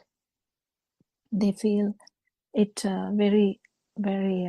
They get startled in the beginning because they can't really. They feel it very strong, but then they get used to that, and even the sounds, they slowly develop the ability to differentiate them because there's similarities of the sounds. So when there is similarities, like mother's voice, the baby, the mother's voice is not in the baby's mind in the beginning because it's just a sound. But the similarity of these things make them feel safe. If you even in the womb, if you have this frequency, it's all about the vibrations and the frequency levels. So this main problem here is existent feel. So the existent feel is the feel that we get when you touch something, you feel it is there. But the misunderstanding is that existent feel is actually there. Existent feel is actually not there. It is due to the speed. But we feel it because it's happening anyway now. If I'm touching now, at this moment, I'm touching my two palms together, making it as a Ayubong thing, like the way we worship. And I can feel the touch of the two palms together. But then what actually happens here, other than the mental formation part of it, is the two hands coming together is the mental formation. But actually what happens there is, you feel there's existent feel. With the wisdom only we understand it is due to the fast vibration of the touch receptors. There's so many receptors in the skin, so many sensory organs in the skin that you can kind of feel, and that is also due to different vibrations. If you research about this, you will find out that the solidity is actually a different level. Fluidity is a different level. It's just the different vibrations of the receptors. You will understand this if you're really into science. You don't have to. You just understand how these things work. So the even the pain, if you know that it is due to the stretching. It's due to the stretching of the sensory organs. So the stretching gives you kind of a sensation. That's how it happens. So when we keep understanding this is existent feel. Existent feel has no problem. The problem is the misunderstanding around that the existent feel is actually there. Existent feel is there due to the speed. If the existent feel, if this world actually slow down and actually there is no anything like speed, there's no way that this perception will be there. It is due to the speed that we feel this, that as the speed, the existent feel is there. But the problem is not the existent feel. Existent feels gives us a different idea. Existent feel gives us a different vibration, like a life feel, which is kind of the one that R.N. Vansi was trying to tell that day, because the alive field is the one which gives us it's a kind of a perception. It's a perception because of the existent field. Because we feel the touch as existent, we get the live field. That's different. So even though it is kind of similar, it is different.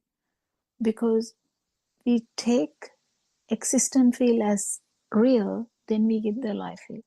But it's not actually real, it is happening due to the fast vibration. And there's another problem too, because there's due to the fast vibration, when you feel the existent field as real, then comes the live field, and then comes the perception of being alive, like perception of being being, in the sense self-perception. So this is the thing. This is how this magic is formulated. How did you feel alive? How did you feel that you are existent? How did you feel this duality, that I am here, you are there? How did we get this magic? How are we seeing things like that? How are we hearing things like that? How are we touching something and feeling there is two different things, that I'm touching the daughter, something like that. So how do we get these things? So if you do this research, you'll keep understanding. Touching my daughter's head. So that is kind of the mind sensor. That is okay. It's a mind sensor. It's not true. We know that. But then the next hurdle is when you touch something, you feel alive, kind of, don't you?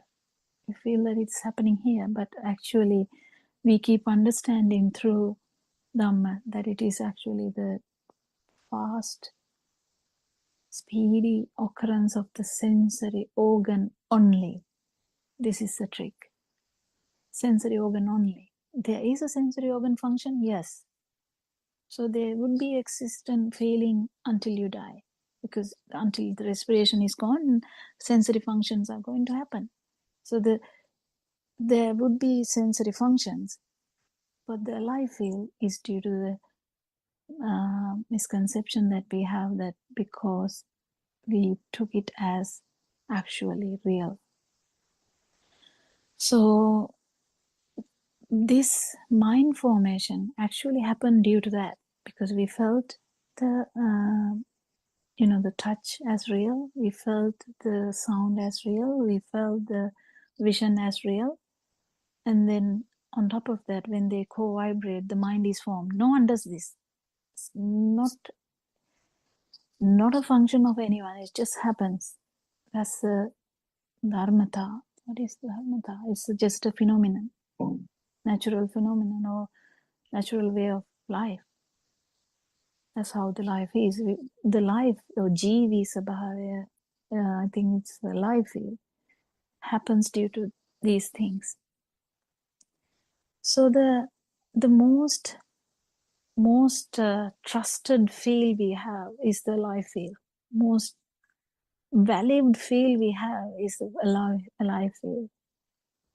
Most dreaded thought is to lose this alive field. Basically, we're afraid to die. But when we try and keep understanding this, if you keep doing this research, you will understand. Actually, it is just a misunderstanding here. Just a misunderstanding here. But you need to feel this. So sensory functions will continue to function. There is no problem there. They will continue to function. So existence feel will be there. You will touch something, you feel it. Just you eat some sweet thing, you will feel the sweet. Because if the tongue is working, if your tongue doesn't have a cancer or you haven't got any infection that has stopped the sensory function of the tongue, you will feel. It's just a feel. But if someone is aware about all these things, that you know, basically you know. First, this is a knowledge first, so you will know that it's actually a sensory function of the tongue. It's fine. It doesn't go away, as I said, until something happened to the tongue. So, but this is complicated when the mind sensor is involved, because then it comes, this is cake, and it's so tasty. And we know that the eye is the same thing. You see something,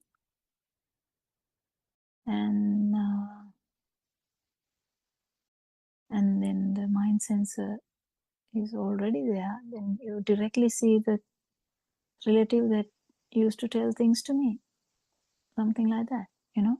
So this the interpretation always comes. You can't really separate them now, because you're not a baby anymore.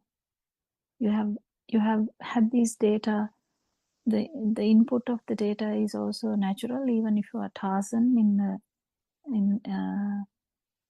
in a jungle, you will have the same duality. You will feel that you are feeling the touch of the tree, you are feeling the sounds of the animals, you will see things, and you will feel this thing.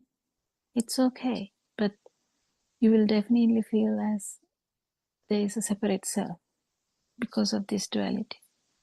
So, and even though there is no human being to tell that you are Tarzan, I am Jack, even the mummies who are monkeys or monkey friends, they will, that Tarzan will actually have a perception of who will be saving him, who will be looking after him, who will be close to him, who will be eating him if given the chance. Or I am here, you are there. So the self notion is always there. This existent feel can be there in any form, any being, even a unicellular thing will feel the existent feel, but they can't solve this problem. They can't, because they don't know. They can't solve their existent feel. But once we, because we are humans, we can actually understand. So because we are that, that kind of species where the ability to comprehend things about what you see, what you hear, what you feel, and what you think, and understand the mechanism of life, mechanism of self, mechanism of self, feeling of self-existent, mechanism of self-perception, mechanism of suffering, whatever the word you use, doesn't matter.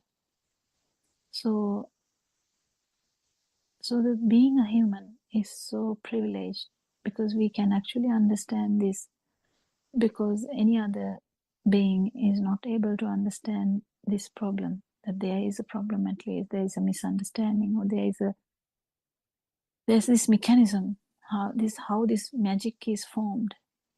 And when you hear this, you will understand, okay, yes, we see,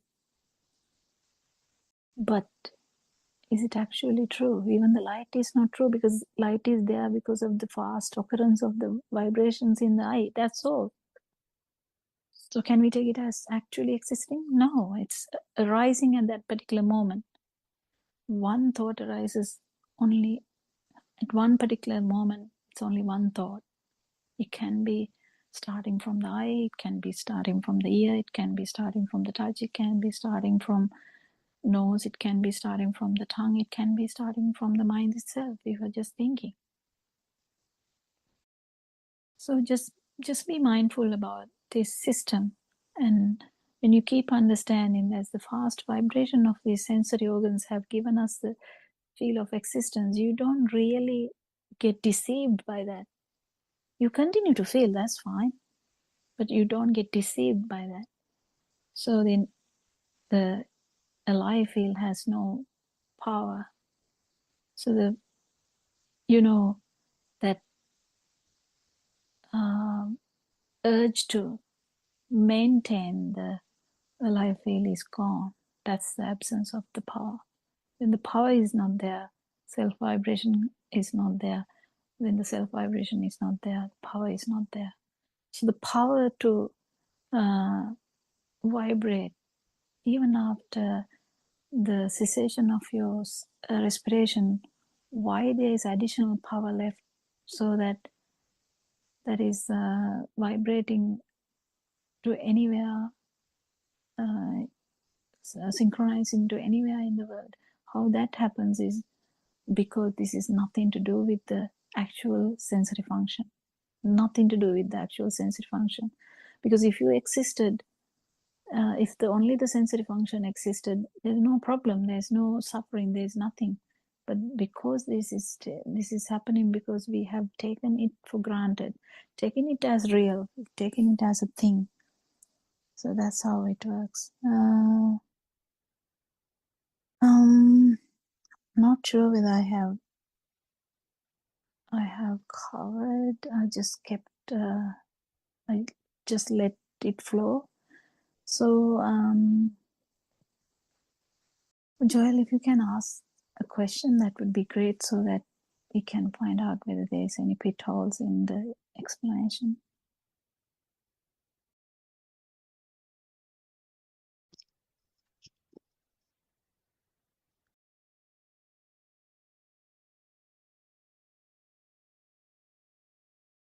I'm thinking what to ask.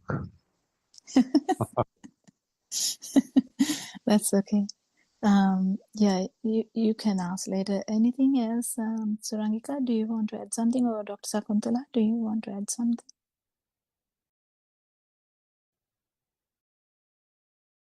Surangika, if you are free, you can talk. Dr. Pokila and Dr. Sakuntala. I think that was a very comprehensive explanation, Dr. Pokila, which is probably why Joel is scratching his head to us and wondering what to ask. But I think because Joel has read the book, True Dhamma Has Awakened, Volume 2, there will be invariably references to the practical aspect of how one can understand the senses, isn't it, Joel? And with Dr. Pokila's explanation now, you will be able to, I'm sure you'd have got a deep understanding, and I think we've talked about this in the last couple of days. The best way of getting further understanding and reflection is through that insight meditation, which is nothing other than just putting it into your daily routine. Everything that is discerned or experienced is coming from the sensory perceptions, and what is getting manifested here is also, as Dr. Kogila said, due to just the speed of the vibration. If the vibration doesn't occur in the eye, then there won't be light. If the vibration doesn't occur in the ear, there won't be sound. And in that similar manner, the taste gets manifested, the smell is manifested, and the touch, the solidity, temperature, and so on is also a manifestation in the body or skin sensor.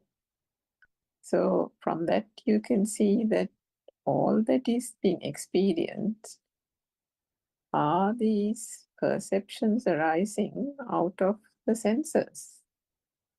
And then, apart from the five senses, the eye, the ear, the body sensor, the nose, and the taste, the tongue sensor, the mind also acts as an additional sensor. That's the sixth sensor. But the thoughts that arise in the mind sensor is a culmination or a combination of the other five, which is why when I think about a week or two ago, we talked about the apple.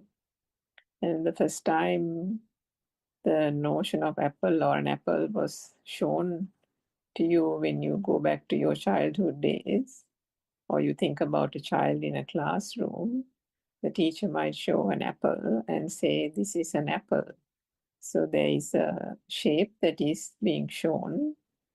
And then there is the word apple, the sound apple being said. So the shape is just the light sensor or the eye sensor activating and taking in shape in the form of an apple. But what happens is the light is manifested at that point, and then it's the light that then is recognized by the mind as an apple or the shape of an apple. Similarly, the ear sensor, the sound vibration will then be taken by the mind and acknowledged and interpreted as apple. So in that similar way, if there is a tasting of the apple, then the chewiness of the apple, the sweet and sour nature of the apple, the fact that it gives a little fragrance of an apple, distinct smell, we call that the fragrance of an apple or the sweet fragrance of an apple, and so on and so forth. So these are separate sensory perceptions arising out of the different sense faculties. And yet, now, fast forward 30, 40 years to today, the moment, your mother says, next time you go to the supermarket, Joel, get some apples. In a flash, the apple comes to the mind, isn't it? And in that flash, the apple, the fact that it is round, the fact that it can be red or green, the different types of apples you bought in the past, how an apple tastes, how it feels to the touch, to the tongue, all those sensory perceptions come alive, isn't it? But the illusion here is that those are all perceptions arising out of the senses, but don't you see it's a grand illusion, an absolutely grand illusion, isn't it? It's so difficult to see unless there is the truth being shown, which is why these discussions are so wonderful, isn't it? And you can imagine, we just gave the example of an apple, but imagine all the things that surround you today, all the experiences that have been gained in this lifetime. If one thinks and believes that those are external and that the world and the objects and everything in it are real, what a big facade of a world it is, isn't it? No wonder people get tricked into believing that this is so real because it feels so real. That feeling that Dr. Kokila explains so beautifully is coming from that whole undercurrent. The power, the vibration gives rise to that existent feel that all these things are there. There are apples, there are orchards, there are people playing, there are fields, there are supermarkets, there's how many things that we can say. And that whole feel, the existential feel, then gives rise, further extends, and the alive feel, as R.N. Mansa said yesterday also, the alive feel is an offshoot of the existent feel. It's not the same, but one cannot have the alive feel if there was no existential feel.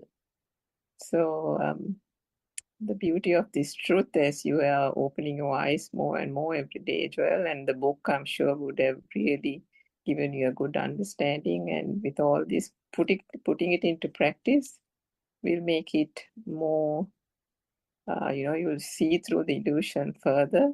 So yes, keep understanding. You don't have to make too much of an effort, as our friend said.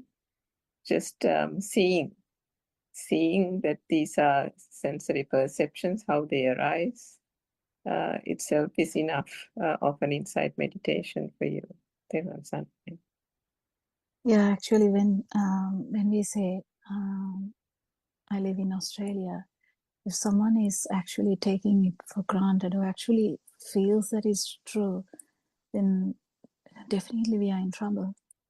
If Joel says, I live in Kandy, and if Joel actually seriously feel that is actually true, that we just have to understand how tricky this mind is. Like, if I say I'm from Sri Lanka and you're really into that, this is tricky when it comes to children, parents, and all this, If I say I have a daughter, I have a son, and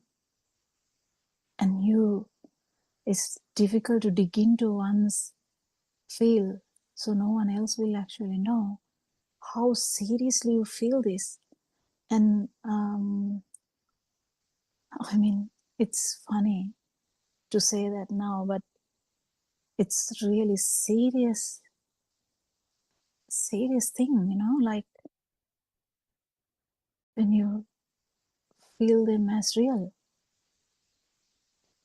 So as Joel said one day, if the relative or even that counselor, if you actually meet them, how real you feel that there is a person standing in front of you, and that this is happening. That's how it's a beautiful illusion, I would say. The most beautiful film we have ever noted, even though we don't know about that. Now we know, kind of. We can admire that as well as not get involved in that. So if you can actually feel the weight of these things, the weight, it's so much weight, like if you feel, just imagine if it's a mother, how heavy the feel of children would be, how heavy the feel of partner would be, how heavy the feel of parents would be. But does that mean that they are not there? That's not what it means. Just we understand how this illusion works, that's all. But Joel, I have to tell you, the most important illusory feel here is the duality feel that we get, like the feel that we have, like there is a self here.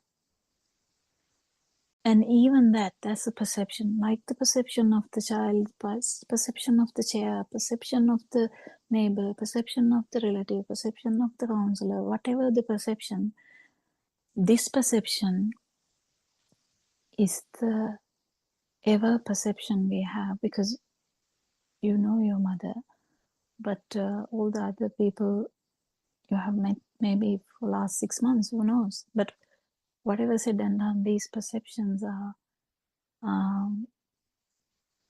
felt with a real heaviness.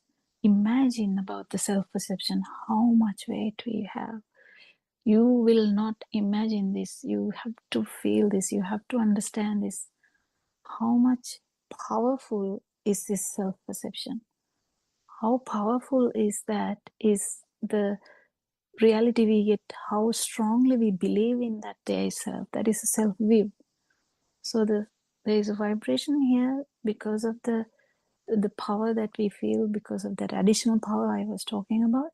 But then it gives a self-perception that we feel that there's a self, there's a perception. It's like perception of light.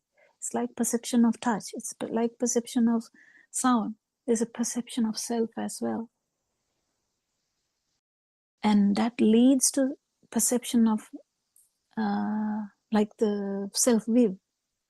I said, like, it happens to us and it happens to anyone. It happens even though someone is not teaching you that they self and your name is Joel. Even if it has no name, still the perception is there. I'm here, you are there. That perception is there. If you can feel this duality, it's really beautiful to understand how this film has been a film to us. So you can actually, you are kind of in the film now and suffering inside the film. But if you get to know this, you will be out and you will be kind of directing the film. Yes, Joel, I saw you. Yes.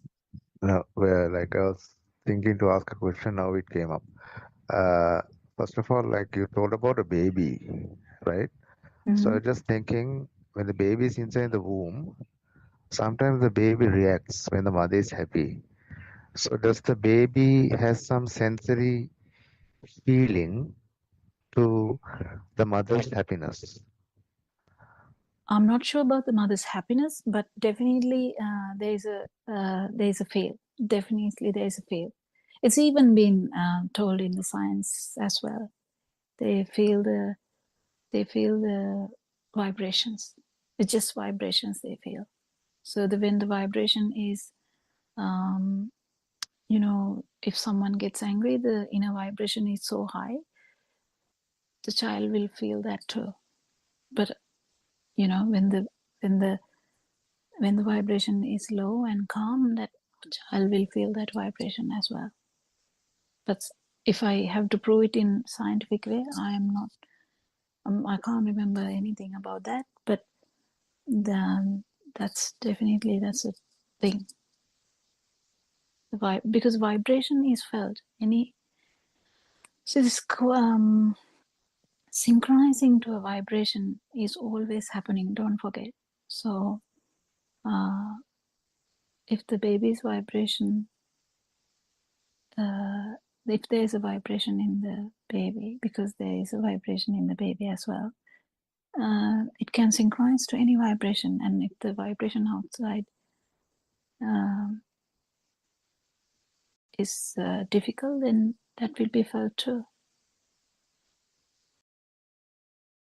And there are so many things that they develop the sensory organs in different fetal times. So you don't necessarily need all these things, because what we understand is, yes, there are sensory functions. Some may work, some may not work. Some people are blind, some people can't hear. Some people have defects in some sensory functions.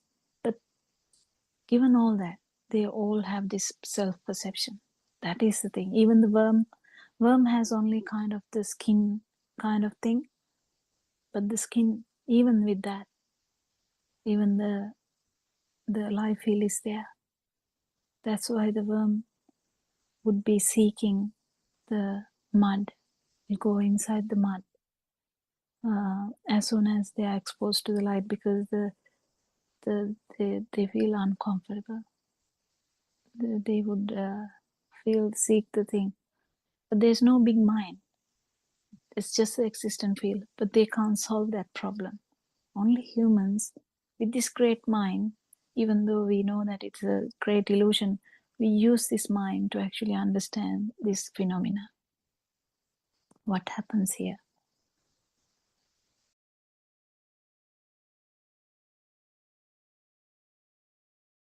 Anything else?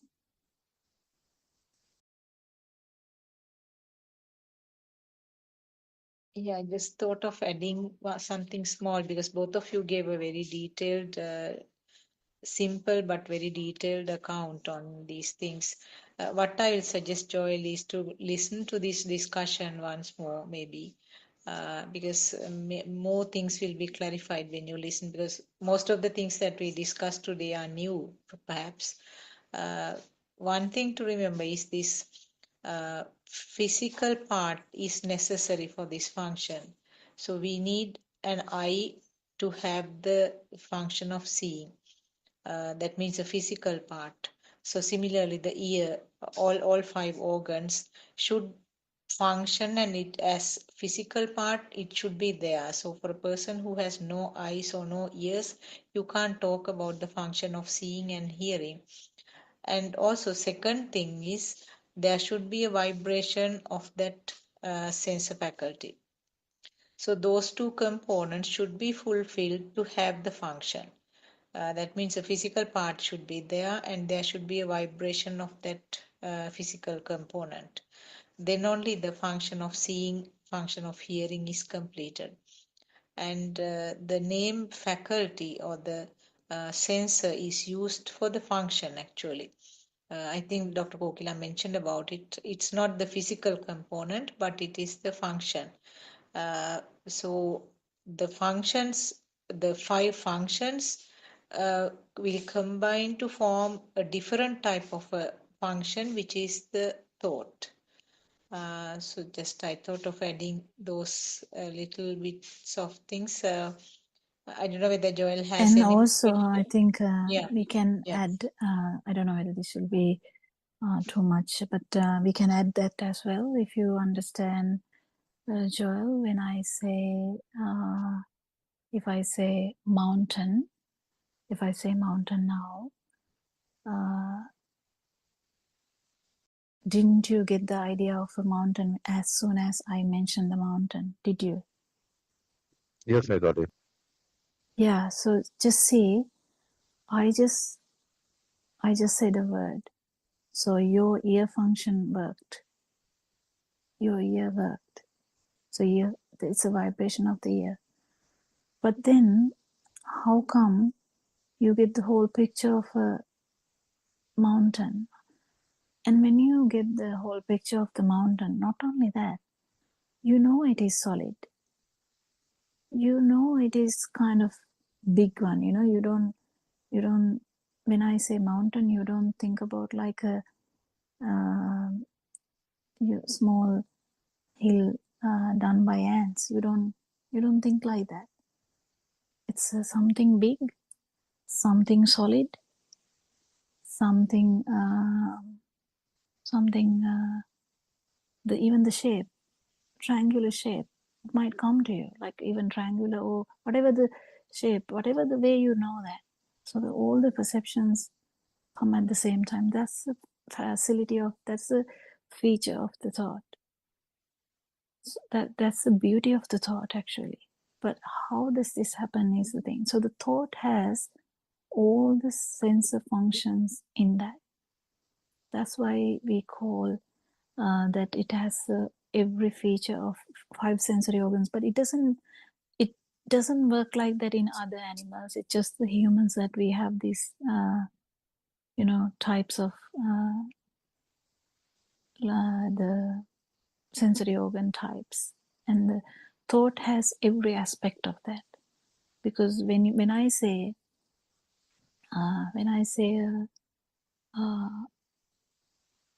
okay, if I say a pool, if someone is aware about the thought pool, no one is thinking in that first way I told about the mountain. Everyone, the mental picture is different. Mental picture has that, fluidity. The pool is not solid. If the pool is solid, that's possibly in the ice. But usually when we say pool, it's something you can jump to. It's, the fluidity is there.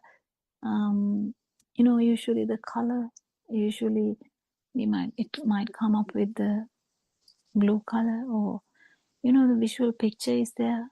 You know what you can do with the pool.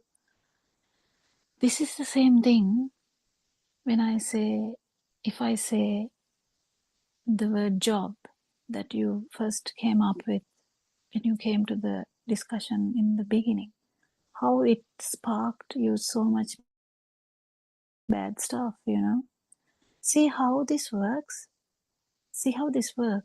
How, imagine, I don't know whether you remember, I told you a real experience of a child who lost, I don't know whether I told you or someone else, I can't remember now, the real experience of a child who lost a father in the pool.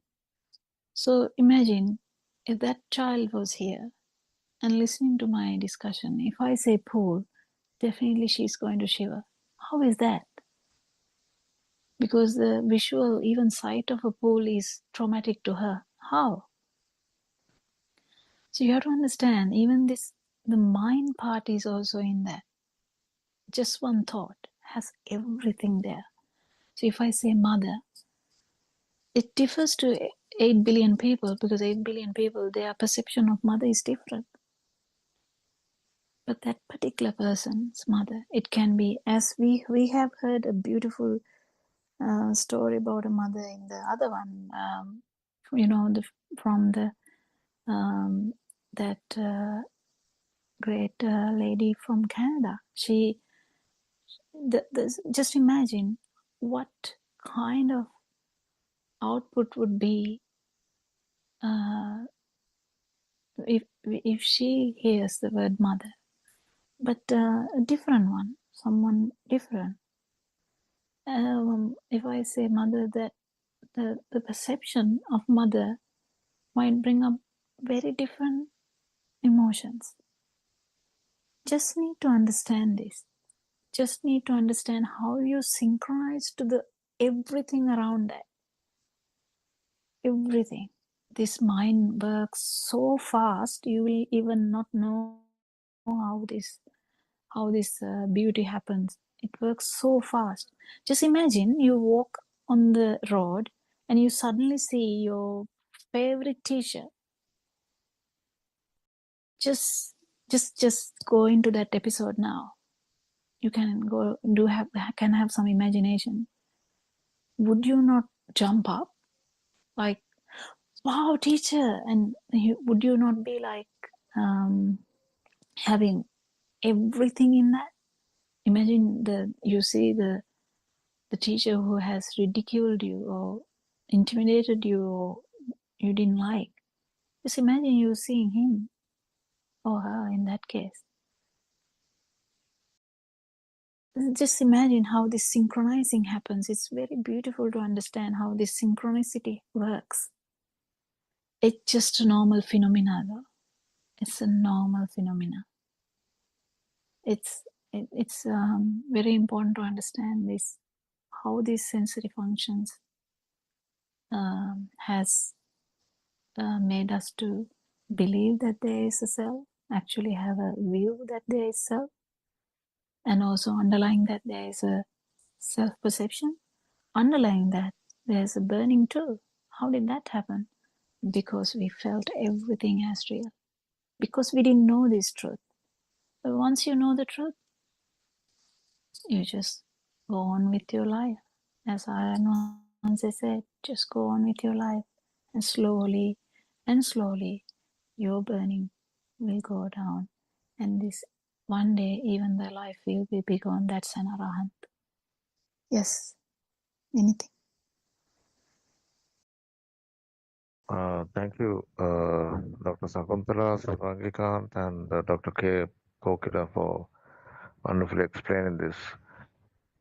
Thank you so much. I could now understand what are the effects of the sensory faculties that make so much that it's not real. It's just vibration, and it happens normally, and we just have to identify that and just, go on with life till this breath is going to stop. Yeah, basically. Yeah, once we understand this burning will go down, and we can definitely feel that. It's so beautiful. And the main important factor here is the ego part, because the ego is a byproduct of this self-view. So that's a kind of the deep aspect of this self-view, because there had been the self-view for 30, 40, 50, 60, 70 years or 100 years of life. Because of this self-view, we have developed such a bad ego that, we kind of try to protect ourselves, kind of protect me, mine, myself. So this whole thing, when understood, you will feel as a feather, but still you will be sad. You may be sad, you may be happy, you may be um,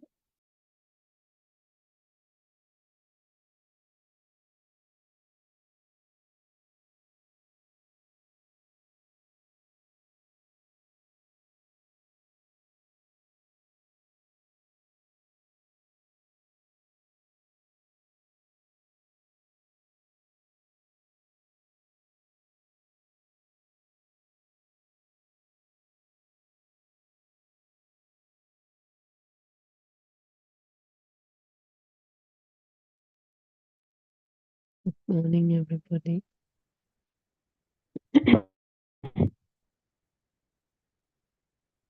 And Sunday, and Sunday, my friends. So let's start our morning Dhamma discourse. So as we know,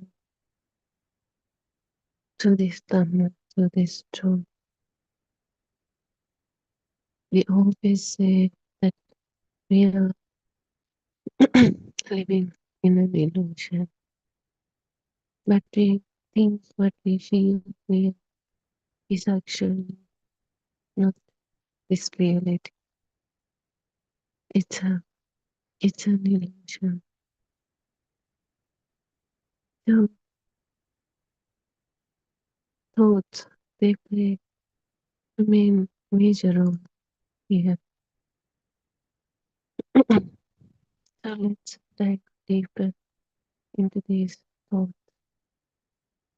Let's get to know how they create this illusion of reality.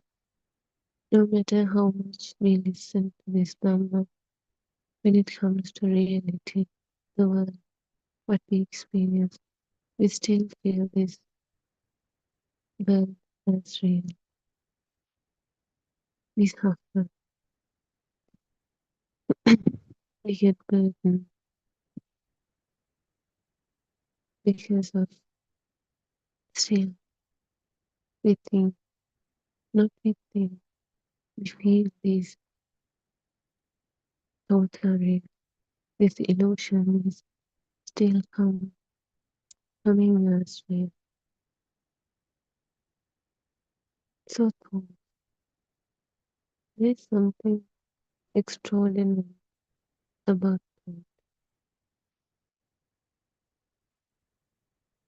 Basically, a thought has no color, yet it can contain colors.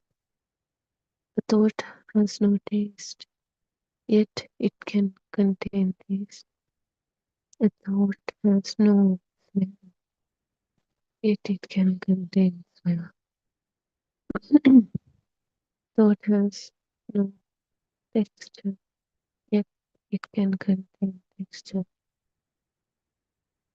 Also, likewise, a thought has no sound, yet it can contain sounds. How? Because thoughts borrow, they borrow from our sense of contact. Without sensory contact, there is no color, sound, smell, taste in the thought. They borrow from this real experience, but really occurring from our sense of contact. That's why it's hard to question the thought, even though thought is not something real. Thought is something that has been constructed. Still, it knows real sense of content. That's why it's a bit hard to question the thought because of the sense of context are real. We feel the thought also real.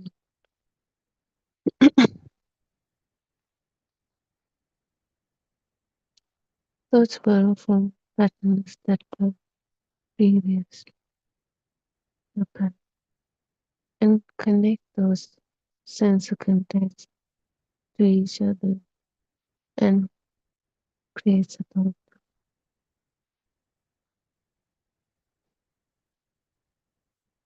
After creating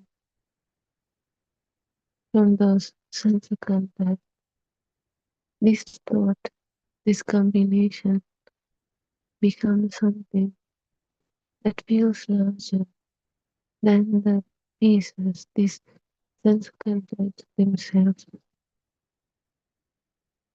so large that they begin feel like reality. And that is what we call a thought. Even though thought feels like something large, solid, strong, then sensor contacts themselves. That's an illusion. That's not the truth. That's not the reality.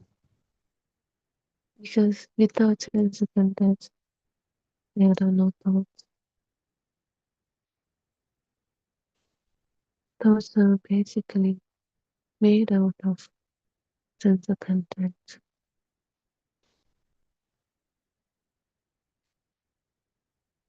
Imagine we don't have sensor contact. Then there is no shape, there's no color, there's no sound, there's no smell, taste, texture in any of the thoughts. But somehow we still feel thought is something real. For example, take a chair. We still feel chair is something real. We don't feel it is a combination of sensor contact. We don't feel without sensor contact there is no chair. We still feel like we are using sensor contact to see the chair, not the other way around. That's the illusion of this mind. This mind used sensor contacts to create the thought, but now somehow they strongly convinced us that this thought is existing outside. It feels stronger that we think even without sensor contact, the chair is still out there. That much stronger it has gotten. That much we have tangled in this thread of illusions.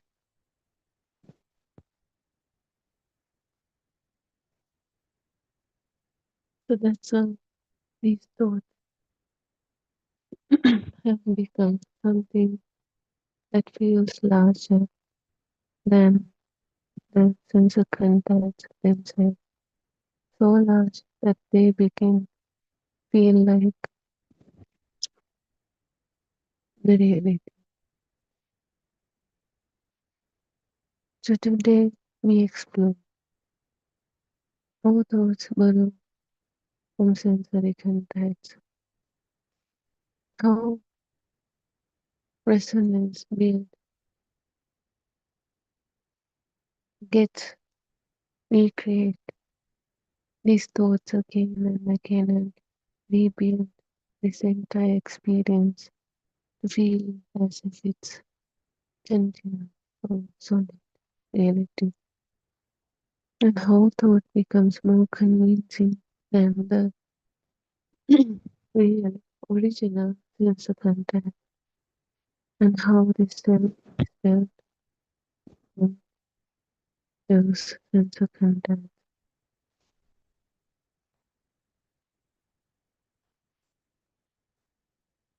And most importantly, how our mind forgets that everything was created, assembled, constructed Apart from sense of content, rest, everything is created, constructed, an illusion.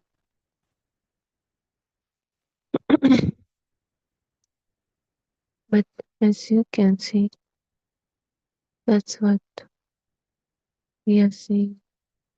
Apart from sense of content, we see each and everything. This whole illusion we see and we take it as the reality. We believe it. We question it. It's hard to question it because it feels real, too real.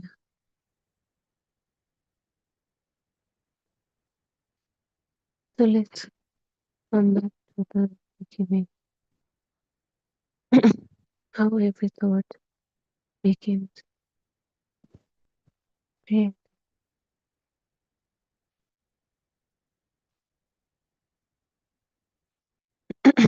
Before everything,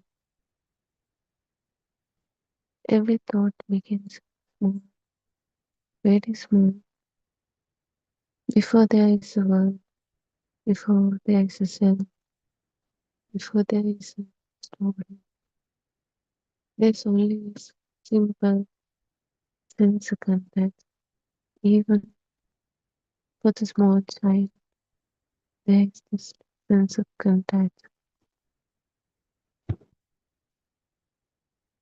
And we only have 5 sense of contact: sound, colors,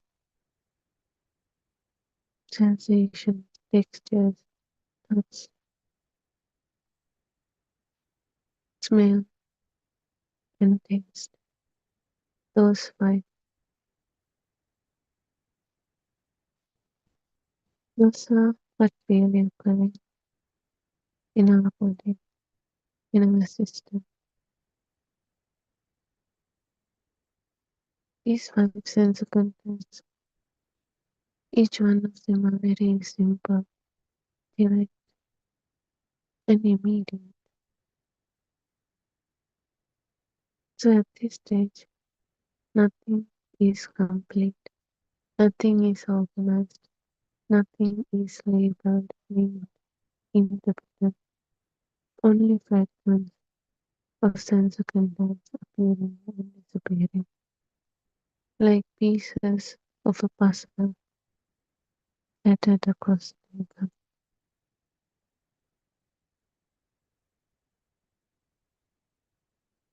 And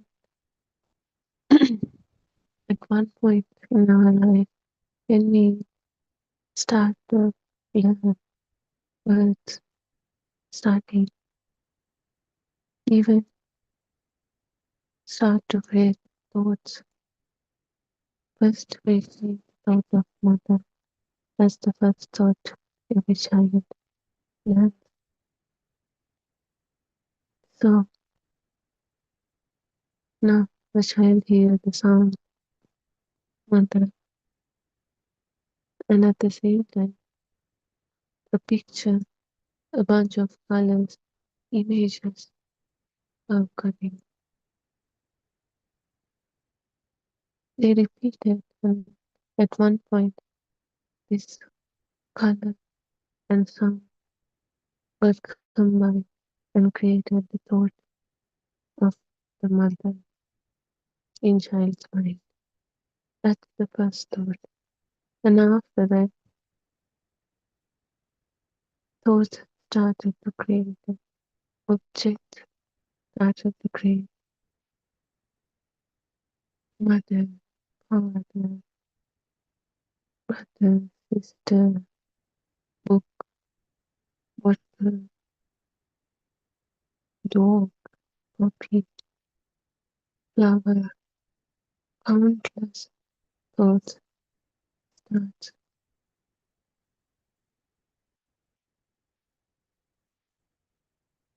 started to create.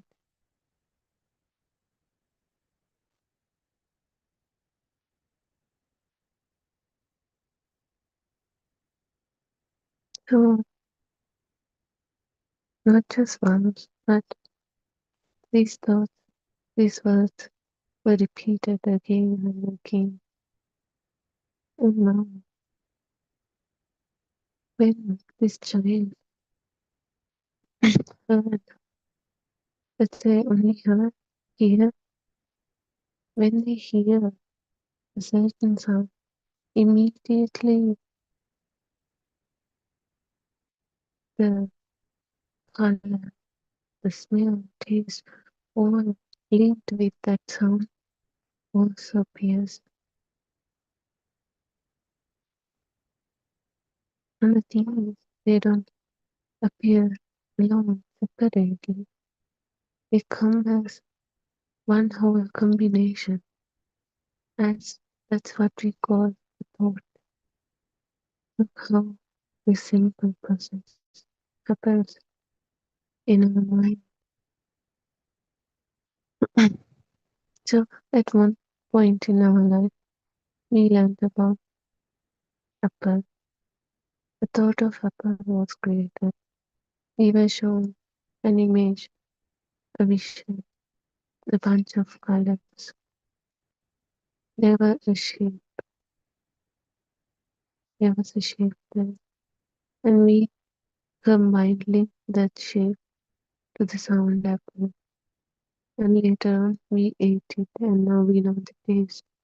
We know the smell. We know the touch, texture of it, everything. And all those sense of contacts got linked to that mental formation, that mental concept, that thought.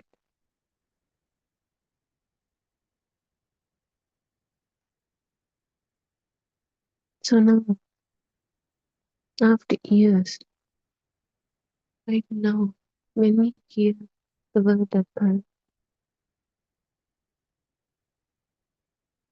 what really happening is it's only a sound of it, nothing less or nothing more. And this sound contains no color because our ear can only perceive sound vibration, so there are no colors in sound, no taste, no smell, no texture, nothing, just only the sound.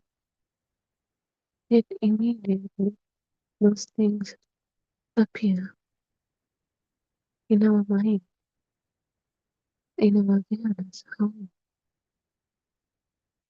Because this sound has awakened, it's connected, that means linked other sense of contact. The sound has borrowed shapes, colors, taste, smell, textures, and suddenly a complete experience exists. What actually exists is just only a sound. But from our mind, because of these thoughts, now a complete experience exists. A complete experience in the sense of there are vision, smell, taste, texture, everything in it. But actually what occurred was just a sound. Our sense of context only perceives a sound.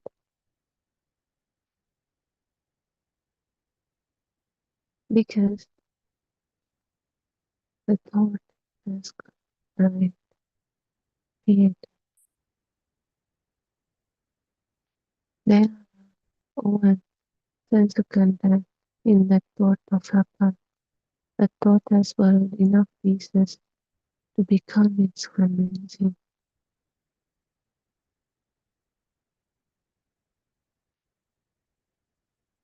It depends on this resonance process. One sense of contact appears, let's say the sound appears, then the connected, similar contacts get triggered like a resonance. And They are not alone. They are interconnected with other sense contents. So this resonating one is happening exactly like the mechanism of a tuning fork.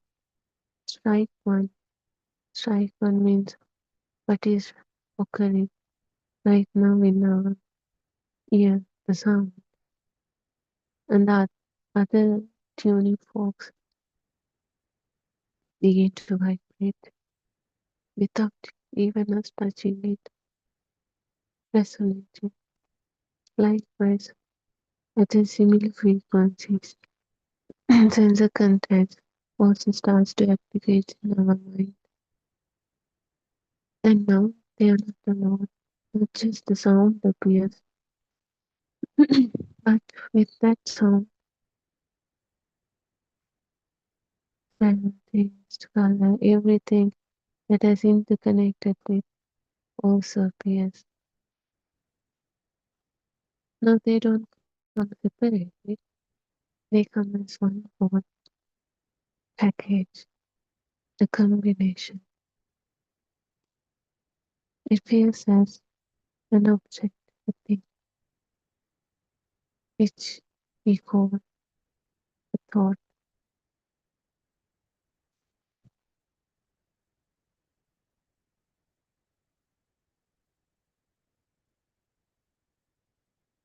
When it comes to this unique form phenomenon, the first form did not physically contain others, touch others, but it simply awakened them.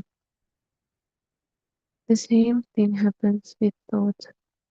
The sound awakens the sounds and the images, sensations, emotions, everything, every story, even other thoughts related to it. So that's how this thought appears. This whole network comes alive. And because it happens quickly, it feels like one whole reality, one thing.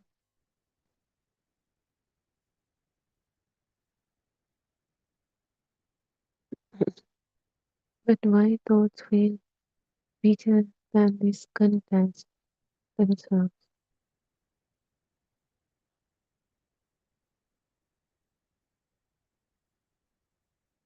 Because when we use the thoughts again and again, we focus on the thoughts. This thought becomes powerful, richer than the original content. It's not because it's the reality, it is not the reality, but even though it's not reality, since we have given it attention, since we have used it again and again, this thought has gotten powerful. Then what is really occurring than the reality itself. That's why the sound happens, not just stations, the sound level. We hear the sound level. It is time, but the thought level contains an entire universe of associations, not just the smell, taste, texture, colors, but also other thoughts, childhood experiences, preferences, memories, feelings, ideas. Many more thoughts are connected to this simple thought of happiness, so it feels even more stronger.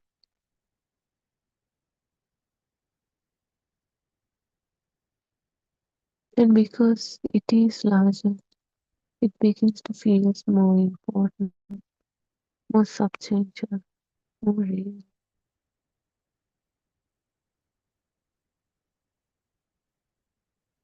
As we aware we know the world we live in is a reconstruction, not even outside, in our own mind.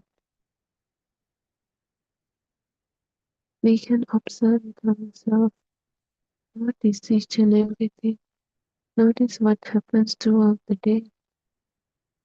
A color appears immediately, resonance happens, and it's not just seeing, it starts interpreting, recognizing, associating, judging, remembering, projecting. This raw sense of contact is small, just a bunch of colors. But the reconstruction, it becomes enormous.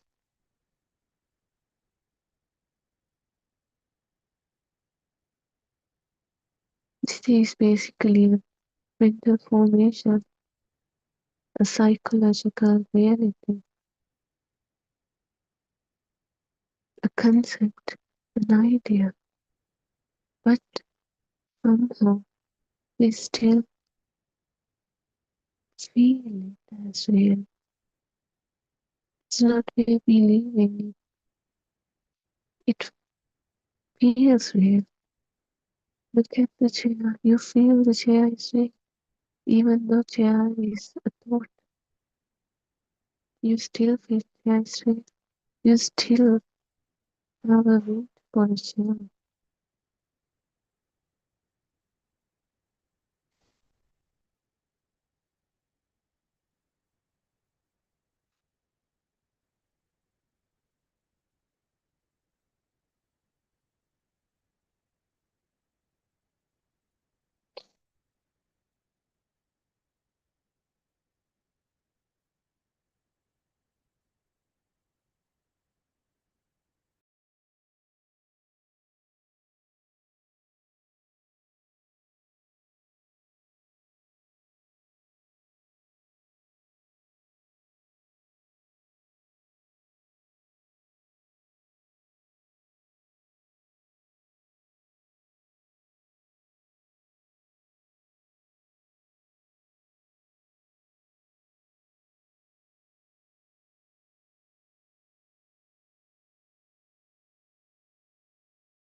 So this mental formation, this psychological realities, this concept, whatever name we give them, they are built from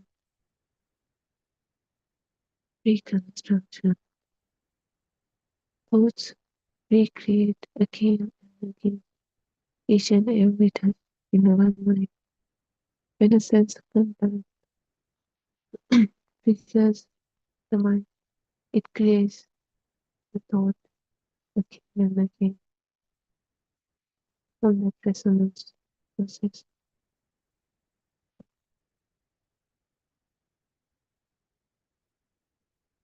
Then are no direct contact each and every time.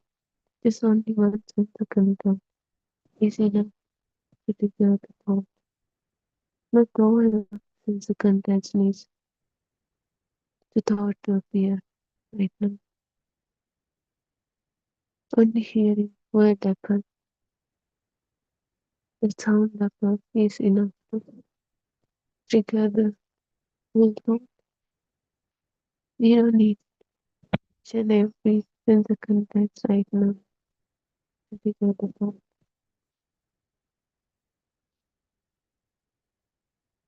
And when this mind get used to these thoughts, it starts to expand tiny contacts into infinite.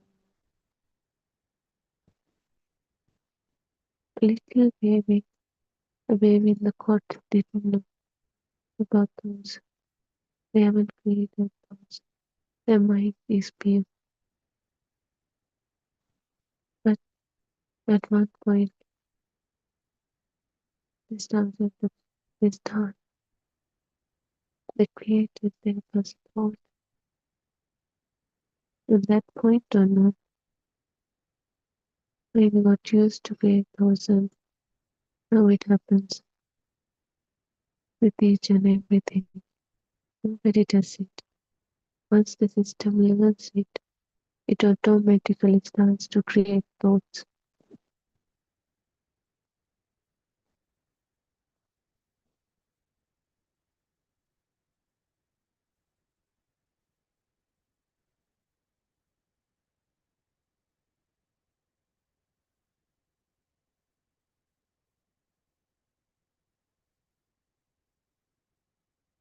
So now let's move on to something more profound. Likewise, this reality, this illusion of thoughts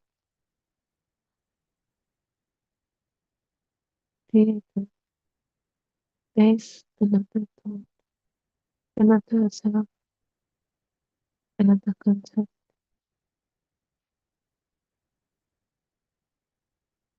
This self is also around a thought. We can call it in different ways. Me, mine, myself, mine, I-ness, self.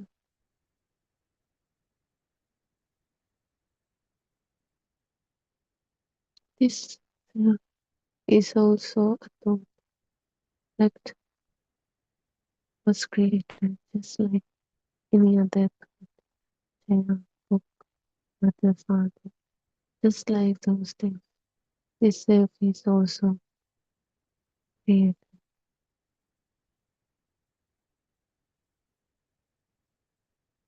based on sense of contact. Apart from sense of contact, we don't have anything else to describe this self. This self is just like the apple. Without sense of contact, there's no apple. Without sense of contact, there's no self. But somehow, like we said at the beginning, we feel love. Even without sense of contact, there is apple. Even without sense of contact, there is this self. That's how we feel. But in the first place, we got to know about this apple, this self, these thoughts from sense of contact. So without sense of contact, there's no creation of thought. There's no apple. There's no self. Look how strong the illusion has gotten. Now we think, now we imagine. It's not that the reality. Now we imagine, even without sense of contact, there is an existence of this self, this apple.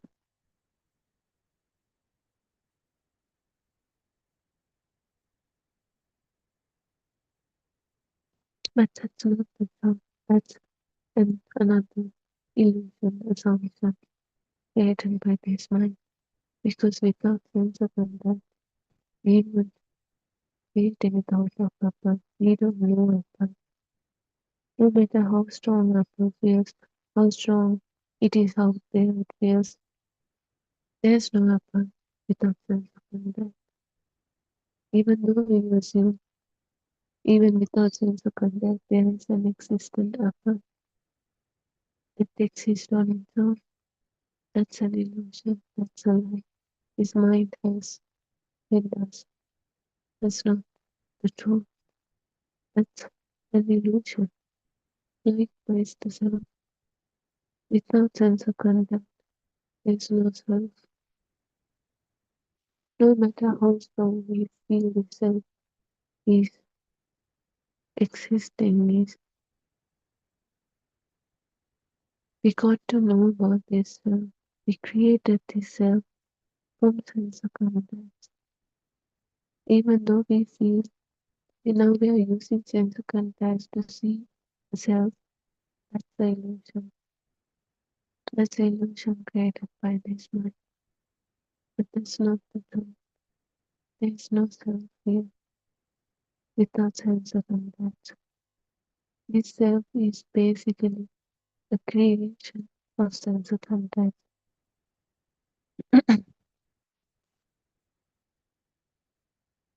This sense of context created this self. So without sense of context, there's no self. From those sense of context, self was created. These thoughts are what limited the sense of context. How those sense of context comes, it can be different from person to person. For a colorblind person, his thoughts, his reality is different because of that. Because thoughts are limited to sense of context. No matter how strong we feel thoughts are, they self-based. They are a construction of the sense of context from the sense of context.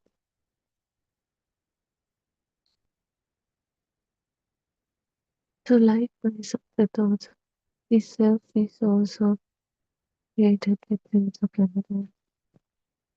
This self is also a thought that feels real because of its power, that feels independent, that feels existing on its own. That's the illusion. That's how strong we believe this. That's how strong these thoughts have become. But that's an illusion in our mind.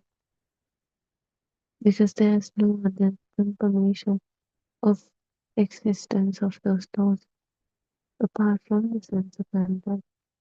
But somehow our mind really blindly creates this illusion of it existing on its own.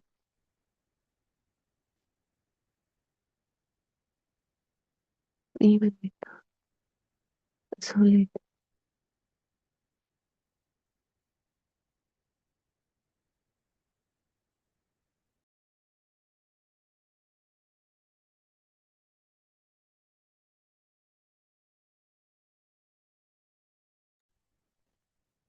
Even without a solid proof of existence. Because the only way we can find an object of thought or self is from our sense of contact. So, what do we call this self? That was created just like the rest, from thoughts, from sense of contact, from feelings, emotions, memories, preferences, experiences, stories, over the time. This self is also created with these thoughts, this experience, this speed, these emotions. That's how this thought of self gotten stronger. Yet none of these alone are the self. Just as no single sensory contact was the apart. No single experience is self. The mind gathers these fragments together, borrow from many experiences, interpret a sound, assume, combines, label, and then says, "This is me, this is self." The self has been assembled But if you look at the foundation, it's not strong. It's basically from assumptions, not the realities. But we don't look at that process, disassembly. We see the final sum. Somehow we take it as reality.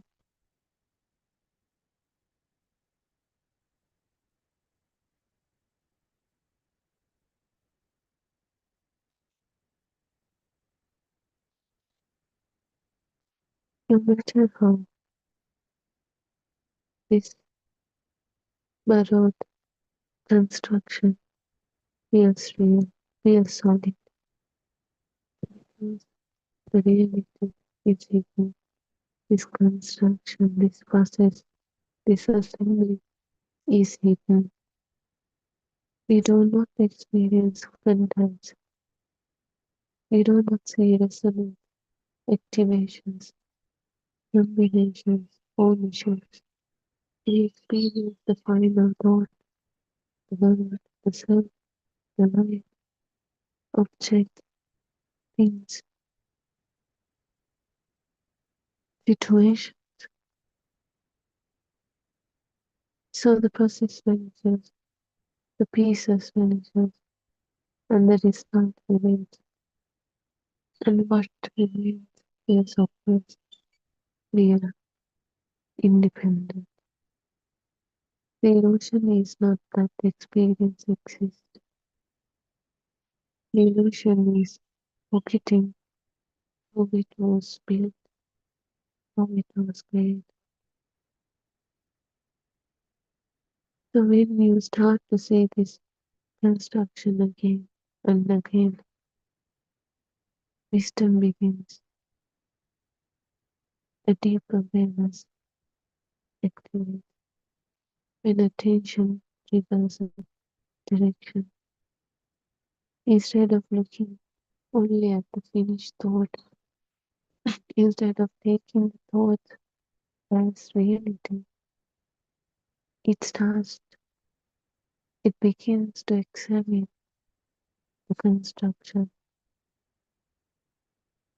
The thought appears, and immediately, now we don't take it as the reality.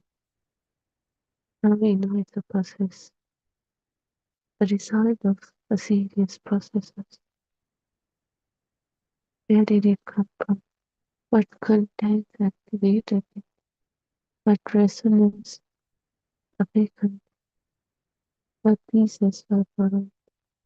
What associations joined together? Slowly, the hidden assembly, this process becomes visible, and we start to see this thought as a mental formation, a concept, a spark. The solidity of these thoughts begins to soften, not because the experience disappears, but because its constructed nature becomes visible, clearer and clearer.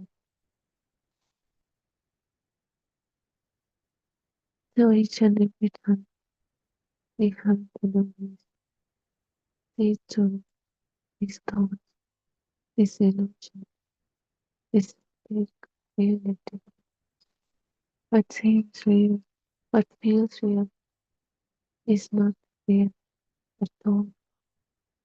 It's completely a construction of our mind, but it used some fragments from the reality, which are sense content. From those simple sense content, we create this entire illusion.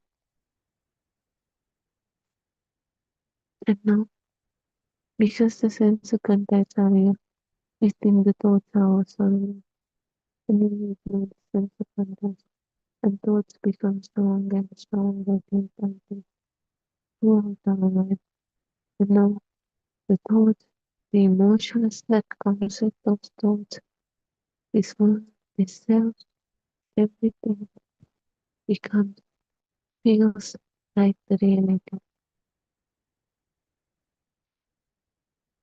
But thoughts are nothing without sense of content. Basically,